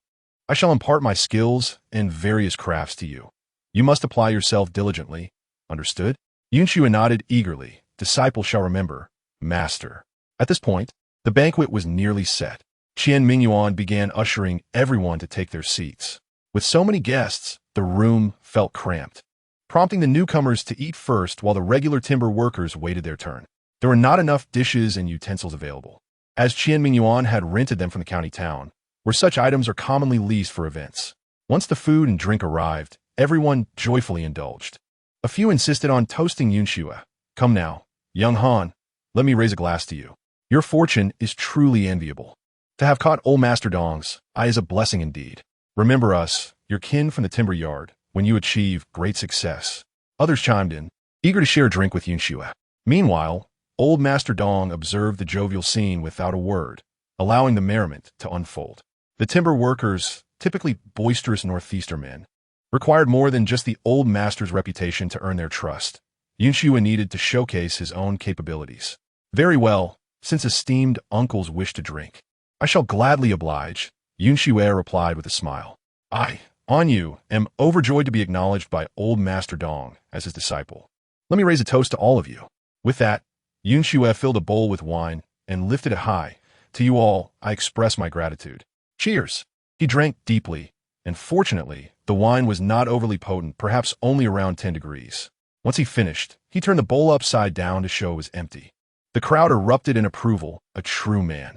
Well done, they exclaimed, thoroughly impressed. Let us not pressure the young lad. He is still learning. Qian Mingyuan and son, Changhai, quickly interjected, ensuring the atmosphere remained lighthearted. Old Master Dong nodded approvingly at Yun Xue's demeanor, pleased with his performance. Take your time. My disciple is a refined individual, unlike you ruffians. Drinking a bowl is already quite commendable. With that, the festivities continued, the atmosphere growing ever more jubilant as the men engaged in drinking games and boisterous banter. The room filled with laughter and lively shouts, creating an exuberant ambience. Yun Xue stood beside Old Master Dong, pouring him wine. The old master observed, smiling, "Who would have imagined your drinking prowess? You bear the spirit of a true timber worker, reminiscent of your father's vigor." Curious, Yun Xue inquired, "Master, how well did you know my father?" He wished to learn more about his father's past. "Well, your father began working here at the tender age of 14, and I recognized his potential early on. I even guided him in his craft. He thrived, eventually venturing out into the world. I am uncertain if he shared his exploits with you, but he accomplished significant feats before returning home due to unforeseen circumstances." The old master reminisced about his time with Han Xue. Yun Xue, intrigued by his father's history, chose not to probe further, focusing instead on pouring more wine for the old master. "Master, let us share another drink." After an hour of revelry, the guests gradually dispersed, returning to their respective timber teams to continue the celebrations. Once the banquet concluded, Qian Mingyuan, feeling the effects of the drink, summoned Zheng Song. "You and Han, you must take the sled to return the 2 women and all the rented items to the county. I've had a bit too much to drink today." Zheng Song promptly agreed, and alongside Yun Xue, they gathered their belongings and took the 2 women to the county town. The logging site was quite a distance from the town, approximately over 80 miles. Fortunately, they were using a sled, so their journey was not overly slow. After an hour, they arrived at the county town. The 2 women had already collected their wages from Qian Mingyuan and left cheerfully for home. Meanwhile, Yun Xue and Zheng Song hurried to return the items to their rightful owners. Once these matters were addressed, they swiftly made their way back. On the road, Zheng Song glanced at the composed Yun Xue and couldn't help but chuckle, expressing his surprise at her remarkable tolerance for alcohol. As she downed a large bowl without so much as a blush, Yun Xue laughed, saying, "Zheng Song, you needn't flatter me. My head is still spinning. Who says I have a strong constitution for alcohol? Alas, the logging site is filled with burly men. It truly is a challenge for you. However, it's fortunate that with old Dong's care, no one will question you at the site in the future." Zheng Song advised Yun Xue, "This work is ultimately not a sustainable path. As a woman, you cannot remain surrounded by men indefinitely. Once you've earned enough, you should return home to live a proper life." "Indeed, I shall heed your advice, Zheng Song. My only aim is to earn some money to purchase about 10 acres of land so I can farm a home. Perhaps I could also raise a few pigs and 10 or so chickens. That would suffice for a comfortable life." Yun Xue joyfully described her dream life. She was not offended by Zheng Song's words, as she had never intended to remain in the logging business long term. In fact, his words warmed her heart. Zheng Song was genuinely interested in Yun Xue's aspirations, agreeing, "Yes, that sounds ideal. My father has mentioned the same. We should buy land and live well at home. However, our family has many children. My elder sister has just married, and we have 3 younger brothers and a sister. 2 of my brothers are still studying in the county, which incurs significant expenses. Therefore, my father and I can hardly save any money. Alas, we speak of a bright future. But how many truly manage to leave the logging life and live in peace?" Zheng Song sighed. Indeed, since the establishment of the logging guild, countless individuals like Yun Xue have dreamed of earning money to escape the logging life and return to a comfortable existence. Yet, life often presents its own challenges. Ultimately, some spend their entire lives hauling timber until they can no longer do so. Others, like Yun Xue's father, meet their demise in the tumultuous waters of the river. Yun Xue remained uncertain about what the future held. Nevertheless, her optimism prevailed, and she was not overly troubled. Why worry so much? As long as we keep the intention of living well in our hearts, that is enough. Unlike some, who squander their earnings on indulgence, and, once the money is gone, find themselves back in the mountains working. Zheng Song nodded in agreement. Indeed, regardless of what the future holds, it suffices that we refrain from engaging in wasteful behavior. With that, he cracked the whip in his hand, producing a sharp sound that startled the horse into a swift run. "Sister, hold on tight. We must hasten back before nightfall." By the time they returned to the logging site, it was already past the hour of the rooster. The lumberjacks had eaten well at noon, and with plenty of leftover food, they sought something to eat, making do with whatever was available. Concerned that Zheng Song might be hungry and knowing the stove needed tending, Han Xue prepared some more food for them to share. Although many people had come that day, they all brought ample provisions, and with the additional supplies purchased by Qian Mingyuan, there was plenty left over.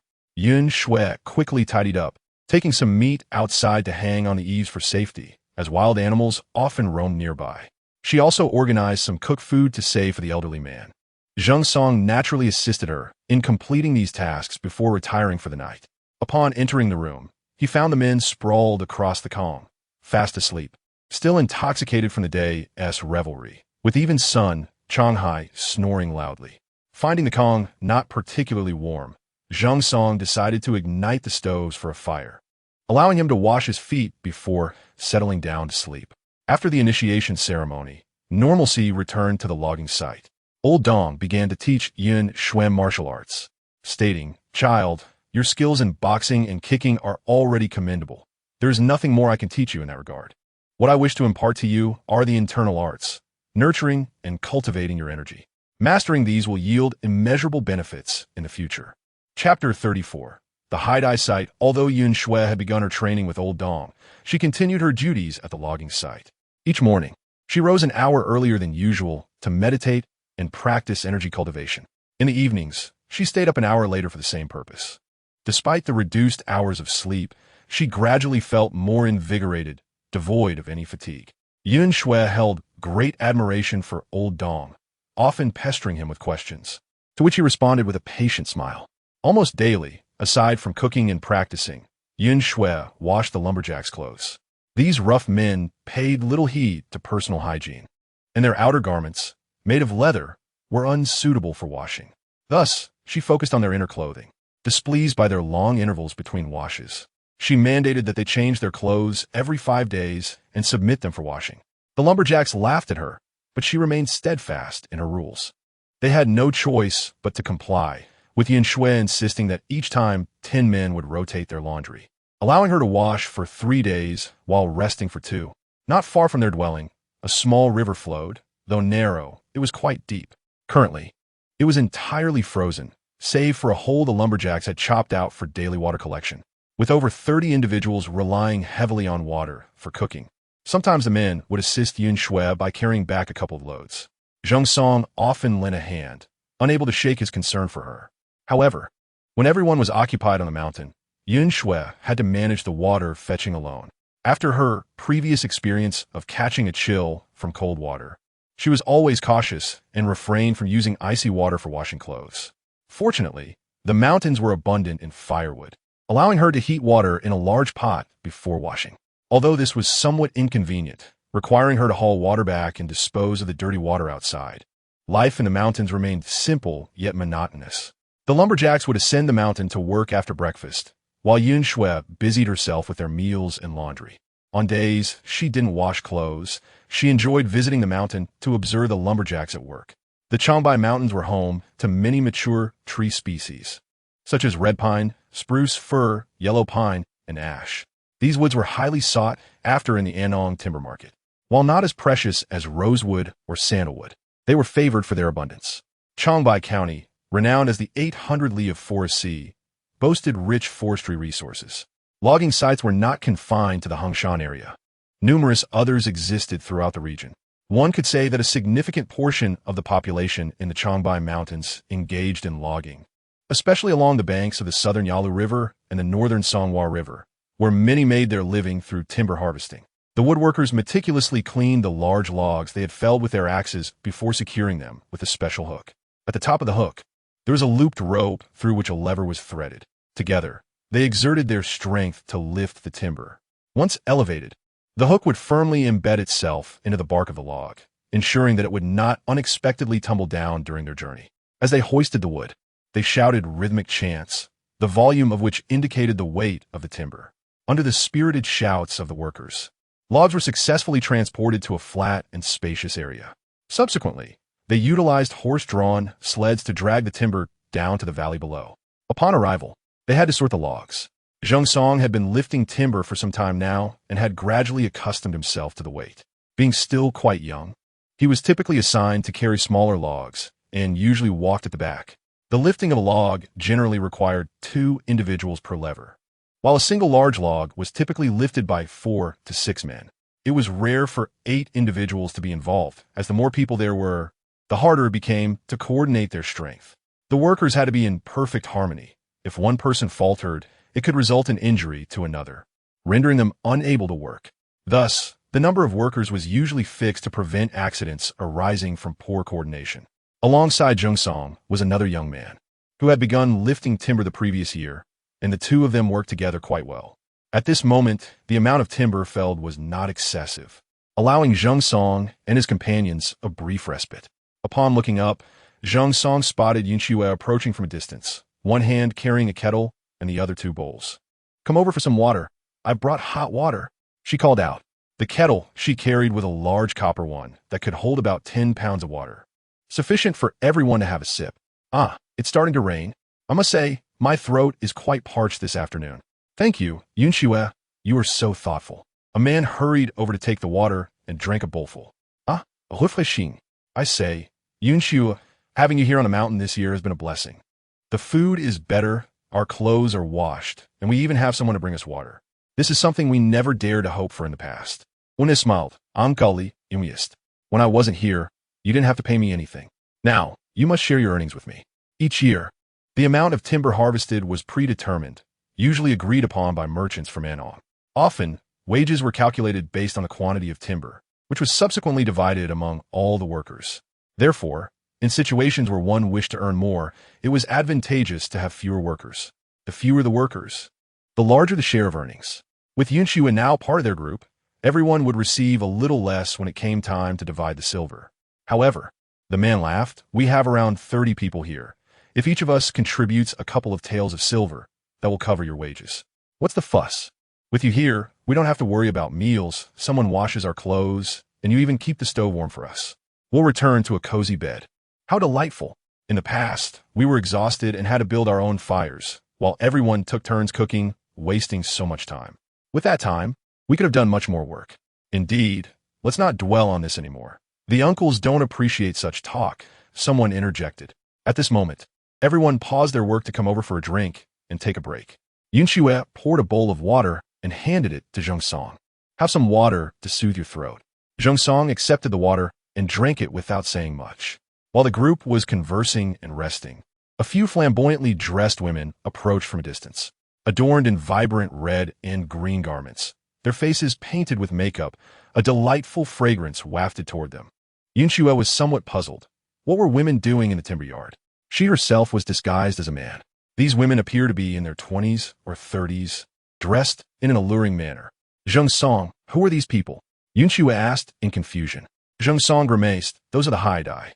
Haidai is a colloquial term referring to women who serve the woodworkers in villages and towns along the river during timber rafting. These women often found themselves in such roles due to the death of their husbands or their inability to support their families. Thus, they resorted to such work to survive. Woodworkers are a notable characteristic of the Changbai mountain region, and the presence of Haidai adds a touch of allure to this unique culture. Many woodworkers are young, unmarried men who tend to squander their earnings, while some may have a steady partner, ultimately spending their hard-earned money on them. However, Han Xue had not anticipated that these women could venture into the mountains. Were they here to make money? With so many woodworkers, would they be able to manage? Han Xue thought mischievously, "Xiaoyu, steer clear of these women. While they may be pitiful, we must not get involved with them," Zheng Song whispered. "Do they come here every year? Where do they stay? Do they visit every wood gang?" Han Xue remained curious. Zheng Song shot her a warning glance. "No more questions. These people are not to be trifled with. Hearing about them will only sully your ears." His face flushed slightly. Understanding his cue, Han Xue refrained from asking further questions and began to pack her things to return. Among the women approaching, the lead one appeared to be around 25, with a fair complexion. She sidled up to Qian Mingyuan, almost leaning against him. "Brother Qian, we've arrived." May we stay here for a few nights? Her voice was laced with seduction, captivating the men around her. Many of the robust men found it hard to resist such temptation. Come on, let them stay for a few nights. We've been enduring long enough, one man exclaimed loudly. Laughter erupted from the crowd. Yes, let them stay. We could use some fun. These men, lacking families, had little to hold them back. They earned money to spend, and if they ran out, they could earn more. Life in the timber and water yards was relentless, and one never knew when the end might come. Thus, it was only natural to seize the opportunity to enjoy life when they could. Chapter 35. Teasing. Every place has its own survival rules, and the timber yard is no exception. Not only the woodworkers, but also the Haidai rely on the timber workers for their livelihoods. This unspoken understanding is shared among all woodworkers. Qian Mingyuan was not the type of man to be swayed by lust. He had a wife and children back in An'an. However, this did not serve as an excuse to reject these women, as many men on the mountain were without families. Life in the mountains was heavy and dreary, and the occasional presence of women could provide a welcome distraction. What's more, the renowned Feng Xianhua has come to our timber gang. I, old Qian, couldn't he be more pleased? He continued, let us stick to our usual arrangement. If Feng Xianhua and her companions stay with us for a few days, I'll cover the expenses for everyone for now. When the timber work wraps up, we'll deduct it from the earnings. Just remember, don't complain about your share when the time comes. Qian Mingyuan's voice was a touch louder than necessary. The woman named Feng Xianhua laughed, her movements enticingly animated. Brothers, we continue to reside in those few houses. When night falls and you find yourselves free, do come and visit us. The gentle, alluring tones of our voices can truly enchant one's soul. At this moment, some men on the mountain felt parched, unable to restrain themselves from saying, rest assured, we shall certainly come to find you tonight. With that, laughter erupted among many. The 5 women cast flirtatious glances at everyone before swaying down the mountain. They had a designated residence behind the house where Han Xue lived. That was their abode. They needed to warm their beds first, as they only spent a few days there each year. After the 5 women had swayed away, Qian Mingyuan turned back to the men and said, all right, get to work. I must warn you, indulging in women is fine, but do not neglect your duties. If anyone fails to rise by morning, do not blame me for being unkind.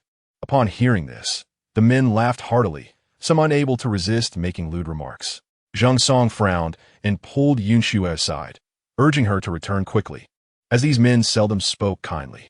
Han Xue understood. When men were together, many enjoyed discussing risky topics. All right, brother Zhang, I shall take my leave now, she nodded, carrying a kettle and bowl as she headed down the mountain. One man noticed her and called out with a grin, Hey Xiaoyu, why the rush? Are you eager to claim a prize with the women? Laughter erupted again among the men. Zhang Song's expression turned cold. Lu Shu, what nonsense are you babbling? Xiaoyu is still a child. Her face is too delicate to endure your crude talk. Besides, she must prepare the meal. Zhang Song felt a bit irritated, but was unsure how to express it, as it was crucial to keep Xiaoyu's gender secret. The laughter continued, and then they resumed their tasks. Han Xue returned to the house down the mountain and hurriedly began washing vegetables in preparation for dinner. A few days after arriving on the mountain, Qian Mingyuan entrusted her with the task of shopping. Therefore, every 4 days, on the days when she didn't have laundry to do, she would head to the county to procure rice, meat, and vegetables. Han Xue proved to be more adept at shopping than Qian Mingyuan. She arranged for some pickled vegetables and sauerkraut. Each time she went down, she would bring back large bones and pork offal from a butcher. These items were inexpensive, and the butcher, noticing Han Xue consistently purchasing over 30 pounds of meat, often gifted her additional items. She meticulously prepared these for everyone to enjoy. The laboring men exerted considerable effort, having their first meal at dawn and not eating again until evening. If the food lacked sufficient oil, they could hardly muster the strength to work. However, their rations were limited, and they could not afford to waste too much. Previously, they had managed with meager provisions, but Han Xue wished to improve their meals. She prepared hearty dishes, and the men, having never eaten so well, exclaimed how delicious the food was. Qian Mingyuan inquired about the expense of these ingredients, and Han Xue replied that the butcher had gifted them. Qian Mingyuan was pleased that everyone enjoyed good food without incurring significant costs, and he praised Han Xue. From that point on, whenever Han Xue went to buy meat, she always ensured to bring back similar offerings. The men, well-fed and energized, worked faster than in previous years, as Qian Mingyuan noted. That evening, Yun Xue planned to make sauerkraut soup. She brought the large bones inside, washed them, and placed them in a pot to boil. The longer they simmered, the better, as a marrow would release its rich flavors, and adding sauerkraut later would enhance the dish's taste. Preparing the sauerkraut required effort, but since this was not her home, Yun Xue did not cut it too finely. It sufficed to be roughly chopped. While chopping, she also set rice to steam, intending to add the sauerkraut directly into the bone broth once it was ready. Of course, she included several slices of meat within the sauerkraut as well. The aroma gradually filled the air, and Yun Xue inhaled deeply, smiling with satisfaction. At that moment, someone pushed the door open, exclaiming, "What is that delightful aroma?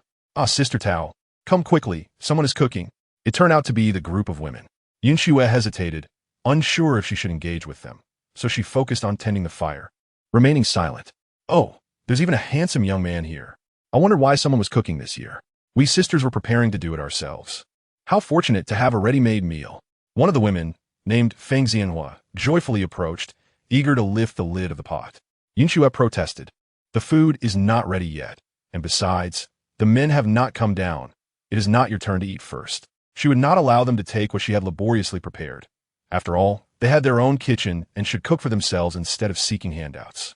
It was not that Yun Xue looked down on them. She simply felt they were being too presumptuous and refused to let them help themselves. "Look at this little beauty. He is quite handsome. Tell me, young man, how old are you? Are you perhaps 14 or 15?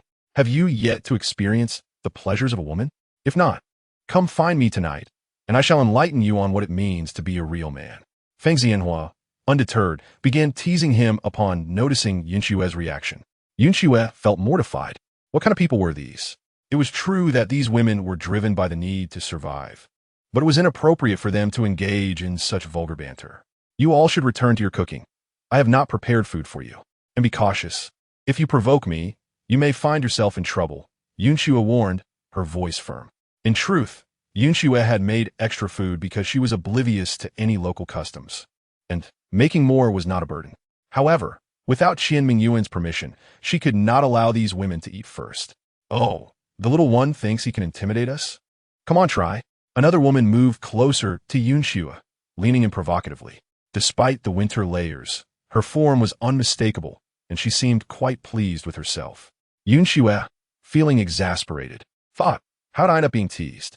If you don't step back, I cannot guarantee your clothes will remain unscathed," she warned, brandishing a fire stick with a flame at the tip. The women quickly stepped back, realizing that their clothing was precious to them. "You are fierce. We shall leave you for now and seek out old Qian. I do not believe he will ignore us," they said, swaying away. Once they left, Yun Xue finally breathed a sigh of relief. What a chaotic encounter. The food was ready, so she stopped adding wood to the fire and sat on a wooden stool, gazing into the flames. It was early December, and the new year was approaching. She wondered how her family was faring and if her younger siblings were well. Little Yun Xia must be able to turn over by now. Were Da Huang and Xiao Wang still at home? At that moment, she felt a pang of homesickness. Footsteps approached from outside. The workers returning from the mountain.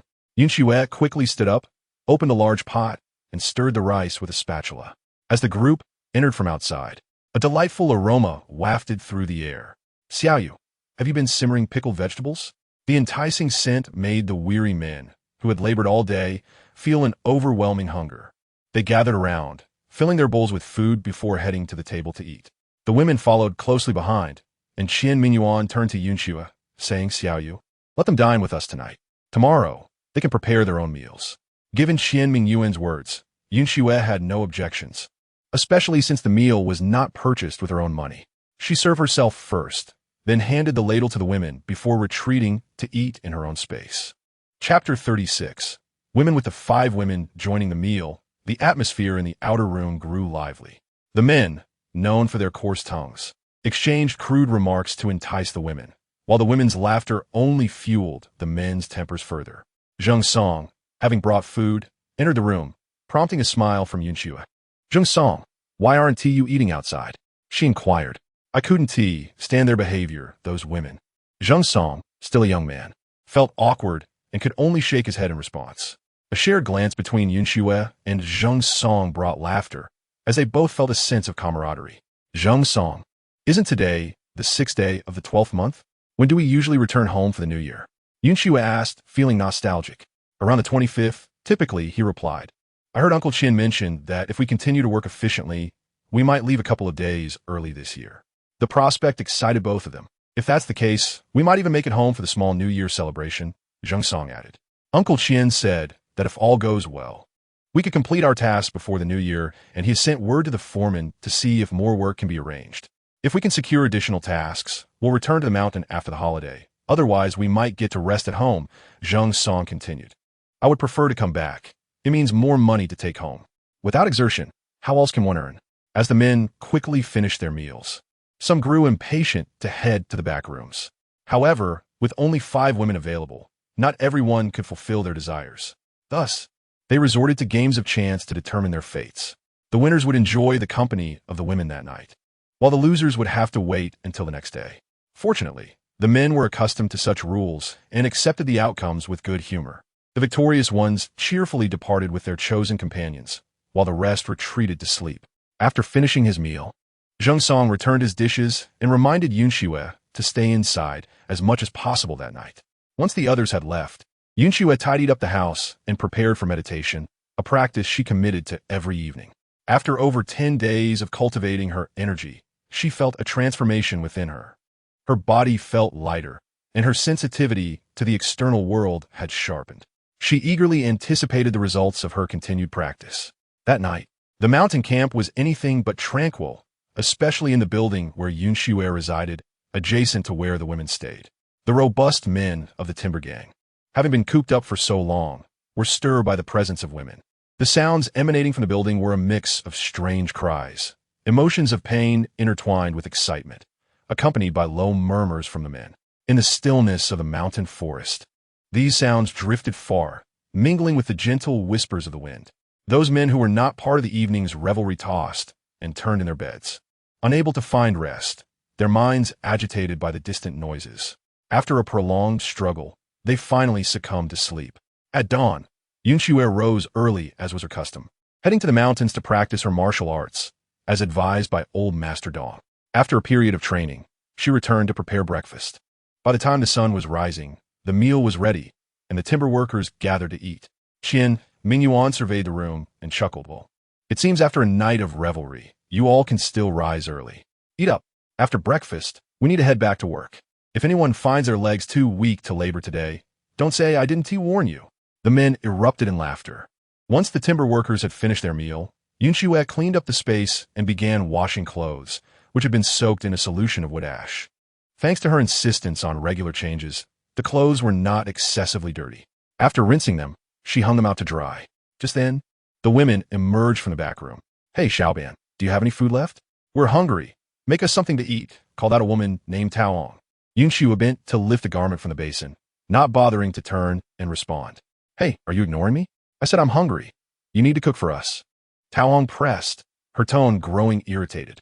Yun Xue shot her a glare and replied coldly. Uncle Qian said you all are cooking for yourselves today. My wages do not cover preparing meals for you. She recalled Qian Mingyuan's instructions from the night before. The audacity of these women was astonishing.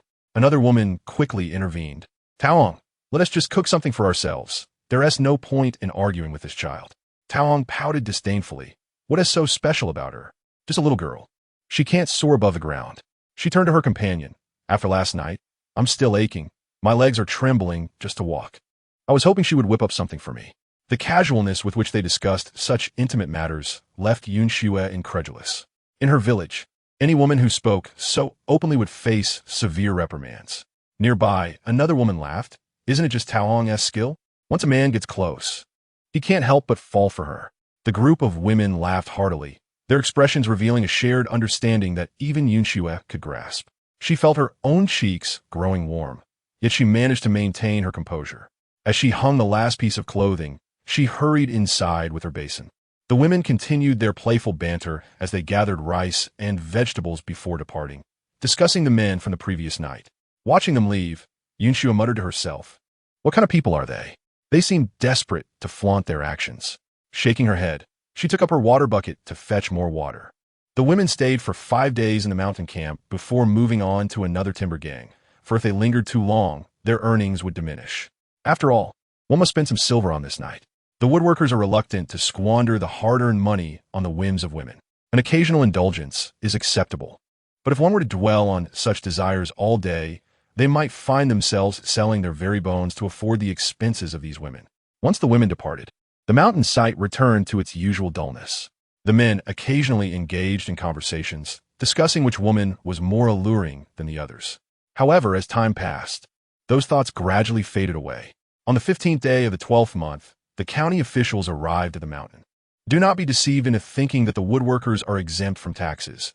As long as one resides under the jurisdiction of the court, taxes are an unavoidable reality. The tax burden on the mountain site is quite substantial, with each woodworkers guild required to pay between 200 and 500 taels of silver, depending on their number and the volume of timber harvested. This is no trifling sum. The Han Xue site alone hosts over 60 woodworkers guilds, which could amount to over 20,000 taels in taxes. When Qian Mingyuan arrived from Anong, he brought a sufficient amount of silver. Upon seeing the officials arrive, he hastily presented them with silver. "Brother officer, here are 300 taels for you. This is but a token of goodwill from a brother. Please take it and enjoy some wine." It is often said that the king of hell is easy to approach, but minor ghosts are troublesome. It is essential to maintain good relations with these officials. Otherwise, a mere misstep could lead to a hefty increase in taxes. Qian Mingyuan has been in this business for many years and understands the intricacies involved. Thus, he discreetly slipped 10 taels of silver to each of the two officials. They were evidently pleased, nodding in agreement. "Rest assured, you can work steadily here. If any issues arise, we brothers will certainly look out for you." The two officials pocketed the silver and left, smiling. Time passed swiftly, and soon it was the 22nd day of the 12th month. That evening, Qian Mingyuan instructed everyone to finish work early. During dinner, he addressed the group. "Everyone, we have performed admirably this year. Before the new year, we have completed all the tasks assigned by the foreman. Just a couple of days ago, the foreman sent word that he has secured another contract and wants us to cut down 300 to 500 more pieces of timber. This is indeed good news. We shall all benefit from it financially." Thus, he added, "Tomorrow is the little new year. Those of you who wish to return home for the festivities may do so. For those who do not wish to return, you may stay here with me. I cannot go home, so I will remain here, and you can keep me company. For those returning home, the foreman will provide each of you with 15 taels of silver as New Year's money." Upon hearing Qian Mingyuan's words, the crowd erupted in cheers. Within this woodworkers guild, only 3 or 5 members had come from Anong. The rest hailed from nearby villages around Changbai County. The prospect of returning home tomorrow, especially with 15 taels of silver in hand, promised a lively celebration. Han Xue felt particularly delighted, for after a month and a half on the mountain, she would return home with 15 taels of silver, a sum previously unimaginable. If she left early tomorrow, she would also have time to purchase some nice items in the county town to bring home. That evening, everyone went to bed early. At dawn, Sun Changhai harnessed the horse to the sled and set off with a few people to return home. The journey home was downhill, and sleds are far more efficient than carts in winter. They reached Changbai County Town in just an hour. Sun Changhai had arranged to meet everyone at noon at the West City Gate to travel back together. Han Xue, filled with excitement and money, wandered through the bustling streets. Although Song Yuan had initially intended to accompany her, he had numerous items to purchase, so they decided to split up. Being the little new year, the county town was alive with activity. At its heart lay the most prosperous street. As Han Xue strolled, her eyes sparkled with curiosity, captivated by every stall. Her desire to buy ignited. After a while, she purchased 5 pounds of pork, 5 pounds of flour, a bag of candy, and some fabric for new clothes for her younger siblings. She also bought a set of stationery for Yunlin and gifts for Yunjin and the others. Since their parents had recently passed away, they were observing a period of mourning. Thus, no firecrackers or other celebratory items were necessary. Han Xue thought it better not to hang couplets at all. Many families in similar circumstances opted not to display them, and others would understand without needing an explanation. Han Xue also bought a few hair ties for Yunqi, Qianru, and Han Yu, each receiving a pair of silk flowers. Having completed her shopping, she glanced at the time and realized it was nearly noon, prompting her to hurry toward the West City Gate. Despite carrying a substantial load, her strength allowed her to manage without feeling burdened as she made her way. Upon arriving at the West City Gate, she found Sun Changhai and his son waiting, along with several others who returned one after another. Once everyone gathered, Sun Shanghai urged the horse and sled to head home. Along the way, two individuals disembarked from the sled at Shikido. When they reached 15 Ditch, Yun Xue hopped off the sled. Sun Shanghai had arranged to come for her on the 5th day of the new year, so they could all ascend the mountain together. Yun Xue unloaded her purchases and waved goodbye to her companions before merrily heading home. By now, it was nearly the hour of the goat, and some families had begun preparing for the little new year, resulting in a quiet village with few people outside. Yun Xue encountered hardly anyone on her way as she returned home. The door of the Han family was ajar. It was uncommon for anyone in the village to leave their door closed during the day, as it would be secured only at night. Yun Xue pushed the door open, and as she stepped into the courtyard, a shadow suddenly rushed out from the house, leaping toward her. She swiftly sidestepped and, upon closer inspection, realized it was Da Huang. "Da Huang, what are you doing?" Yun Xue exclaimed. Da Huang leaned against her waist, nuzzling his large head against her. The tickling sensation made Yun Xue laugh. "All right, enough with the antics. Let's go inside." Before she could finish her sentence, several figures dashed out from the house: Yunlin, Yunxi, and a few others. The children gazed at Yun Xue in disbelief. "Elder sister, you really have returned? Oh, how wonderful! Elder sister is back." The children cheered. Yun Xue dropped her burdens to the ground, stepped forward, and embraced her younger siblings. "Elder sister has returned to celebrate the new year with you." As she spoke, tears streamed down her face. Yunlin, Yunjin, and the others also cried out, "Elder sister, we missed you so much." In that moment, the siblings found themselves weeping together in the courtyard. It was Yunlin who first ceased crying. "Elder sister, come on, let us go inside and talk." "Second brother, second sister, please don't cry. Elder sister has surely worn herself out on the mountain. Let us go inside. It's so cold out here." Yunjin and Yunxi quickly wiped their tears, and Yunjin helped carry the items into the house. Yunxi clung to her elder sister's arm, while Yunlin and Yunjin stayed close to her side as they all entered together. Little Huang, excited by Yunxue's return, jumped onto her, nuzzling against her chest, leaving Yunxu both amused and exasperated by the little rascal's antics. Once everyone settled on the calm, Yunxue began to unpack her purchases. "Yunxi, this is for you. Yunlin, this is yours. And there are gifts for Yunjin and Yunlin as well. Everyone gets a share." She continued, "Here is some newly bought fabric. I will make new clothes for you all in the coming days, just in time for the new year. The rest of the food we will save for these next few days. In just 2 days, we shall venture out once more to procure the festive supplies for the new year." Yunxue distributed the items among her younger siblings, who were all delighted with the gifts. However, Yunlin and the older siblings gazed at their elder sister with a hint of sadness, saying, "Elder sister, you toil so hard in the mountains to earn money, yet you return with only these meager offerings for us. Look, you haven't even treated yourself. Elder sister, we're doing just fine at home. We lack for nothing. There is no need to spend such money in the future." Yun Xue chuckled, dismissing their concerns. "Nonsense. The reason I earn money is for all of you. Since I have the means, I must procure some good things for you." Shifting the topic, she asked, "By the way, what delicious treats are you preparing for today's small celebration?" "We plan to make dumplings. Yesterday, elder brother and second brother went to the town to buy meat and flour. I just finished preparing the filling, and we are about to begin wrapping the dumplings. It's perfect timing for you to return. Let's work together," Yuni chimed in. "Little sister is asleep, and when she wakes, we need someone to keep an eye on her," Yunxue noted. She washed her hands, and they all set to work wrapping dumplings. Just as they had wrapped half, Yunxiao woke up. Yuni hurried to take care of her, changing her diaper before bringing her to the table. At 5 months old, Yunxiao had become quite adept at rolling over. "Yuntian, Yunlei, you two look after your sister while we wrap the dumplings," Yunxue instructed, realizing her younger brothers were clumsy with the task. Fortunately, Yuntian was obedient. After wiping his hands, he played with Yunxiao on the bed while Yunxue and the others focused on their work. Before long, they had finished wrapping the dumplings. Technically, they were still in the morning period and should be eating vegetarian meals. However, with so many children in the house who were in their growth spurts, Yunxue reasoned that a vegetarian diet would not suffice. They weren't from a wealthy family and had plenty of alternatives to eat. Moreover, she believed that true filial piety was not measured by dietary restrictions, but by the health and well-being of the family. As long as the children grew up strong and healthy, that was the essence of being dutiful. With Yunxue leading the way, the younger ones felt no need to adhere strictly to the customs. Once the dumplings were ready, it was nearly time for the evening meal. Outside, the sound of firecrackers began to fill the air. Yun Xue went outside to boil water for the dumplings while Yuni and Yunlin tidied up the bed. Soon, the dumplings were cooked, and Yun Xue ladled a bowlful, placing it on the counter with a pair of chopsticks resting atop. She then brought the remaining dumplings into the room for everyone to enjoy. Come, let us share this reunion meal. It has been over a month since elder sister left.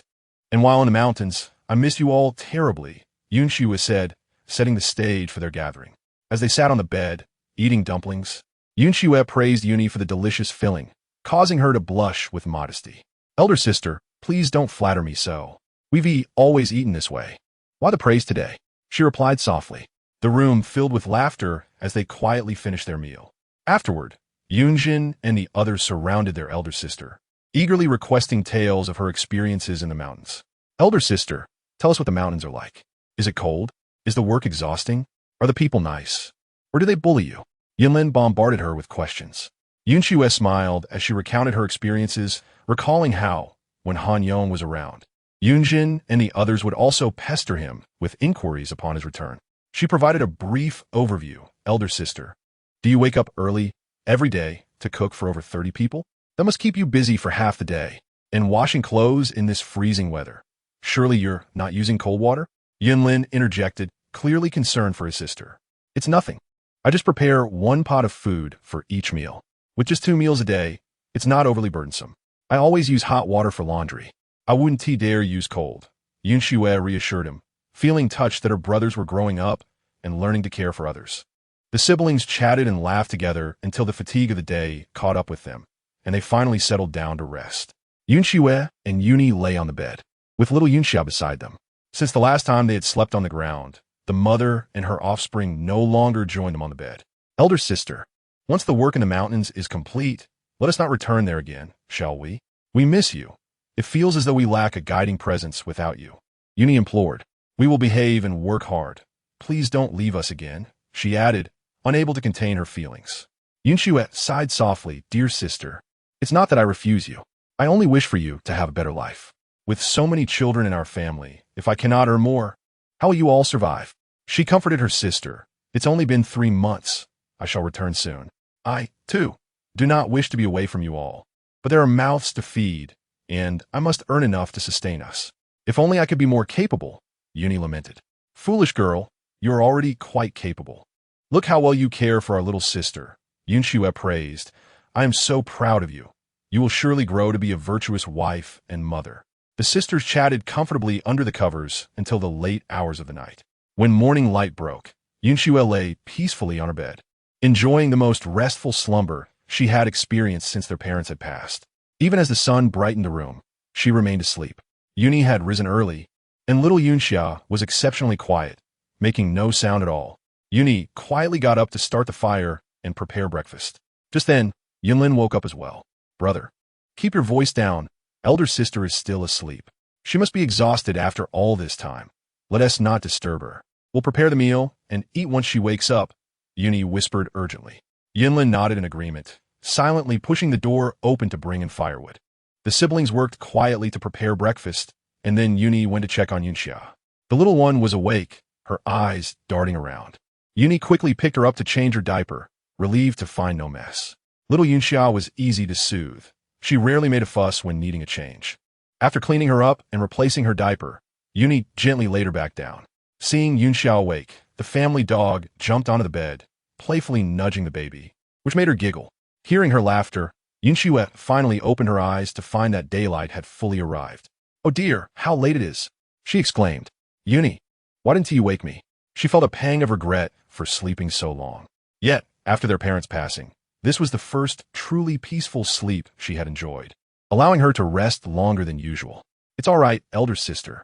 With the new year approaching, we have little to do. It's perfectly fine to sleep in a bit. Once you return to the mountains, you'll have to rise early again, Yuni reassured her, holding little Yunxia as she spoke. Breakfast is ready. Once you've freshened up, we can eat. Perhaps you can visit Qianru and Han Xue today, as they have come by several times while you were away. Yes, that sounds good. You didn't mention to them that I was working in the mountains, did you? As Yun Xue donned her clothes, she inquired, No, I merely mentioned that you went hunting in the mountains and later that you had gone to the county for work. Did not elder sister say she wished to keep your whereabouts in the mountains a secret? Yunyi's large eyes sparkled with a hint of cunning. Precisely.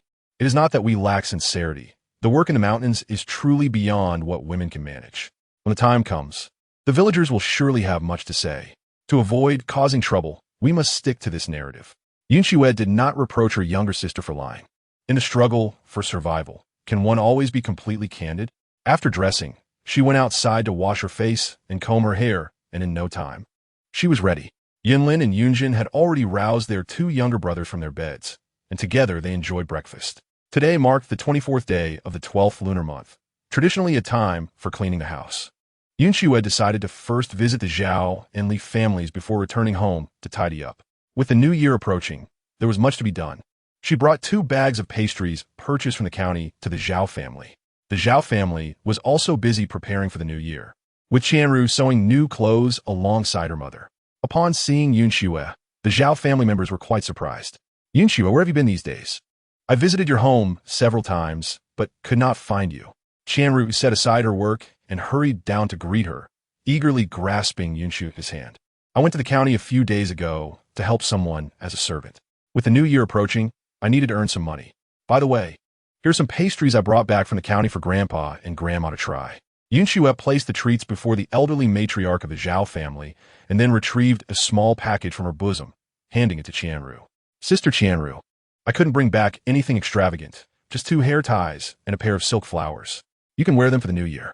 Ah, you even brought me gifts. Qianru exclaimed. You went out to earn money, and yet you spent some on me? You shouldn't do that. Your family has so many younger siblings to support, and your earnings are hard-won. With that, Qianru eagerly opened the small package, revealing 2 red hair ties and a pair of begonia-shaped silk flowers. They're beautiful, Han Xue. Your taste is exquisite. I will wear these for the new year. They are simply lovely. Qianru joyfully placed the silk flowers in her hair to try them on. The elderly matriarch then spoke, Child, you are both father and mother now, and it is not easy. You needn't bring gifts each time.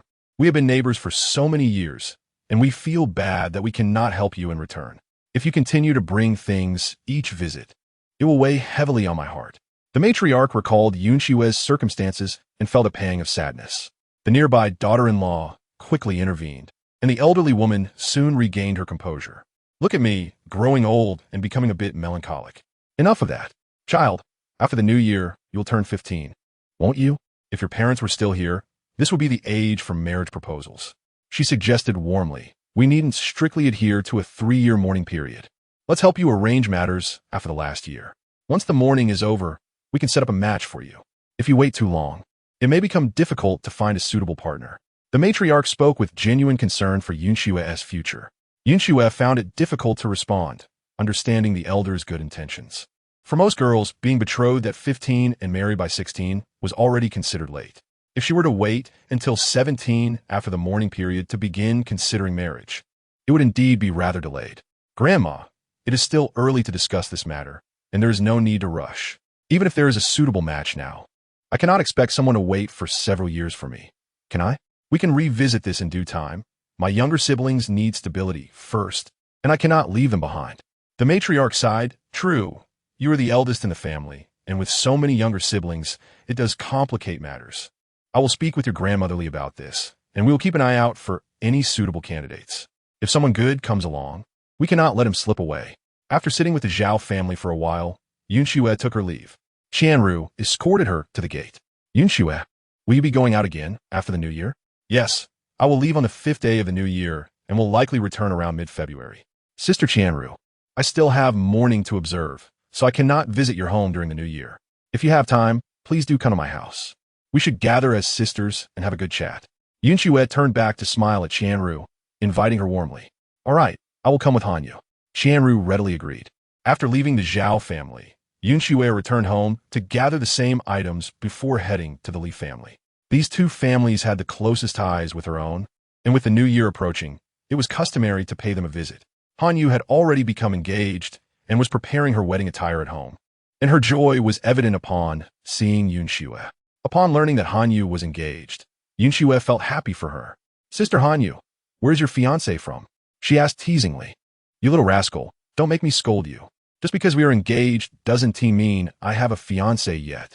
Han Xue blushed, playfully reaching out to swat Han Xue. All right, I was wrong. I want to be cheeky anymore. But truly, where is he from? What's he like? Is his family well off? Han Xue quickly sought more information. Han Xue, her cheeks flushed, quietly replied, he is from the 14 ditch, the second son of the Jiang family. He is 18 this year, quite tall, and not bad looking. They say they have about 30 acres of land and raise some pigs. It should be decent. Han Xue seemed unsure how to elaborate, offering only vague details. Han Xue discerned from Han Xue's demeanor that she must have met the young man. There was a custom that allowed potential couples to meet before formal engagement discussions. Sister, you will be getting married, and we will see each other even less often. Han Xue felt a twinge of melancholy. In the village, she had only 2 close friends, and now they were both on the verge of marriage. It's fine, the 14 ditch isn't too far from here, just 10 or so miles away. When I return to my parents' house, I can come back to visit you. Or you could come to see me. Surely, you won't ignore me, will you? Han Xue replied casually, not giving it much thought. Upon hearing Han Xue's words, Han Xue felt a flicker of concern. The Li family was known for their kindness, raising Han Xue to be gentle and amiable, unaware of the harsh realities of life. Once married, a girl could not enjoy the same freedom as she did at home. Even though the Li family was nearby, if her in-laws were unwelcoming, it could be difficult for her to return home. Sister Han Xue, you must be cautious in the future. Once you are married, do not be as straightforward as you are now. It could lead to troubles. Han Xue expressed her worries, unsure how else to articulate them. Han Xue looked at her with wide, innocent eyes. Han Xue, I don't understand what you mean. Isn't marriage about living well with someone? Why should I be cautious? Wouldn't that ruin the happiness? Having grown up in the kindly Li household, Han Xue had never witnessed discord among family members, leaving her naive to such concerns. Han Xue couldn't help but sigh. Sister Han Xue, do you think my mother was wholly devoted to my father? He was rarely home, only spending 3 to 4 months with us each year, and it was my mother who led us. Yet what happened? My grandparents often found fault with her, frequently coming to our home to take advantage of us. And now, I could drive them away with a single stick, and they wouldn't dare come back. Some people do not appreciate kindness. They take it for granted. If you treat them well, they see it as their due. If you are unkind, they will complain and accuse you of being unfilial. Han Xue found herself continuing to elaborate. Han Xue was not foolish. Upon hearing Han Xue's words, she began to comprehend. Are you referring to the mother-in-law? Could it really be so? Han Xue expressed her disbelief. My grandmother was never like that. Li grandma is kind-hearted. Go ask around and see how many are like her. Many mothers-in-law are known to mistreat their daughters-in-law, Han Xue advised.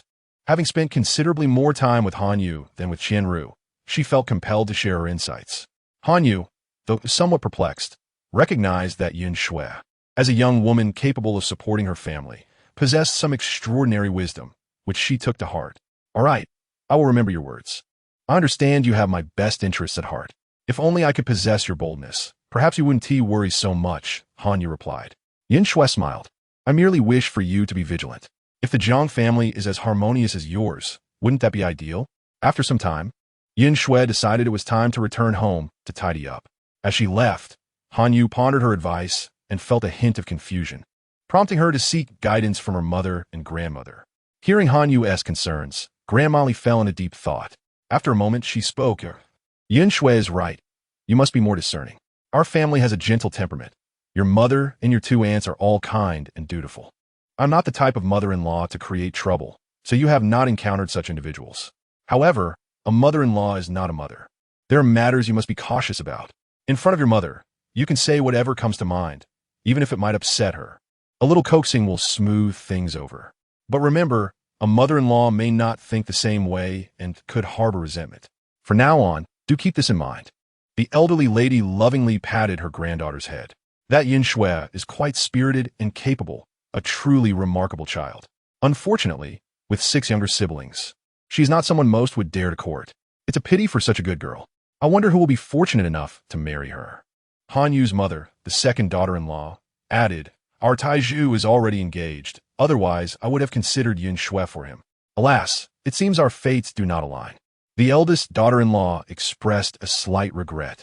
Last year, Taizhu was betrothed and will marry come spring. I never realized how capable Han Xue was. Had I known earlier, I would have thought her a perfect match for Taizhu. Enough of that. You mustn't speak of it any further. Taizhu's engagement was arranged by your father with a close friend's family. If your father hears you, He will surely be upset. The elderly lady, though slightly regretful, cautioned her daughter-in-law. After all, what was done, and discussing it now served no purpose and might dampen the family's spirits. I understand, mother. Rest assured. The eldest daughter-in-law replied promptly. Upon returning from the Li family, Han Xue began to organize the house alongside Yin Zhen and Yin Lin. They donned old clothes, wrapped their heads in cloths, and took clean brooms to sweep away the dust throughout the home, leaving no corner untouched. After 2 hours of labor, their faces were smeared with dust, prompting laughter among them. Yin and I fetched hot water from the pot, mixing it with cool water, and called out eldest sister, elder brother. Second brother, hurry and wash your faces. They quickly washed up, and then Han Xue and the others took rags to wipe down surfaces. After their efforts, they finally finished. Although cleaning may seem trivial, it proved quite exhausting. Seeing the tidy home brought joy to their hearts. Well, it's getting late. Let us prepare dinner. Tomorrow we must go to town to buy window paper. We still need to cover the windows. In this world, glass windows were not yet a thing, and they used special paper instead. The family worked together to prepare a simple meal, celebrating the return of Han Xue with some coarse millet rice and pickled vegetables. In previous years, Lu would lead the children in making sticky rice balls, but this year, without Han Xue at home, and with Yin and I lacking the skills, they did not make any. Instead, Yin and I chopped some salted vegetables and stir-fried them with thin slices of meat, filling the house with a delightful aroma. I have been craving this on the mountain. There were too many people, and I didn't want to bother with the effort, Han Xue remarked, inhaling the scent. Yin and I beamed. Eldest sister, if you like it so much, it's simple. Before you leave, I'll fry some for you and store it in a jar. That way you can enjoy it. Caring for her sister, Yin and I recognized that Han Xue had not been able to enjoy such treats on the mountain. No need for such trouble. Even if you bring it with you, I cannot sneakily eat it. Those men would finish it off in no time. I cannot bear to let them consume the effort you put into making it, Han Xue chuckled, wrapping her arm around her sister's shoulders as they set the table and gathered to eat. At that moment, the little dog Xiao Huang stood up and whined towards the door, possibly sensing De Huang's return. I'll go check, Yin Lin said, getting up to head outside. But Xiao Huang suddenly leapt down, blocking the door and growling fiercely. Xiao Huang's posture indicated an impending threat. Wait, it must not be De Huang. It could be something else. Stay put while I investigate, Han Xue declared, descending from the Kong and patting Xiao Huang on the head. All right, Xiao Huang, you stay here. I'll go take a look. With that, she grabbed her bow and arrow and stepped outside. Since De Huang had not yet returned, and the village doors were typically not shut this early, the main door was ajar. However, as she stepped out, she found several wolves standing just beyond the threshold. The dimming light of dusk illuminated their eyes, glinting ominously. Regret washed over Han Xue for her impulsiveness. Wolves had never ventured into the village before, and she had not considered the possibility. Now, facing the creatures, she felt a chill run down her spine. Her bow could only take down one wolf at a time, and it appeared that trouble was brewing. Even if she turned back, the wolves had already detected human presence and would not relent. These cunning creatures were not to be underestimated. The 4 wolves crouched low, their fur bristling, clearly preparing to attack. Determined, Han Xue steadied her aim, preparing to strike down the leader. In that tense moment, a sudden roar echoed through the air, shaking the very earth. A fierce tiger leapt over the wall of the Han family's yard, and it was none other than De Huang. The 4 wolves, startled by the roar, hesitated. While it said that a fierce tiger cannot withstand a pack of wolves, for it did not seem sufficient to intimidate the tiger. The leader of the wolves howled into the night, an eerie sound that reverberated through the village. Han Xue realized that trouble was upon them. A wolf pack had entered the village. At that moment, she was oblivious to everything else, and with the crossbow in her hand, she shot at the leading wolf. Simultaneously, De Huang let out another roar and lunged at the remaining 3 wolves. The synergy between the girl and the tiger was remarkably harmonious. In Chapter 40, Slaying Wolves, the bolt shot by Han Xue struck the lead wolf with precision, causing it to emit a mournful cry before collapsing, motionless on the ground. At this juncture, De Huang had also taken down one wolf. With a sweep of its powerful tail, it knocked another wolf aside, eliciting a pained howl. Seizing the opportunity, Han Xue fired another bolt, hitting the wolf that was attempting to pounce in her direction. 2 wolves were eliminated, and the remaining 2 stood no chance against De Huang, who swiftly dispatched them with ease. Yin Lin and Yun Jun emerged with bows in hand, while Yun and I stayed at home with her younger siblings, securing the door tightly. Quickly, Yun Xue urged. The lead wolf had signaled to its companions, and more wolves were likely on their way. Without hesitation, Yun Xue bolted the door shut, reinforcing it from within with a heavy bar. Yin Lin and Yun Jun, armed with their bows, were on high alert. Yin Lin also carried a bow belonging to Yun Xue, who had initially chosen a smaller crossbow, unaware of the dire situation outside. Although the crossbow had great power, the limited number of bolts was insufficient. The three siblings crouched atop the wall, vigilantly observing the unfolding events. Indeed, shadows were approaching from a distance. Yun Xue felt a surge of gratitude for her father's foresight in erecting the tall wall, which now provided them with a vantage point to survey the outside. What has happened this year? How could so many wolves infiltrate the village? She wondered aloud, spotting the rushing figures. At this hour, families were gathered for dinner, some having heard the tigers roar and the wolves' howls. In homes with able-bodied men, curiosity prompted some to venture out, but the women adamantly opposed such recklessness. Why go out? Did you hear that sound? It seems to be coming from the east side of the village, quite far from us. Stay put. What if something happens at home? Yet, some families, upon discerning the source of the noise, realized the gravity of the situation. Oh no, the wolf pack must be entering the village from the eastern hills. The Han family is at the far east of the village, with only a few children at home. This is dire. They urged their eldest sons to gather weapons and investigate, instructing the younger ones to stay behind. The Li family, upon hearing the commotion, felt a jolt of alarm and quickly sent their family members to assess the situation. Similarly, the Zhao family dispatched their own to see what was amiss. About 10 households in the village sent out men to offer assistance, knowing that if everyone remained passive, the entire village would be in peril.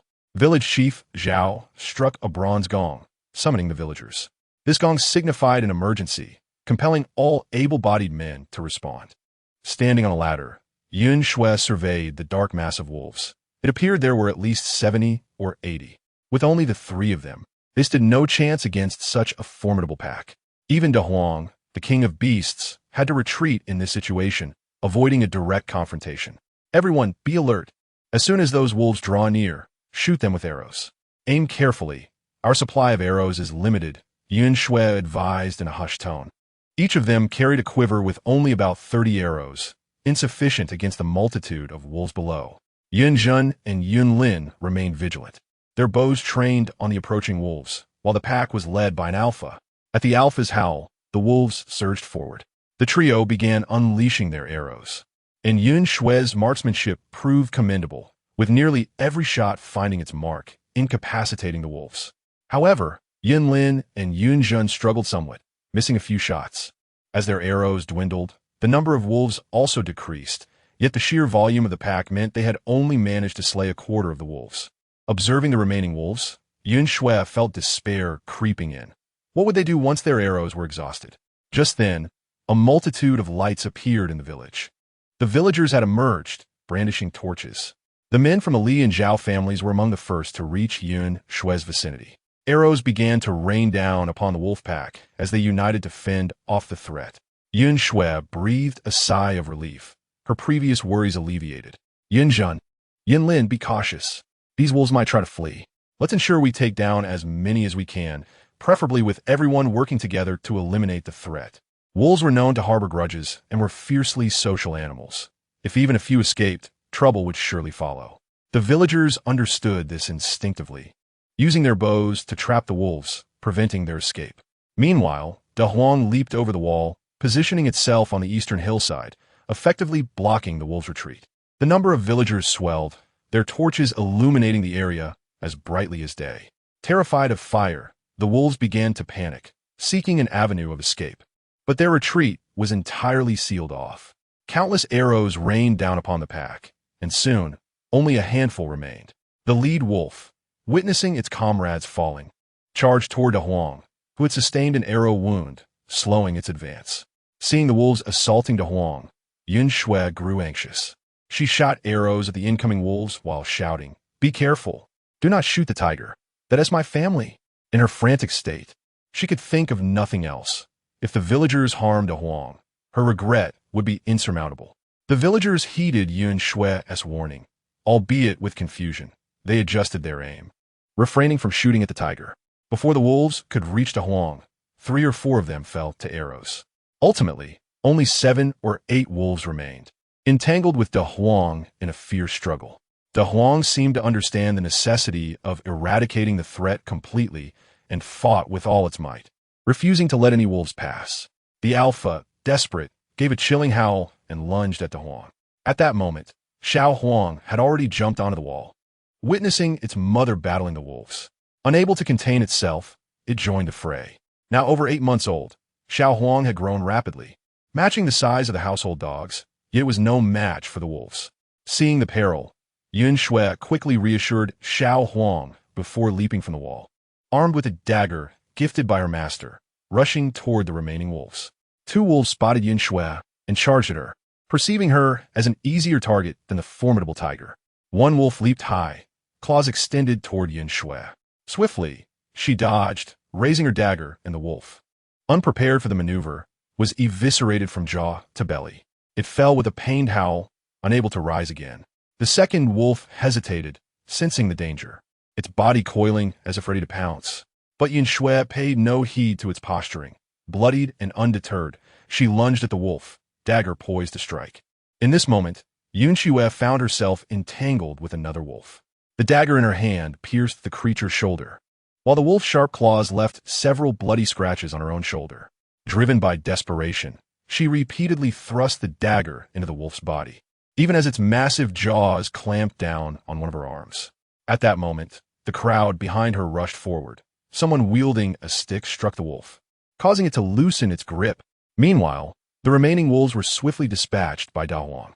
The lead wolf, with its last ounce of strength, attempted to flee but was caught by Da Huang, who seized its hind leg, rendering it unable to escape. At that juncture, Xiao Huang leapt down from the wall and bit into the lead wolf's throat, finally bringing it to its end. Someone assisted Han Xue to her feet. Feeling somewhat weak and grateful, she expressed her thanks to Taizhu. "You are truly remarkable, having slain so many wolves." Taizhu smiled as he supported her. The villagers began inspecting the wolves for any that were still alive, delivering fatal blows to those they found. Village chief Zhao approached, taking note of Han Xue, drenched in blood, and the 2 large tigers behind her. Unable to suppress a smirk, he recalled Han Xue's earlier words about the tigers belonging to her family. He was perplexed by her decision to keep such formidable beasts at home, seemingly unafraid of potential dangers. Now that these wolves are dead, let us quickly clean up. The stench of blood may attract other wild beasts, Chief Zhao urged. Consequently, everyone lit torches and commenced the cleanup, piling the wolf carcasses to one side and covering the bloodstains with snow. Someone counted the bodies, including those in Han Xue's yard, totaling 82 wolves. Had the villagers not arrived in time, Han Xue's family would likely have faced dire consequences. Thus, Han Xue conferred with the village chief about distributing the wolf meat, which could be consumed, while the pelts could be sold. In total, 17 households had come to assist, with some families sending multiple members. After discussing with the village chief, Han Xue decided to allocate 3 wolves to each household as a token of gratitude, giving an extra 1 to those with more members. Despite initial refusals, her insistence led everyone to eventually accept. "Tonight, I am immensely grateful to all the uncles and brothers for your invaluable assistance. Otherwise, my family would have surely perished in the wolf attack," Han Xue expressed sincerely. Feeling indebted, she promised, "If there comes a day when you need my help, I shall not hesitate." She bowed to the villagers, and her brothers, Yun Zhen and Yun Lin, also expressed their thanks. "You needn't say that, girl. It was your timely discovery that saved us all. Had these wolves entered the village, they would have wreaked havoc on every household. Not many in our village have walls like yours, and the entire village could have suffered," the village chief replied, supporting Han Xue and her brothers. His words sent shivers down the spines of the villagers, who recognized the gravity of the situation. A pack of hungry wolves would not limit their attack to just Han Xue's family. They would have targeted the easier prey in the village. "Indeed, we were not merely helping you, Han Xue. We were ensuring our own safety," the village chief concluded. "Now, let's all take the wolves home. With this bounty, we shall have a joyful new year," someone cheerfully proclaimed. The villagers laughed, carrying the wolves away as if the recent battle had never occurred. The Zhao and Li families remained to help Yun Xue transport the remaining wolves into her yard. After distributing over 60 wolves, 20 were left, creating quite a pile in the yard. Best you skin them tonight. The cold will make it difficult if you wait, advised Grandpa Li. Shall we assist you? You are injured, and Yun Lin is still young. With her arm bitten by the wolf, Yun Xue found movement challenging, but she was not one to shy away from help and agreed. Thank you, Grandpa Li. My arm is indeed bothersome. Take your tigers inside, the village chief urged, and tend to your wounds. We will handle the wolves. Da Huang remained outside, watching the villagers with a vigilant gaze. Seeing this, Yun Xue chuckled, patting Da Huang's head. All right, Da Huang, let's go inside. You are hurt too and need treatment. The loyal beast nudged her affectionately, following her inside, accompanied by Xiao Wang. Meanwhile, Yun Zhen and Yun Lin stayed behind with the Zhao and Li families to manage the wolf carcasses. When did your family acquire such fierce beasts? The village chief inquired as he observed Yun Lin skinning a wolf. After my parents' incident, my elder sister brought them back from the mountains, having saved them. They simply stayed with us, Yun Lin explained candidly. The village chief was taken aback, acknowledging Yun Xue's remarkable ability to tame such formidable creatures. You must be cautious. Having two such treasures at home may attract unwanted attention. I will inform those who help tonight to keep this matter quiet. However, the commotion made tonight will likely be heard far and wide. With everyone working together, the task progressed swiftly. Fortunately, both the Li and Zhao families were skilled hunters. Equipped with knives, in no time, the wolf pelts were stripped and the innards were hastily removed. That will suffice. Yun Lin, be sure to bury the innards in the snow, keeping them hidden. We shall take our leave. Our families are surely worried, Grandpa Li said as he prepared to depart. Yun Lin and Yun Zhen expressed their gratitude once more before securing the door and retreating inside. Inside, with Yun Ni's assistance, Yun Xue treated her wounds and bandaged her arm. After tending to Da Huang's injuries as well, they finally finished. Once everything was complete, Yun and I could no longer contain herself and burst into tears. Sister, I was so scared. I feared something might happen to you and the brothers. She clung to Yun Xue, sobbing uncontrollably, prompting Yun Ting and Yun Lei to join her in their tears. Even little Yun Xia began to cry. Yun Xue quickly embraced her siblings, soothing them gently. Just then, Yun Lin and his brother entered, and together they comforted the distraught family, gradually bringing peace to the room. Yun wiped her tears and turned around to embrace Yun Xia, gently patting her. Before long, little Yun Xia fell asleep. Let's also retire for the night.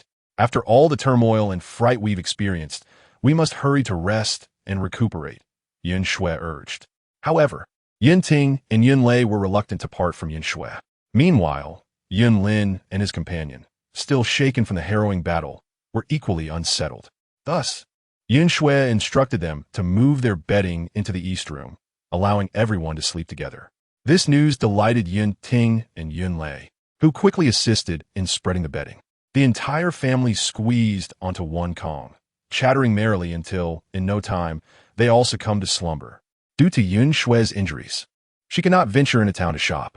The following day, Yun Zhen and Yun Lin took the wolf pelts they had obtained the night before to sell at the market. This would provide them with some funds, just in time to purchase provisions for the new year. As the festive season approached, villagers with horse-drawn carts were bustling to the market, making it easy for the brothers to accompany them. Meanwhile, Yun Xue remained at home, tending to the wolf meat. It would be unwise to leave it outside to freeze. After all, she set aside some for Da Huang, yet Da Huang disdainfully ignored the meat. The injury he sustained was not severe, and he preferred to hunt for his own food. Observing Da Huang's proud demeanor, Yun Xue could not help but chuckle. All right, you're quite the character. If you want to eat it, I shall prepare it all for ourselves. Da Huang lay on the roe deerskin bedding, glanced at Yun Xue, then closed his eyes and drifted off to sleep. The village buzzed with excitement that day, as everyone sought to learn what had transpired the night before. Upon hearing that a pack of wolves had invaded the village and had been vanquished, the townsfolk who had ventured out felt a pang of regret. You wasteful girl, I suggested going out to investigate, and you insisted on crying and forbidding me. Look at the outcome now. Those who went to help reaped the benefits. 3 or 4 wolves.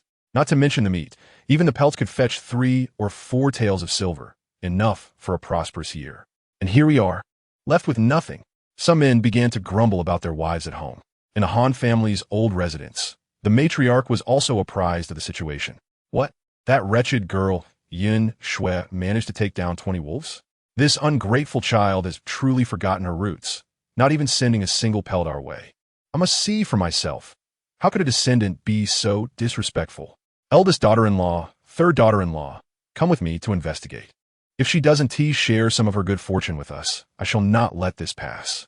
The old matriarch seemed to have lost her senses, still hoping to gain something from Han Xue.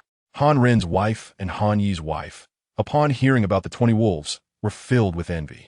Previously, whenever there were good provisions in Han Yong's household, they would simply take what they pleased.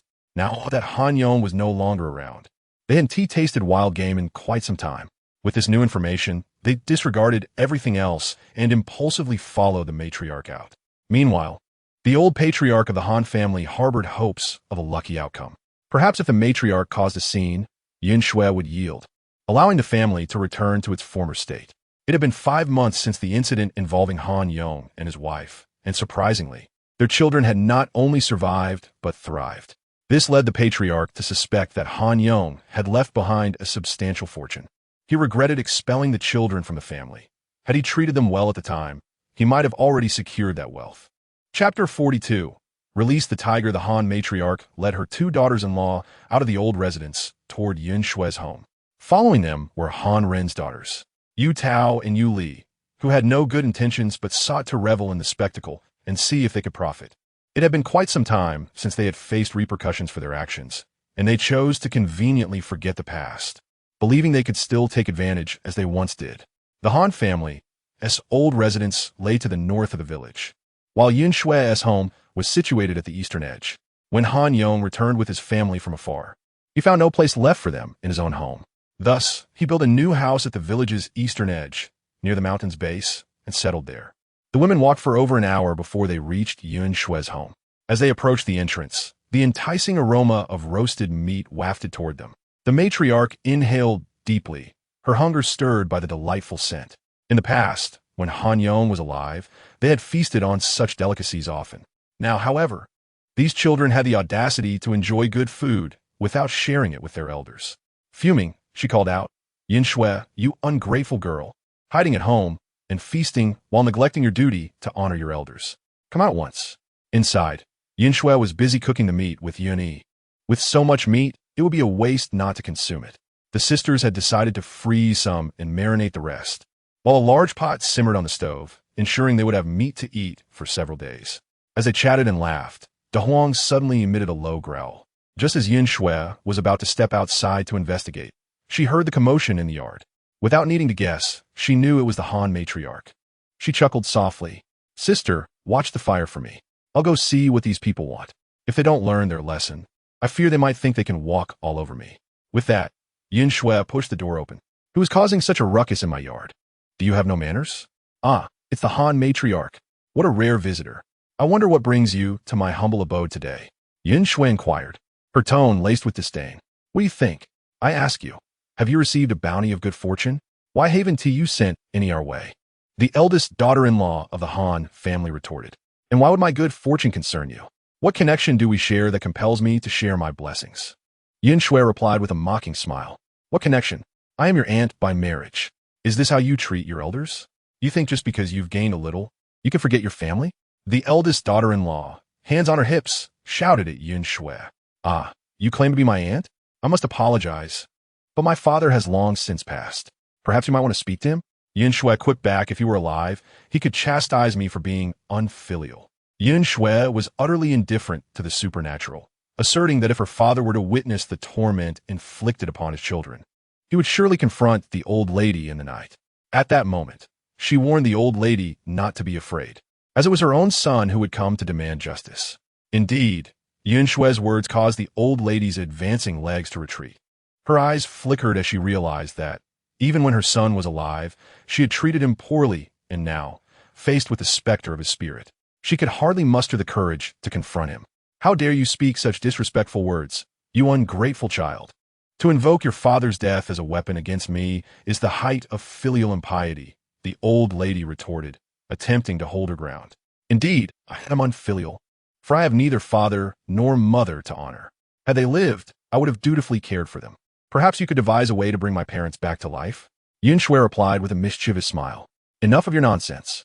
Hand over what you owe us, so we may leave in peace. Otherwise, I shall not hesitate to report you for your insubordination and disrespect. The old lady waved her hand dismissively, as if to shoo away an annoying insect. I warn you, we have severed all ties with the Han family. Should you continue to act out, do not expect me to be courteous. Han Xue, growing increasingly impatient, felt a wave of disgust wash over her as she regarded them, truly wishing to have nothing to do with such people. Behind the old lady, Yu Tao and Yu Li, remaining silent until now, stepped forward, emboldened by the presence of their grandmother and mother. How dare you speak to us in such a manner, Han Xue? We are here because we regard you. Do not overstep your bounds, Yu Tao declared haughtily. Han Xue could not help but laugh at Yu Tao's arrogance, realizing that she had evidently forgotten the pain of her previous encounter. Who do you think you are? With a face like that, I wouldn't even accept money to look at you. Her playful taunt left Yu Tao fuming. Mother, look at how this insolent girl speaks to me. Call my brothers to teach her a lesson, Yu Tao exclaimed, her eyes red with anger. Meanwhile, the eldest daughter of the Han family recalled the incident of her son being beaten not long ago, and her expression darkened. You will hand over what you owe us today, or do not blame me for being uncivil. Seeing the tension escalate, Han Xue scoffed, Oh, do come inside and try your luck. The old lady, banking on her seniority, doubted Han Xue would dare act against her and began to step into the house. Han Xue swiftly called out, Dahuang, we have guests. Aren't you going to entertain them? Since the news of Dahuang had already spread, there was no need for concealment. As expected, Dahuang, upon hearing Han Xue's call, bounded out with a thunderous roar. The sight of a magnificent tiger appearing before them, accompanied by a bone-chilling growl, left the old lady paralyzed with fear. Her legs trembled uncontrollably. Hey, a tiger! The rest of the Han family members were equally petrified. They were merely ordinary women who had never encountered such a formidable creature. Even the strongest of men would tremble at the sight. In an instant, they were reduced to quivering wrecks. Mother, let us flee. Tigers eat people, Yu Tao stammered, her voice shaking. Thus, the three women from the main house turned and fled in terror. Han Yi's wife, noticing the old lady still frozen in place, hastily pulled her along before they both dashed away. Han Xue, unable to suppress her laughter at their panicked escape, affectionately patted Dahuang's head. Had they been wise, I would not have troubled you, but they truly have no shame. It seems a little push was necessary. Dahuang let out a low growl, shook his head, and returned inside. Han Xue followed him, amused by his demeanor. Oh, come now, must you be so proud? It feels as though you look down upon me. As she entered the house, she dismissed the commotion as trivial. Did they trouble you, sister? Yin and I asked, her concern evident. Not at all. I'm not one to be bullied, Han Xue replied nonchalantly. Remember, if they come looking for trouble again, simply let Dahuang handle them. There is no need to coddle them. The more you do, the bolder they become. I understand, Yin and I affirmed, resolved to learn from her sister and not remain weak. I will ensure I am not bullied when you're not around. Han Xue smiled and ruffled her sister's hair. Do not let their prattling about filial piety intimidate you. It is their lack of kindness as elders that has led to our supposed unfilial behavior. Even if they were to take their grievances to court, they would have no grounds for complaint. They are merely bullies who fear the strong. If they encounter authority, they would likely be too frightened to speak. Recalling how the old lady and her kin had reacted to Dahuang, Han Xue burst into laughter. You should have seen their faces. It was utterly delightful. They have never regarded us as family, not even when our father was alive. To them, he was merely a source of income. Now that the money tree is gone, how could they possibly be pleased? Simply disregard them. If they do not treat us as kin, why should we treat them with deference? Chapter 43. Mending Windows. The sisters, Han Xue and Yun and I, were merrily sorting through their provisions at home when Yun Lin and Yun Zhen returned from the market, laden with an assortment of goods. Even Yun Ting and Yun Lei, trailing behind, carried their own bundles. The two younger boys had insisted on accompanying their sister to the town, and Han Xue, feeling sorry for them, had relented, never expecting they would contribute so much. Big sister, we are back, Yun Zhen shouted as they entered the courtyard. Han Xue rushed out with Yun and I, and upon seeing her brothers, she laughed heartily. What have you done? Have you emptied the town shops? Come, set it down quickly, she urged, reaching for the items on Yun Lin's shoulder. Yun Zhen had a bit more strength, but Yun Lin struggled to carry his load. Han Xue moved to assist Yun Ting and Yun Lei. No, big sister, your shoulders and arms are injured. This is too heavy. I can manage, Yun Lin insisted, sidestepping her hand and carrying the burden into the house. Yun Jun, without issue, followed suit, easily entering with his load. They all hurried inside to see what treasures they had procured. Yun Lin began to pull items from the sacks: peanuts, sunflower seeds, candy, pastries, preserved fruits, along with several frozen fish, 2 chickens, and about 10 pounds of pork, an impressive array of food. Big sister, we also bought some rice and flour. Since you're home, we shall eat well and avoid coarse grains, Yun Ting chimed in excitedly. We even purchased frozen pears and persimmons. He continued, his enthusiasm infectious. In the depths of winter, fresh fruit was a rarity. Thus, these frozen treats were a delightful find. Big sister, we sold the skins for 26 taels of silver, and we spent just over 7 taels on these goods. Here's the change. Yun Lin quickly handed the coins to Han Xue. No need for that. Keep it for household expenses, she replied. After the new year, I will still need to go out. You could take care of the money. It would be best for Yunting to join you in school after the new year. He will be 9 years old then, and it would be a pity for him to waste time at home. Now that my elder sister has started earning, she can certainly support you all. There is no need to worry about this small amount of tuition. Han Xue did not take the money, but directly handed it to Yun Lin, asking him to manage the household expenses. Yun Lin nodded, agreeing to take Yunting with him after the new year. He believed it was essential for his younger brother to receive an education. Yunting is quite bright. When he has free time, he teaches his 2 younger siblings to read and write, and he learns well. Moreover, if even those not born of the Han family can attend school, it stands to reason that Yun Lin should also have the opportunity. He naturally hopes for his brothers to achieve great success. It is just that his elder sister is working hard. Yun Lin murmured, what does it matter? As long as each of you succeeds. My elder sister will be willing to endure a little hardship. All right, let us not dwell on that. We should hurry and cover the windows. Yun Xue rummaged through the items she bought today and found the paper for window coverings. I will prepare the paste. Let us get to work soon. Today is already the 25th, with only a few days left until the new year, so we must work quickly. Yenny helped Yun Lin and the others carry the items into the suite in the East Room, where household items are typically stored. Then everyone began to work together to cover the windows. In Northeast China, there are 3 peculiarities. Window paper is pasted on the outside. Young women's smoke pipes. And children are hung in cradles. Among these, one is the window paper being pasted on the outside. Why? Because the winters in the north are extremely cold, and the temperature difference between indoors and outdoors is significant. If the window paper is pasted on the inside, it will easily fall off when blown by the wind. Conversely, pasting on the outside tightens the paper, securely adhering it to the window frame. As for the other 2 peculiarities, they are not observed in the Han family, but can indeed be seen elsewhere. Young women smoking pipes does not imply that they smoke. Rather, it signifies that young women in Northeast China often assist the elderly by lighting their pipes and taking a puff to check if they draw well. This is a way to show filial piety. The notion of hanging children refers to cradles. In Northeast China, surrounded by dense forests where wild animals frequently invade villages, placing children in cradles suspended from the beams ensures their safety from being taken by beasts. Since the Han family has no elders now, there is no need for Han Xue and the others to prepare pipes for the elderly.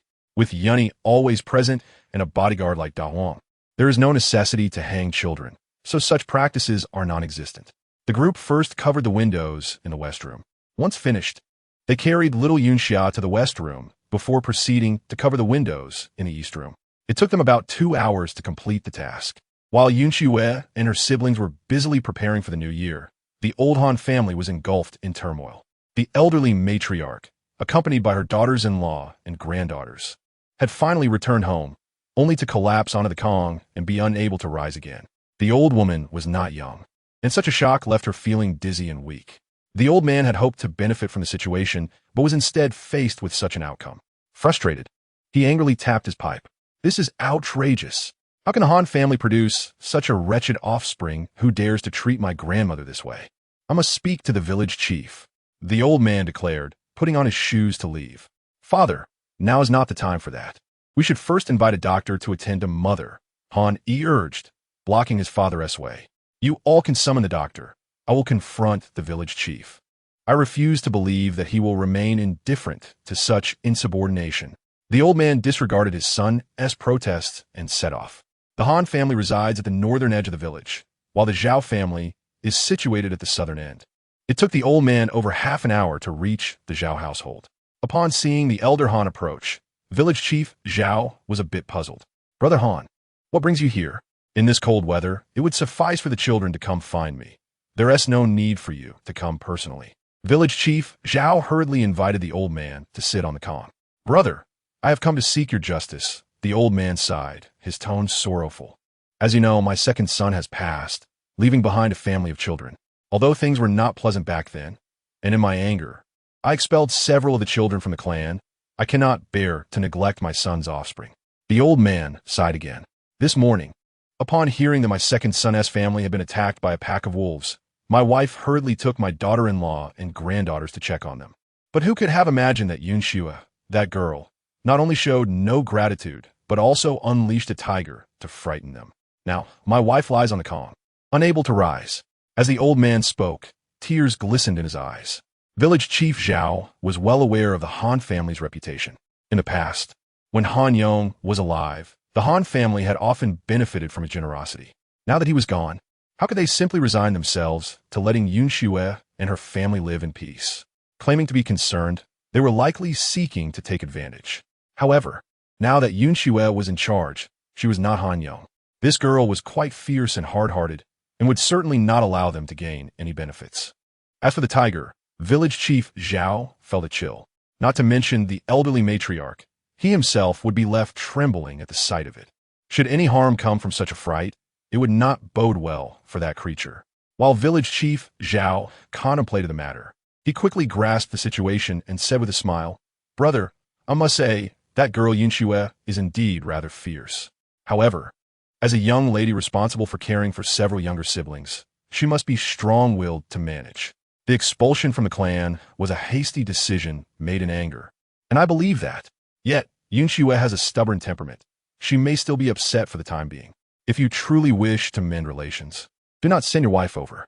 Everyone knows her temperament in the village, and she and Han Xue are likely to clash, making any reconciliation impossible. Even with good intentions, nothing will be achieved. If you genuinely want to help, consider sending your third son or his wife instead, or you may go yourself. Speak kindly, you are all elders." And with gentle words, surely Han Xue will respond positively. "Brother, with all due respect, I believe that Han Xue is not an ordinary person. She will surely achieve great things in time. Even the village scholars have remarked that Yunlin is destined to pass the imperial examination. The remaining younger siblings are also not to be underestimated. A few kind words will not lead you astray." Village chief Zhao advised earnestly. Although he understood that the old man might not heed his words, he continued to counsel him. "What? You want me to speak kindly to them? That is impossible. They are the younger generation and should naturally show filial piety to their elders. Their lack of respect is unforgivable. I will report them," the old man retorted. The old man's previous demeanor was merely an attempt to solicit support from village chief Zhao.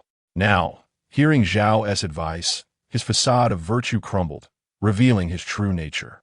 Village chief Zhao snorted inwardly, his smile fading. "Brother, I should not say this, but since you have expelled those children from the clan, they're no longer Han family members or your juniors. They have no obligation to show you respect. Even if you report them to the county magistrate, you will find no justification." Chapter 44. Visiting the tomb. Dear brother, I shall conclude my words here for today. Do take some time to ponder upon them. That girl Han Xue, she acts with righteousness, rivaling any man, and is exceptionally capable. If I were to have such a splendid granddaughter, I would surely awaken from dreams with a smile. In life, one must find contentment. If one is perpetually dissatisfied and feels that others owe them, who would dare to associate with such a person?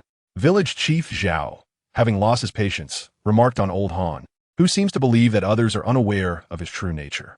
The elder of the Han family felt somewhat embarrassed by Zhao's words. "Old Zhao, with the new year approaching, I see you are busy. I shall not burden you any further. I must return home to check on my wife," he said before departing. Village chief Zhao quickly followed him out, exchanged a few words, and then turned back to his house. While they were speaking, the elderly matriarch led her daughters-in-law to the west room.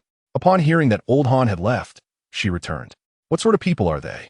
They went to take advantage of Han Xue, but were frightened away by a tiger. They deserved it. And now they come here to complain?" as if we do not know their family. Previously, Daon could endure, and others were indifferent to their troubles.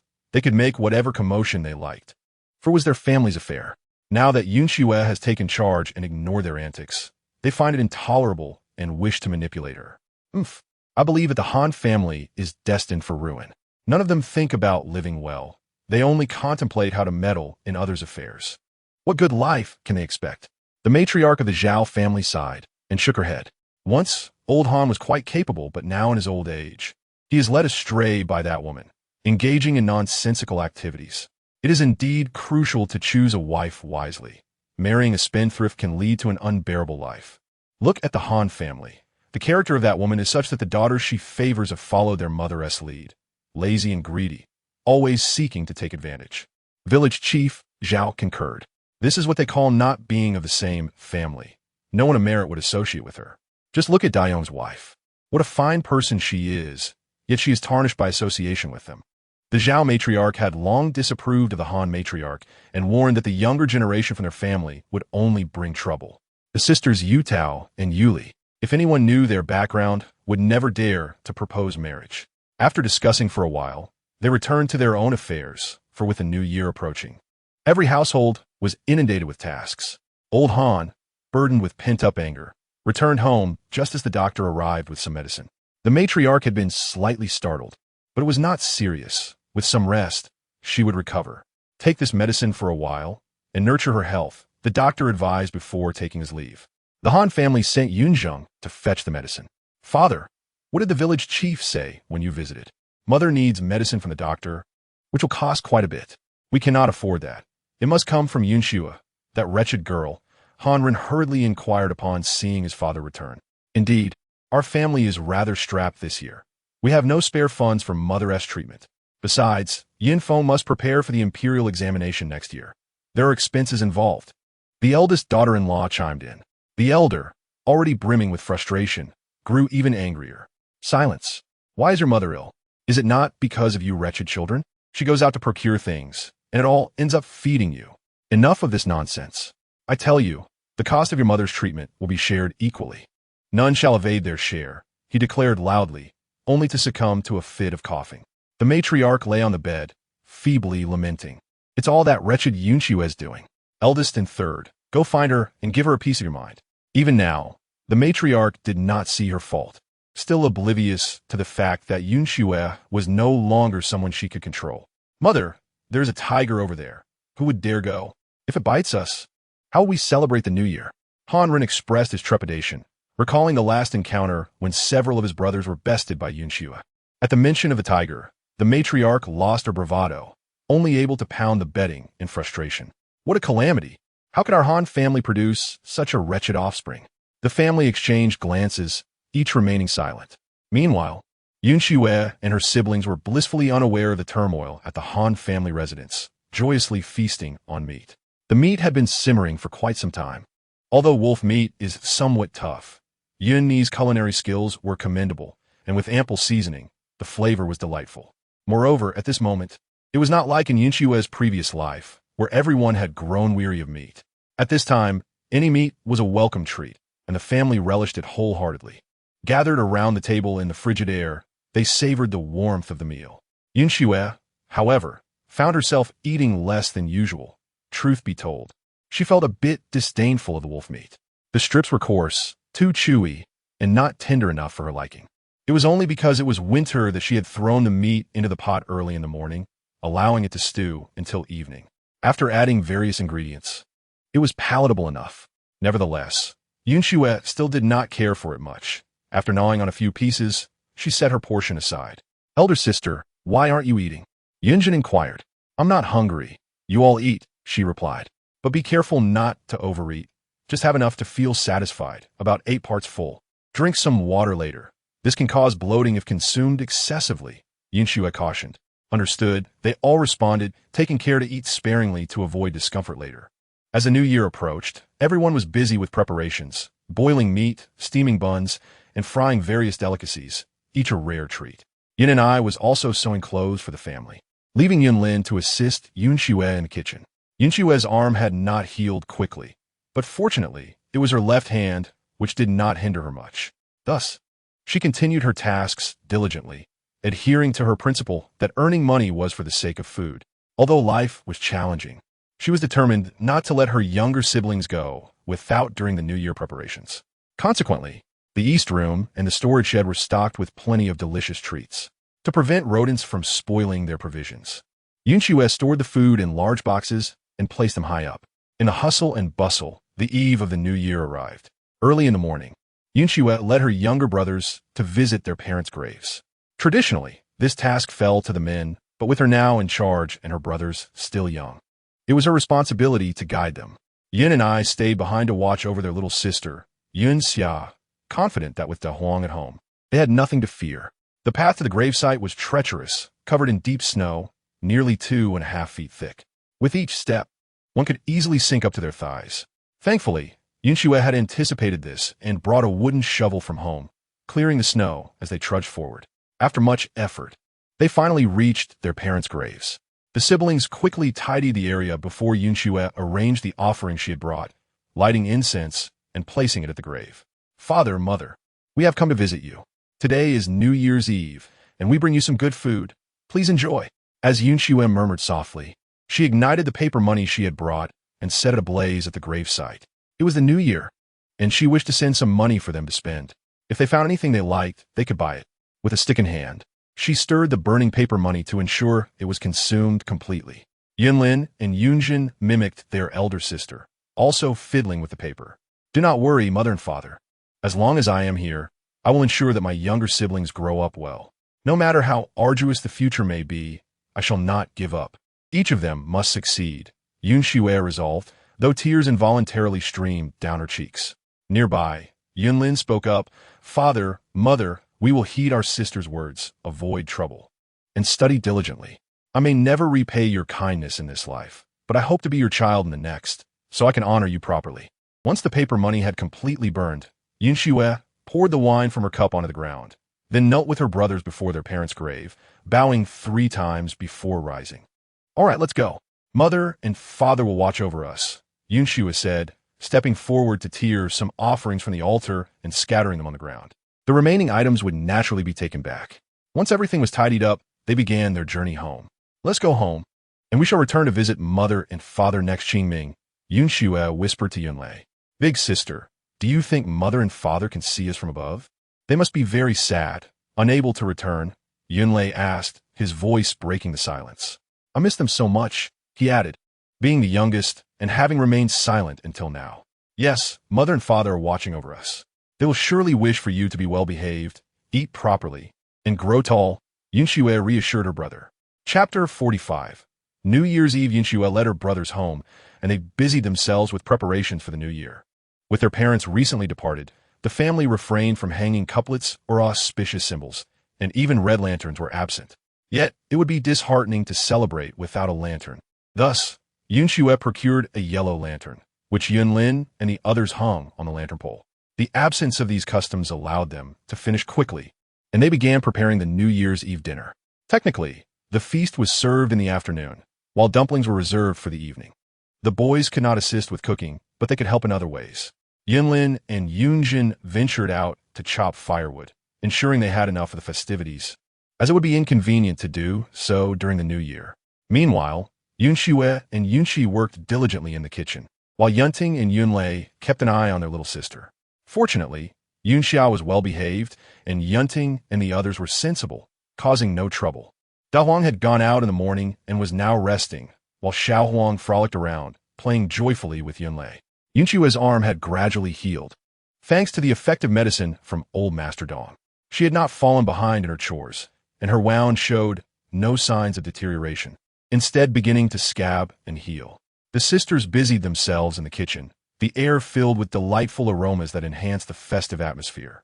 As Yunjin entered from outside, sniffing the air, he exclaimed, "It smells amazing.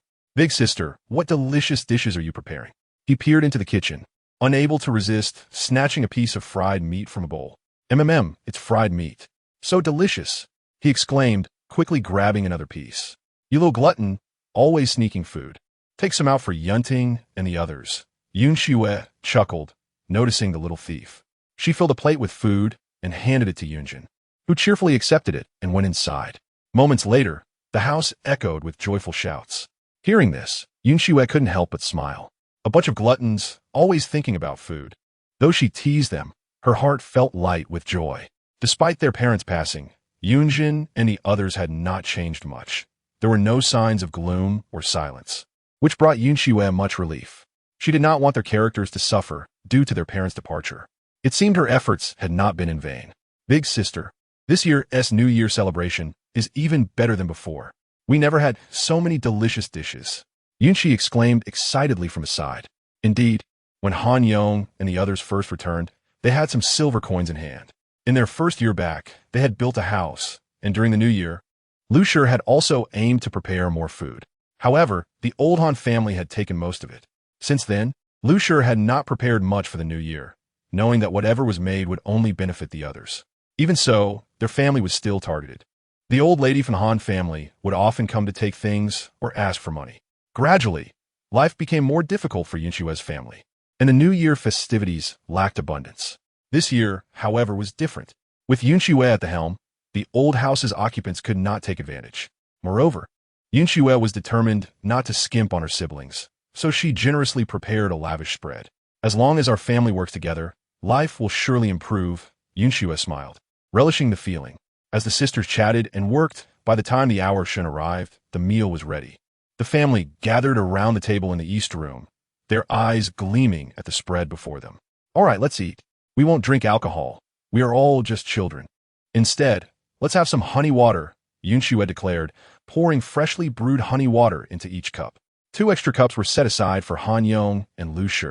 Mother and father, it's the new year. You must be happy too. We are celebrating together, Yunxue thought to herself. With no elders present, the atmosphere was relaxed, allowing everyone to enjoy the feast heartily. Yunlin and the others ate with great joy, while Yunting and Yunlei each gnawed on chicken legs. Be careful not to get grease all over your hands. Yunxue smiled as she wiped Yunlei's mouth with a cloth. Eat whatever you like. If you can't reach it, big sister will help. Got it. Yunlei grinned. As children, they were unlike adults who felt the need to drink. They ate quickly. Soon, they were all stuffed and round-bellied. All right, move around a bit. Don't just lie down. In a bit, we'll boil water for baths. You all need to wash up. Do you hear me? It's a new year, a perfect time to cleanse and change into new clothes, Yunxue instructed while clearing the table. Yunlin led his brothers outside for a snowball fight. Da Huang had just returned, while Xiao Huang stayed behind, joining in the playful chaos. Yunxue hurriedly tidied the kitchen and boiled a large pot of water for bathing. Since the household was filled with children, they would not stay up until midnight for the New Year vigil. Thus, Yunxue decided to make dumplings early, boil them, and then sleep. With no one to oversee them, they could do as they pleased. Little Yunxia had fallen asleep again, and Yunxi came to the kitchen, with one sister chopping meat and the other chopping vegetables, making good progress. Once the meat and vegetables were ready, Yunxue mixed the filling and brought it into the room. Little sister, call Yunlin and the others back. It's time for them to wash up. Thus, Yunlin and the others began their baths in the kitchen, with both stoves ablaze, keeping the room warm. Several young boys took turns bathing and subsequently donned the new clothes they had prepared long in advance. Yunlin was the last to finish his bath. Once he was done, Yunjung assisted in pouring out the water, and then they all returned to the east room. When Yunxue saw her younger brothers with their rosy faces and noticed Yunlin's still wet hair, she hurriedly urged them to sit on the calm. Yunlin, dry your hair properly. Be careful not to catch a chill. Yunlin chuckled, vigorously drying his hair with cloth. Sister, how about I help you make dumplings later? Yunxue was somewhat astonished. You can make dumplings? Do you know how? Before Yunlin could respond, Yunlei chimed in from the side. He can. Big brother knows how to cook. With sister not at home, it was big brother who helped second sister in the kitchen. Indeed, with Yuni at home needing to look after Yunxia, as well as Yunting and Yunlei, there was little time left for her to manage sewing and mending. It was apparent that Yunlin offered to help because he saw how busy his sister was. Yunlin had grown up, learning to assist his sisters with their tasks.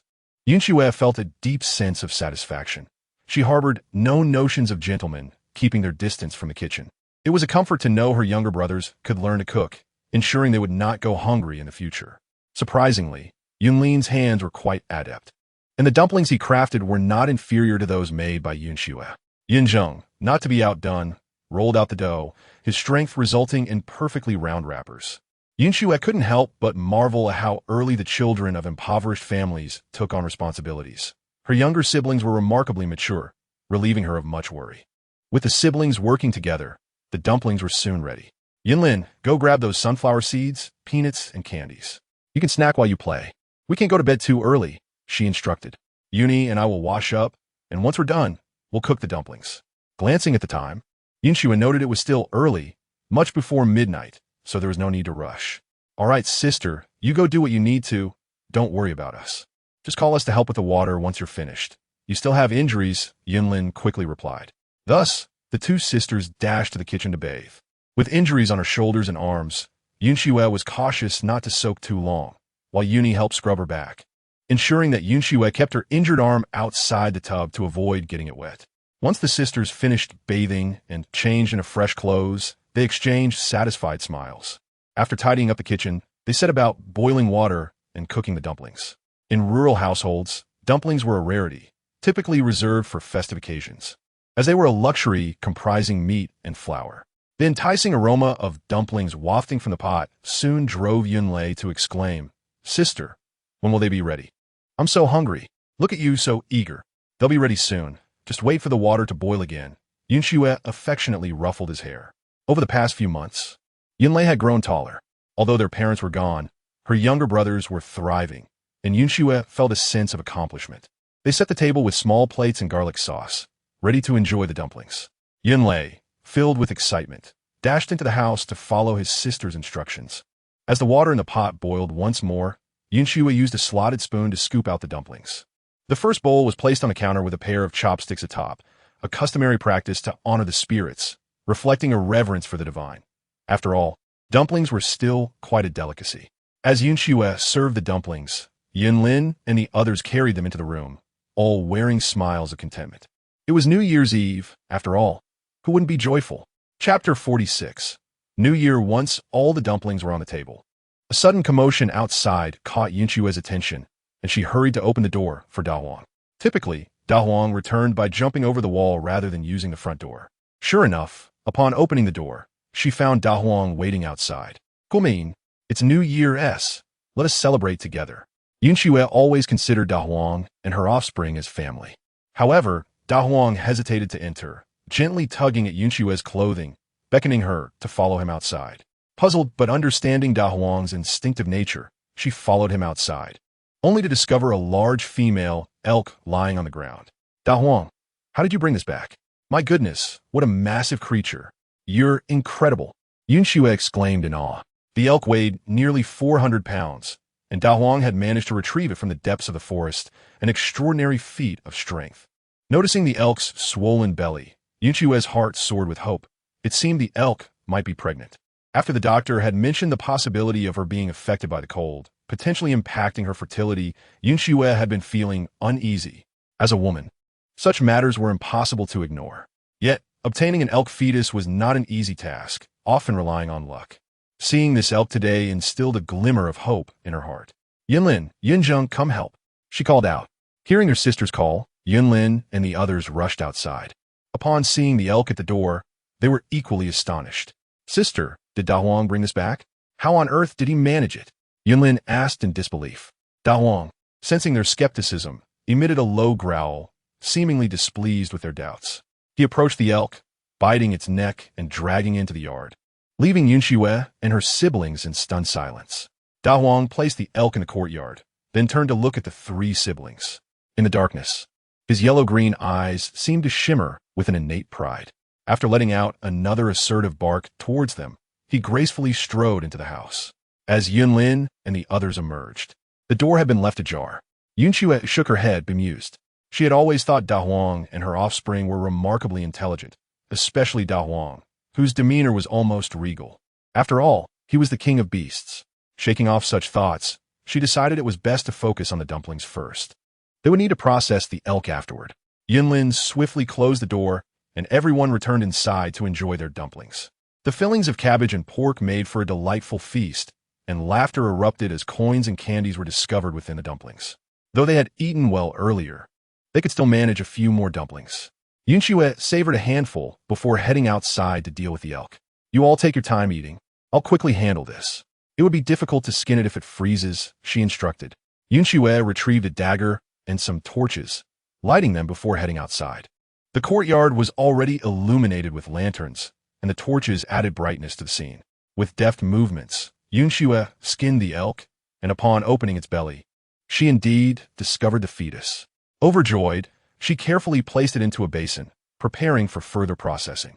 Every part of the elk was valuable: meat, tendons, blood, bones, and heart, each a prized possession, especially from such a large elk. It was rare not only for Yun Xue, but also within the village to hear of anyone else bringing one back. She meticulously processed every part, knowing that even if she didn't sell it, keeping it for gifts or personal use was invaluable. By the time Yun Xue completed her work, it was well past midnight. Inside, Yunting and Yunlei had long succumbed to sleep, fully clothed. Yunlin and the others, too, were yawning, unable to resist the pull of sleep as they ventured outside to check on their sister. Sister, have you finished? Yes, it's all done. Please help me bring these inside. And the meat can be stored in the shed to freeze. Yun Xue directed her two younger brothers, and together they tidied up before entering the house. New Year's Eve passed amidst this flurry of activity, leaving Yun Xue somewhat fatigued, so she decided to let everyone rest by spreading out the bedding, and they all went to sleep. In the days following the new year, aside from everyone aging a year, it seemed that little else had changed.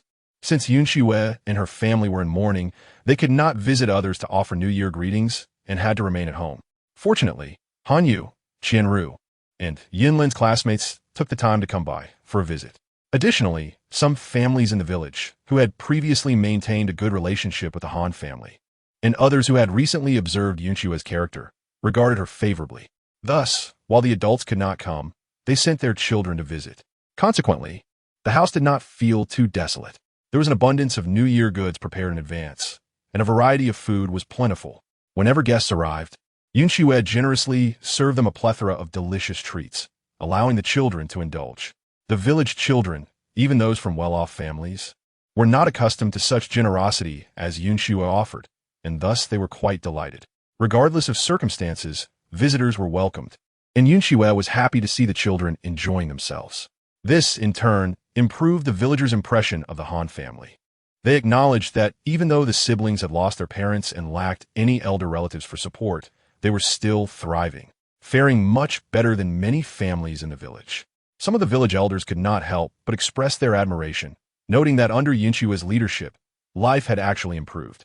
Such sentiments naturally reached the old Han family, and upon hearing them, the elders' discomfort was palpable.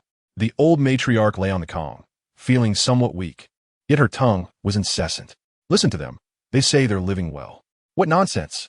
Just because of that dead girl Yun Xue, does she possess such capability? It must be that the second son had saved quite a fortune back then. He seems sturdy and honest, but he's undoubtedly cunning. When the old woman spoke of her second son, there was no trace of sorrow, only boundless resentment. If Yun Xue had any sense, why wouldn't she want to live with us? She knew we had a solid foundation and could never endure hardship. That's why she refused to stay with us, not wanting to share the second son's savings. The second son is heartless, and that daughter-in-law of his is no good either. Their children are not worth a mention. Look at Yun Xue. She's simply a heartless ingrate. She even brought back a tiger. Why hasn't it devoured her? The old woman continued to curse Yun Xue's family, ignoring the fact that it was the new year. The old man, already irritable, felt even more stifled upon hearing her words. Enough of this. Stop talking nonsense. If you have any skill, go fetch back the money in their hands. If not, quit your rambling. The old man puffed on his pipe in frustration. The old woman opened her mouth but lacked the earlier vigor. What can I do? That tiger is in her house. I can't even enter her door, so there's no way for me to act. At this point, her eyes lit up. Wait, is there any way to get rid of that tiger? It's a treasure. Just that tiger alone could fetch 100 or 80 taels. If we could somehow get our hands on it, we wouldn't have to worry. The old woman spoke whimsically. The old man was about to scold her, but then reconsidered. Perhaps there was indeed a way. Let me think. Perhaps I could devise a plan. The old man fell silent. Yun Xue was oblivious, unaware that someone had begun to covet Dahuang. It was already the third day of the new year, and in 2 days, Yun Xue would return to the mountains. She instructed Yun and I about certain matters at home. reminding her that there was still plenty of food in the shed for her to prepare. Do not be frugal. It would be a shame to let it go to waste. Additionally, what I have drying on the hearth is deer placenta. It's a good thing and will be very useful for you, so make sure to keep it safe once it dries. It must not be lost. Han Xue was not well versed in herbal medicine. She understood that using the deer placenta on its own would not yield the same effects as when combined with other herbs. Thus, she planned to find a reputable doctor later to thoroughly examine her condition before creating a treatment plan. The placenta was precious and would not spoil when dried. If stored properly, it could last a long time. Seeing her sister's serious demeanor, Yun and I recognized the gravity of the situation. Don't worry, sister. I can manage this. Once the placenta is dried, I will definitely store it properly. Nothing will go wrong. Han Xue knew her sister was meticulous, and this task would not pose a challenge for her.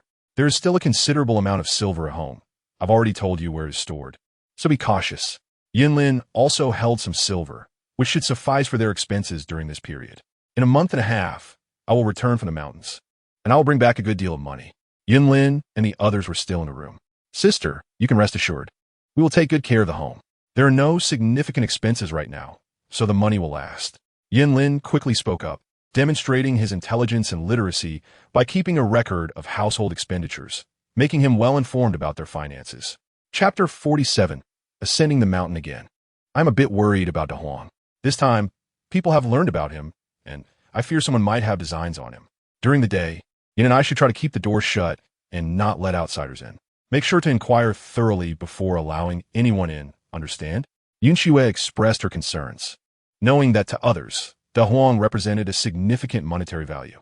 Upon hearing this, De Huang leapt onto the column, nudging Han Xue with his large head and letting out a low whine. You needn't protest. Do you think you are formidable? If 10 or 8 people come, can you still escape? You must remain vigilant. If things go awry, take Xiao Huang and hide in the woods, returning only after 10 days or half a month. Do not act recklessly, understand? Han Xue was unsure whether De Huang could comprehend her words, yet she felt compelled to speak. Sister, do you think he understands you? Yin and I could not help but laugh. I don't know if he understands, but he seems quite intelligent. I figure it was worth a try. Han Xue reached out to pat De Huang's head, smiling. De Huang seemed to protest, shaking his head before jumping down to lie on the ground. Having made all necessary arrangements, Han Xue was ready. By the 5th day of the new year, Sun Shanghai and the others indeed came to pick Han Xue up. This time, Yin and I had prepared plenty of delicious food for her, stuffing it into Han Xue's bundle. With her bag in hand, Han Xue climbed onto the sled. All right, everyone head back. I'll be back in a month and a half. Take care at home. Yin Lin, the eldest brother. You must look after your siblings, understood? Han Xue turned back to wave at her siblings. Yin Lin nodded earnestly, promising, Sister, don't worry, I will. Han Xue waved once more before the sled moved forward.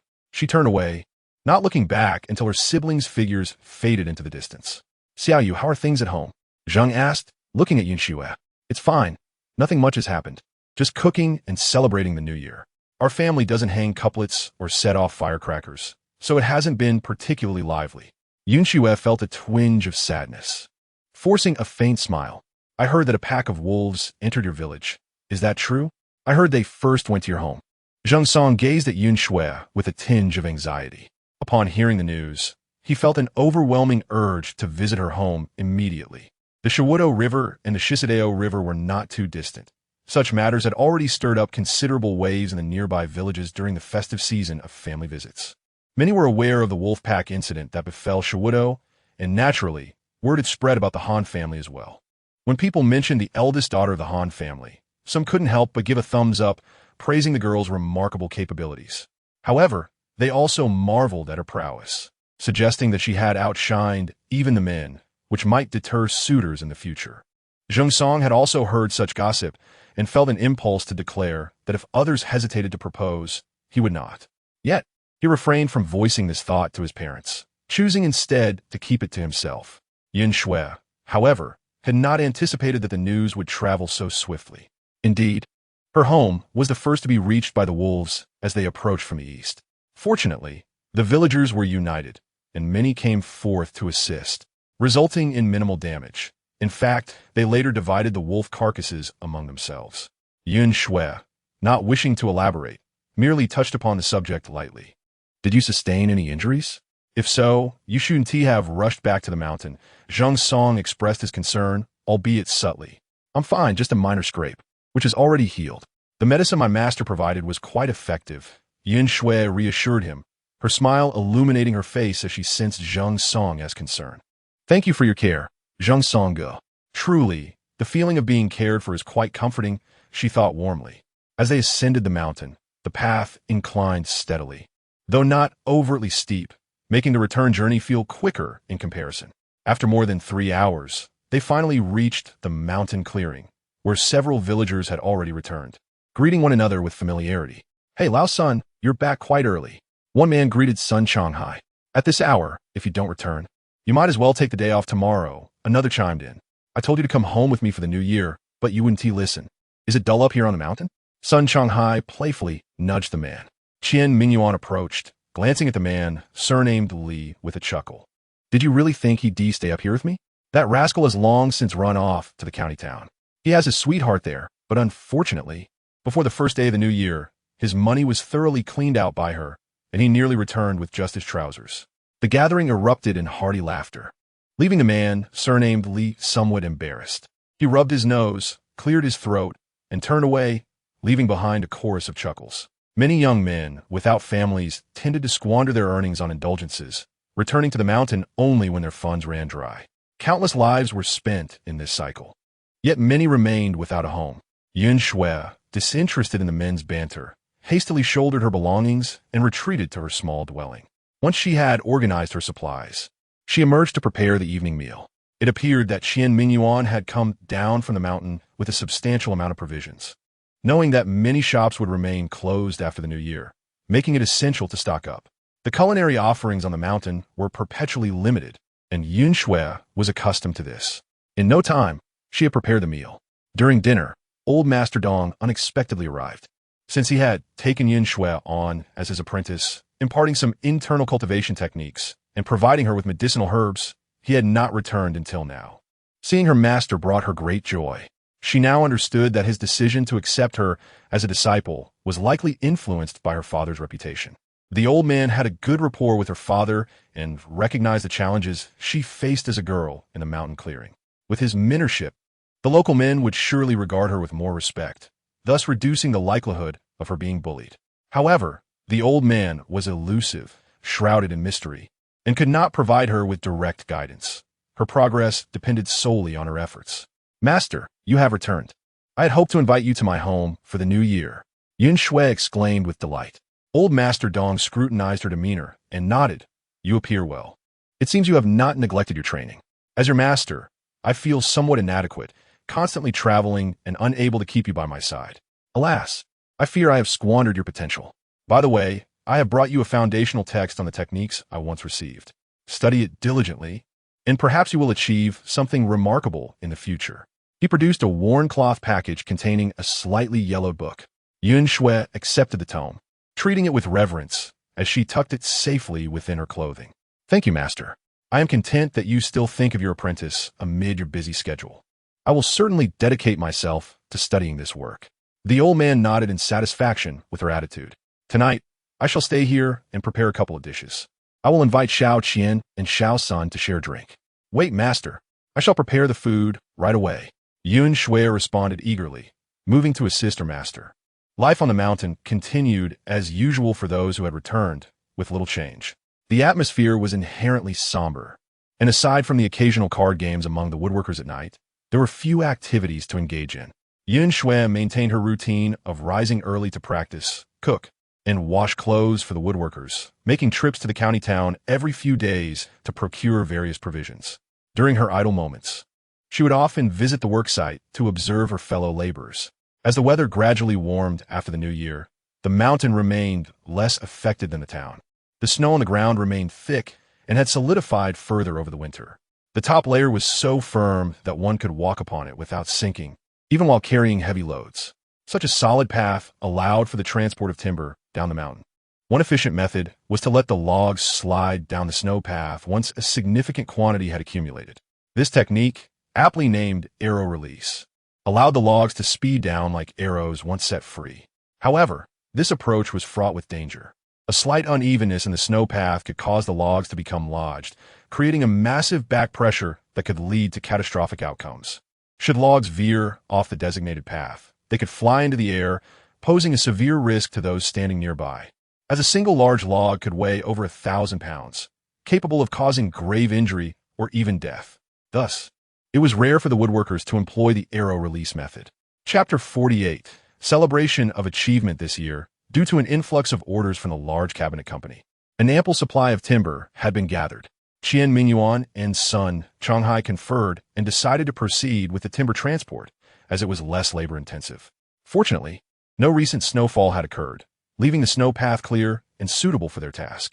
After conducting a thorough inspection of the snow path, son Changhai deemed it safe, and they commenced the descent with their logs. As they watched the massive logs rush down, the hearts of the onlookers rose into their throats. This cannot end in disaster. We must avoid any mishaps. Fortunately, the process unfolded quite smoothly. The logs were neatly stacked, allowing everyone to breathe a sigh of relief. Tomorrow, we shall organize the logs, and that will be nearly sufficient. We will monitor the weather over the next few days. If it does not snow, we can continue for another couple of days, ensuring all logs are laid down. Sun Changhai also exhaled deeply, noting that a considerable amount of logs have been placed today, successfully flattening the snow path, which should prevent any issues tomorrow. The team continued to transport the logs for several days without incident, achieving great success. With most of the mountain work nearing completion, Sun Changhai led the crew down to organize the logs. All the timber was piled together, and then Qian Mingyuan meticulously counted, assessing how much more was needed to meet the agreed-upon quantity for the large cabinet, so they could top it off later. All right, if we add another 30 or 40 trees, we will have completed our work for the year, Qian Mingyuan said cheerfully after finishing the count. The group erupted in cheers, for this indicated that their seasonal work in the mountains was drawing to a close. Let us all labor diligently. Once our tasks are completed, we shall celebrate together, Qian Mingyuan proclaimed loudly. The workers' faces beamed with smiles as they gathered their tools and returned to rest. The work in the mountains concluded with the descent of the logs. Tasks like drilling and sorting belonged to the waterworks. On the 13th of February, all logs had reached the base of the mountain, precisely at the downstream of the creek where Han Xue and her companions fetched water. Once spring arrived, the water flow would be rapid, allowing the logs to float downstream to the bay. The workday concluded early, as Qian Mingyuan had previously announced that they would celebrate that evening. In the morning, Han Xue and Zheng Song went to the county to purchase a variety of food. At this moment, the workers descended from the mountain, gathering joyfully, creating a lively atmosphere. Qian Mingyuan raised a bowl of wine and addressed everyone. Brothers, our seasonal work in the mountains concludes here. This year, we have accomplished a significant amount of work, surely more than double the usual. Therefore, we can expect a substantial reward. The large cabinet has already dispatched individuals to deliver the funds. Tomorrow morning, we shall divide the money and return home. Cheers erupted once more, and Qian Mingyuan continued. This evening, let us indulge in food and drink. We have toiled on this mountain for several months, and it is time to rejoice. Come, everyone a toast for me. He downed the wine in one go, and the crowd echoed their approval, each person finishing their drink. Please feel free. We have prepared fine food and drink for tonight, Qian Mingyuan exclaimed. His face slightly flushed as he hurriedly encouraged everyone to commence the feast. Ergaway, you've been away from Anong for 3 or 4 months now, right? Your wife must be quite curious about you. The men, gathered together, exchanged banter, teasing Qian Mingyuan. You, my friend, are all talk. Why not hurry home and find yourself a wife? Living alone for so many years, what joy is there in that? Qian Mingyuan chuckled, unbothered by the jest. The man scratched his head. With my looks, who would want me? He felt a tinge of embarrassment as laughter erupted among the group. Indeed, he was not particularly handsome. In local terms, he was considered rather unappealing, even though he earned money from working in the mountains each year. Approaching 30 without a wife weighed heavily on him. This time, with the money we earned, you should return home and seek a wife. Surely, with the earnings from this season, you can afford one, or even several. Sun Changhai advised. His words held merit. Indeed, even a modest family would consider 5 taels of bride price generous. The young man, surnamed Wang, laughed foolishly. Yes, I will heed Brother Sun's advice and return home to find a wife. Among these men, who had toiled away from home for years, who did not yearn for a warm family life. The conversation stirred thoughts in many hearts. Those yet to marry contemplated whether it was time to seek a partner. Others pondered if their earnings were sufficient to redeem a loved one. The prospect of building a life together filled them with hope and longing. Han Xue was no exception. She too considered whether her share of the earnings could be used to purchase land. If she could acquire a few acres, it would be splendid. The meal stretched on for quite some time as these loggers finally relaxed, drinking and playing games until late into the night. Zheng Song approached Han Xue and quietly inquired, "Xiaoyu, do you have any plans for when you return home?" He gazed at her, a flutter of excitement in his heart. "Not much in mind, really. I just want to buy some land and farm alongside my siblings," Han Xue replied. "But I wonder how I might earn a bit more money." She felt troubled. For if all their money went into purchasing land, how would they manage future expenses? They could not rely solely on hunting, as it was entirely dependent on chance. Zheng Song wanted to ask if she had considered marriage, but the words caught in his throat. After all, they were in a mountain setting, and Han Xue's background was not widely known. If anyone overheard, it could lead to complications. Moreover, she seemed preoccupied with thoughts of earning money. Zheng Song shook his head, setting aside his own concerns. "If you wish to earn more, you could join us in log rafting. I believe Uncle Qian would agree."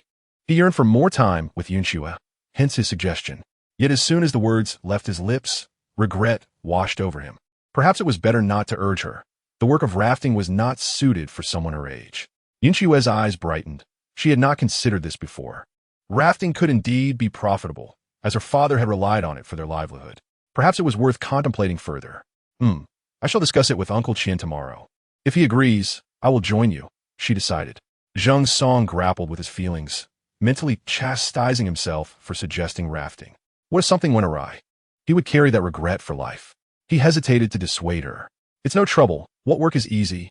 In our region, aside from mountain and water work, there are few other means to earn. Yet, I wonder if Uncle Qian would even consider employing me." Han Xue mused, troubled by her youth and uncertain whether he would agree. She resolved to find an opportunity to speak with Qian Mingyuan about joining the rafting crew. Thus, amid Zheng Song's endless regret and Han Xue's hopeful aspirations, the meal finally came to an end. The group, intoxicated, swayed as they made their way back to rest. Once they departed, Han Xue tidied up the space briefly before retiring. Lying on her bed, she continued to ponder the rafting opportunity, contemplating until she drifted off to sleep. The following day, after breakfast, Qian Mingyuan brought out a ledger to tally their earnings for the year. The average worker had earned 90 taels of silver. Sun Shanghai is quite the figure, possessing 10 taels more than others, summing to 100 taels. As for Han Xue, Qian Mingyuan calculated 60 taels for her, a figure that far exceeded initial expectations. Everyone is aware that our ability to accomplish double the work this year is largely due to Xiaoyu. Without his relentless efforts to procure substantial rewards for us, we would scarcely possess the strength to undertake such labor. Therefore, Old Sun and I discussed bestowing 60 taels upon Xiaoyu. What does everyone think? Qian Mingyuan, concerned about dissent, sought opinions. What more is there to discuss? Xiaoyu's contributions are evident to all, many men exclaimed. Han Xue was taken aback by the figure Qian Mingyuan had just mentioned. She had never anticipated earning 60 taels in 3 months. Indeed, it's no wonder that people claim the mountain work is lucrative. Thank you, uncles and brothers. Xiaoyu has not exerted much effort. It is with your support that he can earn a living in the mountains, Han Xue expressed, standing to bow in gratitude. Chapter 578. Old Madame Su in a secluded area of the back courtyard's meditation chamber. A resting place was designated for female incense worshippers. Many affluent families in the capital send their women to offer incense, often accompanied by larger entourages. Hence, several private courtyards have been prepared. Shen Hongjun led Han Xue to one such courtyard. The gatekeeper, upon seeing them, hurried to announce their arrival while welcoming them. "Young master, young lady, the old madam is already waiting inside. Please come in." Han Xue glanced at Shen Hongjun, who smiled at her, reassuring her spirits. Thus, she followed him into the courtyard and approached the door. A few elegantly dressed and attractive maidens emerged, one of whom quickly lifted the curtain, saying, "Young master, Miss Han, please come in." Shen Hongjun nodded and guided Han Xue into the room. It was merely a resting area for incense worshippers, so the space was not particularly large. After passing a screen, they found several people seated within. In the center sat an elderly lady, appearing to be in her 60s. with a warm smile directed at the entrance. The room was quite cozy, and both Han Xue and Sun Hongjun wore cloaks. At that moment, Rulan, standing behind Han Xue, stepped forward to assist in removing her cloak, lifting the hood and taking the garment aside. Sun Hongjun's cloak was similarly held by Hong Wan. Han Xue raised her gaze to observe the individuals in the room. At that moment, she heard several people inhale sharply. Sun Hongjun led Han Xue to the elderly lady and softly said, "Xue, this is your grandmother." Han Xue stepped forward, kneeling in respect. Although they were betrothed, they were not yet married, so she hesitated to address her as grandmother at that moment. The old madam looked at her with a beaming smile, urging, "Please rise. Come closer so that your grandmother can see you." As the elderly lady's eyesight was not what it once was, she could hardly discern Han Xue from a distance. She gestured for Han Xue to take a seat beside her. Eager to make a good impression on Sun Hongjun's family, Han Xue complied and sat next to the old lady. The matriarch grasped Han Xue's hand, examining her closely. However, as she did so, her expression shifted, and after a moment, she managed a strained smile, exclaiming, "Ah, indeed a stunning beauty. Yuna has excellent taste." Han Xue felt a flicker of surprise. She had noticed the gasps upon entering the room, but had not given them much thought. Yet, the old lady's reaction piqued her curiosity. What was it about her that had elicited such astonishment? Nevertheless, Han Xue had learned to conceal her emotions, and though questions swirled in her mind, her expression remained composed. "I'm unworthy of such praise from the old madam. I am merely a country girl," she replied with a smile. At that moment, a voice chimed in, "Sister, you are mistaken. Your demeanor and appearance are on par with the noble ladies of the capital." Another added, "Grandmother, look at this Miss Han. She bears some resemblance to our dear Su Exine." The speaker was a young woman, around 21 or 22, possessing a striking appearance and a spirited demeanor, suggesting she was both astute and capable. "That is my third cousin's wife from my second uncle's family," Sun Hongjun reminded Han Xue. Han Xue quickly stood to greet the young lady, saying cousin sister. Unsure of the proper form of address, she opted for the same as Sun Hongjun. "No need for such formality.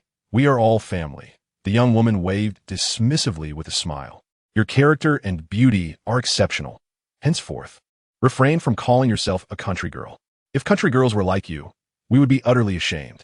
The old madam shot a playful glare at the young woman, saying, "You rascal, today is your first meeting with the Han family girl, and you speak without restraint.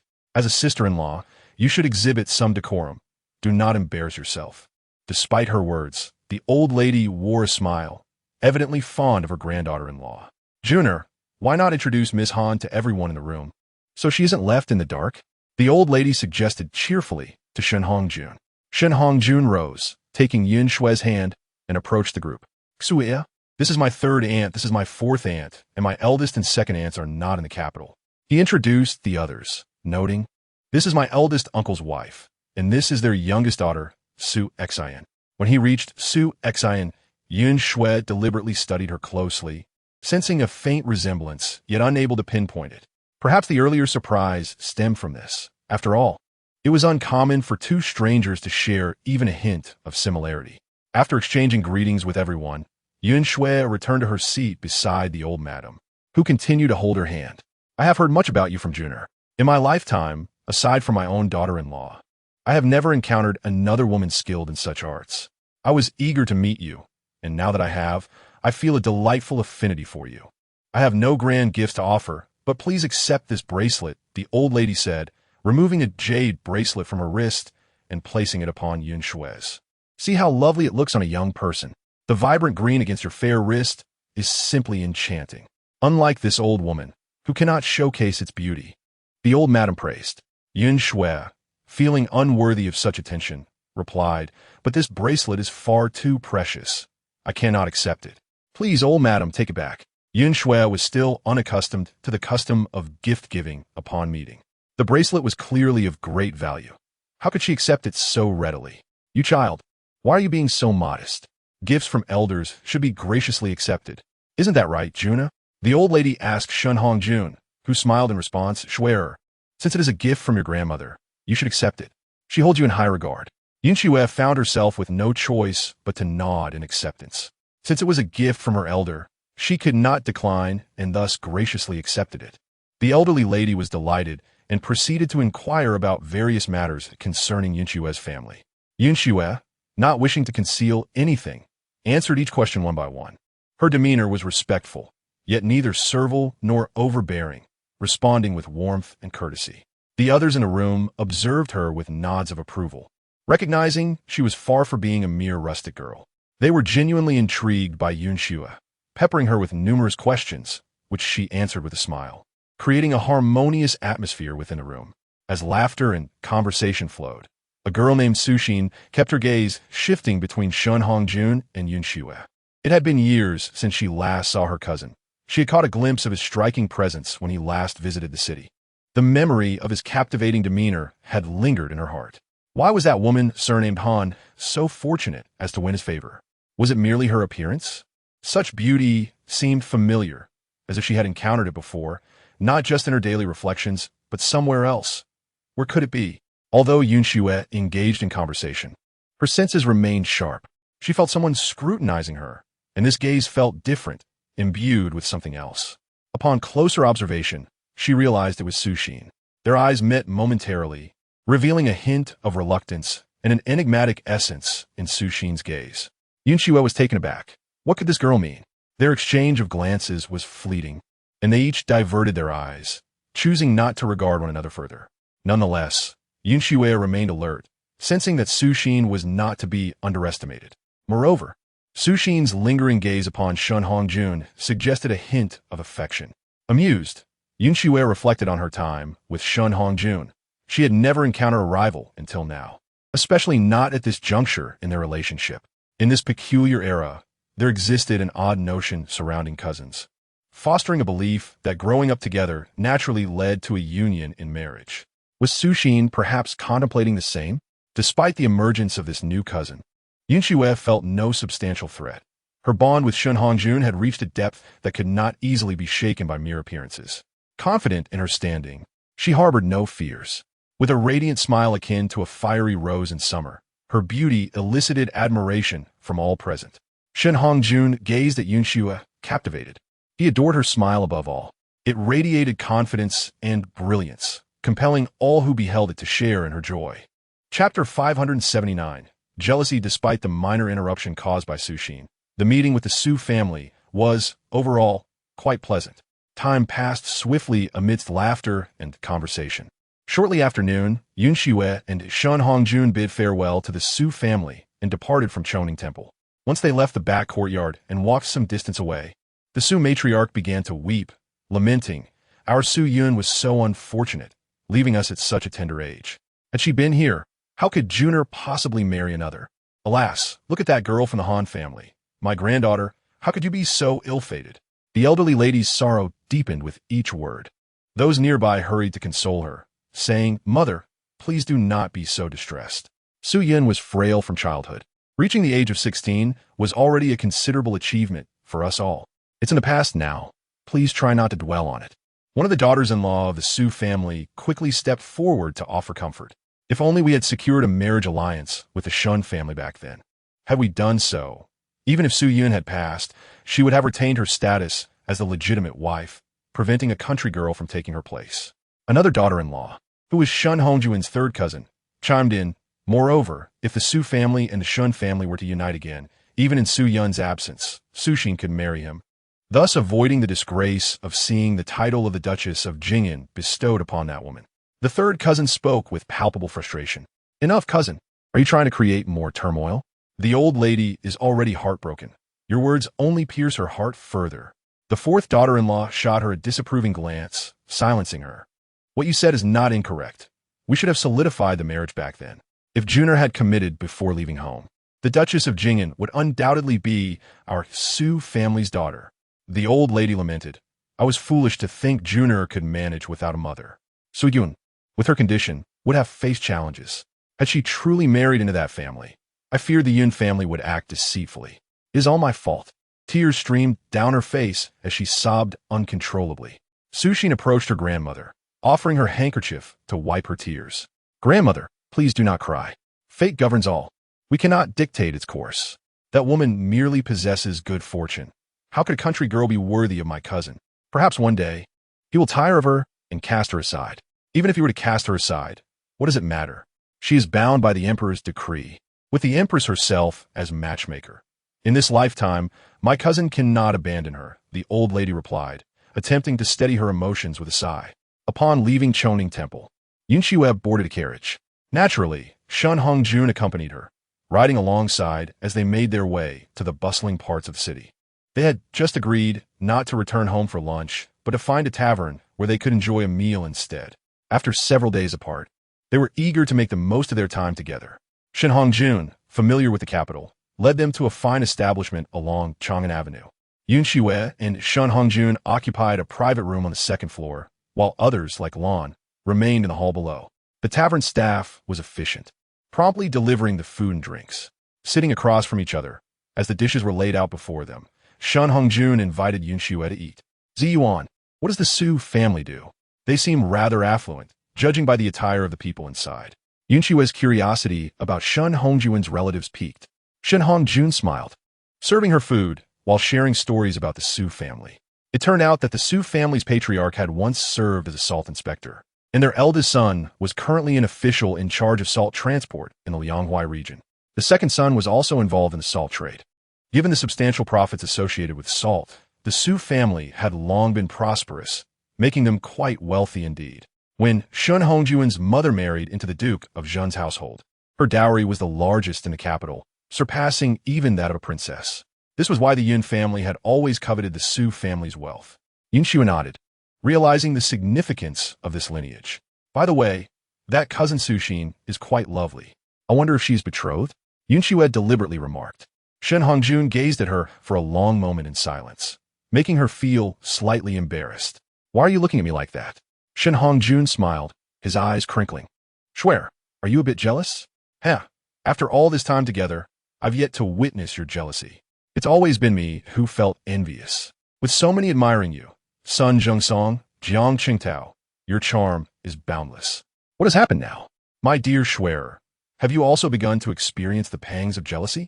Shen Hongjun rose and settled beside Yun Xue, wrapping his arms around her and planting fervent kisses upon her lips. My little jealous one, I have hardly seen my cousin Suxin more than a handful of times. I left the capital at 14, and she was merely 6 by the time I returned. She was just 11, a mere child, really. Who would pay her any mind? Moreover, shortly after my return, I was preoccupied with matters concerning my aunt and uncle in the northeast, and it was then that I encountered you. Tell me, when would I have had the time to notice her? Shen Hongjun explained, holding Yun Xue close. Although he understood that Yun Xue's concern was not genuine, he wished to ensure that she felt no discomfort in her heart. Leaning against Shen Hongjun's chest, Yun Xue expressed her unease. I know you could never have feelings for her. I trust you. However, the way that girl looks at me, as if I have taken something from her, is quite unsettling. The gaze of Suxin made Yun Xue feel as though she had usurped something that rightfully belonged to her, which was utterly perplexing. Being Shen Hongjun's cousin, she felt she could not offend her, which only added to her frustration. Previously, the Shen family had contemplated rekindling ties with the Su family. Suxin had an elder sister named Xian, who was 3 years younger than me. She had always been frail, but was often drawn to me. People used to say she resembled my mother, which made me particularly attentive to her. It seemed she frequently visited the estate, and my grandmother suggested that we simply arrange a match between Suyun and myself, thereby reuniting the Shen and Su families. However, the Su family declined at that time, and I subsequently went to the northwest. By the time I returned, Suyun had sadly passed away due to illness. Shen Hongjun recounted these past events, feeling no need to conceal them from Yun Xue. He spoke openly and honestly. Yun Xue raised an eyebrow, her expression suggestive of understanding. So, it follows that had Suyun still been alive, I would have had no chance to marry you, correct? A sense of unease settled in her heart. Nonsense. I never harbored any affection for her. I merely cared for her due to her frail health. You must believe me. Aside from you, I have never been moved by another woman. Shen Hongjun felt a pang of irritation at Yun Xue's doubts about their love, yet when he saw the hurt in her eyes, his heart ached for her. Silly girl, you are the first and the last woman to capture my heart. My affections reside solely with you. He tightened his embrace around Yun Xue, showering her forehead with tender kisses. With Shen Hongjun's comforting words, Yun Xue felt a sense of relief wash over her. Dion, I apologize. I'm unsure what has come over me. I just feel so bottled up inside, which is why I spoke as I did. I meant no offense. And I do trust you. These days apart, with the wedding date drawing ever closer, made her feel as though everything around them was a dream. Am I truly to marry you? Is this real? Will I awaken to find all of this a mere figment of my imagination? Han Xue realized she might be experiencing pre-wedding jitters. She felt both anticipation and fear regarding the impending nuptials, struggling to believe that their union was unfolding so smoothly after so many delays. Shen Hongjun lowered his head and kissed her crimson lips, silencing her unspoken thoughts. Their passionate lips danced together, intertwining in fervent embrace, remaining locked in each other's warmth for what felt like an eternity. Shen Hongjun's breath came in quick gasps as their foreheads touched, their breaths mingling as if they were one. Silly girl, this is not a dream. It is all very real. You are about to become my wife. We shall remain together forever, never to part. Shen Hongjun solemnly declared his intentions to Han Xue, vowing Shen Hongjun, swear to love only Han Xue in this life and the next, never to waver. Should I stray, may I yet before he could finish. Han Xue covered his mouth. I do not wish to hear such things. Words alone hold little weight compared to actions. You need not make vows. I trust you. Han Xue felt deeply moved, confident in the sincerity of Shen Hongjun's words. In such moments, listening to his heartfelt declarations stirred excitement within her. I am hungry, let us eat. With her spirits lifted, Han Xue grabbed her chopsticks and began to eat. Shen Hongjun shook his head helplessly. This girl's moods shifted like the wind. Take your time. We have plenty of it. Chapter 580. Custom-made jewelry. Shen Hongjun led Han Xue out of the restaurant, and they strolled leisurely along the street. Whenever he spotted an intriguing shop, he would draw Han Xue inside. I had the jewelry shop prepare a selection of pieces for you. They should be ready now. Let's take a look, as they will serve as your dowry. No need. My dowry is already substantial enough. There's no need to add more. Han Xue hesitated to spend more silver on items that could not be consumed. You see, when a woman marries, her dowry is of utmost importance. A meager dowry would earn her disdain. Shen Hongjun explained. These are various gemstones I collected during my time in the Northwest, untouched until now. This time, I had them crafted into jewelry for you. Come, let us see. I personally designed a significant portion of them. With a smile, he took Han Xue's hand and led her into a jewelry shop. This was the finest establishment in the capital, renowned for its exquisite offerings. Upon seeing Shen Hongjun enter, the shopkeeper rushed forward. It is an honor to see you, your highness. Shen Hongjun waved his hand dismissively. Just conduct your business as usual. I have come to see if the jewelry I commissioned previously is ready. The shopkeeper smiled, assuring him that he would handle everything personally. Please, allow me to escort you to a private room where you can examine the pieces in peace. Should anything not meet your satisfaction, I will have it redone immediately. The shopkeeper led Shen Hongjun and Han Xue to an elegant private chamber. Typically, affluent families would not mingle with the crowd when selecting jewelry. Instead, the staff would bring the finest pieces to them for selection. Soon, tea and refreshments were served, followed by the arrival of numerous trays adorned with exquisite jewelry for Shen Hongjun to inspect. Schwerer, come and see if you like any of these, he urged as he examined the pieces closely. Han Xue gazed at the trays lined with red velvet, which accentuated the brilliant sparkle of the gold and jewels. Although she knew little about such items, the meticulous craftsmanship of the gemstones indicated their considerable value. Shen Hongjun had mentioned that these were all gemstones he had acquired in the Northwest, now transformed into jewelry, and the thoughtfulness behind it deeply touched Han Xue. Ziyuan, with your busy schedule, when did you manage to have these made? She asked, feeling a twinge of discomfort. Since their arrival in the capital, they had been constantly occupied. This individual must have seized the opportunity during his recovery to secretly sketch a design, subsequently enlisting someone to hastily bring it to fruition. Shen Hongjun smiled silently and said, Come take a look at this. The peach-red gemstone is exceedingly rare. I specifically had them crafted in this manner. Do you like it? Shen Hongjun pointed to a collection of items on the square tray for Han Xue to admire. Following his gesture, she was instantly captivated by a set consisting of a hairpin, a hair clasp, and a pair of earrings, all adorned with peach red and emerald gemstones, artfully arranged to resemble blooming peach blossoms. The hairpin featured several peach flowers, one fully open, two partially blooming, and two buds. The pink gemstones were exquisitely carved, gleaming brightly, and set against the vibrant green leaves. They appeared even more alluring. The hair clasp mirrored this design, though the petals arrangement was distinct. The accompanying earrings, crafted from the leftover gemstones, were equally intricate. It was evident that the master jeweler behind this creation possessed remarkable talent and skill. Han Xue immediately fell in love with the set of jewelry. Ji Yuan, did you design this? It's simply breathtaking. I've never seen such beautiful peach blossoms before. The shopkeeper chuckled. Indeed, this is a design sent by the Lord. Our finest craftsmen worked tirelessly for several days to create it. Many have expressed interest in purchasing this set at a high price. I informed them that these gems were sent by the Lord, with the design drawn by him. We merely executed the crafting. Even so, some insisted we make another set based on this design. How could I dare? The Lord clearly treasures this piece, and it must be truly unique. I told them that once the jewelry was completed, the design was destroyed. Only then did they reluctantly depart. As the shopkeeper spoke, he retrieved a stack of papers from beside the jewelry and presented them to Han Xue. My lord, I have kept all the designs you sent. Please check if anything is missing. Those in this profession have their rules. Designs brought in signify the intent to create something one of a kind.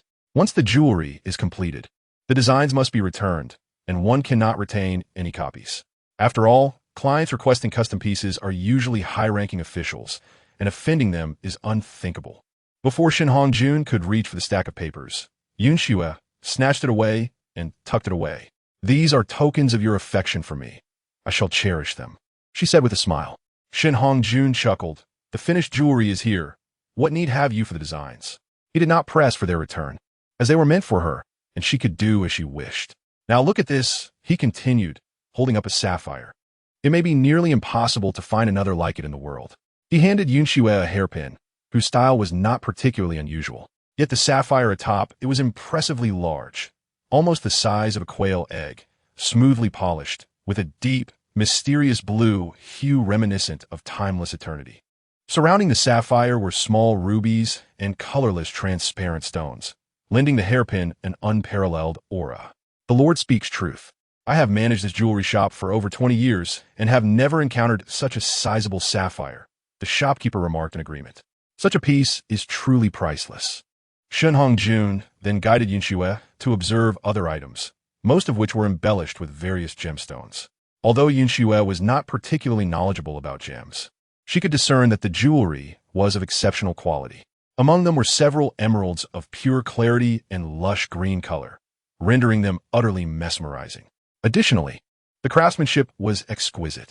One bracelet, for instance, was made of gold spun into fine threads, intricately coiled and adorned with several perfectly carved rubies, forming a design of entwined roses. Han Xue thought it was no mere bracelet. It was a stunning work of art. The other items showcased similar ingenuity and were all remarkably exquisite. Ji Yuan, these items are far too extravagant, Han Xue said softly. Han Xue shook his head with a smile. It is merely the skill of the craftsman here. Had it been made elsewhere, even the finest gemstones could not achieve such luster. These stones were acquired from merchants during my time in the Northwest. They mentioned that in certain Western mines, such gemstones are not particularly rare. Furthermore, no matter how precious the gems, they require a beautiful wearer to truly shine. If they're merely stored away in boxes, what purpose do they serve? Enough of this. Think nothing of it. These are all gifts for you. You may wear them as you please. Han Xue regarded these items with indifference, finding joy solely in Han Xue's happiness.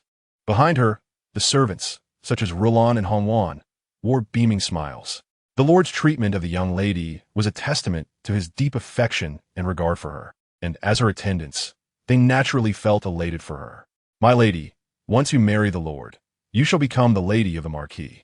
There will be many occasions to attend, and without proper jewelry, how could that be acceptable? The Lord is preparing for you, Rulan gently reminded Han Xue. Han Xue was well aware of this. The array of gifts before her was Han Xue's heartfelt sentiment. The intensity of his feelings moved her deeply. Reflecting on her previous hesitations, she felt a pang of guilt. Ji Yuan, thank you. I hardly know what to say, she replied, her eyes shimmering with emotion, yet her face radiated a satisfied smile. A beautiful contradiction. Shopkeeper, please have these items wrapped up. They are all splendidly made. Here is the payment we initially agreed upon, plus a little extra for the craftsman. I'm truly grateful to them for completing such a substantial number of pieces in such a short time. They must have worked tirelessly through the night. Shun Hongjuan's companion produced a stack of banknotes and handed them to the shopkeeper. The shopkeeper eagerly accepted them without even checking, knowing full well who he was dealing with. What kind of individual would dare to deceive? We would never be careless with the Lord's needs. As long as the Lord and the lady are satisfied. That is all that matters, he quickly assured. At that moment, the shop's attendants had finished packing all the jewelry. Each set was carefully placed together, creating a towering stack of gift boxes. The shopkeeper instructed his staff to load the items onto the carriage outside. Chapter 581. Sharing joy, Shun Hongjun escorted Yan Xue toward the Han residence. Now, be at home and refrain from overthinking. In just over 20 days, we can finally be together openly. Rest up at home and prepare to be a beautiful bride. On the return journey, Shun Hongjun chose not to ride a horse, but instead joined Yan Xue in the carriage, softly embracing her while offering gentle reminders. By the way, keep these items and add them to your dowry. They are my personal possessions accumulated over the years, unrecorded, and you shall help me manage them from now on. He then produced a stack of documents. Yan Xue was taken aback. Ji Yuan, if you continue like this, I shall be vexed. How can you add your own possessions to my dowry? What if people find out? That would be quite inappropriate. Shun Hongjun had already gifted her so much. She felt overwhelmed by the depth of his affection. Foolish girl, what is mine is yours, he reassured her. I am yet to be wed, yet I have already amassed such a considerable amount of private property, which is inherently against propriety. If I do not bestow these gifts upon you, shall I wait until the day when we must separate from the Duke's household, only to be criticized and scorned? By giving you these items, you may carry them back as part of your dowry, thus rendering it entirely justifiable. Who would dare speak ill thereafter? You are my beloved wife. Should not a husband's concerns be alleviated by his wife? Shun Hongjun embraced Yan Xue and gently kissed her cheek. These items are merely inanimate objects. Their greatest purpose is to enhance your reputation. As husband and wife, must we concern ourselves with such trivialities? Shun Hongjun softly reassured Yan Xue.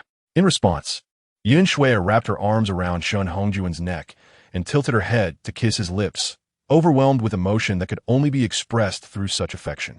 After a tender moment, they finally parted. Silly girl, is there truly a need for such impatience? Wait a little longer. Once these 20 days pass, I shall make amends for you, Shun Hongjun teased, a mischievous grin playing on his lips as he whispered into Yan Xue's ear. Her cheeks flushed with embarrassment. She felt gratitude for his intentions, interpreting his words as impatience. She playfully punched his shoulder and declared, if you keep this up, I shall ignore you. All right, no more jesting. Come, let me steal another kiss. Fear not, for it seems we shall not see each other for quite some time, Shun Hongjun said with a cheeky smile, leaning in to kiss Yan Xue once more. As they separated, the carriage arrived at the gates of the Duke of Zhongyong's residence. The carriage halted, and Shun Hongjun promptly disembarked, extending his hand to assist Yan Xue down. I shall not enter. Take care of yourself. Await my return to claim you as my bride. Yan Xue nodded, affirming, all right. Nearby, a young lad led Shun Hongjuan's horse towards him, and after taking the reins, he mounted swiftly. Casting a lingering glance back at Yan Xue, he spurred his horse away. Yan Xue watched Shun Hongjun ride off into the distance, her thoughts lingering long after his departure, before leading the others into the residence. The servants hurried to guide the carriage to the stable, while others began transporting the contents to Yan Xue's quarters. Not long after Yan Xue returned to her dwelling, Yan and Jin Xiu arrived to keep her company. Elder sister, how was your visit with the Su family today? Was it smooth? Did the matriarch give you any trouble? Yan inquired as soon as she stepped inside. Sister, seeing the radiant smile on your face, it is evident that everything went well today. ISNT that right, elder sister? Jin Xiu added, her playful nature shining through as she teased Yan Xue. Yan Xue, unperturbed, smiled and replied, indeed, it went quite well. By the way, please add these items to the dowry list. They were gifted to me by Ji Yuan today. She gestured to the towering stack of gift boxes on the floor and the pile of contracts on the table. Jin Xiu stepped forward to examine the contracts closely, gasping in astonishment. Elder sister, these are several shops in the capital, as well as several estates in the outskirts. Goodness, These must be worth tens of thousands of taels." She exclaimed. "Did Shun Sangu truly give you these? What a grand gesture!" Shun Hongjun had previously bestowed upon Yun Xue properties and estates from Linjiang Prefecture, which were included in her dowry. However, those were merely from a remote prefecture and not particularly rare. The items received today, however, were prime properties in the capital, not something just anyone could possess. "Elder sister, it is clear Shun Sangu is sincere in his affections for you. He has gifted you such wealth as your dowry," Jin Xiu remarked with admiration. Initially illiterate, Jin Xiu had learned to read and write under Yun Xue's guidance after marrying into the Han family. Subsequently, their Aunt Fong had taught them numerous customs and etiquettes, allowing them to gain insight into the affairs of affluent families.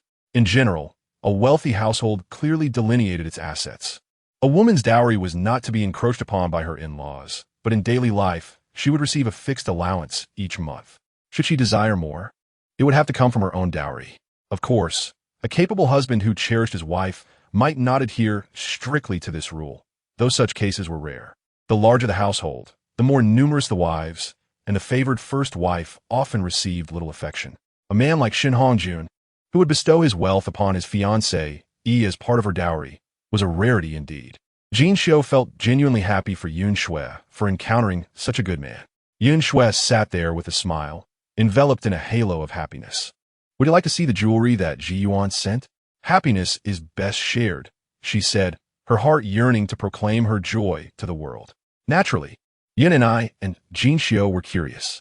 They had already received numerous pieces of jewelry as part of the betrothal gifts, and now, with Shun Hongjuan's additional offerings, it was evident these were extraordinary. Women have an innate fondness for beautiful things, and since it was their elder sisteress, it was only natural to take a look. "Let us see what rare treasures Shun Sangu has gifted you to bring you such delight," Yin and I teased. Yun Xue remained silent, merely gesturing for Ru Lan and the others to assist in opening the gift boxes, placing them on the table, wooden bench, and Kong. Each time Ru Lan unveiled a piece, Jin Xiu and Yun and I gasped in awe, particularly at several exquisite items that seemed to dazzle the eyes. "Elder sister, this peach blossom hairpin is stunning. Who conceived such a design? It is simply exquisite," Jin Xiu exclaimed, admiring the hairpin. The peach blossoms, each petal larger than a thumb, displayed a dreamy pink hue, emanating a soft glow. Paired with emerald leaves, it transported one to a realm of blossoming peach trees. Examining the other jewels, grand sapphires, vibrant emeralds, and rich blood-red rubies sparkled enticingly, each a rare gem. No wonder Shun Sangu had chosen to send such treasures separately. They must have required considerable effort to procure. Yun Xue felt a swell of pride as she revealed, these designs were personally drawn by Ji Yuan, crafted from his collection of gemstones by skilled artisans. In the presence of her closest companions, she openly displayed her pride and joy. Jin Xiu and Yun and I, hearing this, could not help but feel envious. Shun Sangu is indeed meticulous. Even back in the village, he had garments made for you, personally sketching the designs. "These pieces must be one of a kind," Yin and I remarked. "Oh, how incomparable people can be. In the beginning, I had so few outfits that I hardly had enough to change," Yin and I lamented, comparing her situation to Shun Hongjun's generosity. "Yin Lin is still young. He will surely grow to be more thoughtful," Yin Xue quickly reassured. "Enough, dear sister. Let us not speak ill of our elder brother. He is indeed quite attentive to you. You ought to look at me. My second brother is rather rough and lacks such finesse," she quipped, playfully lamenting. The three women exchanged glances and then burst into laughter. Each man possesses his own merits, and comparisons are futile, as long as hearts are in sync. The rest are merely the small pleasures of life. After admiring the treasures, Yin and I inquired, "Elder sister, did the Su family truly not give you any trouble today?" She remained suspicious, believing the Su matriarch's insistence on meeting Yun Xue before the wedding was ill-intentioned. Yun Xue's smile paused for a moment before she spoke. "Overall, things are quite well. However, when I entered, it seemed as though everyone was taken aback by my presence. The old lady summoned me, and upon seeing my face, her expression changed slightly. This struck me as rather peculiar. Moreover, there seems to be a girl from the Su family named Su Xin, who harbors an evident hostility towards me. I suspect it may be because she has feelings for Ji Yuan and believes I have taken it from her. Yet, I can't shake the feeling that there is something amiss that I am unaware of. What exactly it is, I cannot say. Han Xue reflected carefully on the situation, but remained perplexed by the unusual reactions of those around her. Never mind, I won't dwell on it. After all, Ji Yuan and I are already engaged and will soon be married. Whatever thoughts they may have will amount to nothing. At that moment, a maid entered and announced, "Madam, the Earl has returned and has brought along the managers from the brocade workshop and the silver shop. He wishes for you to select materials for clothing." Han Xue was taken aback upon hearing this, her mouth agape in disbelief. "Did I hear you correctly? He wants me to choose materials for clothing? Surely, this rough man, who spends his days training in martial arts, has thoughts of making garments and selecting jewelry for his wife. Well then, Han Xue, you should go take a look." Han Xue encouraged. "Yin Jun is not without his wits. Now that you are the Earl's wife, you need to prepare for your marriage to Yin and I. There will be many formal occasions where your presence will be required, so it is only natural for him to consider your needs." With a grin, Han Xue added, "Eldest sister, I shall take my leave now. Later, I will have Yin Ting note down these items to add to the dowry list." Han Xue, feeling a sense of urgency, hurried off. Left behind were Han Xue and Yin and I, who exchanged glances and then burst into laughter. "Yin Jun has matured. He is becoming increasingly thoughtful," Han Xue remarked. "Eldest sister, do you truly find the Su family peculiar?" Yin and I inquired, her smile fading. Han Xue nodded, recounting Shun Hongjuan's words. "Perhaps the Su family feels that I have usurped their daughter's position. Without me, given the relationship between the Shun and Su families, Ji Yuan might have wed one of their girls." Han Xue had long ceased to concern herself with this matter. It was irrelevant how Shun Hongjun felt towards Su Yun in the past. What mattered now was that she, Han Xue, was to be wed to Shun Hongjun. Moreover, if she continued to harbor doubts, it would only serve to undermine Shun Hongjun's affections for her. She firmly believed that, given his treatment of her, his heart was solely hers. Yin and I nodded. "Eldest sister, do not let these matters weigh heavily on your mind. Regardless, you are the one who will accompany third brother in the future. The Su family's envy and jealousy are entirely natural. Who wouldn't envy someone as remarkable as third brother?" Yin and I scrunched her nose in defiance. Han Xue acknowledged, "I am well aware of that. I simply find their behavior strange and cannot discern the cause. Never mind, I will live my life as I please, as I seldom encounter them." However, it was not long before Han Xue discovered the reason behind their peculiar behavior, and it was rather unsettling. "Let us proceed to the front and assist Han Xue in selecting some fabrics," she said, dismissing the incomprehensible occurrences from her mind and pulling Yun and I along to join in the excitement. The sisters arrived at the front courtyard to find a crowd gathered in the hall, consisting of both men and women, numbering at least a dozen. A woman was measuring Han Xue, while others presented an array of fabric samples for her and Yun Zhan to choose from. Additionally, a few attendants held trays adorned with various pieces of jewelry, presumably from the silver shop, summoned by Yun Zhan for Han Xue's selection. When Han Xue had come from a village, Yin Lin had arranged for the royal household to make her several garments. However, her status had since changed, and with the recent family affairs, Han Xue was now required to represent the family at social gatherings. Yin Zhan thought it fitting to provide his wife with additional clothing, believing that a woman ought to adorn herself splendidly. Han Xue, touched by Yun Zhan's considerate gesture, felt compelled to express her gratitude, and thus chose a few more items. The sisters, too, stepped forward to assist Han Xue in making decisions regarding fabric selection and style, and together they chose several sets of jewelry, concluding the task.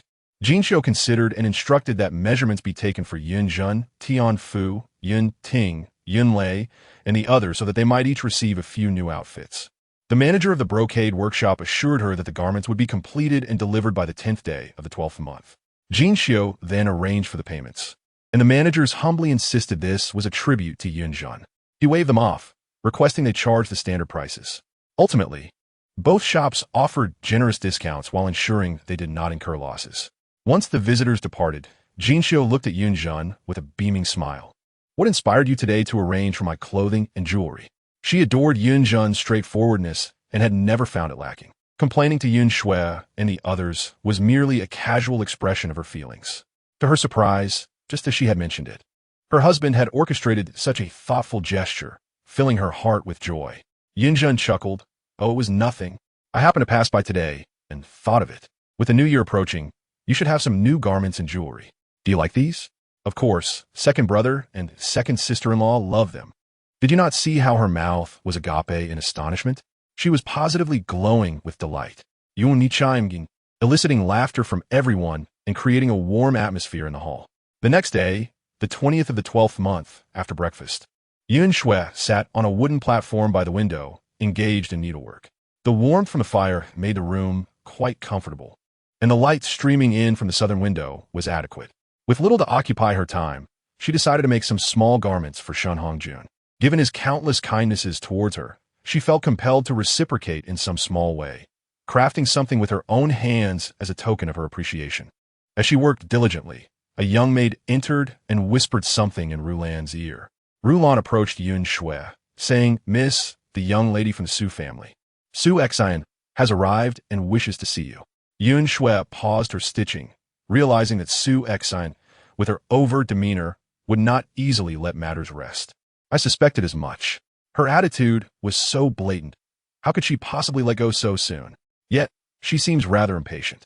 Having seen me just yesterday, she now rushes to the Han residence. Truly, she is not to be feared. Let us proceed to the reception room and meet this Miss Su Xian. Yun Xue stood, ready to stride out. Wait, miss, you should tidy yourself up first, Rulan interjected, pulling Yun Xue back to the dressing table to redo her hair. She then instructed Hong Wan and Han Xue to fetch a beautiful outfit for Yun Xue, as her current attire was too ordinary for receiving guests. Once Yun Xue was adequately adorned, Rulan scrutinized her appearance and, satisfied, declared, "Miss, you are all set now. How could we allow that Su Xian to meet you without proper preparation? You must look your best." Yun Xue smiled, leading the maids to the reception room. Upon entering, she found Yin and I and Jinxiu already there, along with the Su family's Su Xian, who was seated in the hall sipping tea, flanked by several attendants, one of whom held a scroll-like object. "Forgive my lack of proper reception for such a distinguished guest," Yun Xue greeted with a smile. Su Xian glared at Yun Xue with envy and resentment as she entered, noting how radiant and healthy Yun Xue appeared. Her fair complexion, complemented by the rosy attire, only served to enhance her beauty.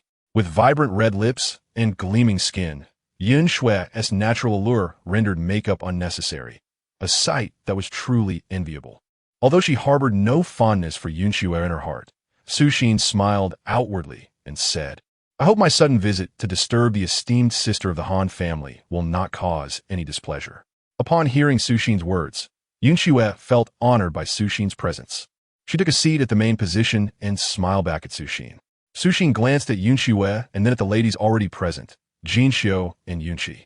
"Sisteran, I have some matters I wish to discuss with you," she said, directing her gaze towards Yunqi and the others. Yun Xue was well aware that Su Xin was subtly indicating for Yunqi and the others to leave. Jinxiu and Yunqi were not foolish either. They quickly stood up. "Elder sister, there are still many matters to attend to at home.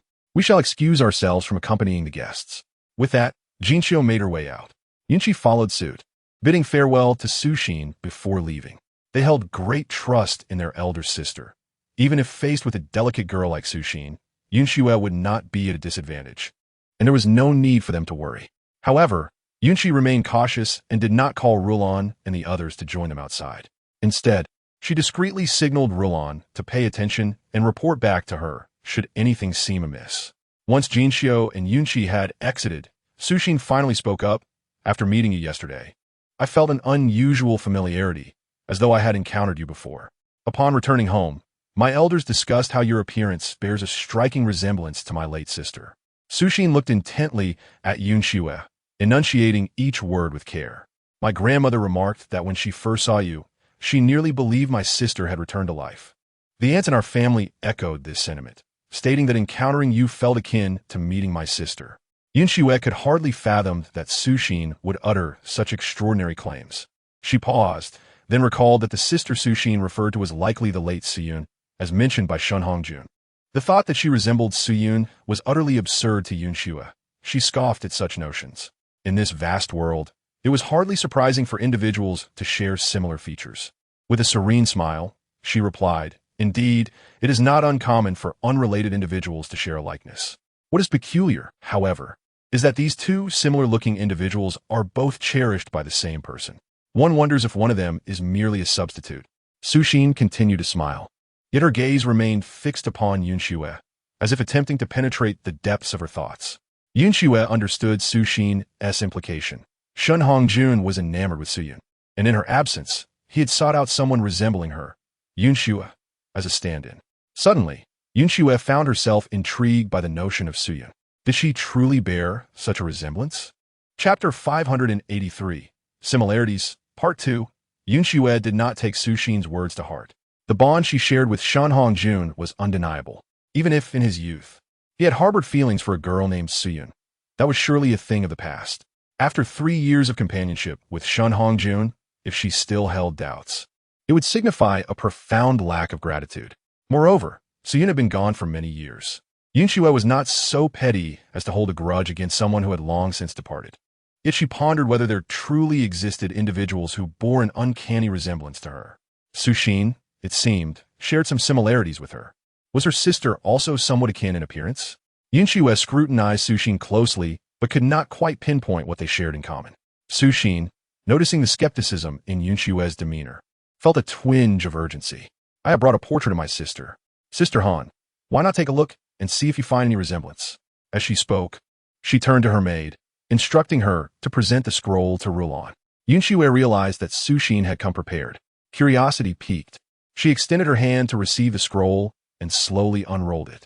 The image depicted a woman clad in soft pink, leaning against a peach tree while holding a book. At first glance, the woman did bear some resemblance to Han Xue. However, upon closer inspection, the differences became apparent.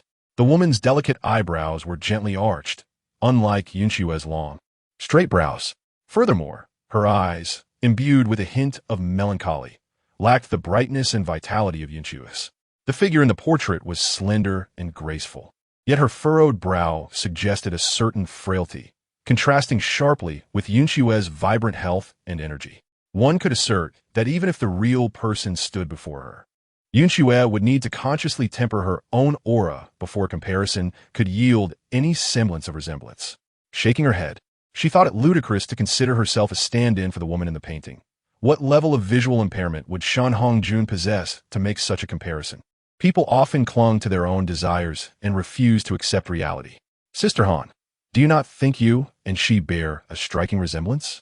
I believe you should actually carry the surname Su, Su Xin said with evident pride. My cousin cherished my sister dearly during his youth. When she fell ill, he took her to the countryside to recuperate.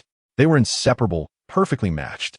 My grandmother remarked that had it not been for my cousin's sudden departure to the northwest, the families would have arranged a marriage between them. Unfortunately, he was gone for 5 years. My sister, worried for his safety, fell into despair, and ultimately, mere weeks before his return, she passed away. Upon learning of her death, he wept profusely at her grave, thereafter resolutely rejecting any marriage proposals arranged by the Xun family. From that moment on, he turned down every offer, fearing he would never marry again until he met Sister Han.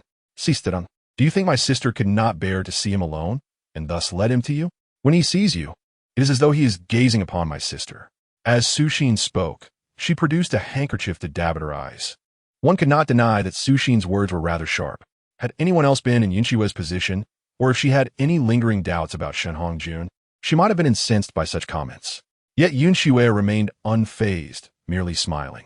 In youth, who had not experienced a fleeting infatuation, time, however, dulled those memories, fading them into obscurity.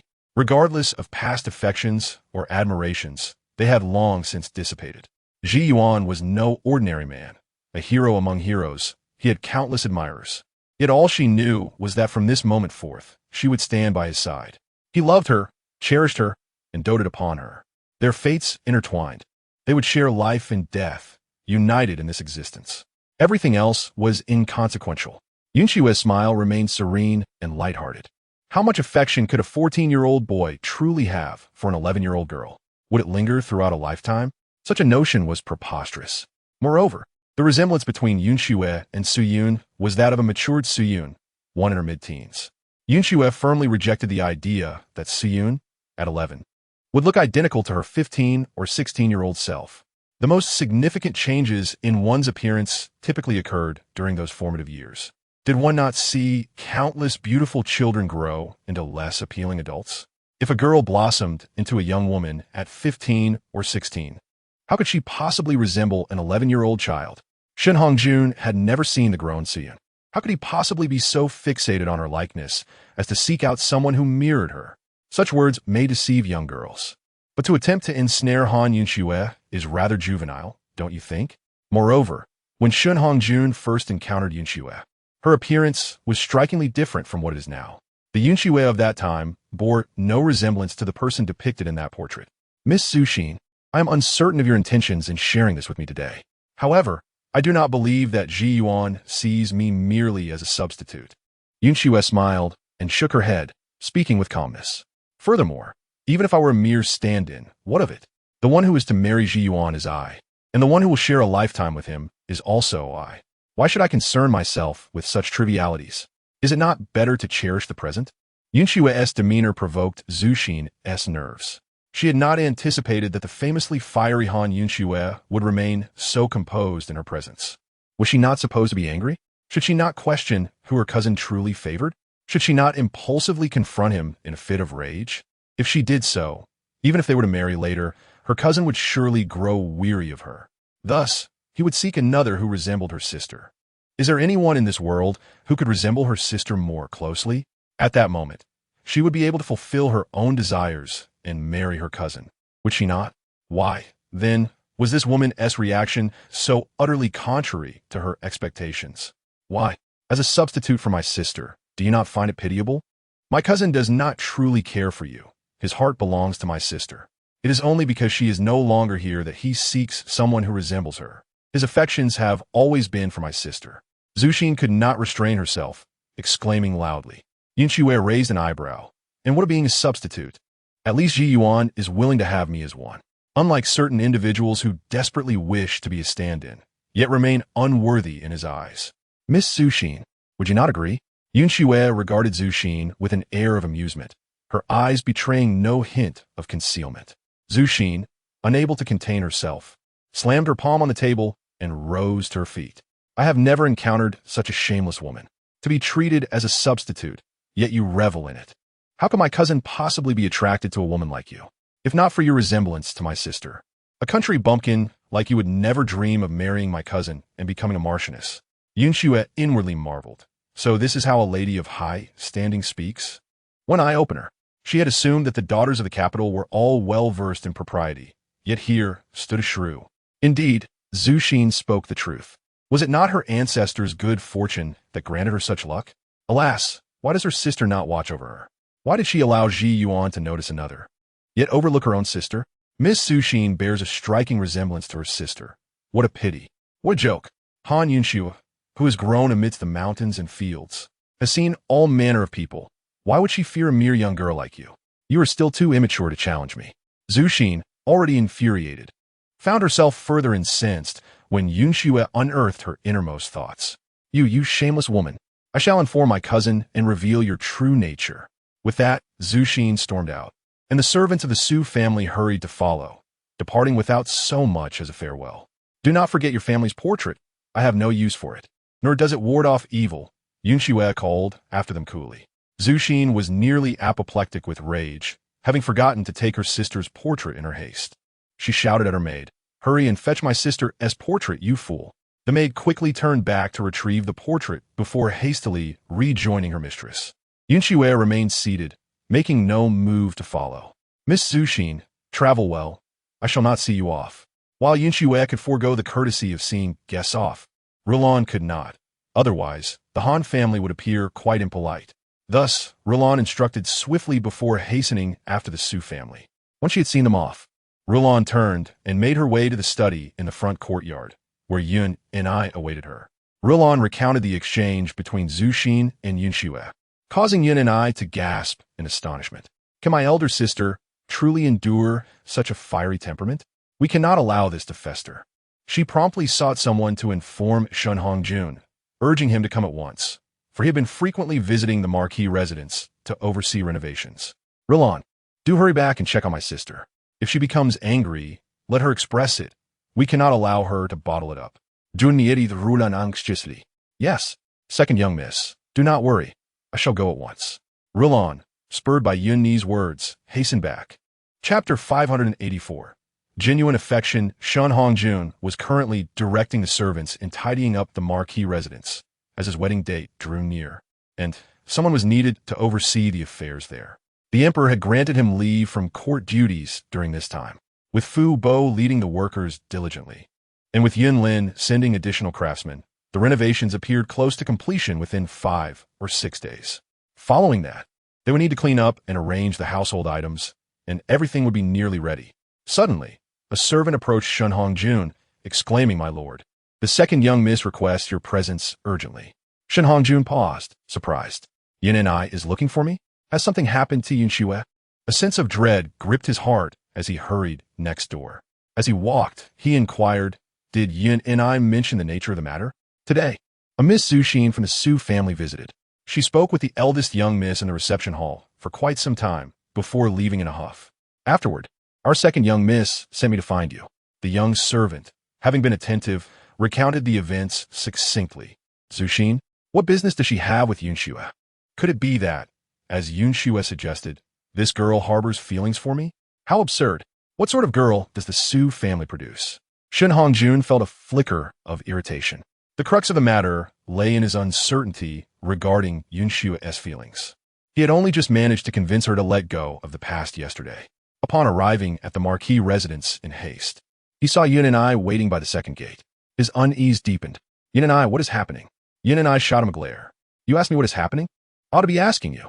What is the meaning of your cousin S visit? And is it true that you cannot forget some Miss Su Yun, prompting you to seek out my elder sister as a replacement for her?" Yin and I was genuinely upset. What is this nonsense? My sister is to marry Shun Hongjun, and now this chaos ensues. If Shun Hongjun truly views my sister as a substitute, what then? No, if that is the case, she should not marry him. There are countless good men in the world. Can my sister not find another suitor? Shun Hongjun was utterly bewildered. What is going on? I clarified everything with your sister yesterday. I have no lingering feelings for Su Yun. Yin and I, what do you mean by this? Yun Ni's eyes gleamed with a cold light. What do I mean? Your cousin unexpectedly sought out my sister today, presenting a shabby portrait and claiming my sister bears a striking resemblance to Su Yun. Then, she insinuated that you view my sister as a stand-in for Su Yun. What else could I mean? Lord Shun, if you genuinely regard my sister as a stand-in for someone else, I advise you to reconsider. My sister is not without suitors. She has no need to play the part of anyone's substitute. Yun and I spoke with a stern countenance, her posture resolute as she addressed Shun Hongjun. In that moment, Shun Hongjun finally felt that Yun and I resembled Yun Xue's sister. Originally, Yun and I was indeed a fiery character, but she had always been well protected by Yun Xue, which is why no one had noticed her true nature. Shun Hongjun smiled wryly and said, "Yun and I, can we refrain from discussing this for now? Let me go see your elder sister. You know her temper all too well. I swear that I genuinely care for your sister. I have never regarded her as a mere substitute for anyone else. As for Su Yun, I haven't seen her since she was 11. So who knows what she looks like now?" Shun Hongjun spoke in exasperation. No wonder the old matriarch of the Su family appeared so astonished upon seeing Yun Xue yesterday. It turns out there was a reason behind it. This was truly an unfair predicament for him. He needed to hurry and explain everything to Yun Xue. Observing Shun Hongjun's anxious demeanor, Yun and I sensed his sincerity and felt a sense of calm. "All right, go check on my elder sister. If she is upset, please do not confront her." Shun Hongjun nodded, then hurried towards Yun Xue's courtyard, with Yun and I trailing behind, ready to mediate should an argument arise between the two. Upon arriving at Yun Xue's residence, the housekeeper was somewhat taken aback and hurried forward to pay her respects before attempting to report his arrival inside. Shun Hongjun waved his hand dismissively and strode directly into the courtyard, heading straight for the room where Yun Xue resided. Pushing open the door to the eastern room, he rounded the screen and found Yun Xue sitting on a wooden platform by the window, engrossed in sewing something. The room was quiet, devoid of any disorder, showing no signs of anger. "Xue," Shun Hongjun softly called out to Yun Xue. As she heard her name, Yun Xue turned around quickly, startled. "Ji Yuan, how did you come here?" She hastily set down what she was working on and walked towards him. "Didn't Tiwi agree that it's best not to meet before the wedding?" Shen Hongjun stepped forward and embraced Yun Xue tightly. Xue, I have never liked Su Yun, nor have I ever viewed you as her replacement. Do not heed the foolish gossip of others. His arms were wrapped around her with such intensity, as if holding her tightly was the only way to keep her by his side. He loved Yun Xue with a fervor that made the thought of her leaving unbearable. Yun Xue paused for a moment, then smiled. Who informed you of this? Ji Yuan. You are my beloved. How could I not trust you? I would rather not believe your words than trust the claims of someone who wishes to destroy our relationship and replace me.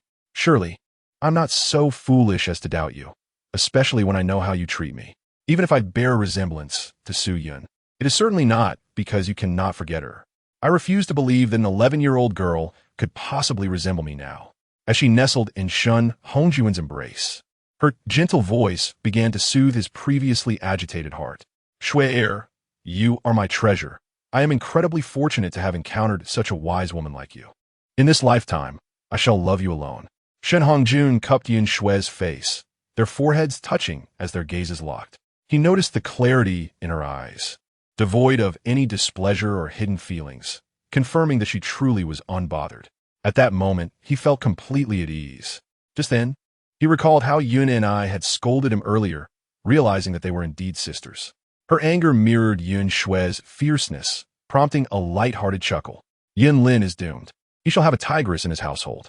Do not speak nonsense. Yin and I is such a gentle girl. How could she possibly be a tigress?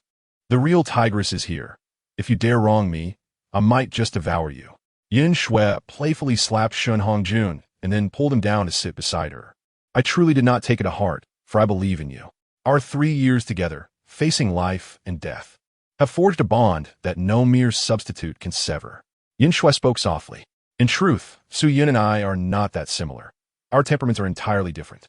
Perhaps I restrained myself when meeting the Su family yesterday, which made me appear somewhat similar. Shen Hongjun continued to hold Yin Xue, unwilling to release her. He simply wished to remain in this embrace forever. At this moment, I can hardly recall what Su Yun looked like. In my memory, she is merely a frail girl, and all I remember is her weakness. Beyond that, I honestly have no impression.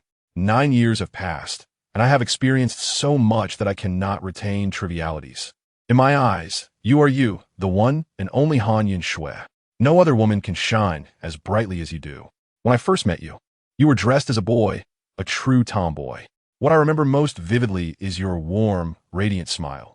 Seeing your smile makes one forget all troubles and hardships. Xue, your strength and optimism are what truly captivate me. Shen Hongjun whispered sweetly into Yun Xue's ear. Leaning against Shen Hongjun's chest, Yun Xue smiled. Her laughter as radiant as sunshine. She had no intention of dwelling on trivial matters. The person before her was what truly mattered. Ji Yuan, I love you dearly. Yun Xue murmured softly. Though her voice was low, it was not lost on Shen Hongjun. This marked the first time Yin Xue had so openly expressed her feelings, leaving him almost incredulous. He was overwhelmed with joy, nearly bursting with excitement. Xue, say it again, please. Ji Yuan, I love you deeply. Yun Xue declared loudly, unashamed of her feelings for the man who held her heart. Xue, I love you fiercely. Shen Hongjun echoed, their gazes intertwining as they beheld the profound love reflected in each other's eyes. Gradually, they drew closer until their lips met in a tender kiss. In that fleeting moment, 1,000 words were conveyed, their surging emotions expressed through this gentle embrace. Outside the door, Yin and I stood, having overheard their heartfelt exchange, and finally breathed a sigh of relief. The depth of their confession had moved her greatly. How wonderful it was that her elder sister could find such a pure and passionate love. Su Xing, you could never have imagined that your meddling would only serve to strengthen their bond. Chapter 585. The stigma of filial impiety. As the two inside the room basked in their love, Yun and I had no desire to intrude. She smiled as she exited Yun Xue's courtyard, signaling to others to refrain from interrupting, before turning towards her own residence. Just as she reached the entrance of her courtyard, she saw Yin Lin hurriedly approaching her. Before Yin and I could speak, Yin Lin pulled her into the courtyard, leading her to her room with a firm grip on her wrist, causing her some discomfort. Yin Lin, what is wrong? Who are you angry with? Juni inquired, perplexed. However, Yin Lin did not respond. Instead, he embraced Yin and I tightly, burying his face in her neck. After a moment, He lifted his head, his expression considerably calmer. Yet remnants of anger still lingered in his eyes. Yunlin reached out to touch his forehead and cheek. What happened? Yunlin exhaled deeply, holding Yunlin close as they sat down together. Today, during court, Father announced our engagement and assigned the Ministry of Rites to prepare for the wedding. As a result, several officials vehemently opposed it. The ministers initially raised issues regarding the lineage of the Han family. However, the current state of the Han family is no longer what it once was, rendering such arguments unconvincing. Subsequently, accusations of filial piety were directed towards the Han family. Recalling the time when the children of the Han family were disowned by the elder Han family, allegations were made that Han Xue was disrespectful and ungrateful, leading to the elders' fury, resulting in the expulsion of all Han children from the family. Such a family, one might wonder, how could it produce a princess consort? Even the title of loyal and brave duke should not be conferred upon them, and so forth. At that moment, Yunlin, who was present in the court, felt a surge of anger upon hearing these remarks. Could they truly be blamed for the past? If they had not stood their ground, would the elder Han couple have allowed Yunxia to meet her demise? The emperor announced that on the morrow, both Yunjin and the eldest sister should attend court to clarify the events of that day. If he were to defend them directly, it would be seen as favoritism. Yunlin remained furious, perplexed by the intentions of these individuals who sought to distort the truth and sow discord. Such people, do they truly deserve to hold office in the court? Upon hearing Yunlin's account, Yuni sighed deeply. Had it not been for the eldest sister's resistance at that time, not only would Yunxia's life have been in jeopardy, but their own fates would have been uncertain as well. This matter had never been regretted. Rather, it was the elder Han who later expressed remorse. Yuni recounted the elder Han's final moments, and upon hearing this, Yunlin's eyes brightened. So, you and the eldest sister were also in mourning for the elder Han at that time? This surely makes things easier to address. Let's go find the eldest sister and discuss this thoroughly. Tomorrow in court, so long as you explain the sequence of events. I cannot believe anyone would dare to contradict you. As Yunlin spoke, he was about to leave when Yuni quickly pulled him back, urging him to wait. For their third brother was with the eldest sister. Yunlin turned abruptly, asking what had transpired. Why would their cousin be with the eldest sister? They were on the brink of their wedding, and now was a time to exercise discretion. Yunlin knew his sister and cousin well. Although they did not strictly adhere to etiquette, they would certainly respect the norms in such a situation. Therefore, there must be something significant compelling their cousin to disregard everything else. Yuni nodded and relayed the incident involving Su Suxin to Yunlin. This revelation incited Yunlin's fury. What nonsense was this? The Su family seemed respectable. How could they raise such a daughter? Their intentions were clearly sinister, attempting to sow discord between the eldest sister and their cousin to ultimately facilitate Su Suxin's union with him. Truly despicable. Yuni chuckled, lamenting that their schemes had failed. The eldest sister would not fall for their trap. In fact, their relationship had only grown stronger. She then recounted subsequent events. As the eldest sister matured, her temperament had softened considerably. Yet you, it seems, have grown increasingly irritable, even daring to admonish our cousin. Bold indeed, Yunlin teased. Yuni's face flushed. She had been angry and worried for the eldest sister, speaking without thought. Had their third brother truly been, as Su Suxin claimed, she would never have allowed the eldest sister to marry. At the tender age of 14 or 15, impulsiveness and irritability were to be expected. Han Xue had been similarly tempestuous in her youth. However, as time passed and experiences accumulated, her temper had mellowed. Now, Yuni found herself at a similar juncture. Though she had been well protected by Han Xue, rarely needing to confront challenges, thus her true temperament remained concealed. Today, however, her emotions had surged uncontrollably. Those who were typically gentle often astonish others with their fury. Indeed, had it been otherwise, we would not see our eldest sister wed to our cousin. Fortunately, he is not such a person, and the Su family's aspirations are destined to fail. Let us proceed to see the eldest sister. While she may claim indifference, she may not truly be unaffected by the Su family's machinations, which are undeniably irritating. Yunlin took Yuni by the hand, and together they made their way to Yun Xue's quarters. Inside, Yun Xue and Shun Hongjun were nestled closely together. Perhaps in moments of deep affection, they found themselves less restrained than before. They now felt that such intimate closeness only deepened their connection. By the way, I am making you inner garments. From now on, you shall wear only those crafted by my hand. Do not disdain my skills, Han Xue playfully remarked, pulling out a partially finished piece of sewing for Han Xue to see. Han Xue accepted the garment, noting the meticulous and even stitches, contradicting Han Xue's modest claims about her sewing. You call this poor craftsmanship? What then qualifies as good? He mused. The sensation of receiving clothing made by one's beloved is undeniably heartwarming. Han Xue smiled, explaining that she had only recently practiced her skills during her leisure time. Now that she had the opportunity to focus on this craft, if she did not improve, it would be a true waste. Previously, she had been too preoccupied to engage in such activities. With her household affairs now arranged, she found herself with ample time to dedicate to sewing for Han Xue, and she was quite earnest about it. I have made several inner garments for both you and me. Even when there are seamstresses in the household, such intimate clothing should not be entrusted to others. Therefore, you must endure wearing what I have made, Han Xue declared with a hint of pride, pleased with her recent industriousness. These things can be completed slowly. The winter sun is indeed scarce. Take care not to strain your eyes, Han Xue cautioned, leaning down to place a gentle kiss on her forehead. Yes, I understand, Han Xue replied, tossing the garment aside before wrapping her arms around Han Xue's waist.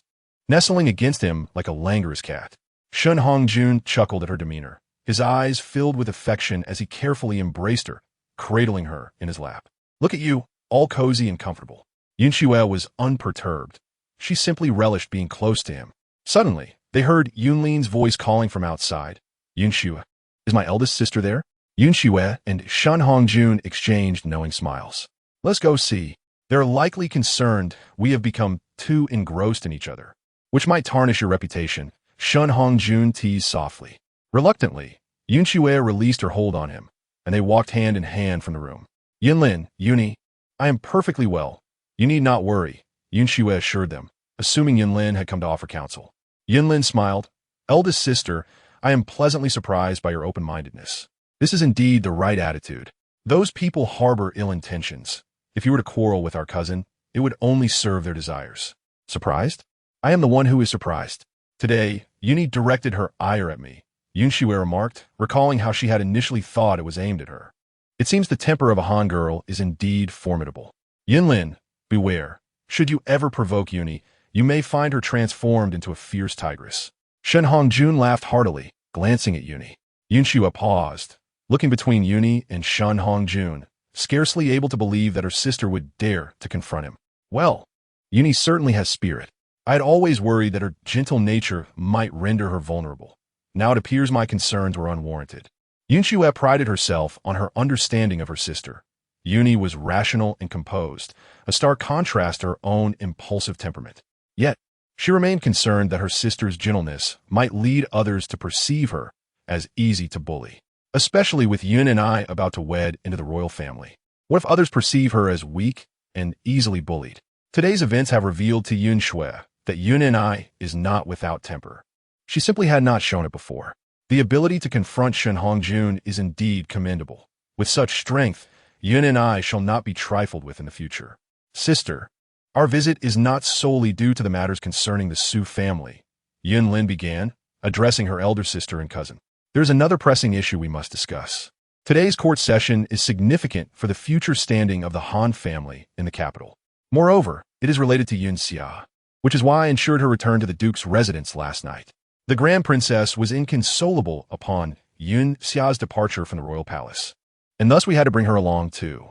At this moment, the Grand Princess was still in slumber, while Yun Xia, feeling utterly fatigued, nestled in Yun Xue's embrace. Their residence was quite close to the imperial city, and soon they arrived at the city gate. The gates of Qingtian had opened, having been repaired after recent turmoil. The officials dismounted their horses and proceeded on foot into the royal city. Yunlin assisted in helping the sisters down from the carriage. In such a formal setting, it was customary to refrain from bringing maidservants. Fortunately, the sisters were not delicate flowers, and thus it was not overly burdensome. Yunjun took Yun Xia in his arms, and together they entered through Qingtian Gate. Lacking a rank, the sisters were required to wait in the receiving room until summoned by the emperor. Fortunately, Yunlin had made prior arrangements to accommodate them. Today, Tianfu was also present, though his rank was insufficient. but he remained to look after Han Xue and the others. Meanwhile, Yun Lin, Shun Hongjun, and Yun Jun proceeded to line up outside the woman.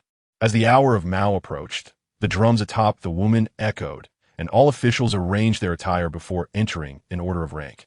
Arriving at a spacious area outside the Xue Bridge, an inner servant announced the arrival of the appointed hour, signaling the beginning of court. The officials crossed the Xue Bridge and entered the Grand Hall.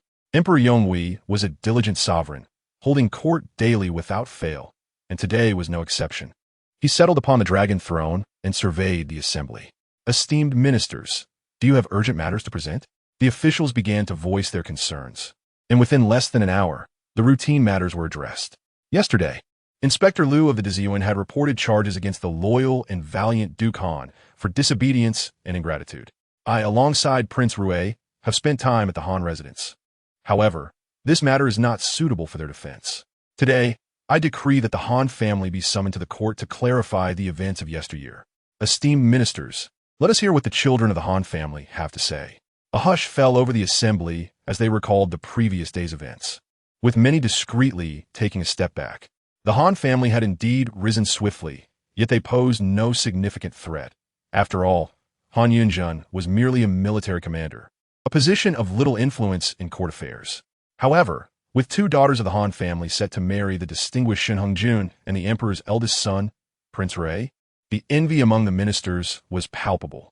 For those with unmarried daughters awaiting the emperor's decree for Prince Rui's selection of bride, this was particularly vexing. A peasant girl ascending to nobility, potentially to become a royal consort or even an empress, was intolerable to many. Despite this, the Han daughters were renowned for their exceptional medical skills, having saved the lives of both Prince Rui and the emperor, a fact that was well known among the officials. How could they refute the merits of a woman who had conferred such great benefits upon the royal family? Yet, some officials seized upon revelations of past events in the Northeast involving the Han family, using them as ammunition against them. Nevertheless, the emperor evidently held the Han family in high regard. Inspector Liu's report had failed to elicit a reaction from the emperor, who had instead allowed the Han family to present their case. Some astute officials, recognizing the futility of the endeavor, quietly withdrew, unwilling to become entangled in the matter.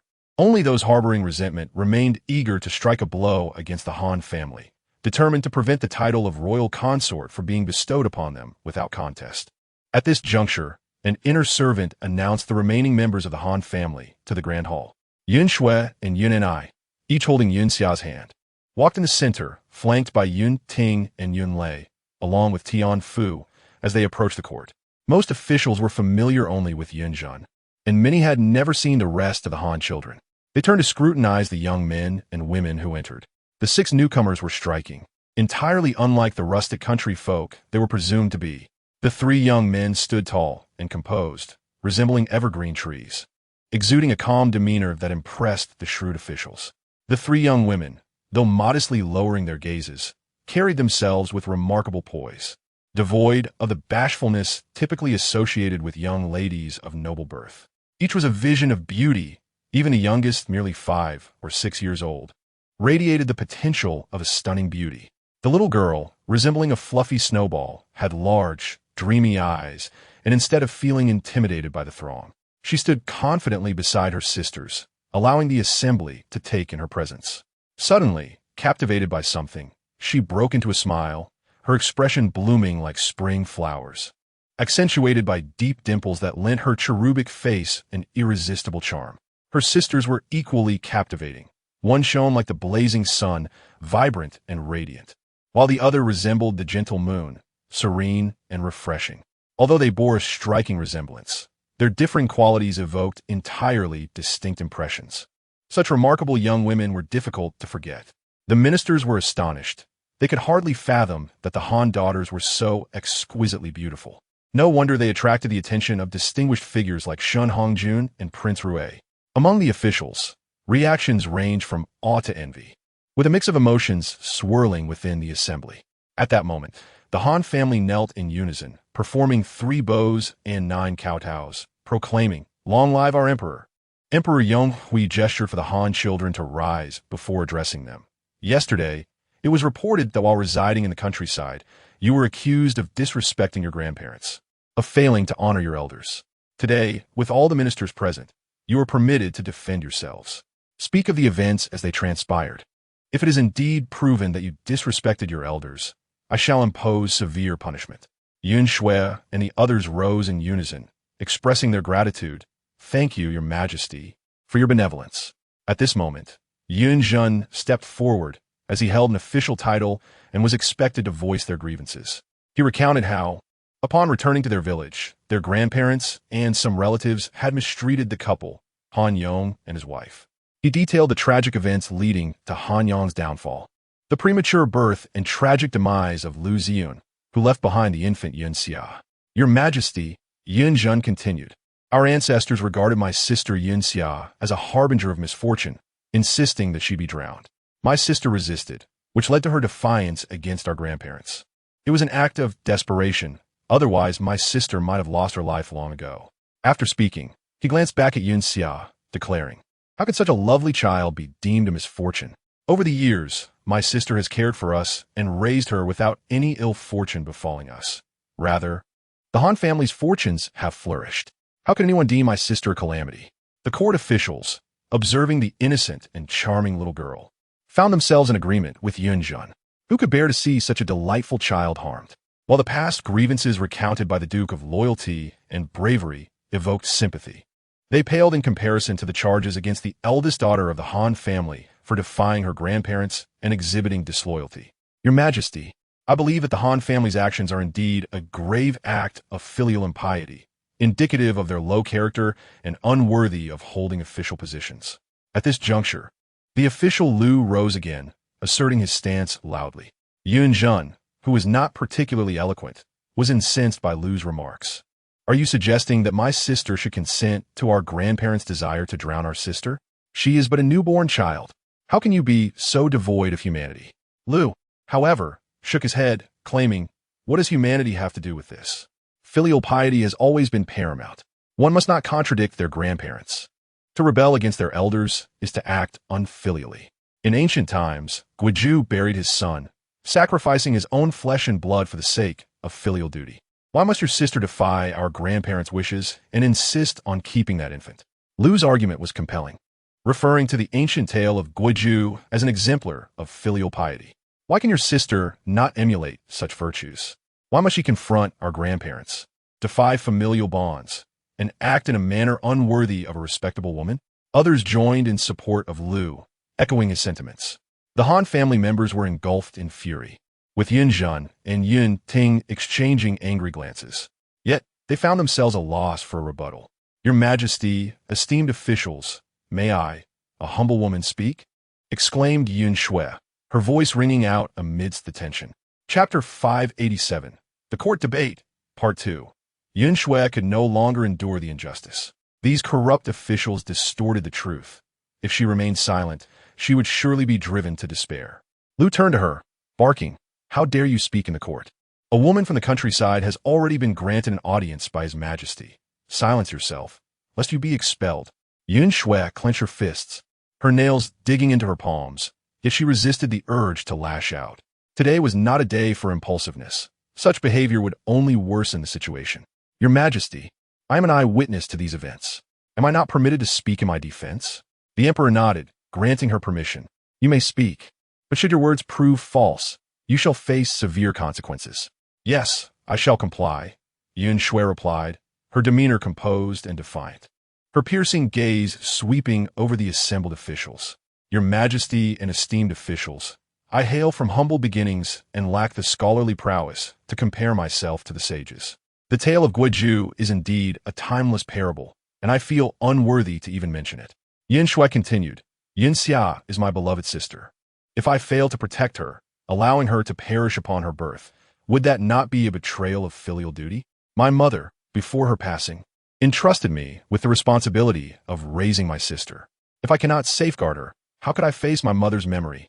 In the wake of our parents' untimely demise, our grandparents, in their grief, may have made hasty decisions. If I were to remain silent and acquiesce, allowing them to drown my sister, would that not be a grievous act of betrayal against my family? How could I be unfilial? I am no sage, nor dare I emulate their noble deeds. I cannot condone actions that are unbrotherly, unfilial, or unjust. Hence, I spoke out against my grandparents, determined to protect my younger sister. Esteemed officials, is it your intent that learned women like myself be forced into unfilial conduct? Han Xue's series of rhetorical questions resonated throughout the hall, her clear voice striking chords within the hearts of all present. Many officials, already favorably impressed by her, were further moved by her intelligent retorts. It was no wonder that Han Xue was so captivated by her. The emperor smiled, nodding approvingly, knowing Han Xue would never disappoint him. Her arguments were sound and just a testament to righteousness. Her questions prompted deep reflection. Han Xue gazed at Han Xue, admiration evident in his eyes. She was a remarkable woman, the source of his infatuation. Yan Lin shared the same admiration, recognizing the integrity of his elder sister. Han Xue addressed Lu and the officials who had echoed his sentiments. Esteemed officials, you are well versed in literature and wisdom. I kindly ask for your guidance. Lu found himself at a loss for words, unable to counter her reasoning. After a moment, he stammered, even if elders err, they should be met with gentle counsel. To contradict them is unfilial. He clung to this point, refusing to yield. Yun Xu smiled. Ah, dear Lu, how virtuous you are. But what if someone were to threaten your siblings? Would you still counsel them gently? Would you not feel compelled to act? The officials silently contemplated, realizing that if anyone dared harm their siblings, they would unleash their wrath upon the perpetrator. You have indeed defied your grandparents and were disowned from the family lineage. That is an undeniable fact. No amount of argument can alter this reality, Lu retorted, his face flushed with anger. A true man stands tall and proud. Being cast out from one's family is inconsequential. Can a son of the Han family not thrive without familial support? Must a son rely solely on ancestral protection to prove his worth? Yan Xue's series of questions stirred the hearts of the assembled men. My sister speaks the truth. We need not the shelter of our family to achieve greatness. We can flourish and serve our country with honor. Yan Zhen and Yun Ting echoed in agreement. Yan Xue's inquiries and their responses reverberated throughout the hall, resonating deeply within every heart. This is the essence of a noble man. A true hero does not depend on ancestral favor, but forges his own path. At this moment, Han Xue could not suppress his admiration, exclaiming, such words, uttered by others, may be dismissed, but coming from you, no one can refute them. Han Xue had risen from a mere soldier to a renowned general, proving that valor is not bestowed by lineage but earned through merit. As Shen's words hung in the air, Yin and I added, esteemed officials, do you realize the sacrifices my sister made to raise us? At just 14, she worked in the fields, and at 15, she labored in the waterworks. In the bitter cold of winter, where droplets freeze upon contact, the winds atop the mountains cut like knives. My elder sister must ascend the mountain to wash and cook for others. Each day, she rises at the break of dawn to prepare meals and do laundry for 4 to 50 people, laboring tirelessly until dusk. The Yalu River, tempestuous and treacherous, presents countless hazards. A moment's inattention can lead to catastrophe. Each year, countless souls are claimed by the depths of the river, including our father. It is not merely my elder sister, but many brave men who venture forth, never to return. Yet, for the sake of earning a living to support us, my sister resolutely followed others to navigate the river.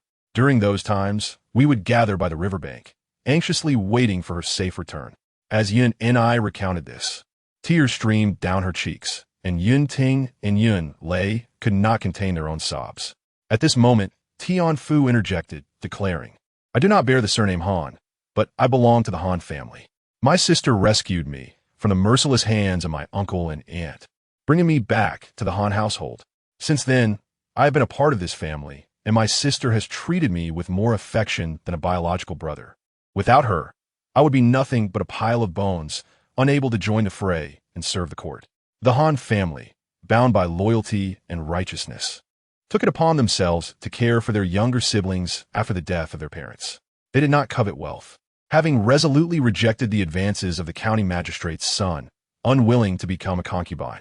With exceptional martial prowess, during the invasion by the Eastern Yi, they fought valiantly alongside the men of the great Zhou, slaying countless enemies. Such a woman, yet here you gentlemen are, making things difficult for her. Do you not feel a sense of shame? Do you not think this is beneath your dignity? Think carefully about this. Han Xue gaze was as cold as ice as he regarded Lu Yushi and the others. The palpable aura of menace left the civil officials feeling cold and uneasy. Moreover, when our ancestor passed away, he expressed regret for his previous actions, instructing my sister to care for the brothers of our uncles, entrusting them and the rest of the Han family to her care. Before our grandfather's spirit, my sister donned mourning attire. Why then should she bear your accusations? Yin and I spoke again, revealing the truth in its entirety. Those officials, of course, were unaware of these matters, having only heard unfavorable news about Han Xue, unaware of the events that followed. Han Xue was expelled from the Han family, yet she still mourned for our grandfather's death. To rebuke her under such circumstances is truly unjust. At this juncture, the left chancellor stepped forward, addressing the emperor, the eldest daughter of the Han family. Fulfilling her mother's last wish, nurtured her younger sisters, exemplifying filial piety. Through years of hardship, she raised her siblings to adulthood, embodying fraternal love. Moreover, she rescued an unrelated person, bringing Song Tianfu into her home, showcasing her benevolence. Together with the soldiers, she resisted foreign invasion, demonstrating loyalty. Although her grandfather expelled her from the clan, after his death, she still mourned for him, displaying righteousness. Such a woman, embodying loyalty, filial piety, benevolence, and righteousness, is a paragon among all women in the world. It is fitting that we establish her as a model of virtue, to commend her moral character and actions. I implore your majesty to reward the eldest daughter of the Han family, so that all women may follow her example, and we may witness the emergence of more extraordinary women in the future. The left chancellor knelt, and soon a majority of the court officials followed suit, beseeching the emperor to reward the eldest daughter of the Han family, making her a standard for all women. At this moment, Lu Yushi and others appeared pale, as if struck by a heavy blow. They could not have imagined that what should have been a punishment for the Han family would culminate in a commendation for Han Xue. Once the events of the court spread, Han Xue would become a model for all women, a legend. What means would they have left to undermine the Han family? Yet, at this point, they had lost their weapons of attack and could only concede defeat, filled with a multitude of grievances, yet powerless to act. As the Yonghui emperor was about to agree with the minister's proposal, he noticed Han Xue kneeling. Your Majesty, my actions are simply a reflection of my heart. I believe that if any other woman were faced with such a situation, she would choose as I have. I am but an ordinary woman, undeserving of the praise from esteemed gentlemen, nor am I worthy to be a model for all women. I only wish to live a tranquil life and grow old in simplicity, with the love of my younger siblings and the affection of my future husband. I seek no further rewards. Your Majesty has already bestowed sufficient kindness upon the Han family, for which my siblings and I are deeply grateful. I would ask that your Majesty regard today's events as if they had not transpired, having come to the court merely to clear the stain of filial disobedience. And now that the truth has been clarified, we have fulfilled our duty. Indeed, a commendable resolution, the emperor remarked. Gentlemen, do you possess such magnanimity? As dignified men, must you trouble a woman? Do you not feel this is a breach of decorum? Reflect on this matter. Thus, those who could not tolerate the rise of the Han family, hoping to use Han Xue's perceived disobedience as a means to attack them, ultimately failed. The debate in the court not only failed to solidify Han Xue's reputation for unfilial behavior, but instead transformed her into a remarkable figure of loyalty and virtue. All the officials in attendance regarded Han Xue with admiration. The trials faced by the Han family and the experiences of Han Xue over the years were enough to astonish even the most cunning officials. Following this event, the reputation of the Han family's daughter soared. Had it not been for Han Xue and Yun Ni's respective engagements, many would have sought to ally with them. To have one whom the emperor and the left chancellor deem a model for all women as one's bride is an unparalleled honor. After admonishing the court, the Yonghui emperor declared the court adjourned, subsequently inviting the Han family to the palace for breakfast with the empress. As the officials filed out, they remarked, Lu Yushi truly reaped what he sowed. A man of stature attempting to trouble a woman. What has he achieved? In the end, he has only harmed himself. The officials shook their heads, each forming their own opinions on the matter. Alas, one should not attack others for personal gain. Especially as we serve in the court, we should prioritize the welfare of the nation and people. Never should we abandon our status to trouble an innocent woman. Lu Yushi and his ilk had only brought this upon themselves. The exchanges in the court remained vivid in the minds of the officials. Upon returning home, they summoned their children to impart lessons, inevitably using Han Xue's story as an example. Thus, the tale of Han Xue quickly spread throughout the capital.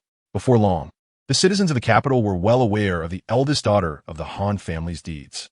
In taverns and tea houses, storytellers began narrating Han Xue's saga, detailing her experiences with great precision, even recounting her encounters with wolves and the formidable tigers of the Han family.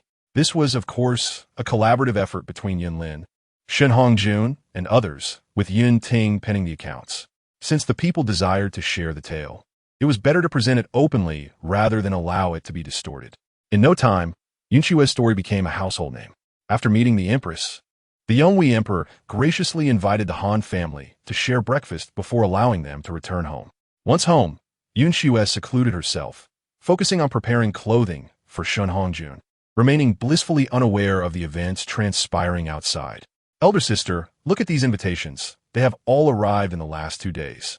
They are from the young ladies of the capital, who admire your reputation and wish to pay their respects. How should we handle this? Jin Xiu presented a thick stack of invitations to Han Xue. Han Xue was taken aback. How has it come to this? These people do not even know me. Why do they wish to visit? She examined a few of the invitations, noting the elegant handwriting typical of young ladies, most expressing admiration and a desire to meet her. Shaking her head, she instructed, Lilon, bring me some ink and paper. I shall respond to them as my wedding day approaches. I ponder where I might meet them again. Perhaps, in the future, we shall have the opportunity to reunite. Thus Rulon fetched ink and brush, while Han Xue skillfully penned responses to the names inscribed on the invitations. Let us have someone deliver these replies to their respective addresses. In the future, should the doorman receive similar invitations, he may inform the visitors that I am currently at home awaiting marriage, and due to the bustling preparations, I am unable to entertain guests. When the time is right, Han Xue will certainly host a banquet to invite everyone. Jin Xiu nodded in agreement, stating that it was indeed for the best, especially with the eldest sister's wedding drawing near and Yun and I also in the midst of courtship discussions. I'm already overwhelmed with tasks, and to invite these esteemed young ladies would only add to my burden. If I were to neglect the hospitality expected, it would surely draw criticism. After a brief discussion, Jin Xiu prepared to depart. Today is already the 25th day of the 12th month, and tomorrow Yunlin will send someone to formally propose. The household must make the necessary preparations. Jin Xiu, initially unfamiliar with these customs, was fortunate to have Aunt Fu and Aunt Fang's guidance, which helped her grasp the intricacies involved. Madam, the young lady, the messenger sent to the northeast has returned, bringing back news from Aunt Gu and others, a young maid announced. Han Xue and Jin Xiu quickly rose and made their way outside. They were surprised by the swift arrival of their relatives, likely having come directly upon hearing the news. In the reception hall of the front courtyard, they found Han Yue, Wu Chunsheng, and Zhang Desui, the married couple present. Aunt, you have come so quickly, Han Xue exclaimed. Indeed, you are to be wed. And as soon as we received the news, we hurriedly packed and made our way here, Han Yue replied. Yu Xiang and Yuqi wish to join us. But Meiyu child is still very young, and Baozhu has just become pregnant, making it impossible for them to travel such a distance. Thus, it is just your uncle and I who came. Han Yue expressed immense joy upon seeing Han Xue and the others. Who would have thought that upon entering the capital, you would attain official status and reside in such a grand estate? The Han family has truly transformed. Her excitement remained palpable as she marveled at the opulence surrounding them. If only your second brother and sister-in-law were here, they would surely be delighted, she remarked, tears welling in her eyes. Wu Chunsheng quickly interjected, look at you. The children have achieved great success. This is a cause for celebration, not tears. Yunjun has become an official, and Yun Xue is to marry Master Shen. These are all splendid events.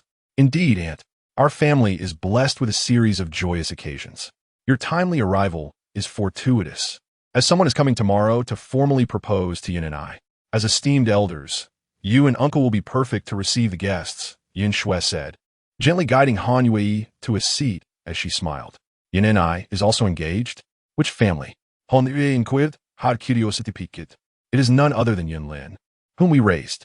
It is quite surprising how they found a mutual affection, Yun Xue replied with a grin. Just then, Yun and I and Yun Ting entered, and upon hearing Yun Xue's words, Yun's cheeks flushed crimson. Aunt, uncle, did you have a pleasant journey? She greeted. Yes, all is well, Han Xue beamed, her heart swelling with joy at the news of Yun's engagement. Although unaware of Yunlin's true lineage, she recalled the impressive entourage that had come to fetch him. Surely, he must possess a commendable status. Having grown up together, the bond they shared was far more substantial than any marriage to an outsider. Moreover, Han Xue had met Yunlin before. His character and appearance were a perfect match for Yun and I. They were truly a pair of talents, destined to be together. Time flies. It's astonishing that Yun and I is already discussing marriage, she exclaimed with a sense of wonder. Once Han Xue's emotions settled, Zhang Desui and his wife approached Han Xue. Miss, we have returned, and the tavern has trained several skilled workers. Upon our return, the manager entrusted us with a share of the tavern's profits, Zhang Desui reported, producing a stack of silver notes and several account books to present to Rulan. Rulan placed the items before Han Xue, who glanced at the silver notes without inspecting the account books, revealing a sum exceeding 2,000 taels. How is it possible that we have earned so much? The tavern has only been open for less than 6 months, she exclaimed in astonishment. The tavern has been thriving, especially now that peace has returned. Many families are preparing for joyous occasions as the year draws to a close. Our tavern, being spacious with excellent cuisine, has become the venue of choice for many. Guests have reported that it is more economical than hosting at home, he explained. That is indeed excellent news, Han Xue nodded. When she dispatched someone, she had instructed Gu Qingye to set aside funds for the numerous chefs and staff as New Year gifts and bonuses, ensuring they could celebrate joyfully after a busy half-year. She had great faith in Gu Qingye's ability to manage these affairs. At that moment, the messenger who had delivered the news approached, presenting the silver urn from the pastry shop in the county. Miss, this money is from the wild fruits. Since you arrived in the capital, Manager Liu has not been able to settle the accounts in the village. I took the opportunity to finalize everything during my visit, he reported. Han Xue examined the profits from the wild fruits, which proved to be quite substantial. The later products, such as fruitcakes, jams, and fruit wines, yielded over 3,000 silver taels. It seems the wild fruit business must not be neglected, she sighed. Manager Liu mentioned that although you are in the capital, since someone has remained behind, the business should continue next year. He is eager to earn more, the messenger added with a smile. The room erupted in laughter, appreciating Manager Liu's character. Indeed, with such profits, I could never bear to abandon it. Thankfully, Ru Mei has stayed, and she who is quite astute, with the villagers' assistance. Who knows? Perhaps next year, we might even sell wild fruits in the capital, Han Xue mused. Chapter 589. Inquiring about marriage names. Choosing a wedding date so close to the new year is rather impractical. Many in the village are aware and say it's too far. They cannot attend, Han Xue remarked, pointing to the pile of gifts they had brought. The Han family had always been well regarded in the village, and whenever something significant occurred, Han Xue would lend her support. Thus, upon hearing of Han Xue's upcoming marriage, the villagers prepared gifts for Han Xue to carry. While the villagers are thoughtful, I feel a pang of guilt. If I were marrying closer, I could at least treat everyone to a feast. Alas, as I am to wed in the capital, my neighbors cannot partake in the celebrations, Han Xue reflected. This is a joyous occasion, and everyone is delighted for you, Han Xue assured her with a smile. Reunions among relatives often lead to countless stories shared, and Han Xue took the opportunity to inquire about family matters, to which Han Xue gladly recounted the happenings. She who indeed went to learn how to cultivate ginseng from old Dong's acquaintance last autumn, she shared, upon returning with 2 pounds of ginseng seeds. They have already been sown into the ground. Additionally, the wedding date for Chi Hu and Ru Mei has been set for the 26th day of the 12th month, and the household is bustling with preparations for their nuptials. Over at the old Han family, everything remains as usual. The skills of Yinzhong and his companions have gained some renown, and coincidentally, numerous families are preparing for weddings at this time, keeping the brothers quite occupied. Prior to the return of General Shun Hongjun and his troops, many soldiers were stationed in various locales, and with their protection, the realm can now be regarded as peaceful. The villagers are living comfortably, finally enjoying tranquil days. Among the soldiers left behind, many are single young men, and the village also boasts several unmarried women. Thus, the officers and the village head have acted as matchmakers, resulting in several girls, such as Tao Hua, Gu Qin, and Xiao Xiu, marrying some outstanding young commanders. This winter, The towns along the river are particularly lively. After enduring the ravages of war, people cherish this long-awaited tranquility all the more. Everyone expresses gratitude towards the court and Master Shun, remarking that without him, they would not enjoy such peaceful lives, as Wu Chunqing reflects. Moreover, the tigers, including Da Huang, have returned this winter. However, they stayed only a few days, perhaps sensing that their friends were not at home. These tigers, like old friends, have now wandered off again. Upon recalling this, Han Xue relayed the news to Han Xue. Da Huang has given birth to a delightful little tiger, but alas, you were not here to witness it. There is a sense of wistfulness among Han Xue and the others. The tigers have become like family over the years, and now it seems that their time together has come to an end. It is truly unfortunate. We reside in the capital, which is vastly different from the village. How do we possibly bring them here? Tigers are wild creatures of the mountains. They belong in the wilderness. Am I to confine them within the city? Han Xue sighed. As the group conversed, Han Yue noticed the absence of Yun Xia, wondering why she had not appeared. Yun Xia has been staying with Yun Lin, who is quite fond of her, and the two children play together wonderfully. The family has been busy lately, unable to bring her back.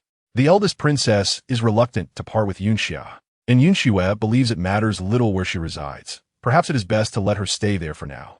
They can decide what to do after some time. As they continued their discussion, the day grew late, and Yun Jun and Tian Fu returned from the command office. The two have managed to streamline the affairs of the office, becoming quite adept. Yun Ting and Yun Lei have also returned from the royal palace, where they continue to attend lectures by their tutor. The teacher invited by Yun Lin is a guest scholar at the palace. Hence, he cannot come to the duke's residence for instruction. With everyone gathered, Jin Xiu had already prepared a banquet, and they sent someone to fetch Elder Dong from his courtyard. The family joyfully shared a dinner together. The duke's residence is quite spacious, and Jin Xiu had arranged accommodations for Wu Chunqing and his wife. After they had dined and chatted for a while, they retired for the night. As the next day, the Ministry of Rights officials were to come for the betrothal ceremony, and the Han family could not afford to be negligent. Early the following morning, the Han family rose early, and after breakfast, the doors of their home were thrown open. Yin Jun did not go to the office today, but remained at home to respond to the officials from the Ministry of Rights.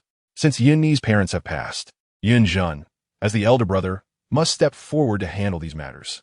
As the hour of Chun approached, the official from the ministry arrived at the duke's residence. Tian Fu, acting as the representative for the Bride's family, stepped forward to greet the Minister of Rights, Yuan Qingxiu, saying, "Master, please." Tian Fu led the group into the main hall, where an incense altar had been set up, and Yun Jun stood to the left. Upon entering, Minister Yuan first read the decree, proclaiming that Han and I was to be the princess consort of the duke. The minister continued, explaining that the betrothal ceremony required specific rituals, and due to the season, live geese were unavailable. Thus, they would use geese as substitutes. However, royal weddings demand adherence to strict protocols, and as per imperial decree, jade geese were to signify the importance of the union. Yun Jun received the jade geese and presented them at the incense altar, then burned incense and bowed. After the offering of the geese, the betrothal ceremony was deemed complete. Next, the minister stated that it was time to inquire about the bride's name. Typically, the betrothal inquiry and name inquiry occur simultaneously, as the groom must confirm the bride's name and birth information for divination purposes. Some inquiries also include the maternal surname to distinguish between legitimate and illegitimate offspring. Yin Jun bowed to Minister Yuan, stating, "The decree concerns my sister, who will serve the duke. I dare not decline. My sister, Han and I, is 14 years old, and her mother is of the Lu clan." He then presented the birth information. Minister Yuan accepted the document and placed it aside, at which point the officials presented the name inquiry. Again, jade geese were handed to Yin Jun. Following the same procedure, Yin Jun offered the geese once more, completing the name inquiry. At this moment, Yin Jun finally felt a sense of relief. He had no understanding of these rituals. He had simply memorized what he had been taught in advance. "Thank you, Master Yuan. We have prepared a banquet in the residence, and we invite all the esteemed officials to join us," he said. The bride's family must prepare a feast for the guests, which is merely a customary gesture. After a few cups of wine, Minister Yuan and the officials departed from the Han residence. Yun Zhen escorted Tianfu, Yun Ting, and others to the entrance. "Today, I am grateful for your assistance, Master Yuan. I will not forget your kindness. Well, my sister is married. I shall ensure that you and the other esteemed officials are treated to a grand feast. Yunjun expressed with a bow. Lord Duke is too kind. The Duke is the son of His Majesty, whom His Majesty cherishes greatly. It is our honor to serve the Duke, Minister Yuan replied with a smile. Thank you for your good wishes, Master Yuan. I wish you all safe travels, Yunjun said, bowing once more. The officials from the ministry departed by carriage, and the Han family has recently become a topic of discussion among the citizens of the capital. With such a significant event unfolding, the townsfolk gathered to observe and speculate. What is happening at the Duke's residence today?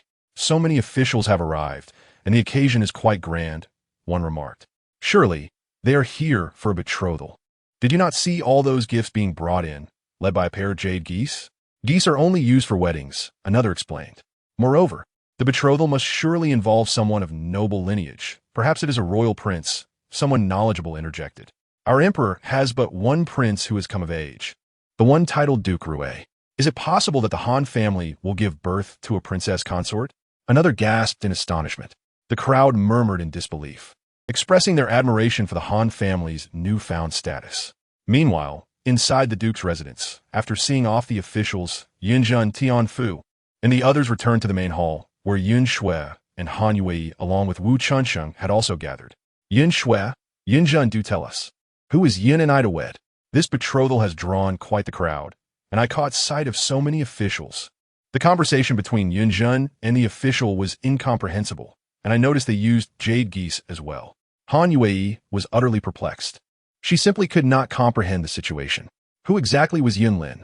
So many people had come to the village to fetch him, and today an engagement was proposed, involving so many officials. The one leading the group appeared to be a second-rank official. Did Yunlin truly possess such a remarkable background? Wu Chunxing could not help but inquire. Aunt, uncle, Yunlin is of royal lineage. He is a prince, the son of the emperor. At this moment, Han Xue could no longer keep the secret and revealed Yunlin's identity to Wu Chunxing and his wife. What? You mean to say Yunlin is a prince? Your parents assisted the emperor in raising his son? My goodness, this sounds like a tale from a storybook. Exclaimed Dan Due. Chapter 590. Stealing a moment amidst busyness, just as they had seen off the officials from the Ministry of Rites, Shenzhong and Yushu arrived at the Han residence. Early that morning, Jin Xiu had sent someone to inform Shenzhong at his residence.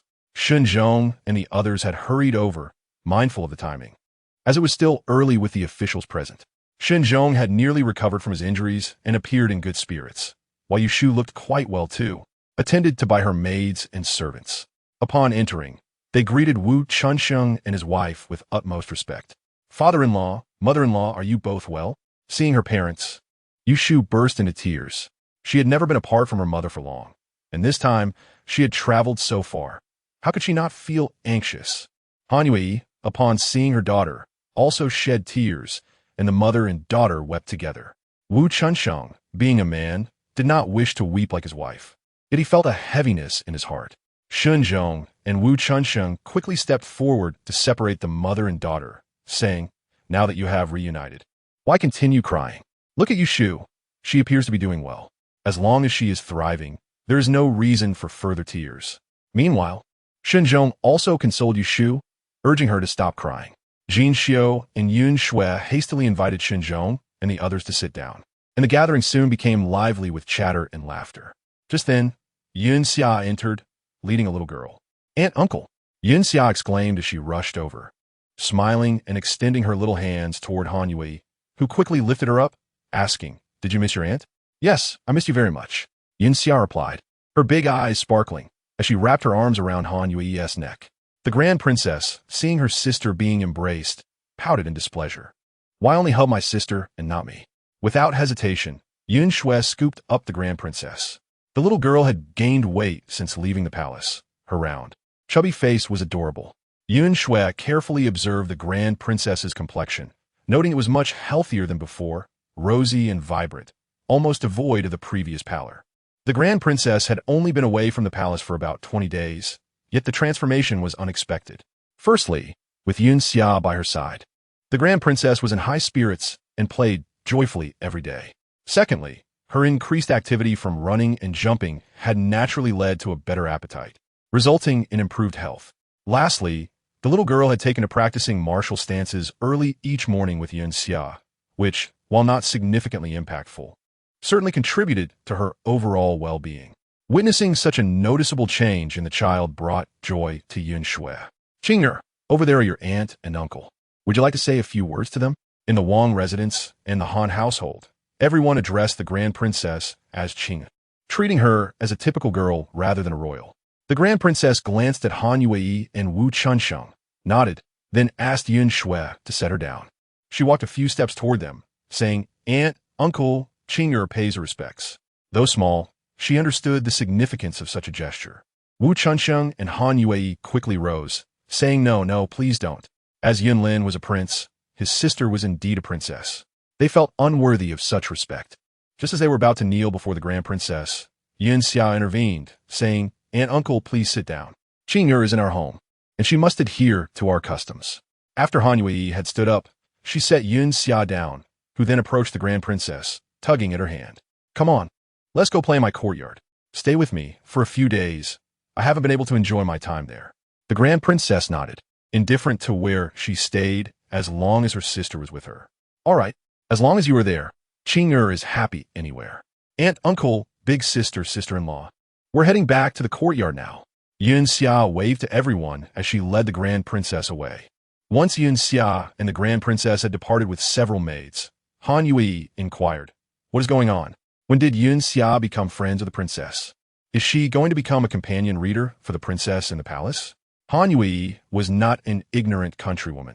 Having worked in the households of high-ranking families, she was somewhat familiar with such matters. Being a companion reader for a princess could lead to a promising future, yet Han Xue was not suited for that. Han Xue has always been cherished and raised with care. We could never bear to let her enter the palace, Han Xue explained. The Grand Princess and Han Xue are quite compatible. Since the palace has too many restrictions, Yunlin merely brought her out to enjoy some time outside. Hearing this, Han Xue sighed in relief. "That's good. Our Han Xue is well-behaved and sensible. She must not go to the palace as a companion reader." By now it was noon. Wu Chunsheng and his wife had initially planned to visit the Zhong family, but decided against it at this hour. Instead, they would spend the afternoon at the Han residence with Yushu and the others, planning to visit the Zhong family the following day. They could not possibly visit another household in the afternoon. The next day, Wu Chunsheng and his wife brought gifts and visited the Zhong family. Han Xue and Yunlin, concerned for Qianru's health, decided to accompany them. The Zhong family was delighted to see Wu Chunsheng and his wife and eagerly inquired about Baozhu's condition. Upon hearing that Baozhu was expecting, Granny Zhong and the third daughter-in-law of the Zhong family were overjoyed. After returning to the capital, the third daughter-in-law did not quarrel with her husband. She was inherently virtuous, and her husband merely took a concubine. There was no need for excessive drama. Regardless, she remained the rightful wife, and no matter how favored the concubine was, she could not surpass her. Yet, the patriarch and matriarch of the Zhong family were formidable figures. Upon their return, they summoned their children for a thorough reprimand. The eldest and third sons were punished to kneel in the ancestral hall for 3 whole days. Subsequently, the matriarch decreed that the concubines of the eldest and third sons be sent away from the household to a villa outside the city to avoid distressing her. Although the eldest and third sons were reluctant to part with their beloved concubines, they deeply respected their mother and dared not defy her. Thus, they complied with her wishes. The villa outside the city was not convenient, and they had duties to attend to, leaving them little time to visit. Over time, their feelings for the concubines waned. Moreover, their original wives were gentle and virtuous, and with more time spent together, their long-standing relationship remained strong. Yin and I, thinking of Qianru, noted that she had completed her month of confinement. So, she mentioned to Granny Zhong that she would visit Qianru with Han Xue. Although Qianru had finished her confinement, she was still quite weak, and the Zhong family did not allow her to get up too soon, as she was still recuperating. Upon seeing the sisters from the Yin family, Qianru was extremely happy. "Yin Xue, you are about to be married soon, yet you still come see me? Isn't your family busy? Furthermore, Yin and I, didn't the proposal happen yesterday? You should be at home preparing your dowry. Why are you roaming about? Aren't you afraid that others will find out?" Qianru expressed her concerns. "This is the capital, unlike the village. If people discover it, they might say the daughter of the Han family is too audacious. It's all right.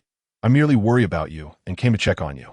Coincidentally, My aunt and uncle have come to the capital, wishing to meet the in-laws, so we followed along. How have you been? Are you feeling better? Han Xue asked, holding Qian Ru's hand. Yes, much better. San Lang is taking care of me. He insists I rest for another half-month, Qian Ru replied with a smile. Seeing your complexion, it appears you have improved significantly compared to a month ago. I was truly worried about you back then. Forget everything else for now. Focus on regaining your health. There will be opportunities for children in the future.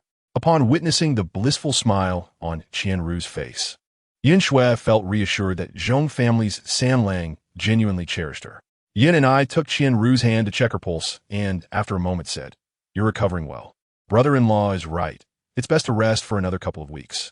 Sister Qian Ru, let me prescribe you some medicine to aid your recovery. Your previous condition was quite severe. You still need to take care of yourself.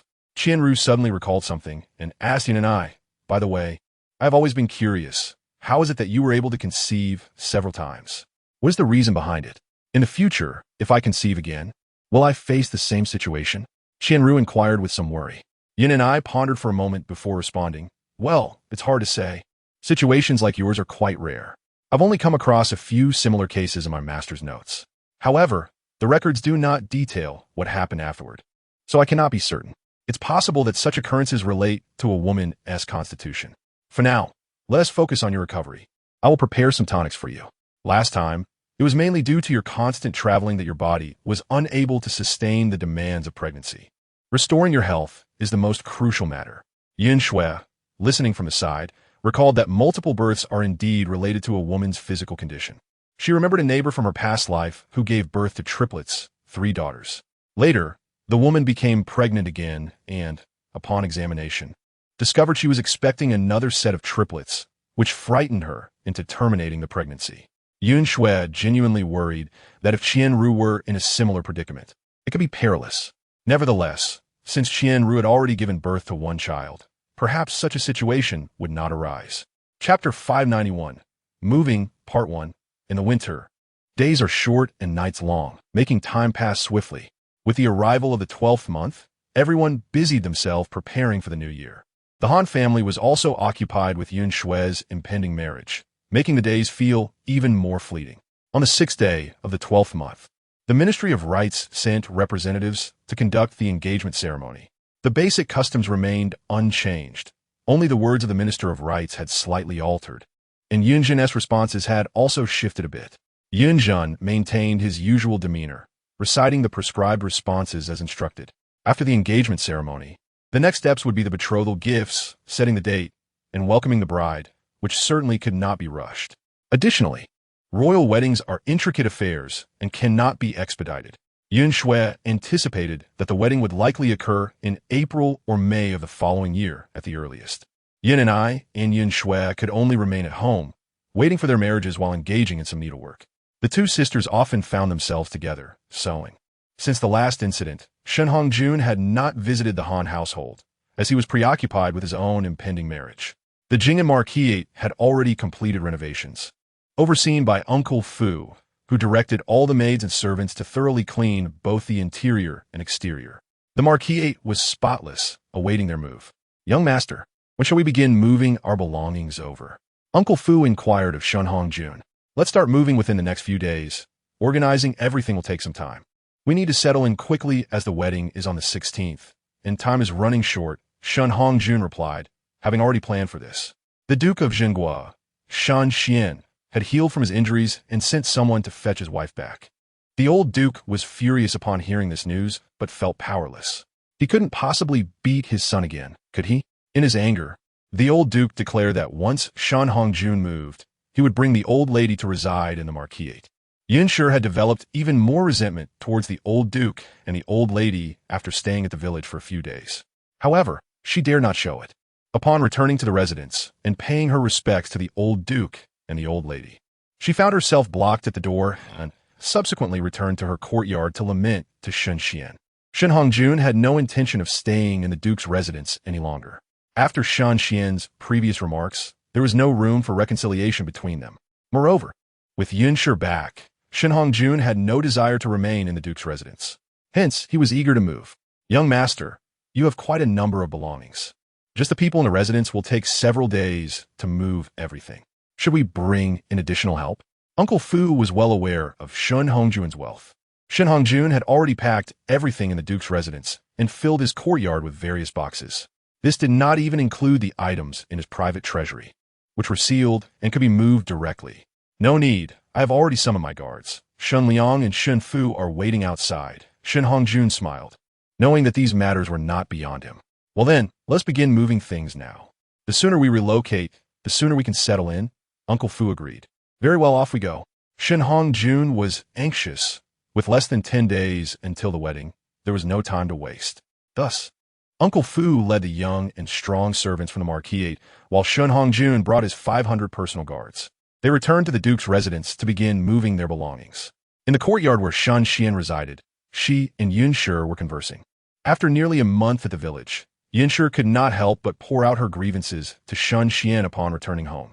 As she complained, a maid entered to report that the young master was moving out with his men. Upon hearing this, Yun Shi's eyes widened. What? This rebellious son is truly moving out? Is he not getting married? With parents alive? Is he really going to marry outside? This is utterly ungrateful. Yun Shi had only just returned and was preoccupied with intimacy with Shun Xian, not having had the chance to inquire about Shun Hongjun. She had been isolated at the village and knew nothing of the happenings in the capital. Shun Xian sighed. The emperor has decreed that the rebellious son shall marry at the Marquis. The wedding is set for the 16th of the 12th month, and there are not many days left. Moreover, the arrangements are being overseen personally by the Prince Rui, effectively sidelining us. This rebellious son must harbor resentment towards me to act in such a manner. Shun Xian felt helpless. His son had grown up, achieving success and wielding power, no longer someone he could suppress. Furthermore, he was currently under house arrest by the emperor, reflecting on his past mistakes, leaving him with no means to address the situation. What? Marrying at the Marquis? How can this be? When Yun Shi first entered the residence, she thought that even if Shun Hongjun married that peasant girl, as long as it was within the duke's residence, she could find ways to make things difficult for the woman. After all, as the mother-in-law, it was only natural to discipline the daughter-in-law. Yet, Yun Shi did not anticipate that Shun Hongjun would not marry within the duke's residence nor reside there afterward. What advantage would she, as the mother-in-law, possess? All her schemes would be rendered useless. Is there truly no way left for the duke? Yin inquired, her voice laced with discontent. Shall we simply watch as that ungrateful wretch continues to live his life in ease? From this point forward, we will no longer have any leverage over him. What else can we do? Shun Xian sighed, resigned to his fate. I have already been punished by the emperor, confined to reflect upon my actions. His Majesty's decree states that I am in seclusion, and if the duke's residence were to host a wedding, how could I possibly reflect? Thus, that ungrateful child must marry outside. Now that His Majesty favors him, with the emperor's backing, what can we do? Shun Xian lamented. Yet, Yin was unwilling to accept this fate. Are we to sit idly by as he revels in his freedom? The words spoken by the old matriarch in the ancestral hall have evidently aroused Shun Hongjuan's suspicions. If he were to truly investigate, what might he uncover? The mere thought of the consequences fills me with dread. What other options do we have? Shun Xian countered. He is, after all, my son. We have reached this point. Must we now allow the entire capital to know that I, as his father, cannot accommodate my own son? Since he has chosen to move out, he has effectively established his own household. Henceforth, the heir of the duke's estate will be Tsonger, and there will be no further contention over it. Is this not a favorable outcome? Shun Xian did not share Yun's trepidation. In fact, he considered it a fortunate turn of events that Shun Hongjun had been driven away. Yin nodded in agreement, acknowledging this small consolation. However, she quickly shook her head. No, this will not suffice. He possesses so many valuables. We cannot simply allow him to take everything with him. His wealth surpasses even that of the duke's estate several times over. We cannot let him leave empty-handed. Shun Hongjuan's mother bestowed a substantial dowry upon him, and he has amassed considerable wealth during his years in the military and court. It is a well-known truth that civil officials value reputation while military leaders seek profit.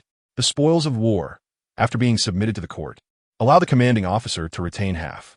Some is allocated to subordinate officers, while the rest is kept for oneself. This has been the custom for many years. Moreover, upon returning victorious, the emperor rewards them handsomely. Since Shun Hongjun enlisted at 14, he has participated in countless battles, accumulating a fortune beyond others' imaginations. How could this not provoke Yun's envy? He is yet to establish his own family. Therefore, all that he possesses should rightfully belong to the Duke's estate. Why should he be allowed to take everything with him? No, Duke, we must intervene. In truth, Han Xue harbored his own covetousness toward his son's wealth. Although the Han family owned numerous properties and garnered substantial annual income, all of it belonged to the family as a whole, necessitating division among his brothers. As the Duke, he held a title but could not personally manage the family assets. The Duke's residence was bustling, with numerous expenses, leading to significant financial strain throughout the year. Thus, despite the substantial income, the amount available for personal use was not as plentiful as one might assume. In contrast, Han Xue had his late mother's dowry at his disposal, including profitable estates and various enterprises yielding considerable returns each year. These funds belonged solely to him and did not need to be contributed to the family treasury. Coupled with his own war earnings and modest expenditures, Han Xue's amassed wealth would undoubtedly incite envy in many. Indeed, we cannot allow him to take everything with him. Han Xue resolved, "Let's go and clarify this matter." Moved by his wife's words, he gathered a group and proceeded toward Han Xue's courtyard. Upon arriving outside Han Xue's residence, they witnessed a throng of people hauling items out. Heavy chests required the strength of several young men to lift, clearly filled with valuables. Observing this scene, Yin felt as though her heart was being carved out. These possessions rightfully belonged to Tsung. That wretched child had accumulated so much, while her own son was destined to live by the Duke's standards. Was this fair? Stop! Who permitted you to remove these items? The Duke's chief steward shouted at the workers. Most of these individuals were Han Xue's personal guards, along with some of those loyal to his mother. Their allegiance lay solely with Han Xue, rendering them indifferent to others. Thus, they continued their labor, ignoring his commands. Chapter 592, Moving House, Part 2, Old Fu, alerted by the commotion, stepped outside and spotted Han Xue and Yun. He approached and bowed. "Duke, madam." "Ah Fu, when did you return? This estate is no longer under your purview." Yun's countenance darkened upon seeing him. As a loyal attendant of Han Xue's mother, he was a formidable opponent. "Fu's mind, I have always been at the side of the third young master. Now that he is to marry, the Duke has ordered him to relocate. So he hastened to clear the space for the fifth young master and the others." While conversing with Yun, Fu gestured to his men to summon Han Xue and the old Duke. To confront Han Xue and his wife, the old Duke's presence was essential. If Han Xue clashed directly with his father, it could lead to complications. Although the situation was already chaotic, it was best to avoid further escalation. Behind Fu stood his two sons, who, upon seeing their father's signal, understood their tasks without needing to confer. Shortly after, Han Xue arrived. Upon seeing Han Xue and Yun, his expression darkened. "Duke, madam, we are in the midst of moving. Please be cautious not to be caught in the commotion." Han Xue's anger flared when he realized his son no longer referred to him as father. "You ungrateful wretch, do you not even know to greet your parents?" Han Xue retorted with a cold smile. "Father no longer considers me his son. If I were to shamelessly approach you, would that not only serve to further incite your wrath? It is better to maintain my distance until you have cooled down." Han Xue's words nearly left Han Xue speechless with rage. While it was true he had distanced himself from Han Xue, hearing his son openly declare it was a blow to his pride. "Ungrateful child, when did I consent to your moving? I commanded you to leave the Duke's estate, not to take these belongings with you. You are yet unmarried. All your possessions should rightfully belong to the Duke's estate. How can you justify taking them?" Han Xue's eyes gleamed with derision. "You see, Yin has long coveted my possessions, and it is no secret. These items include the dowry left by my mother, which, according to the law, belongs to me and cannot be seized by others. When I was a child, my grandparents and maternal grandparents stored them securely for me. Since they are mine, why should I not take them? The rest is from my military conquests. I earned these spoils through countless battles and near-death experiences, and neither the late emperor nor the current one would question my right to them. Do you intend to claim them as well? Each time I returned victorious, I presented you with many fine gifts. Have you forgotten?" Upon hearing Han Xue's words, both Han Xue and Yin recalled the numerous gifts he had brought them from his campaigns. At that time, Han Xue was still wholly devoted to pleasing Han Xue. Thus he bestowed upon Han Xue half of the riches acquired from battle. Han Xue found himself at a loss for words, as over the years, Shen Hongjun had indeed shown him considerable filial piety. Yet his heart harbored a persistent discontent towards Shen Hongjun, leading him to conveniently forget such acts. Now, faced with his son's remarks, he felt his face redden with embarrassment. "I am your father. Your respect is simply expected," Shun Xian retorted with indignation. "Indeed, my son did not claim otherwise. However, does our father not have 5 sons? I wonder if my brothers have shown the same devotion to you as I have." Shun Hongjun remarked, his heart hardened by disillusionment with paternal affection. At this moment, his words dripped with sarcasm. Among Shun Xian's 5 sons, apart from Shun Hongjun, none possessed any real capability. The eldest, Hongji, was weak and ineffectual, while the others had been spoiled and indulged by the Yun family. They were all mere spendthrifts, lacking the prowess to amass wealth as Shun Hongjun had. Shun Hongjun's inquiry left Shun Xian speechless. The remaining sons merely extended their hands for support. They had given nothing in return. "You have achieved much. Your filial piety is simply your duty," Shun Xian finally mumbled. "Moreover, your possessions should rightfully belong to the public domain." "Public domain?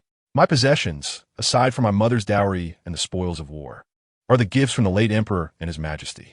The decrees clearly state that these gifts are for the son, not the duke's residence. Does father intend to disregard the imperial edict?" Shun Hongjun countered. "As for my mother's dowry, it is untouchable by others, and the emperor's gifts cannot be appropriated. Only the spoils of war could be debated as public property, yet I have already given father the greater portion. If that is the case, I kindly ask father to return what is rightfully mine, and we can reassess what remains for me, even if it is deemed public property." Shun Hongjun was reluctant to engage in such calculations, yet he felt compelled under duress. Shun Xian and the Yun family fell silent, as the gifts Shun Hongjun had once provided had long been squandered by his brothers. Where could they possibly retrieve anything now? "You are being unreasonable. How can you expect to take back what is your filial duty?" Yun insisted, her voice rising.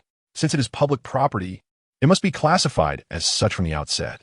Should we disregard the portion I gifted to father and reevaluate? That would require consulting my uncles. Would they agree to such an arrangement?"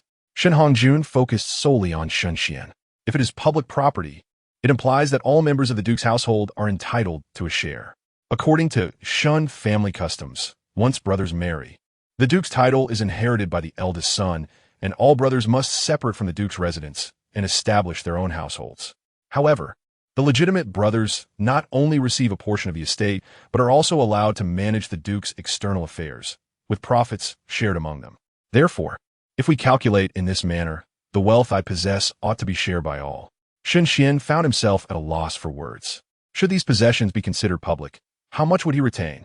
If so, not only would he lose Shen Hongjun's wealth, but he might also have to relinquish most of what he had received. Such an outcome was far from what Shun Xian and Yun desired. They aimed to retain Shun Hongjun's wealth, not distribute it among others. "You ungrateful son, regardless of the circumstances, you shall not take these belongings today," Shun Xian declared, frustrated yet unwilling to relent. After all, he was the father, and Shun Hongjun would not dare retaliate.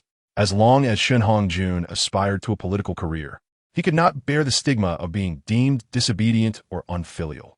Otherwise, countless officials would assail him, and his career would come to an end. Shun Hongjun's gaze turned increasingly frigid. Such a father was truly eye-opening. Indeed, he could not allow the weight of filial piety to be wielded against him. However, before he could decide on a course of action, the old duke and the old matron arrived just in time.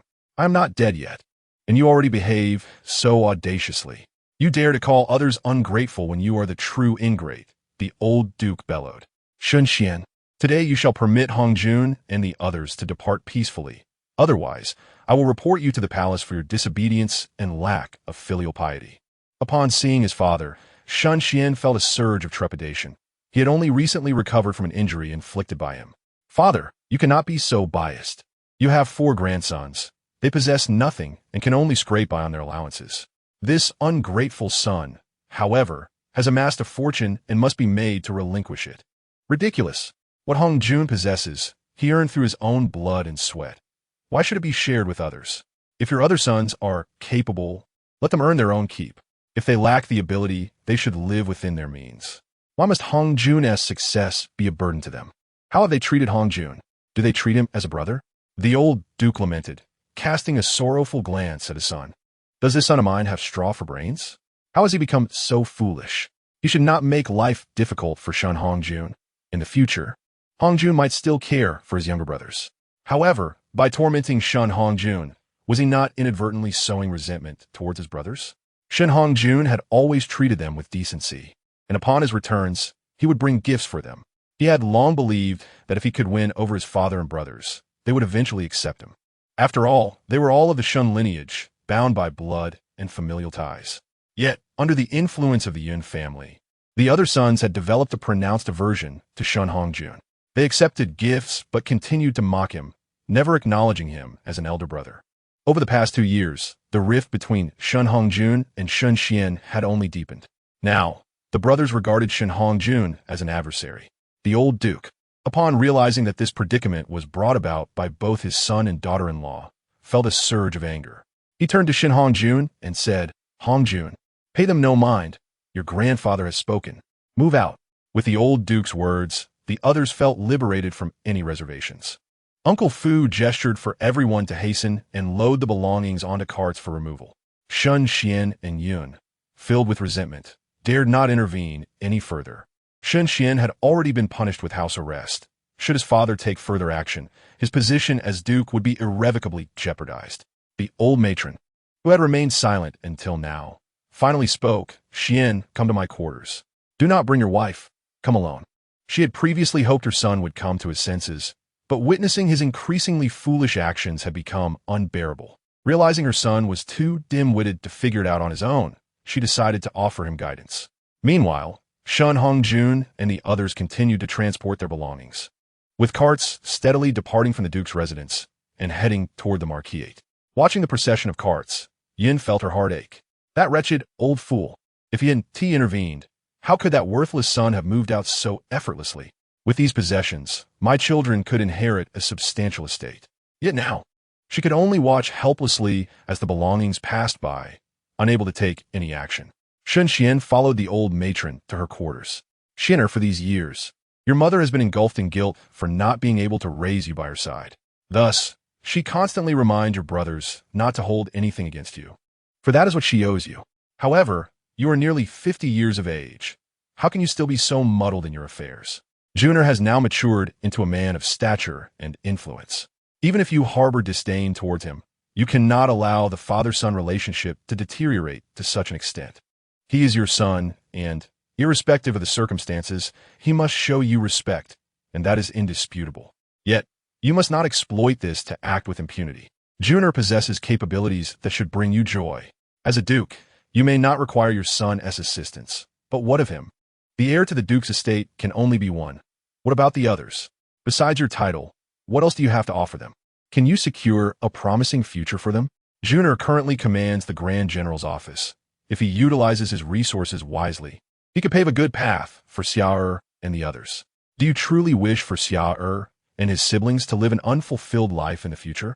If Juner were to bestow all his wealth upon them, would that guarantee their lifelong security? It is best to possess one's own abilities, so one does not have to rely on others. However, those lacking such capabilities will eventually squander whatever fortune they may inherit. Have you not contemplated the futures of these sons? If they continue to emulate your wife, with their narrow-mindedness, what prospects do they have? The old matriarch longs for her son, wishing she could offer him her very heart. This is the last time I, as your mother, shall impart such counsel. I truly wish to disengage from your affairs. After the new year, your father and I may return to our estate or visit Juner.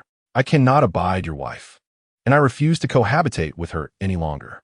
From now on, you must manage your own affairs." Having spoken these words, the old matriarch felt a profound weariness, not of the body, but of the spirit.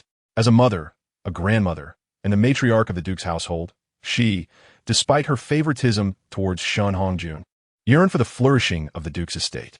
Observing Shun Hongjun's talents, which could indeed restore the family's prosperity, she felt a deep regret as her son's actions threatened to unravel their unity. She called her son, sincerely expressing her thoughts. Whether he heeds her words and how he chooses to act henceforth is his own affair. Both your father and I are advanced in years, and it may not be long before we close our eyes to the world. We act in your best interest, whether you choose to heed our words or not." With that, the old matriarch waved her hand, indicating her fatigue, and bid him farewell. Sun Xian had remained silent since entering the room, attentively listening to his mother's words. He comprehended her message clearly and profoundly. As he reflected on her counsel, he found merit in her sentiments. Upon leaving his mother's quarters, he returned to his study, pondering deeply. Meanwhile, Sun Hongjun, overseeing the delivery of goods to the Duke's residence, worked tirelessly until dusk. Transporting the items was merely the beginning. The real challenge lay in their proper arrangement. Fortunately, the two clever lads from Uncle Fu's family meticulously cataloged each item as they packed, labeling every box. Thus, by consulting the inventory, they could easily locate necessary items. Even so, it took several days for everyone to arrange the Duke's household. Remaining items were secured in the storeroom, to be retrieved when needed. With the wedding approaching, Sun Hongjun was exceedingly busy, attending to both the move and the preparations for the marriage while also managing official duties. His schedule was so hectic he felt like a spinning top. Eventually, the emperor learned of his plight and granted him leave, recognizing the significance of marriage. With Yunlin's efficient assistance, he finally found some respite. Before long, it was the 11th day of the 12th month, and Sun Hongjun's uncles had returned from afar. Of his 4 uncles, only one held an official position. The others managed the Sun family's enterprises. They inherited the old matriarch's easygoing demeanor and preferred to pursue their own interests. For instance, Sun Hongjun's third uncle, disinterested in the family's traditional businesses, established his own shipping company, which had flourished over the years, dominating inland river transport and garnering considerable profit, much to the envy of others. Meanwhile, the fourth uncle, a lover of literature, excelled in the imperial examinations and became a member of the Hanlin Academy, vowing to remain there until his last days. The second and fifth uncles managed the family's southern operations. Upon setting the wedding date, the old duke and matriarch dispatched messengers to summon their sons home. Given that Sun Hongjun's wedding was in the 12th month, it coincided conveniently with the New Year celebrations. Unlike Sun Xian, who was treated with indifference, Sun Hongjun was cherished by his uncles. Upon learning of their nephew's impending marriage, they returned with an abundance of gifts, bringing mountains of delicacies and rare treasures, each loaded onto dozens of carts. Upon arriving in the capital, they learned of family matters. Han Xue, the hot-tempered third uncle, was incensed upon hearing this news. "Second brother, fifth brother, let us head to Jun's place. We will deliver the gifts intended for our parents and sister, but the rest shall go to Jun. Indeed, the eldest has acted most unjustly. Let us take everything directly to Jun. Chimed in the second uncle, Shun Kong. Father, mother, you two rest well. We shall assist Jun with his wedding preparations. Given your advanced age, you cannot be of much help. The fourth brother is too absorbed in the Hanlin Academy to lend a hand, so we shall bring our children and help Jun for a few days."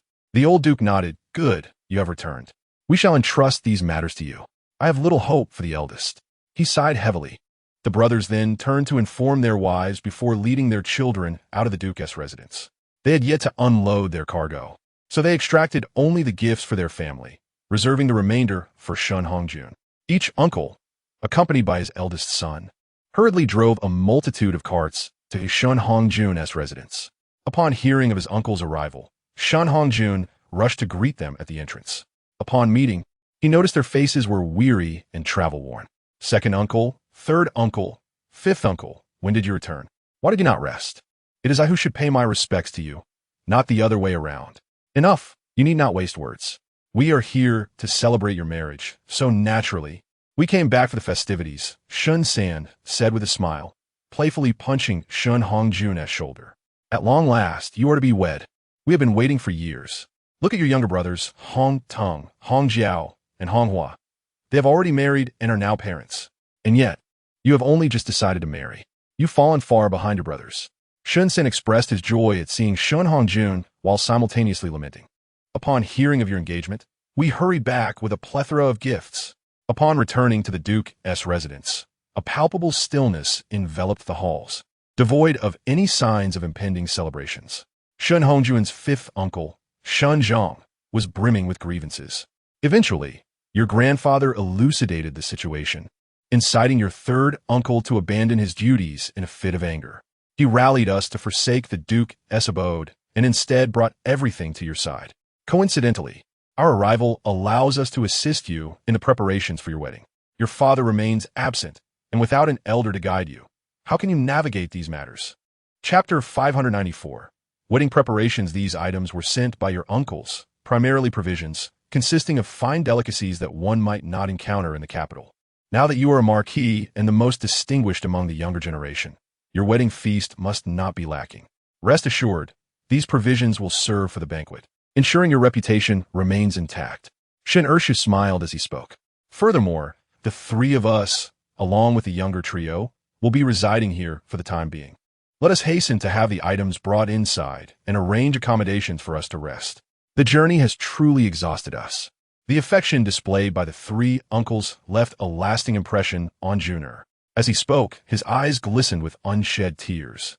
This resolute warrior harbored a tender heart, especially after enduring deep wounds from his biological father's betrayal. Faced with the love of his relatives, his emotions surged uncontrollably.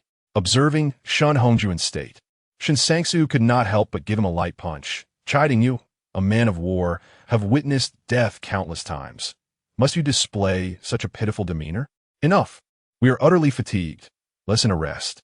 Indeed, refrain from behaving like a woman. Between us uncles and nephew, such trivialities are unnecessary. Cool. Let's enjoy a few drinks tonight. Han Xue added with a grin. Han Xue, the eldest son of Han Zhong, chuckled. Third brother, spare us the pleasantries. You are the most accomplished among us. Do not embarrass us with such antics. Hastily, Han Xue escorted his uncles and three cousins into the marquisate. He instructed Uncle Fu to arrange accommodations for everyone, allowing them to freshen up. Fu's four sons were now serving in the residence, and two of them hurried to unload the items brought by Han Xue. The other two were tasked with arranging sleeping quarters and preparing food in the kitchen, which was well stocked with provisions. Once Han Xue and the others had cleaned up, the kitchen had the feast ready. In the main hall of the marquisate, they gathered joyously to drink. Han Xue, overwhelmed by recent busyness and the turmoil caused by Han Xue, felt a surge of joy upon reuniting with his uncles and cousins. As they toasted and exchanged cups, the revelry inevitably led to excessive drinking. By the end of the banquet, everyone was inebriated and swaying. Han Xue and his companions, weary from their long journey, fell into a deep slumber that lasted until dawn. The next day, Yunlin arrived to discuss the specifics of the wedding, only to encounter the three uncles. After exchanging greetings, they settled down to deliberate on the matrimonial arrangements. Han Xue and the others, being older and seasoned, managed the preparations with ease, quickly drafting a comprehensive plan. Organizing a wedding for a prominent family differs greatly from that of a lesser one, especially for the Xun family, whose celebrations attract high-ranking officials and dignitaries. The seating arrangements for relatives must be meticulously planned to avoid any oversights, as failing to include anyone could lead to significant issues. Typically, for such grand occasions, it is customary to enlist individuals well-versed in ceremonial protocols, capable of managing the intricate details of the festivities. Han Xue took the lead, accompanied by his eldest son, Han Xue, and his second son, Han Hongjiao. Additionally, reliable individuals were needed to oversee the financial aspects, with Han Xue at the helm, guiding his sons Hongqi, Hongxi, and Hongzhu to manage this responsibility. The remaining duties, including tea service, pastries, and the banquet, were entrusted to Han Zhong, alongside his sons Honghua, Honglu, and the three sons of Shen Shu, Hongteng, Hongjiu, ensuring each area had a designated overseer. This arrangement allowed for decisive action without the need for seeking permission from subordinates. On the day of Han Hongjuan's wedding, he would have no time to concern himself with these matters. Fortunately, the Shen family's robust lineage coincided with the approach of the new year, ensuring ample manpower. However, amidst these arrangements, Shan Xian's other sons found themselves without assigned tasks. These children had grown complacent and, given their lack of regard for Shen Hongjuan's affairs, it was unsurprising that no responsibilities were delegated to them. Junior, have you finalized the groom's party and the officiant? Asked Han Xue. If not, you must expedite the arrangements and send out invitations. Second uncle, I have already taken care of that. Here is the list. Please review it for any discrepancies. Yunlin promptly handed the list to Han Xue for his perusal. Upon examining it, Sun Song was taken aback, exclaiming, "Why, this list rivals that of a royal wedding." Han Xue, intrigued, took the list to inspect it himself. The groom's party included the heir of the Duke of Zhan, Song Mingyuan, the heir of the Earl of England, Xue Xiaochang, the heir of the Duke of Han, and Jin Xian, and the heir of the Duke of Yi, Lan Jinbai. Additionally, there were the Marquis of Huayan, Hua Wenyong, the Marquis of Chongqing, Fei Mingjin, the heir of the Marquis of Yinan, Tang Jun, and the heir of the Marquis of Guangda, Liao Changxia. The officiant was Lady Gong, the wife of the Duke of Zhongqing, and Lady Mo, the wife of the Marquis of Pingyang. Delighted, Han Xue comprehended at once that Yunlin had seized this opportunity for Shun Hongjun to cultivate relationships with these noble families. Though Shun Hongjun was the legitimate son of the Duke of Zhan, he had yet to attain the title of heir due to the circumstances surrounding Shun Xian and Yun's family. He had risen to the position of Marquis of Jing'an through his own efforts, but his prolonged absence from court had limited his interactions with the heirs of noble families in the capital. The individuals selected by Yunlin were of similar ages, aiming to foster connections among them. While some of these families had lost their political clout, their heritage remained significant. Shun Hongjun, being among the elite of noble lineages in the capital, was expected to forge strong alliances with these figures. A person's status is not solely defined by their title, but also by the company they keep. If Shun Hongjun could cultivate friendships with these individuals, it would be more challenging for the Duke of Zhan to undermine him in the future. Moreover, enlisting these individuals as part of the groom's party served another purpose. It provided an opportunity for Yunjun to engage with them. The newly rising Han family, while less established than Shun Hongjun, was equally eager for such opportunities. "Cousin, do you believe we can extend invitations to these individuals? They are all heirs and marquises. It may not be easy to convince them." Shun Hongxi expressed his concerns. "Ninth cousin, what difficulty could there possibly be? With my involvement, I shall personally send out the invitations. Let us see who would dare decline," Yunlin declared proudly. With a princely figure overseeing Shun Hongjuan's wedding preparations and personally sending invitations, it would be illogical for anyone to refuse the opportunity. Indeed, let us appoint An heir, as she embodies the essence of a truly blessed individual, having both children and parents in her life. Moreover, she is also the dear aunt of Cousin Gu. Thus she can make decisions with full authority. As for the gold and silver water pots, let us assign this task to our cousin Honghua from the fourth uncle's family. At merely 13, he is perfectly suited for such duties. It would be rather unseemly to rely entirely on outsiders while neglecting our own kin. Hence Yunlin entrusted these two responsibilities to the Shun family. Upon hearing this, Shen Song promptly nodded in agreement, appreciating Yunlin's thoughtful consideration. "Let it be so. I must trouble you, Yunlin, to hastily draft invitations for everyone. Should any of them have prior engagements, we shall devise alternative plans." While Yunlin busied herself with the invitations, the others continued their discussions. The wedding procession is set to commence at the hour of the monkey, departing from the Ho residence, taking a route that circles back to the Bo residence. The dowry will begin its journey from the Han family during the hour of the snake, also winding its way back to the Ho residence. "What do you think?" Han Xue inquired, pointing to a detailed map of the capital spread across the table. The assembly nodded in unison, agreeing to the proposed routes. "It seems fitting. This way, we will traverse the most bustling areas of the capital during the wedding procession. The Ho and Bo residences are adjacent, situated within the same neighborhood, yet they are not particularly close, as these noble estates occupy vast expanses of land. The Jing and Ho residence, for instance, nearly encompasses an entire alley. Nonetheless, given the joyous nature of weddings, it is essential that the procession does not simply emerge from the Bo residence and head directly to the Ho residence. A grand circle must be made to ensure the occasion's festivity is evident to all. Han Xue's chosen route nearly encircles half of the capital, rendering it quite a lively affair. Moreover, what sort of banquet shall we prepare? Which chef shall we invite? Xinjiang suddenly remembered and inquired. "Fifth brother, you are quite knowledgeable in these matters. There is no need to consult anyone else. You can handle the arrangements yourself," Han Xue replied with a smile. Xinjiang's wife hails from a family that operates one of the finest restaurants in the capital, which is why Han Xue made such a suggestion. "In my opinion, we should opt for a banquet featuring four-course, bird's nest soup. It has become quite fashionable in the capital, and if we are to host it, we must do it splendidly." The guests will be prominent officials and dignitaries, and any inadequacy may lead to ridicule. Fortunately, the items we brought back are more than sufficient for this banquet, even enough for several such occasions, Shun Zhang remarked with a grin. Agreed. We shall proceed with the four-course banquet. We will engage the master chef from the Jinfu Pavilion. It is currently all the rage to hire chefs from restaurants for banquets. Our own cooks will assist alongside, as there will be ample tasks to keep them occupied, Shun Song decisively concluded. As the wedding countdown continues, both the Shun family and the Han family are diligently preparing. However, while the Shun family boasts ample manpower, the Han family finds themselves somewhat lacking due to their modest background. This significant event has starkly revealed their limited resources. Furthermore, the customs surrounding weddings in the capital vastly differ from those in rural areas, leaving Jin Xiao and the others utterly bewildered.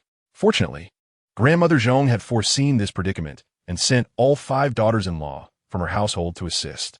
Additionally, several grandsons were dispatched to lend a hand as well. The eldest daughter-in-law from the Zhong family, appointed by the Empress, naturally took the helm of the preparations at the Han residence.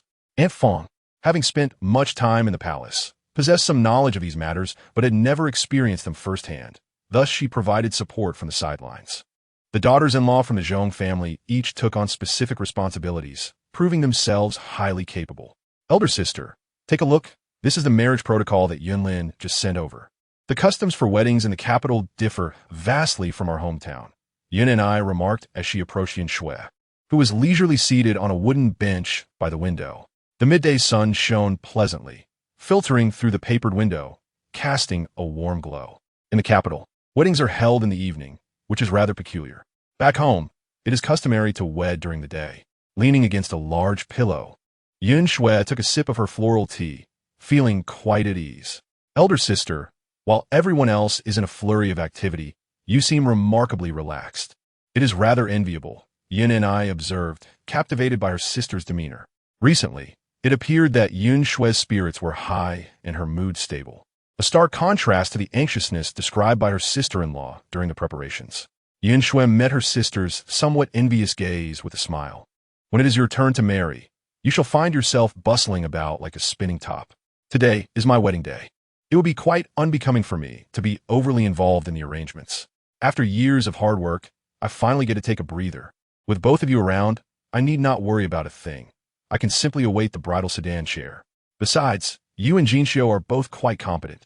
And with Aunt Zhong and Aunt Fong overseeing the preparations, if I were to still be burdened with concerns, it would be too unfortunate for me.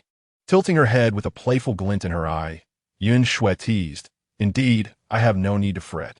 Yun and I paused, contemplating her elder sister's words, and realized the truth in them. You are right, elder sister. As a bride, one cannot possibly manage everything alone. Very well. I shall take care of the arrangements while you await the bridal procession. After saying this, Yin and I left the list of tasks with Yin Xue, as it had been transcribed many times over, specifically for her sister as perusal. I should check on the others, she added before hurrying away. With the list in hand, Yin Xue reclined against the pillow, scrutinizing its contents. She wondered how Shan Hongjun had been managing these days. Surely, he was not enjoying the same leisure she was. Is it truly time for her to be wed? The thought felt almost surreal. As a farmer's daughter, she had navigated the challenges of life alongside her siblings, and now they had arrived at this moment. Reflecting on the journey thus far, it felt almost unbelievable. What would the future hold? Yin Xue was uncertain. Just as years ago, they could not have fathomed the present circumstances. Regardless, the Han family and Yin Xue, at this juncture, had transformed from their former selves, striving toward a brighter future. On the 14th day of the 12th month, the Zhongyongbo family was adorned with festive decorations, both inside and out. The entire residence was aglow with lanterns and vibrant colors, and the servants wore expressions of joy. Today marked the day of the dowry presentation, and with relatively few relatives in the capital, the Han family had a closer connection to the Zhong family.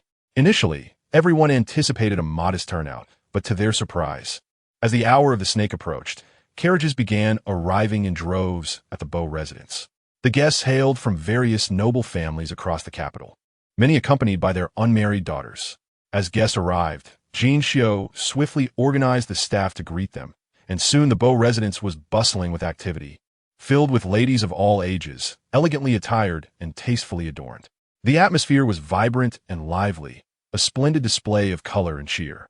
Today, Han Xue resided in the upper courtyard of the Bo residence, which was typically occupied by Han Xue and his wife. However, since Han Xue had not yet wed, the couple had vacated the upper courtyard for her use. Naturally, visitors wishing to extend their congratulations sought to meet Han Xue, many of whom had previously sent invitations to visit.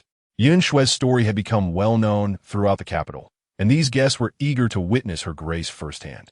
Particularly for those with unmarried daughters, the young ladies were filled with admiration and insisted on coming to see her. Upon meeting Han Xue, they were all left in awe. Clad in a resplendent rose-red silk gown, the vivid hue accentuated her fair complexion and radiant lips. With her tall and slender figure, upright posture, and a blend of spirited charm and graceful beauty, Han Xue left everyone in awe. By her side, Aunt Feng introduced her to the guests, most of whom she had encountered during past festive occasions when these ladies visited the Empress. Thanks to Aunt Feng's introductions, Han Xue quickly became acquainted with everyone. They gathered together, exchanging laughter and conversation, creating a pleasant atmosphere. The ladies praised Han Xue profusely, which made her feel somewhat bashful. She had long heard of Miss Han's remarkable deeds, but had never had the chance to meet her. Today, upon seeing her, it was evident that her character was exceptional and her demeanor unmatched, setting her apart from ordinary young women. Madame Wan, the wife of the Minister of Justice, smiled and remarked, "Indeed, the tales of Miss Han have spread throughout the capital, becoming known to all. We have all been curious about this legendary woman, and now that we see her, she truly is extraordinary." The wife of the Assistant Minister of Personnel echoed her sentiments with a laugh.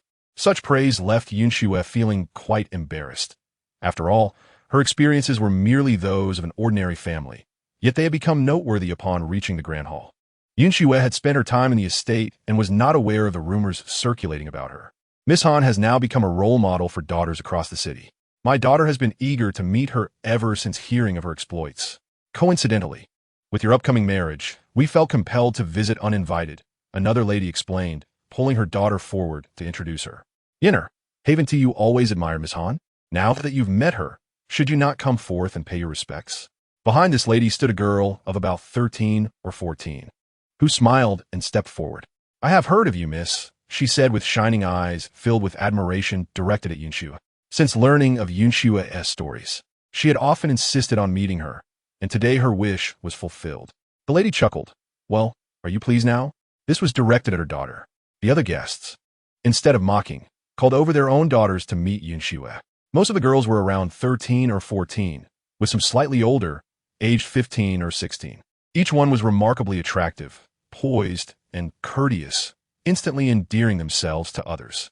Han Xue secretly marveled at how, indeed, the daughters of officials in the capital were quite extraordinary. As she was new to the capital and had few close friends, she felt a surge of joy at meeting these young ladies. In the future, if they often visited, it would alleviate the loneliness she and her sister felt.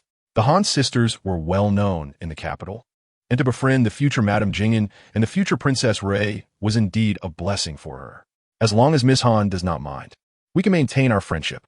I hope my sister does not find Yinner bothersome. The lively Mu Han Yin chimed in. "Why would I? Your vivacious spirit makes it delightful to be in your company," Han Xue replied with a smile. She expressed her heartfelt gratitude to all the ladies present for coming. The household chef had prepared a sumptuous feast, and she hoped they would stay and share a meal. Noticing Ruan Lan signaling to her, she realized the banquet was ready and invited everyone to the flower hall. As the guests took their seats, the servants began to bring forth the dishes. The banquet prepared by the Han family was splendid, and since the guests weren't merely there for the food, the atmosphere was lively and filled with praise for the meal.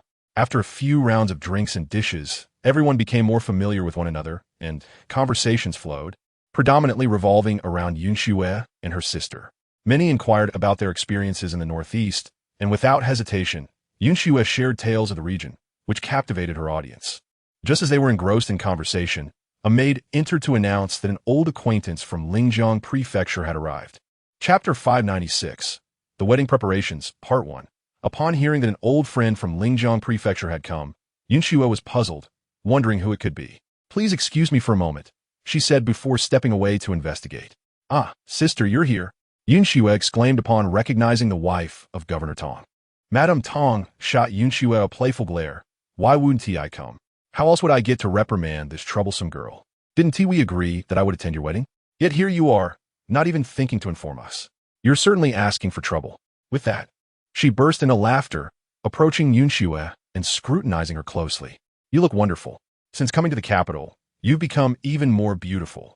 Seeing Madame Tong brought genuine joy to Han Xue, as she was a friend from her days in the prefecture. Madame Tong was straightforward and shared a wonderful rapport with her.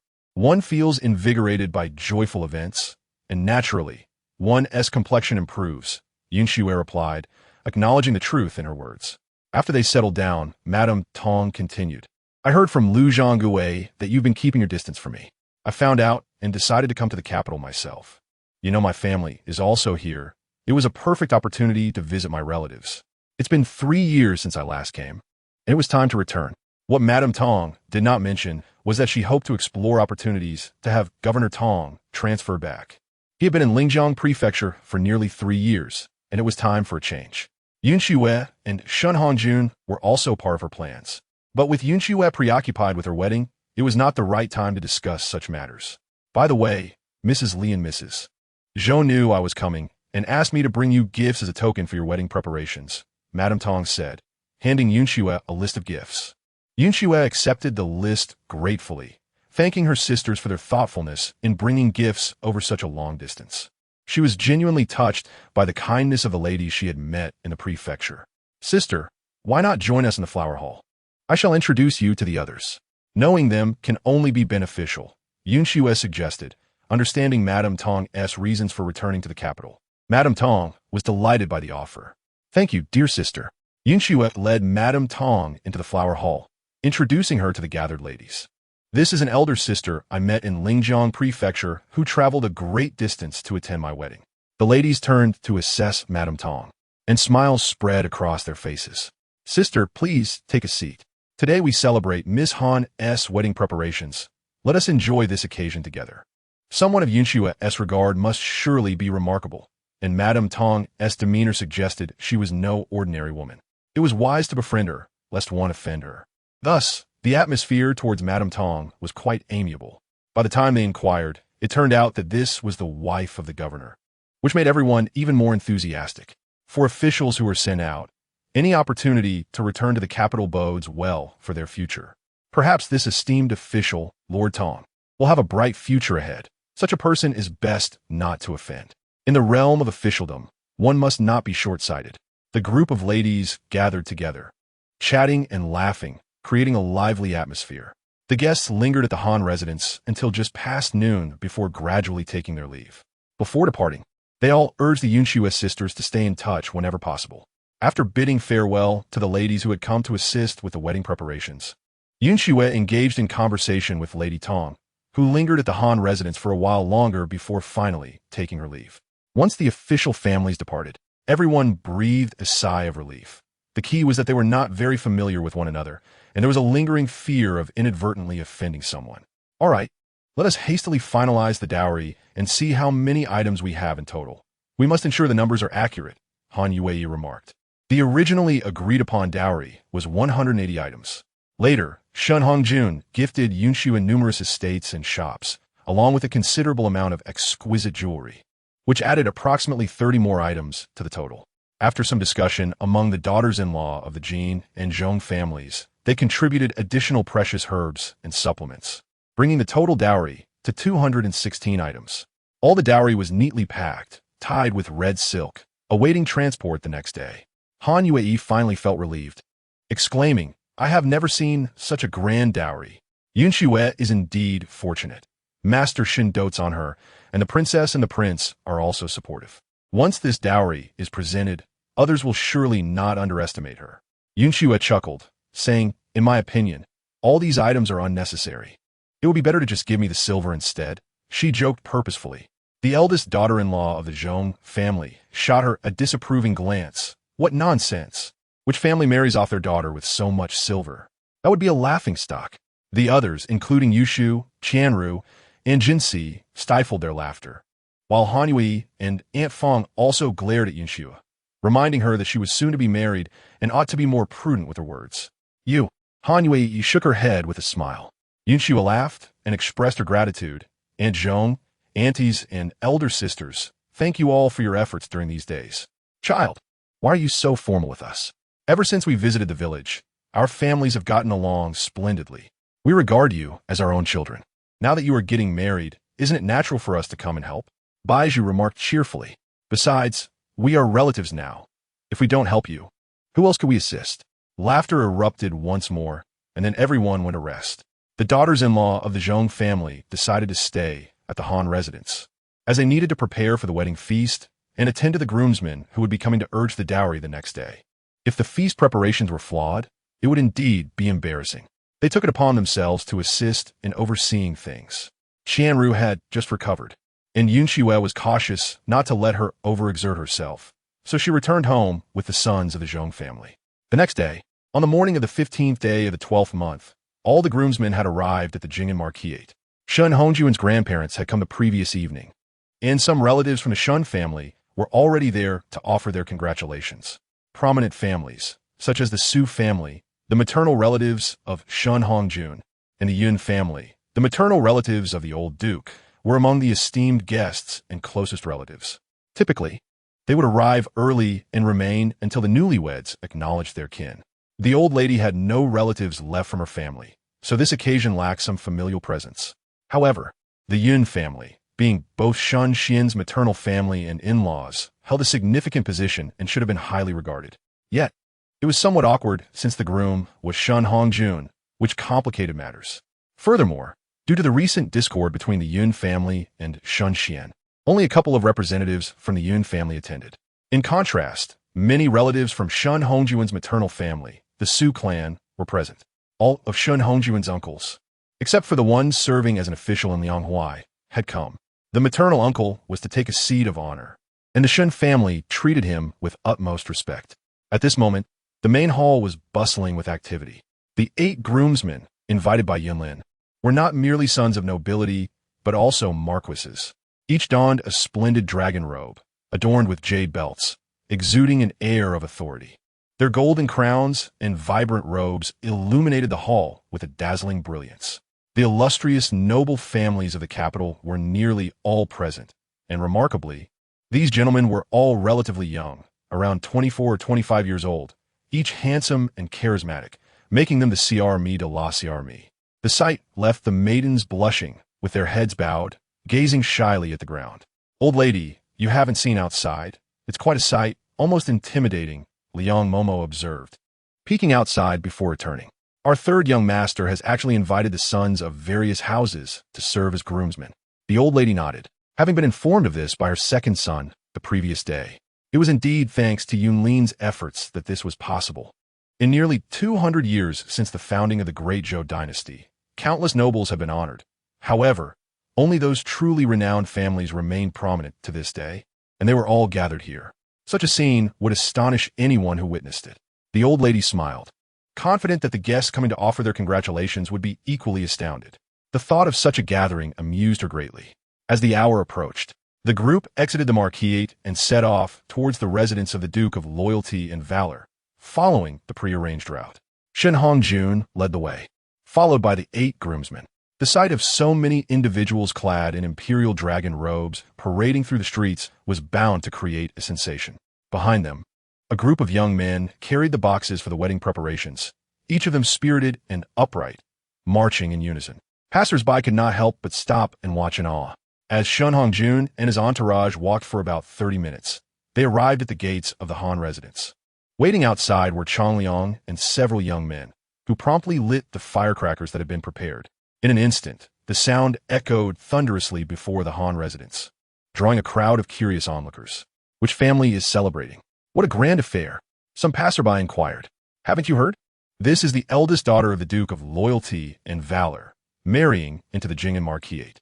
See, they have come to urge the dowry. Someone pointed out at the Han gate. Wow, such pomp for urging the dowry. Tomorrow's wedding must be extraordinary. The Shen family is truly remarkable, another bystander remarked, as the vibrant red lacquer boxes, filled with whole pigs and sheep, were carried through the gate amidst the booming firecrackers and swirling red confetti. They entered the Han residence. The ceremonial arrangements were overseen by the second son of the Zhong family, who called out the ceremonial chants while Chang Liang directed the young men to swiftly organize the dowry boxes. Tian Fu led the way, welcoming Shen Hongjun and his group into the main hall of the duke's residence. At that moment, Old Dong stood at the front steps of the main hall, smiling as he watched the approaching party. Shen Hongjun and the others respectfully bowed to Old Dong at the foot of the steps. With no other elders in the Han family, Old Dong, being both a teacher and father figure, naturally deserved such respect. Old Dong beamed at the sight of these young men, clad in splendid imperial dragon robes, their impressive stature and noble bearing evident. Shen Hongjuan's actions undoubtedly demonstrate the significance he places on Han Xue. Very well, Dong Lao nodded with a smile. After greeting Dong Lao, the guests were ushered into the main hall to rest. Accompanying them from the Han family were Yun Lin, Yun Zhen, Yun Ting, and Tian Fu. Yun Lin was assisting with the wedding preparations, but today and tomorrow he would act on behalf of the bride's family. The guests before them were all descendants of distinguished families, each exuding an air of arrogance in their everyday lives. Having them come to welcome Shen Hongjun was indeed a tremendous honor. Should the bride's family lack a commanding presence, they could cause quite a stir during the makeup preparations. Yun Lin, being a prince and one of the few in the current dynasty, as well as the emperor's eldest son, commanded respect from those present. He was naturally handsome, refined, and exuded an unspoken authority. Now, as he conversed amiably with the guests, his warmth diminished any intimidating aura, rendering him approachable. Yin Zhen, tall and imposing, embodied the quintessential northern man-esque features, with strong, defined features that radiated masculinity and charm. Although Yun Ting was slightly younger, he too was not to be underestimated. His scholarly demeanor and refined looks set him apart. Indeed, as they say, a wealth of knowledge brings forth an elegant bearing. At merely 12 years of age, he faced these noble guests with unshakable confidence. Tian Fu, equally striking, possessed the charisma of a warrior, with dark, profound eyes that suggested depth and mystery. None among the Han family dared to underestimate him. Observing the Han family's brothers, it was evident that the eldest daughter of the Han family was indeed extraordinary. The heir to the Duke of Dinghua, Song Mingyuan, remarked quietly, "Brother Song, you seem a bit out of touch," someone replied. Who doesn't know the Han family's renowned sisters? The eldest daughter is reputed to be breathtakingly beautiful, as radiant as blossoming peach trees. On that day, in the Golden Hall, she stood her ground, fearlessly debating the current censors, leaving them speechless. "Such a woman is truly the object of our dreams," sighed Fei Mingzhen, the Marquis of Chang'an. His words resonated with the sentiments of the young men gathered. They were weary of demure young ladies. They had never encountered a woman as spirited and bold as Han Xue. The mere thought of her, a captivating beauty standing in the Golden Hall, passionately debating with the old-fashioned censors, ignited their hearts with admiration. "Ah, the Marquis of Jing'an is indeed fortunate. Such a woman is a rare find," lamented Xue Xiaochong, heir to the Earl of England. A conspiratorial whisper went around. "Tomorrow, we must not let him off easily. We must get him drunk so he cannot enter the bridal chamber." Several exchanged knowing glances, envious of Shen Hongjuan's remarkable luck. Yin Lin and the others, smiling, engaged Shen Hongjun in conversation, creating a delightful atmosphere in the hall. During the makeup preparations, the bride's family was to prepare a lavish feast for their guests. At this moment, the flower hall was already set up for dining, and Yin Lin led everyone there to enjoy the refreshments. The Han family had arranged an elaborate banquet, not of bird's nest delicacies, but of fish maw. Though this was somewhat inferior, it was still quite delightful. This four-course feast was among the most fashionable banquet styles in the capital. Before the guests were seated, each table was adorned with 4 varieties of fresh fruits or pastries, not for consumption, but for display. Once the guests were seated, these were promptly removed, replaced by dried fruits served with tea. Subsequently, fresh fruits accompanied by wine were presented, followed by 4 varieties of pastries and cold dishes, served with strong liquor and yellow wine. Finally, a selection of stir-fried vegetables and meats, both soft and hard, completed the meal, forming what was known as a 4-course banquet. The hall bustled with lively maids, moving gracefully like butterflies, enhancing the room's vibrancy. Amidst the jovial drinking and dining, Yun Lin and his companions engaged warmly with the guests, fostering a harmonious atmosphere. Meanwhile, in the back courtyard of the Earl's residence, Han Xue and Jin Xiu gathered in the eastern chamber of the upper courtyard, sharing light-hearted banter. The little maid Hong Ling rushed in, breathless, announcing the arrival of many guests. There are 36 boxes just for the makeup preparations, and the officials coming to prompt the makeup are dressed in grand robes. It's quite a sight. Such news was not to be shared with Han Xue, so she only learned of Shun Hongjuan's grand display at that moment. The manner in which the groom's family conducted the ceremony reflected their attitude. The more elaborate the ceremony, the more the bride was valued. Shun Hongjuan's ostentation clearly indicated his affection for Han Xue. She felt elated, her eyes sparkling with delight. Rulan, reward Hong Ling with a red envelope, she said. The little maid, panting from her exertion, expressed her gratitude and hurried off to attend to her duties. Everyone in the room smiled at Han Xue, pleased that Shun Gongzi was placing such importance on this marriage. No one would dare to underestimate her in the Earl's residence. Aunt, you can finally rest easy. This is wonderful, Han Xue said, her eyes glistening with emotion. Aunt, this is a joyous occasion. We should not shed tears. How splendid it is for my elder sister to marry in such grandeur, a dream that every woman cherishes, Jin Xiu chimed in, urging Han Xue to celebrate rather than mourn. Yu Shu joined in comforting her mother, and finally, Han Xue steadied her emotions. All right, I shall not linger here. The dowry must be delivered, and I need to accompany it. Rulan, let us gather the people outside to wait. The time is drawing near for the dowry to depart. The dowry, upon reaching the groom's family, requires the presence of a female elder from the bride's side to oversee the handover. This duty fell to Han Xue, who took the dowry list with her. Additionally, they needed to prepare the bridal chamber, typically entrusted to someone familiar with the bride's habits, such as her sister-in-law, wet nurse, or maid. Zhu Lang, having spent considerable time with Han Xue and understanding her well, was designated for this task. Thus, Han Xue and Rulan, accompanied by a group of maids and matrons, awaited outside in the flower hall.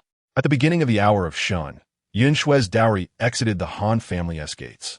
The first item was a foot-tall statue of the three-star gods carved from sandalwood, followed by an array of gold, silver, and tinware, silks, and brocades. From intricately carved camphor-wood chests to nacre-inlaid Nanma screens, and even small items like combs made from boxwood and various jade combs. The most astonishing were the headpieces and adornments, including collars set with 7 colored gemstones, large sapphire hairpins, and diamond rings, dazzling all who beheld them. Additionally, a mound of tiles wrapped in red paper signified the land and properties included in the dowry. 216 loads of dowry were all beautifully packaged in red lacquered gold boxes, carried by sturdy young men on their way to the Earl's residence. Passers-by stopped to watch as the procession continued, marveling at the spectacle, realizing that even after such a distance, the dowry was still being delivered.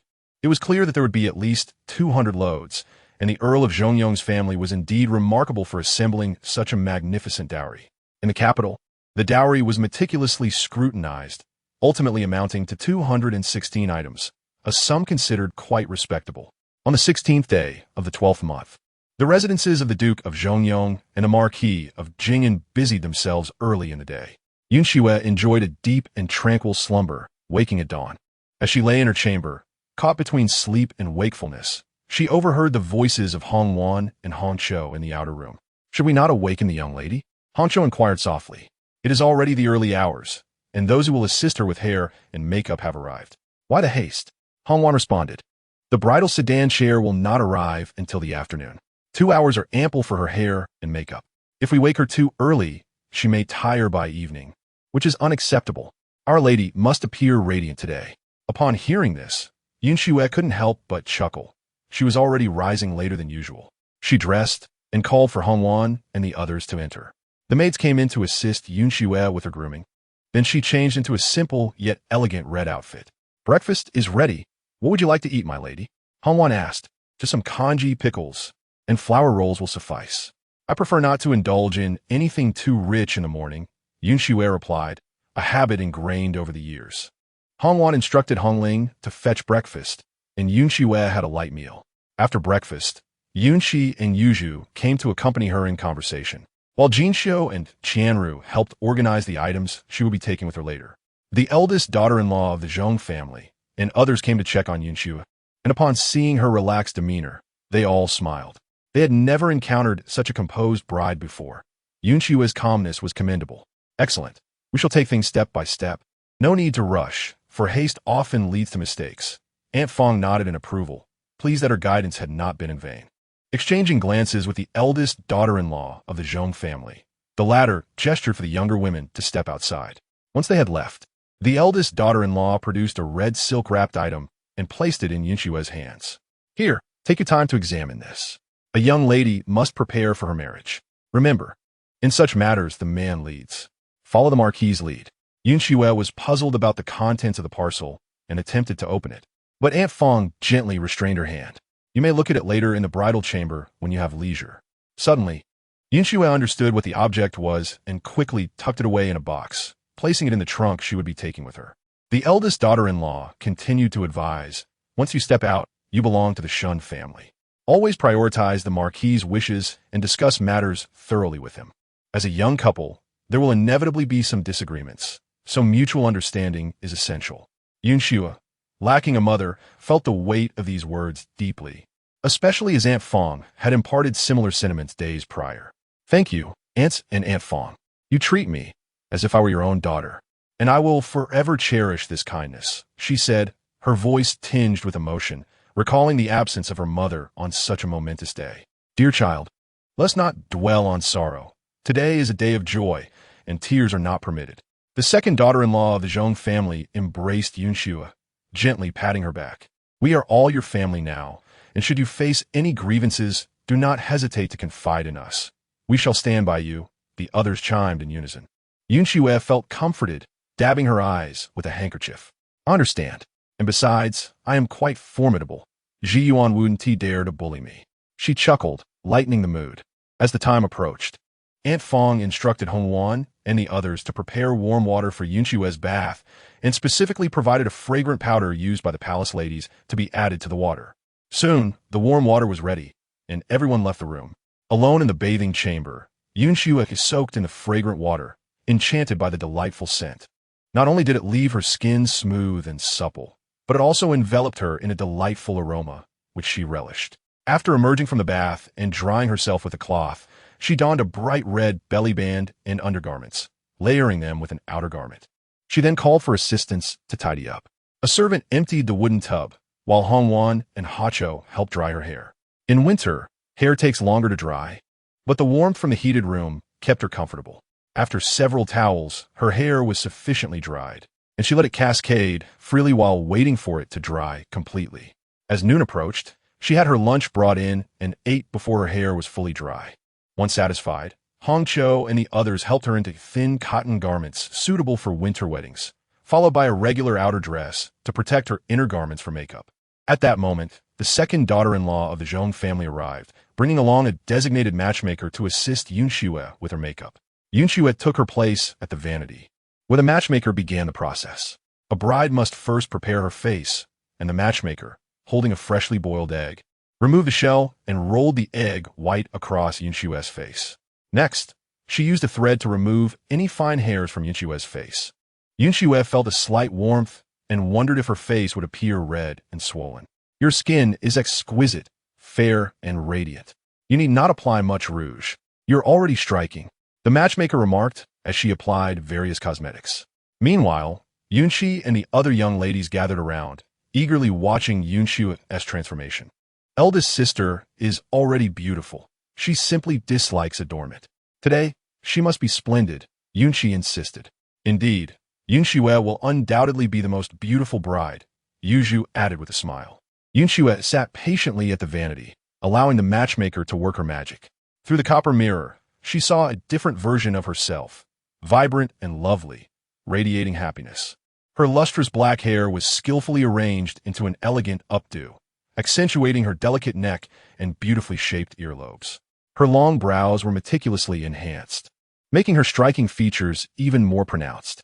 Her red lips were adorned with a touch of rouge, complementing her fair, luminous skin. Yunxue had never adorned her beauty with such meticulous care before. Today, however, was a different matter, as it was her joyous day, and naturally, the more resplendent, the better. This version of Han Xue left the onlookers in the room momentarily spellbound. They had long known her to be beautiful, but witnessing her today, radiant and peerless, was a first. Yun and I gazed at her sister, and her mind wandered back to the days when Han Xue was just a girl in the village. The striking woman before her now was a stark contrast to the tomboyish figure she had once known, the difference as vast as heaven and earth. This was the countenance that a woman ought to possess. The matron had styled many brides, yet finding one as vibrant and spirited as Han Xue was indeed rare. It was no wonder that tales of her had spread throughout the capital. Only someone of her character was worthy of such stories. The matron, observing Han Xue, was filled with awe. Once her task was complete, she accepted 2 large red envelopes from Han Xue and was invited to partake in a feast in the adjacent room.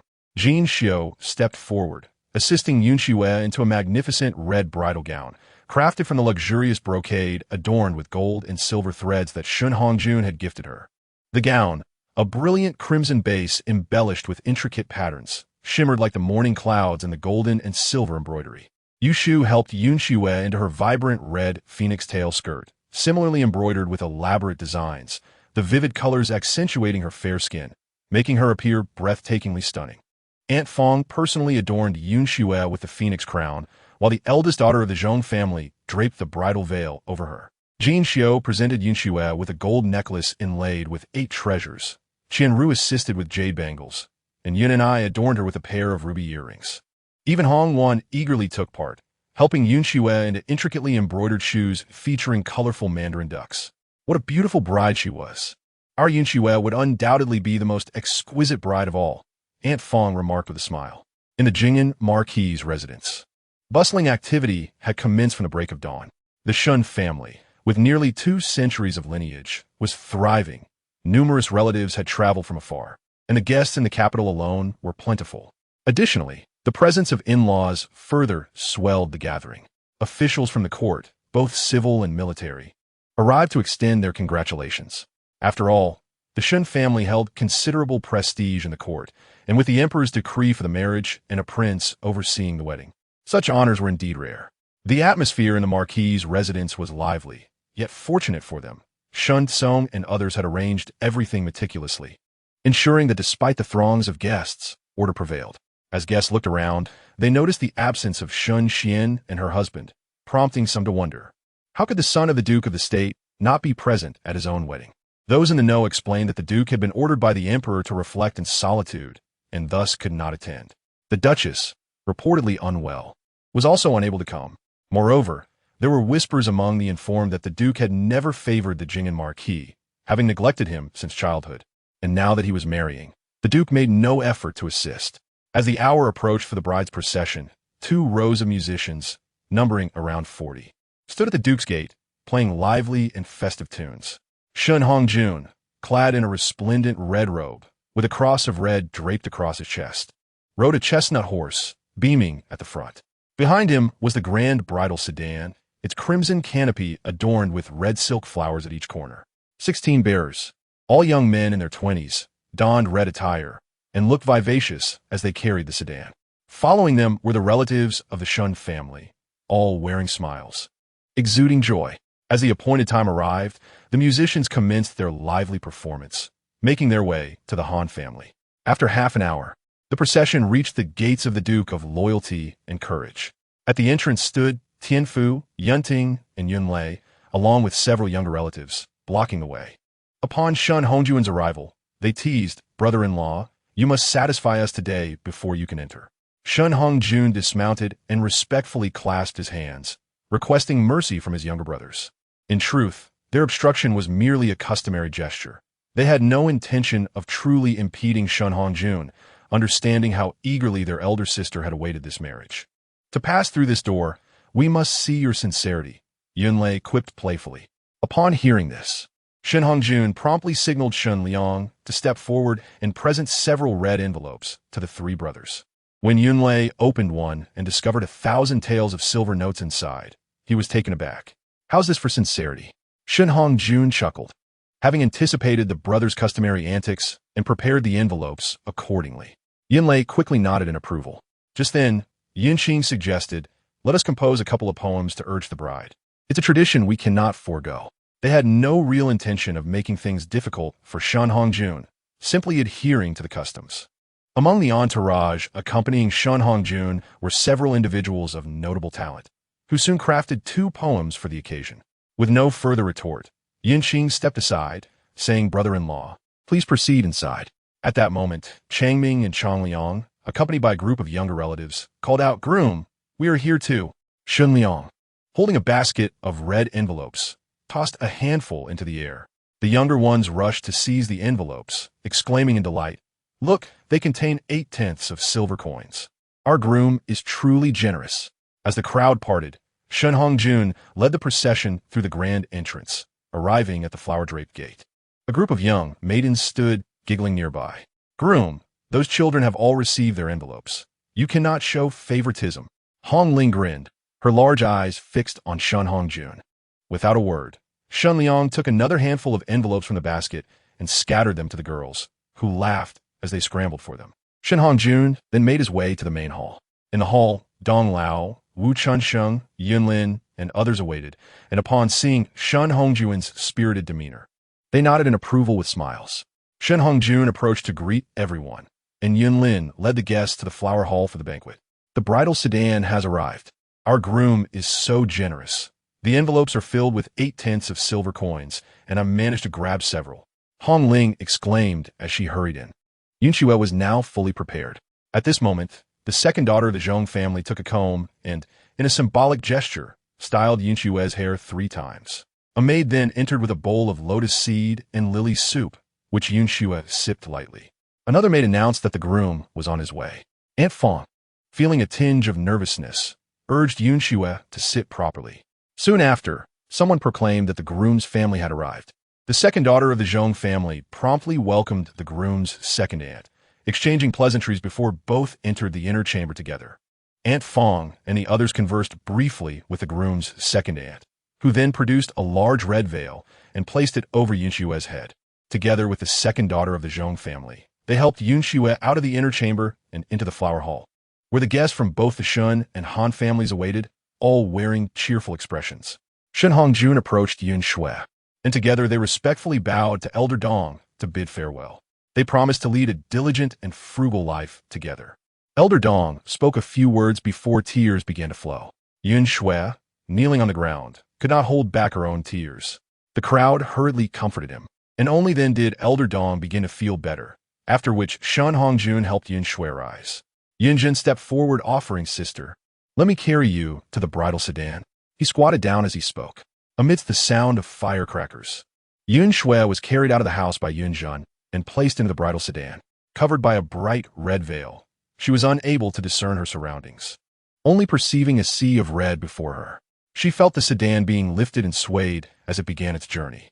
From this moment on, she would no longer be a girl of the Han family. She would become Shen Hongjun's wife. A twinge of sorrow filled her heart. Though she would still bear the surname Han, she was no longer a member of the Han family. However, as the sadness of parting faded, happiness and joy began to blossom within her. From this day forth, she would be Shen Hongjun's wife, embarking on a new life together. In the days to come, with his deep affection by her side, their lives would be vibrant and blissful. The sedan swayed for what felt like an eternity before finally coming to a stop. Sitting inside, Yun Xue let out a sigh of relief. Although the bearers were steady, she still felt unaccustomed to the sensation of being in a sedan. After taking a considerable detour, Shen Hongjun and his party finally returned to the Jing'an Marquis's residence. The gate was wide open, and the young men stationed at the entrance shouted, "Quickly, set off the firecrackers." Thus, the sound of crackling firecrackers erupted before the Marquis's gate. Amidst the deafening noise and the fluttering red paper scraps, the wedding procession arrived at the Marquis's residence. Shen Hongjun dismounted, accepted the bow and arrow from Shun Fu, and aimed 3 shots toward the bridal sedan. At that moment, the bride emerged from the sedan, assisted by the matron of honor, and approached Shen Hongjun. A red silk ribbon, adorned with flowers, was placed in their hands as they stepped over a fire basin and a saddle, making their way to the main hall of the Marquis's residence. In the main hall, the elderly Duke and Duchess sat regally at the center. Shun Xian did not attend today, nor did the Yun family, leaving Shun Hongjuan's grandparents as the sole occupants of the main seats. Surrounding them were guests joyously celebrating the arrival of the newlyweds. It was then that everyone noticed the bride's striking height, making her appear exceptionally well-matched with Shun Hongjun. Although they had not yet seen the bride's face, everyone couldn't help but nod in approval. At that moment, someone proclaimed, "The auspicious hour has arrived. The newlyweds shall bow to heaven and earth." Supported by Aunt Zhong and Aunt Shun, Han Xue stood alongside Shun Hongjun at the center of the hall. Before they could perform their bow, an announcement came from outside. "The emperor has arrived and the empress is here." It was indeed Emperor Yonghui and Empress Shun Ningyan. Everyone stood up and turned toward the entrance. Sure enough, the imperial couple entered, adorned in their ceremonial garments. The guests inside quickly knelt, exclaiming, "Long live our emperor! Long live our empress!" "Very well, please rise," the emperor said with a warm smile. "Today is a day of great joy for the Jing'an Marquis. The empress and I have merely come to partake in the festivities and share a cup of celebratory wine. On this joyous occasion, there is no need for excessive formalities. Today we are all guests celebrating together." The guests rose to their feet, and the emperor and empress took their seats alongside the elderly duke and duchess in the center of the hall. The elderly couple initially attempted to yield their seats, but the emperor prevented them, stating, "Today there are no distinctions of ruler and subject. How can a daughter and son-in-law occupy the most honored seats while their parents sit in lesser positions? You are the grandparents of the groom and rightfully belong here." Thus, Shun Hongjun and Han Xue stood again to perform their bows. Chapter 600, The Wedding, Part 1. With the support of those around her, Han Xue and Shun Hongjun bow to heaven and earth, and then to the high hall, followed by exchanging bows as husband and wife. Naturally, the high hall was not occupied by Shun Hongjuan's parents. Instead, it was the emperor and empress receiving their homage, a gesture of even greater significance than that of parents. After bowing to heaven and earth, the newlyweds were escorted to their bridal chamber. At this point, the guests who had accompanied the bride had already been directed to other quarters for rest, leaving only the matrons from both families to accompany the couple to their new room. Han Xue and Shun Hongjun sat side by side on the grand Nama bed in the inner chamber, while Aunt Shun approached to adjust their garments, tucking Han Xue's clothing beneath Shun Hongjuan's. Then a platter containing 5 types of dried fruits, jujubes, peanuts, longans, lotus seeds, and chestnuts, was brought forth, and the matrons scattered them over the bed canopy while reciting, "Scatter the fruits eastward, the curtains surround the candlelight in red. May the auspicious energy linger, as the painted hall basks in spring's breeze." Just as she finished, the platter was emptied, completing the fruit scattering ritual. Next, a red lacquered tray holding a weighing rod was presented. Shun Hongjun lifted the rod and removed the veil from Han Xue's head, revealing her breathtaking beauty hidden beneath. Gazing upon Han Xue, adorned in her phoenix crown and flowing robes, Shun Hongjun found himself momentarily entranced. He had never seen her so stunning, her allure igniting a spark within him that left him parched. "Xue'er, you look absolutely radiant today," Shun Hongjun couldn't help but exclaim.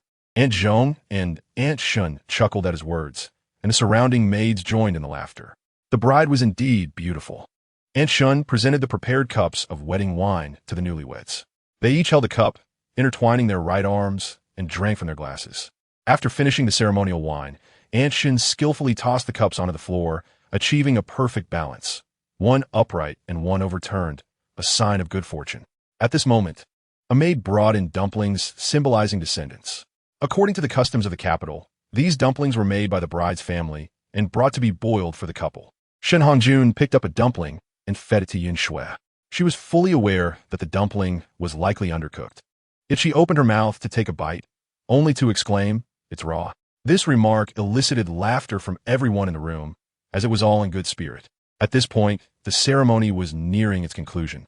Shun Hongjun intended to go to the main hall to offer a toast, while Han Xue sat cross-legged on the bed, facing the direction of the auspicious deity. Aunt Shun led Aunt Zhong to the resting area designated for the bride's family. Meanwhile, the wives of Lord Zhongqin and Marquis Pingyang directed the maids and wives to exit the room. Soon, only Han Xue remained in the bridal chamber, enveloped in tranquility, with only the occasional crackle of the lamp's flame breaking the silence. The distant sounds of celebration from the courtyard made the bridal chamber feel even more serene. Following the ancient customs, The bride was not required to meet her in-laws before the ceremony, a practice that underscored the respect afforded to her. Sitting quietly on the bed, Han Xue savored the stillness, her joy continuing to swell within her. As she envisioned their future together, the door creaked open and Rulan entered. "Zulan, what brings you here?" Han Xue asked, surprised. Rulan had come the day before to assist her, having stayed at the Marquis's residence overnight. What could have prompted her return now? Rulan approached Han Xue with a beaming smile, first offering her congratulations, and then explaining, "It's not just me. Han Wan and the others have come as well. We were just brought over by Han Xue, who said the Marquis instructed us to let you rest for now. With so many guests outside, it seems he cannot return to accompany you just yet. Miss, let me help you change out of this attire. You look exhausted," Rulan said, noting the heavy phoenix crown atop Han Xue's head with a twinge of compassion. After a moment's thought, Han Xue conceded, "All right. This outfit is indeed a bit tiring." The phoenix crown was indeed exceedingly heavy. Han Xue felt as if her neck might snap under its weight. Rulan smiled, turned around, and stepped outside once more. Soon after, four maidservants, Han Wan, Han Xue, Han Ling, and Han Xiao, entered the room. The maids all came forward to congratulate Han Xue before assisting her in removing the phoenix crown and changing out of her bridal gown. Rulan brought warm water to help Han Xue cleanse her face and wash her hands, applying some fragrant balm to her skin. She then helped to rearrange Han Xue's hair, simply tying it up without any adornments. Han Wan found a set of bright red brocade garments for Han Xue to wear. Given that it was winter, even if the room was warm, it was essential to ensure Han Xue did not catch a chill. Once everything was arranged, Han Xue asked the maids to step outside and rest. She was not accustomed to having anyone keep vigil at night, so the maids returned to their quarters to rest. Rulan and the others were well aware of Han Xue's customs and thus withdrew to the quarters recently allocated to them by Han Fu. At this moment, Han Xue finally found the leisure to carefully examine her new chamber. It appeared to be a spacious layout of 7 rooms, including 2 side chambers. Han Xue occupied the eastern section, which comprised 3 rooms. The first room featured a large heated bed, adorned with low tables and several cushions. Beneath the bed were 2 rows of high-backed chairs, suggesting it was a place for receiving guests. The second room, where Han Xue now sat, housed a substantial Nanjing wood bed, evidently designated as the inner chamber. The third room also contained a large heated bed, presumably the winter residence for the couple. Further in were the side chambers, with a small door leading to the cleansing area. As for the rooms on the western side, Han Xue could not see them, but suspected they were a study and another area for receiving guests. The house was evidently newly arranged, with walls adorned in wallpaper featuring a subtle double happiness design, complemented by vibrant red pomegranate flower curtains. The ceiling was embellished with colorful, auspicious motifs, and the floor was laid with polished mirror tiles that reflected one's image. Clearly, considerable effort had gone into preparing this new home. It seemed that Shen Hongjun would not be returning for some time. She needed to find something to occupy her hours. After all, it was not feasible to simply sit idly. Recalling the gift from Aunt Zhong, Han Xue decided to take a look at it. She rummaged through her belongings until she found the item wrapped in red silk and carefully unwrapped it. As she had anticipated, it contained a small booklet regarding the wedding night, a treasure often kept by women for their marriages. A slight flush crept across Han Xue's cheeks. Despite her relatively open-minded nature, she remained an inexperienced girl. How could she not feel a rush of embarrassment upon encountering such material? Yet, Han Xue was a diligent learner, and with such an excellent resource at hand, how could she not study it thoroughly? Thus, she held the booklet and began to examine it meticulously. Meanwhile, in the front courtyard of the voices echoed with merriment. Today marked Shun Hongjuan's wedding, and officials from all walks of life, along with the nobility of the capital, had gathered to extend their congratulations. With the presence of military officers under Shun Hongjun, the halls were filled with banquets, laughter, and the clinking of cups, creating a lively atmosphere. While the men engaged in raucous games of chance and drink, the womenfolk maintained a quieter demeanor. In a secluded hall, the Empress Shun Ningyan conversed quietly with her mother. Their rare opportunity to meet was precious, and they seized a moment to exchange words. "Mother, why did my elder brother and his wife come today?" Shun Ningyan asked, her tone laced with displeasure. What would he possibly be thinking? Junior is his son. How could he miss such an important occasion? Even if His Majesty ordered him to reflect in solitude, could he truly be barred from attending his son's wedding? Regardless of their quarrels, they are still within the Duke's residence, and outsiders remain unaware. But now, it is evident to all that the Duke and his son are at odds, even absent from the wedding. What a disgrace for the Xue family. Shen Ningyin felt a surge of irritation. No matter the past disagreements, had her brother attended today to preside over Jun'er's marriage, perhaps they could have reconciled somewhat, preventing further estrangement. This absence would surely weigh heavily on Jun'er's heart. Shen Ningyin felt helpless. She had previously thought her brother lacked a bit of flair in his actions, but now it was clear he was gravely deficient. The old matriarch shook her head. Jun'er sent people to invite him 3 times, yet they responded that both he and his wife were unwell and could not attend today. I am a loss. Let them quarrel as they please. From now on, do not expect anything from them. The old matriarch was deeply saddened. On that day, she had summoned her son and earnestly expressed her hopes for reconciliation, but he remained obstinate, unwilling to turn back. The 2 women exchanged glances, unable to suppress their wry smiles. How could such a person lead the Xue family? Mother, sister, what are you 2 whispering about? A woman in her 30s approached with a warm smile. We finally have a chance to gather, instead of enjoying the festivities. You've retreated to a corner for secretive chatter. Come sit down and keep us company, Shen Ningyin said, smiling at her.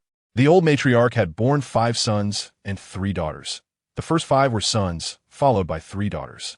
Shen Ningyin, the eldest, originally named Shenjin, was given a courtesy name Ningyin by Qin Wenhao. Shenyu, the youngest daughter, and Shenqi, their middle sister, were also married to prominent families in the capital and had naturally come today. As they conversed, Shenqi joined them, and the 4 women delighted in each other's company, creating a lively scene.